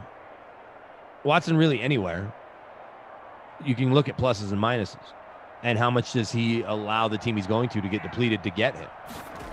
But how much leverage does he really have? And is he willing to just sit out and not come back until November and accrue his season? We talked about in the last sim, Jeff and I, and my feeling is push comes to shove. It's a question of, it's game of chicken, right? It's who's more dug in. And obviously everyone seems to think Well, there's debate. Houston is getting voicemail offers and not even listening, not responding to anything. Watson's talking to Cully saying, I want out, and both are dug in. I said to Jeff, I just don't believe, as things stand right now here, late February, a lot can change. We're not even at the start of the new league year yet, but as things sit here right now, I don't believe that Deshaun Watson is if pushed to it, is willing to hold out. Jeff believes he is. I think he is, and here's why. He seems like a convicted kind of dude, and he doesn't need the money, and he's 25. He's not 33, like if Russell Wilson were going to hold out. He has a lot of good football, and he's healthy, right? So, and he's a quarterback, so he's not going to waste a year. Quarterbacks don't waste a year the way a running back in their prime might, if they deserve, or even Adrian Peterson when he was suspended for using a switch on his kid. You don't have to worry about that. If he were to sit the whole year, he'll be 26 next year, right? And he's made $40 million. He has this contract coming to him. If he shows up with 6 games left, they have to pay him, and it kicks in the new deal. So even the money that he loses, I don't think he loses money in the regular season. He can lose a couple $100,000, I think, or maybe it's even a couple million in the preseason when it's all said and done. It's still not, in the grand scheme of things, that much if the new deal kicks in. But okay, here's Field Yates' tweet from this morning. A note on draft picks, possibility of major QB trade exists. Teams are only permitted to trade 2021 to 2023. Once the draft begins, 2024 picks can be traded. So the 3-year window right now strengthens teams like Miami who have extra draft capital. It opens up to, say, the Niners have a deal in place and want to send Nick Bosa in 12, but they're going to get 4 years of first round. And that gives them a little more time to get the trade done, because picking 12 is a lot different than picking second or third. Sure. To get it approved by the league or get it sent over. And you can even do it in pieces if you had to, but as long as you could open up that window, you would know that when it's all said and done, they're going to end up with Watson, and the Niners will end up with whoever, or the Texans will end up with whoever the Niners send back. 2nd and 17, that ball is caught, but only a 4-yard pickup.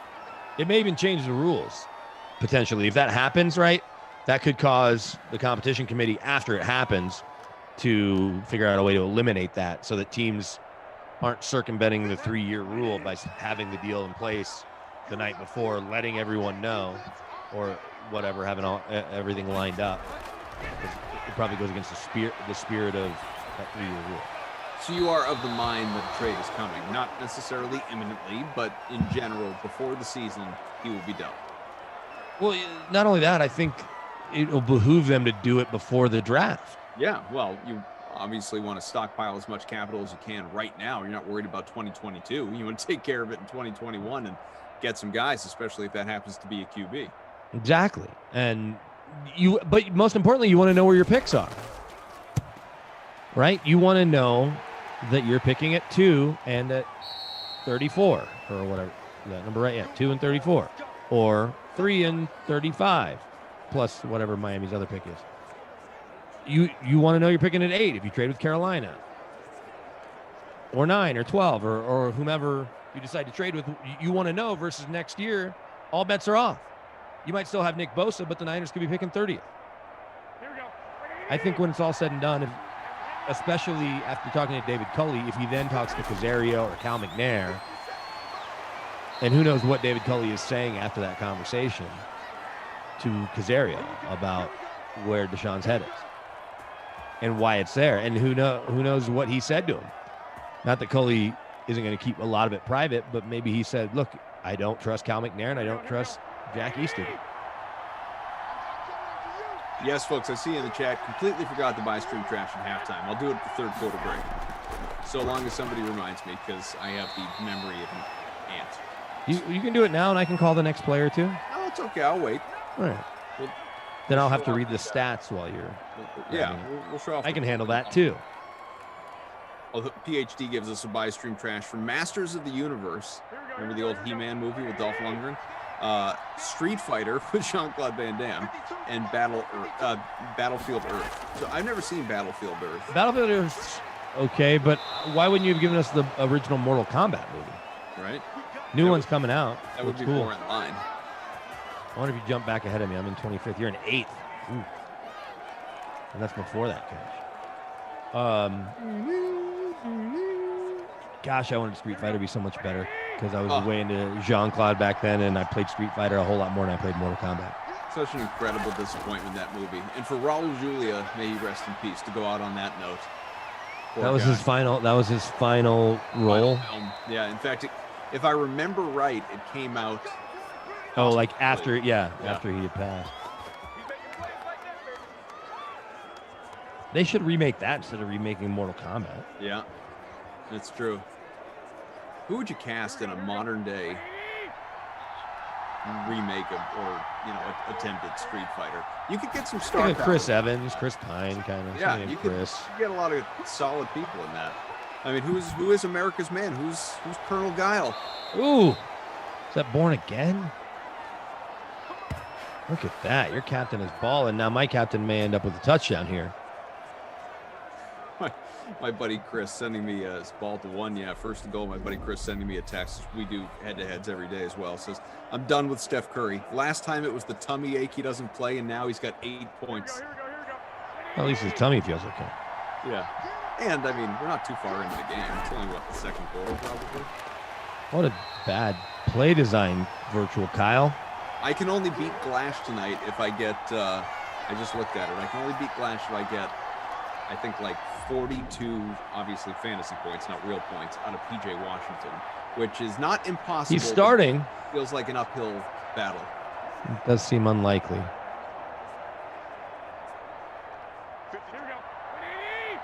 He took me in the Celt Showdown, too. It could be a banner night for Glash, guys. I'm liking my Oubre play. There we go, Raheem. That's what I'm talking Get about. in, Raheem to the stream. Touchdown. Up over 40 in the captain spot. So prior to that, I'm in 18th and you're in 8th. Let's see if that's enough to propel me ahead. You have Raheem, I'm sure, right? Right, Yeah. and I have Bourne. Yeah, I also have But- Raheem, so that's not going to... You're dropping, though. You're in 9th. Well, because I don't have him in the captain spot. And I do, so let's see. Come on. Where am I going? How'd I fall? Oh, there. Let's see. Come on. Can't stay in 8. I'm going down. How does he score and I go down? And you go up to 6 and I go down to 22nd? I don't know. I think that Zach is messing with me. It doesn't make any sense. For you in particular. How are we in the same? We were in the same spot. I was in 18th. You were in 8th. Mostert, my captain, scores, and I drop to 22nd, and you go up to 6th. You're also assuming that it's, remember, it's manual scoring, so Zach might be a play or 2 behind. He might have given me a Bourne catch or something. So it's not, you don't want to assume All right. live scoring. That's fair. Sorry, Zach. You're doing great. Zach's sitting there going, why am I doing this? It's a Friday night. These idiots. Sure. At least when Glash is here, there's a disco ball. Right. I could grab some funky lights from the 14-year-olds. He's got the LED thing going and a stupid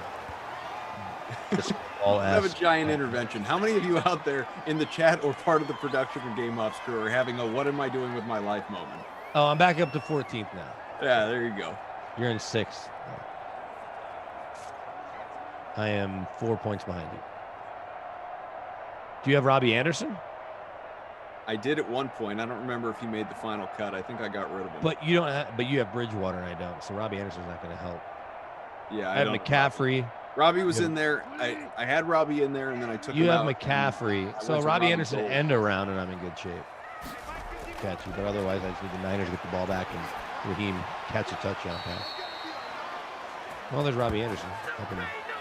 I guess it helps me. It helps us the same, right? Although quarterback yards are a little less. Did we cover all the football questions? All the ones that I saw, although certainly there are. I mean, we could get into the Russ stuff.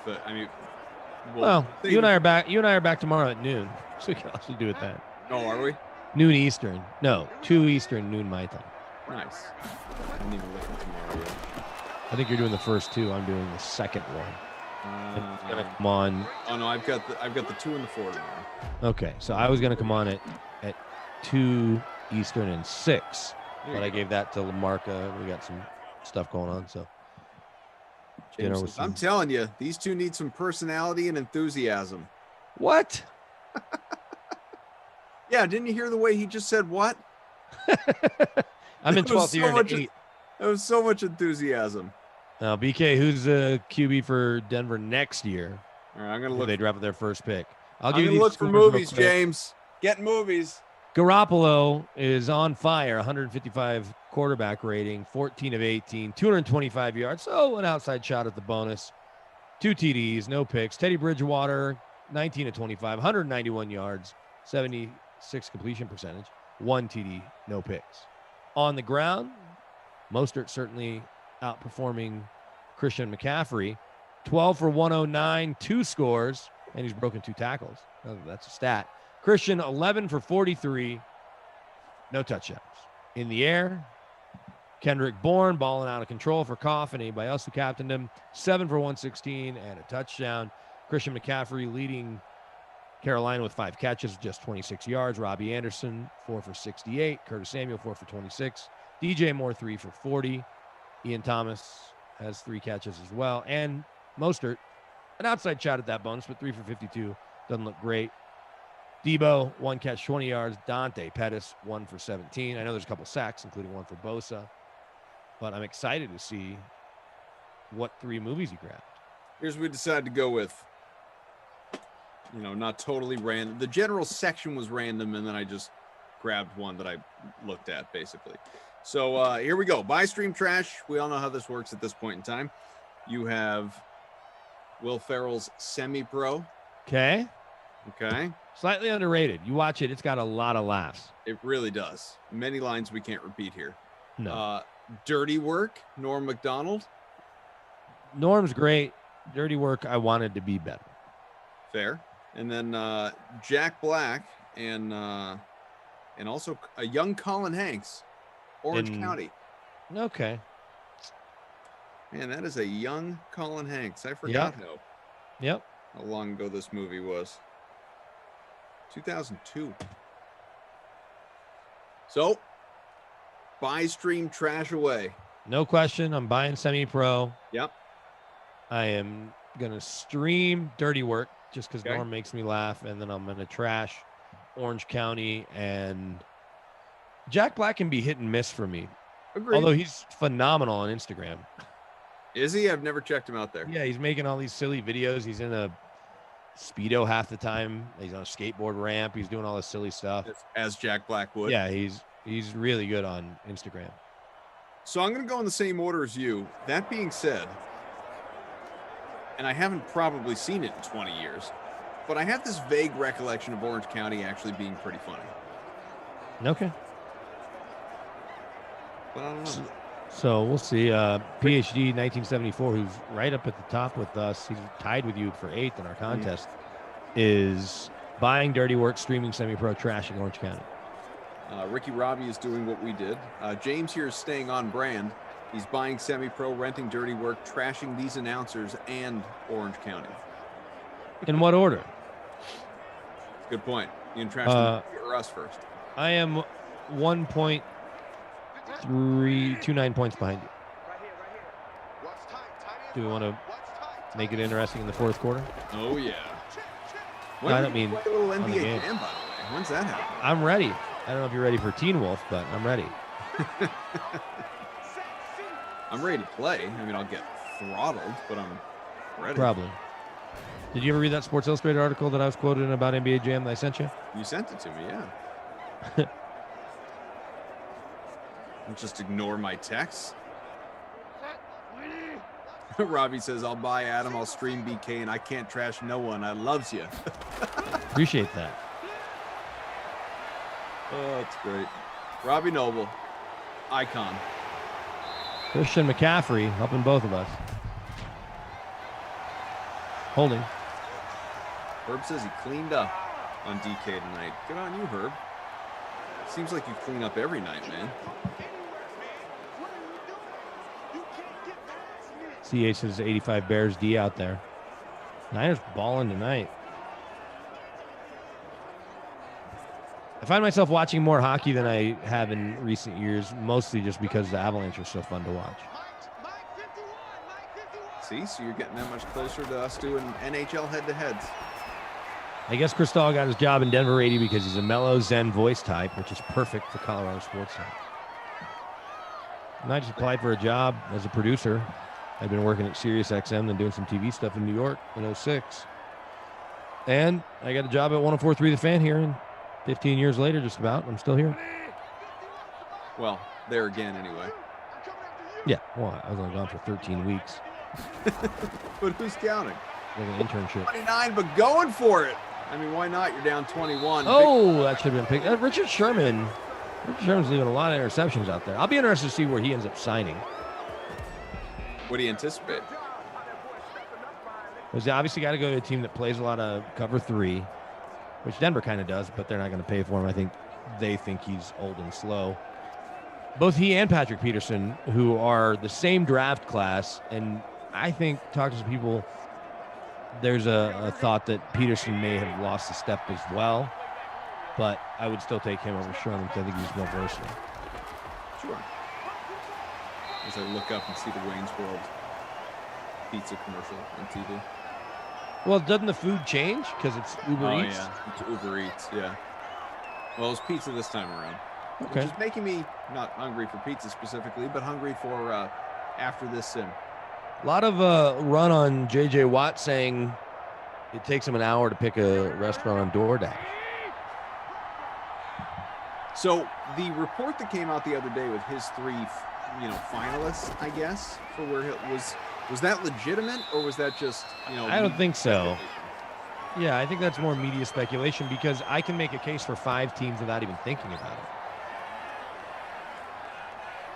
And that 15, 16 million a year on average, some of those teams can't offer that right now. I guess they could the longer they make the deal. But he's 32 years old and he's had all these injuries. Right. So I think he's a big addition. What were the 3 teams again that you saw? Because I talked about it today on our afternoon show, but I listed 5 teams. It was the Packers, the Titans, and... Do you have Kittle? Nope, don't have Kittle. I do. There you go. Packers, Titans, and Browns, maybe? Okay, so Packers, Titans, Browns. Titans, we get the tie with Vrabel. They're a competitive team. I feel like they're limited because Ryan Tannehill's their quarterback. So as good as Henry is, and their defense definitely could use him. Maybe they could afford to pay more. I need to pull up their cap situation. The Steelers, because of his brothers, makes a lot of sense. No, oh, you didn't even say Steelers. Who you say? You said Titans, Browns, Packers. Browns. He brings a veteran presence to a defense that's young with a lot of talent in a really competitive division. I'm in 3rd place, by the way. And rooting for you. Wait, so give me the 3rd team. I don't know. I'm excited how well I'm playing. Green Bay, Packers. Oh, Packers. I don't think the Packers pay him top dollar either. They're paying Zadarius Smith. You got Aaron Rodgers. As much as you want J.J. Watt, Aaron Rodgers still wants more people to throw to. I saw where they were maybe going to franchise Aaron Jones. You can't franchise Aaron Jones and pay him $15 million if you're gonna bring in J.J. Watt. Like, you're just going to run out of money. But I think the Steelers need to be counted, especially with Big Ben coming back on a 1-year deal. Does he go play with his brothers for a year and in a year still continue to chase a ring? I think the Chiefs have to be considered because we know that they're kind of quietly courting him as well. And the Bills could use him the most on the football field, maybe of any team. They need more of an impact player in their front 7, especially in that front 3, and I think he'd be a perfect fit. So when I saw Diana Rossini's report that there are teams willing to pay him 15, 16 million on average, that may be true. But are they those teams we were just talking about, and are they the team that he has ranked 1st or 2nd? If it's a team he has ranked 4th or 5th for a guy that's already made $100 million in his career, plus endorsements, does he care enough for a difference of 30 million bucks, I guess, right? Let's make it simple. It's 15 over 4, 15 a year over 4 versus 10 over 4.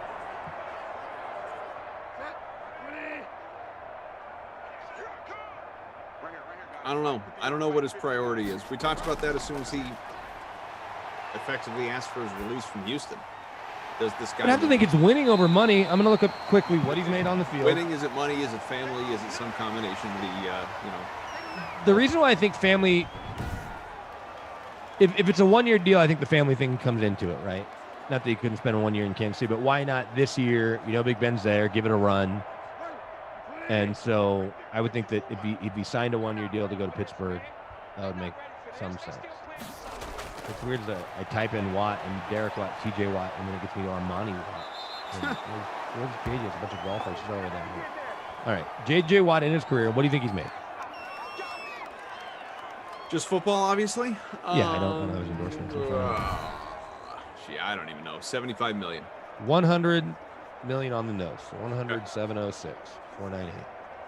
In a state with no income tax, no state income tax. So he's pocketed more of that. Now let's go to team cap trackers. I don't do that. I don't do this. NFL teams. No. I do want to do cap tracker. All right. So give me those three teams we were talking about. Packers are minus $5.7 million right now. So that's not a great cap situation. Chiefs are even worse. Chiefs are minus 18. Not the Chiefs. No, I know. I'm just talking to it. The Saints, who won them, they're still dead last. They're still minus 66. And that's with converting Brees' salary to a bonus. The Bills are $3 million over. Tennessee, $5 million over right now. And this is not even really knowing the cap. This is just projected it being around 180 as a floor. Browns are 25 under, so they might be the team that can overpay him or pay him that top dollar. And then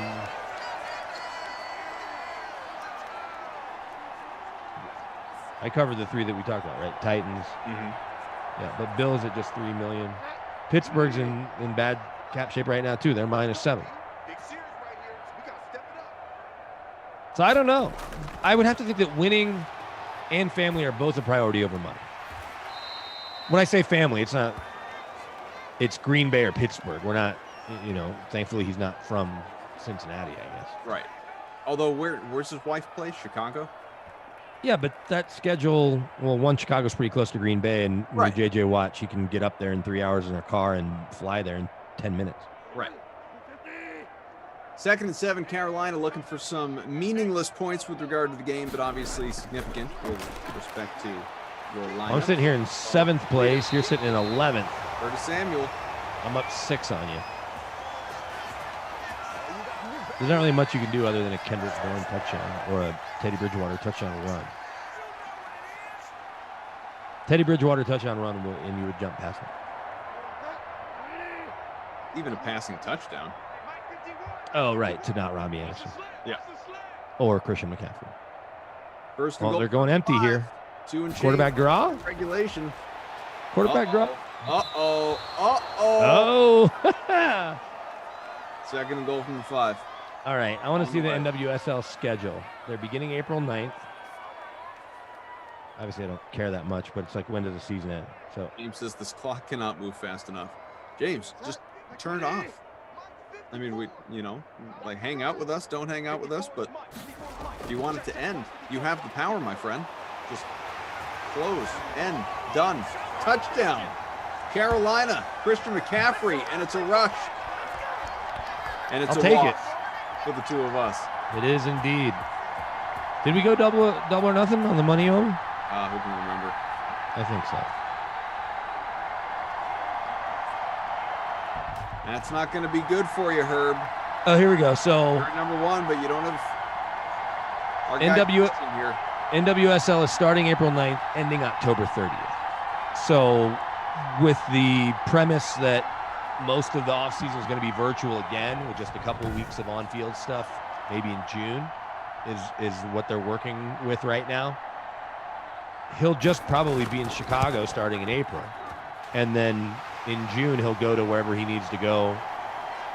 Green Bay, Pittsburgh, Tennessee, whatever, for the workouts.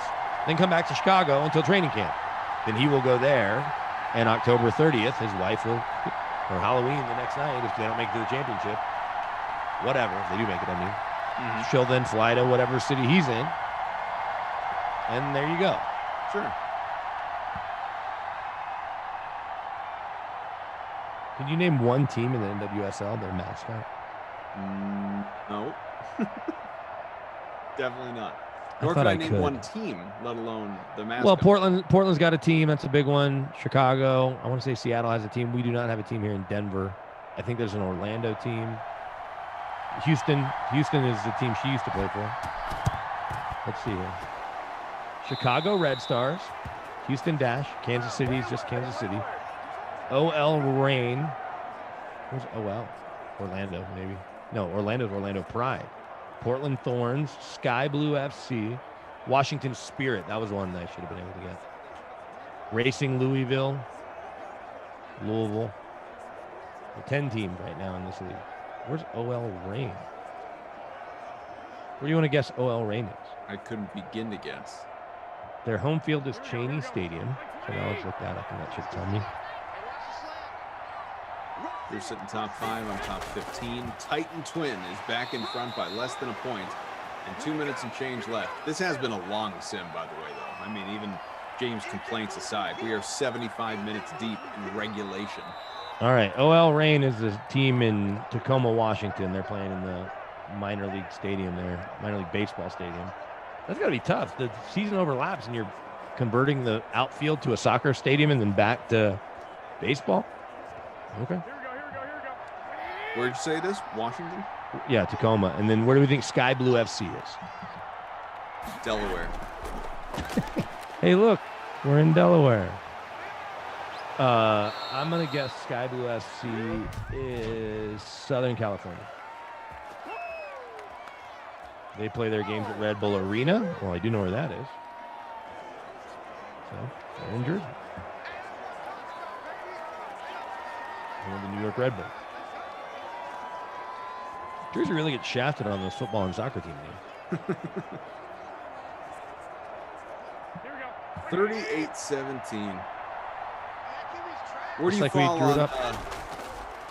We did a little list with Jeff. I know you've done some of it with Rossi, but for the sake of me hearing it, where do you fall on the Russ stuff? I have been of the mind that there's just, it's a fun story and all. Obviously, it's a nice talking point, but there's no way in the world that he is getting dealt.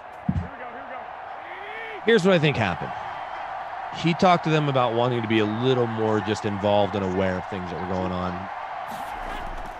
Maybe even immediately in the wake of the Super Bowl or leading up to the Super Bowl, with how it was so obvious that Tom's influence on bringing in Gronk. We know that they flirted with Antonio Brown themselves in Seattle and never pulled the trigger. And then getting Leonard Fournette was quick to sign there. And just the idea, and look, Tom Brady has won, at that point, he'd won 5 more Super Bowls, or 6 times as many Super Bowls before this year than Russ has. Sure. But John Schneider signed the new deal, Pete's on a new deal, and he's sitting there going, look, I'm the most sacked quarterback since I've been in the league. I've kept this team afloat. We go to the playoffs every year, in large part because of me. Yes, they got rid of a lot of the guys that weren't Russ guys. A lot of that was mostly the Legion of Boom for one reason or another. But it was more like, hey, I've not only been a good soldier, I'm super corporate. I joke that he's like Belichick is kind of playing a character, right, of the vanilla franchise quarterback. The Go Mr. Hawks. Hey, guys, let's Unlimited. go. Yeah, he's Mr. Unlimited. If you listen to his podcast, there's no more depth there by choice, I think, by design. And so what I think was simply, hey, guys, let's just try to keep me involved. If not,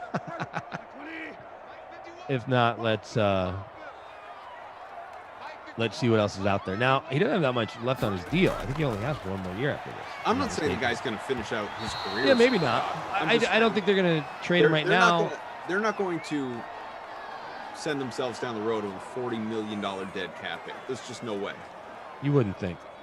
But if you stomach it this year and you draft a quarterback in the first round because there's somebody you really like, and you got a couple more ones coming back, let's say they trade him just to the Jets. No, I guess they don't want to go to the Jets, but right. You work out. Keep in mind, if the list is true, he's, and seemingly it is, he's got the 4 teams that would be the preferred destinations. DJ Moore catch. I would trade him to Chicago because they're going to have the best chance to have the worst record because they have the least amount of talent compared to those three. Or the Raiders, because the Raiders are in a division with the Chiefs and the Chargers. I get they're in it with the Broncos too, but no one's picking the Broncos over anyone right now. Scarlett says all these incompletions has made this the longest regulation sim ever. You know, it's got to be up there. We've not had one go, 80 plus minutes in a while. No, I had double overtime on Tuesday. Huh? No, but in regulation. Oh, regulation, yeah. I'm still sitting in 5th place. There you go. Nice to get back in that top 10 if it'll hold. I moved off the page to take a look at how all things at NBA were going tonight. You are in 15th Against you, place. not well. Okay. Sometimes be careful what you wish for. That's right. I'll play an NBA Jam right after this too if you want. We could do that. And you'll have to tell me off air how it... I've never done it online, so we'll have to figure it out together. All right. I'm sure it's not that complicated. You beat me twice in one night. 3 times. Yeah, that's true. That's a good point. Final trifecta. Are we doing NASCAR this week again? Let's go. We're going to do the whole season until football starts because I just will not have the... Teddy! Completed at the 2. Into the hands of DJ Moore. Not going to help. Let's see. I am up on you by 132 to 127. 5 points. So I don't think you picked up 5 points on that I throw. didn't get enough of that. But is DJ Moore in the leading lineup? Let's see. He's not. Good question. Is he second? No. Third? No. I'm not sure it's going to be impactful enough. Well, actually, he's in the 6th place lineup. I don't have the big contest in front of me, the big free showdown. Oh, here. Hang on. Let me take a look. Fire it up here. Well, I don't think it's going to be my preferred look. Or, top 15, which would be fun. Or permanent look. I just don't think the one-lensed sunglasses is long-term. I don't think you need to fix it. Did Bridgewater go into the bonus, though? That's what producer Michael's saying. That could be significant for people like you that have him. We'll find out here. Obviously, in just a little bit, the manual scoring, as we know, 360 passing for Bridgewater, though. Nice day for him. Mostert, 126 on the ground, a couple of touchdowns. Did hit that bonus there. No double bonus. But he was a bit quieter. Just 48. You'd figure Christian would be in line for the double bonus all the time. Yeah. Or Kamara. You would think. Just doesn't happen. I mean, even Mostert, yeah, maybe even Zeke. Receiving. So Moore goes 6 for 123. Bourne 7 for 116, a touchdown. Touchdown for Samuel as well, 6 for 51. A touchdown for Kittle, who went 3 for 39. So let's see. Who do you like for your captain here? Who jumps out at you? I mean, is it Mostert, who obviously had a huge day? I still think it might be, and look, that helped Titan twin in ours. Kendrick Bourne, you can make a real case. That's probably, as much as I hate to pick your captain instead of my captain, the value there is, I think, more significant. Yeah. So it's probably the way I'm going to have to vote. Not just him, by the way. I mean, you could go with, Jimmy Garoppolo is only 19% owned, 0% in the captain. Nobody had him at captain. And So I don't even know what his captain numbers are. Well, but that changes it then, because if no one captained him, I guess he had 18% of people, but true. I don't think that makes him a difference maker. I'm looking, he's just in everybody's lineup. Well, no, because he's only in 20% of lineups. Well, I'm saying in the top, the top Yeah. 5 that I'm looking at here. A bunch Now, of how people about have your babysitter Billy Not My Kid award? Your big disappointments here today. a lot of scoring, so there weren't too many. Robbie Anderson got 10 points in the flex. Let's see. DJ Moore, 30% owned in ours. So I imagine those numbers are about the same. Only 8.6. And Well, but no. Most of it came on that last play. Oh, that hasn't been updated some, yet? Yeah, some of those stats Yeah, you're right. Catch up. But Deebo Samuel, about yeah. Did you say his name once? Owned, 10% the captain, only had 3 points. Yeah, there you go. I vote for Deebo, no matter what you say. That's what I'm picking. I'm good. Okay. Works for me. Great. All right, beautiful. Well, we're going to need to end this so that Jordan and James can stop fighting, maybe get some sleep and come back happier people tomorrow. Tomorrow's schedule is about 12 and a half hours away. Begins with the nooner, Dolphins and Buccaneers. You will have Jason Rossi and Tom Carroll. Tommy in the morning, huh? I like that. And then Jaguars, Jets for the early, the Mad Matinee. The number 1 versus number 2 in the draft, the toilet bowl. Yeah, there you go. I like that. Be the two of us here together. James, you may want to stay away, bud. At 4 o'clock, early bird special, Cardinals Bears. I'll be with Kenny Ducey, Tweak, and I for that contest. And then you will have Vikings Saints for the happy hour sim at 6 Eastern. Jason Rossi coming on back with Matt LaMarca, Saxman. Haven't worked with him in a bit, and apparently still won't for a little bit. Jeff Ulrich and Tom Ace. Tommy doing 3 tomorrow. They're coming back for 8 and 10 primetime and Madden After Dark. Chiefs, Rams, and then Ravens and Washington to close out the night. So there you have it. I'm excited. Good stuff. Looks like scoring has been adjusted. I don't know if it's finalized, but I can tell you I dropped to 26. Looks like you're 14th. So yeah, good for you. Whereas Matt Nelson, Matty here with projected 4-point victory, barring any changes. So good for you. All right. Thanks to Mike, obviously, to Daniel, to Zach, to everybody. We appreciate you being here with us, and we're going to call it a night. Thanks to Jesse earlier for guiding the ship. We'll talk to you again on the Dream Stream, YouTube, Twitch, everywhere else that you're used to finding us, coming up in about 12 and a half hours. Look forward to it.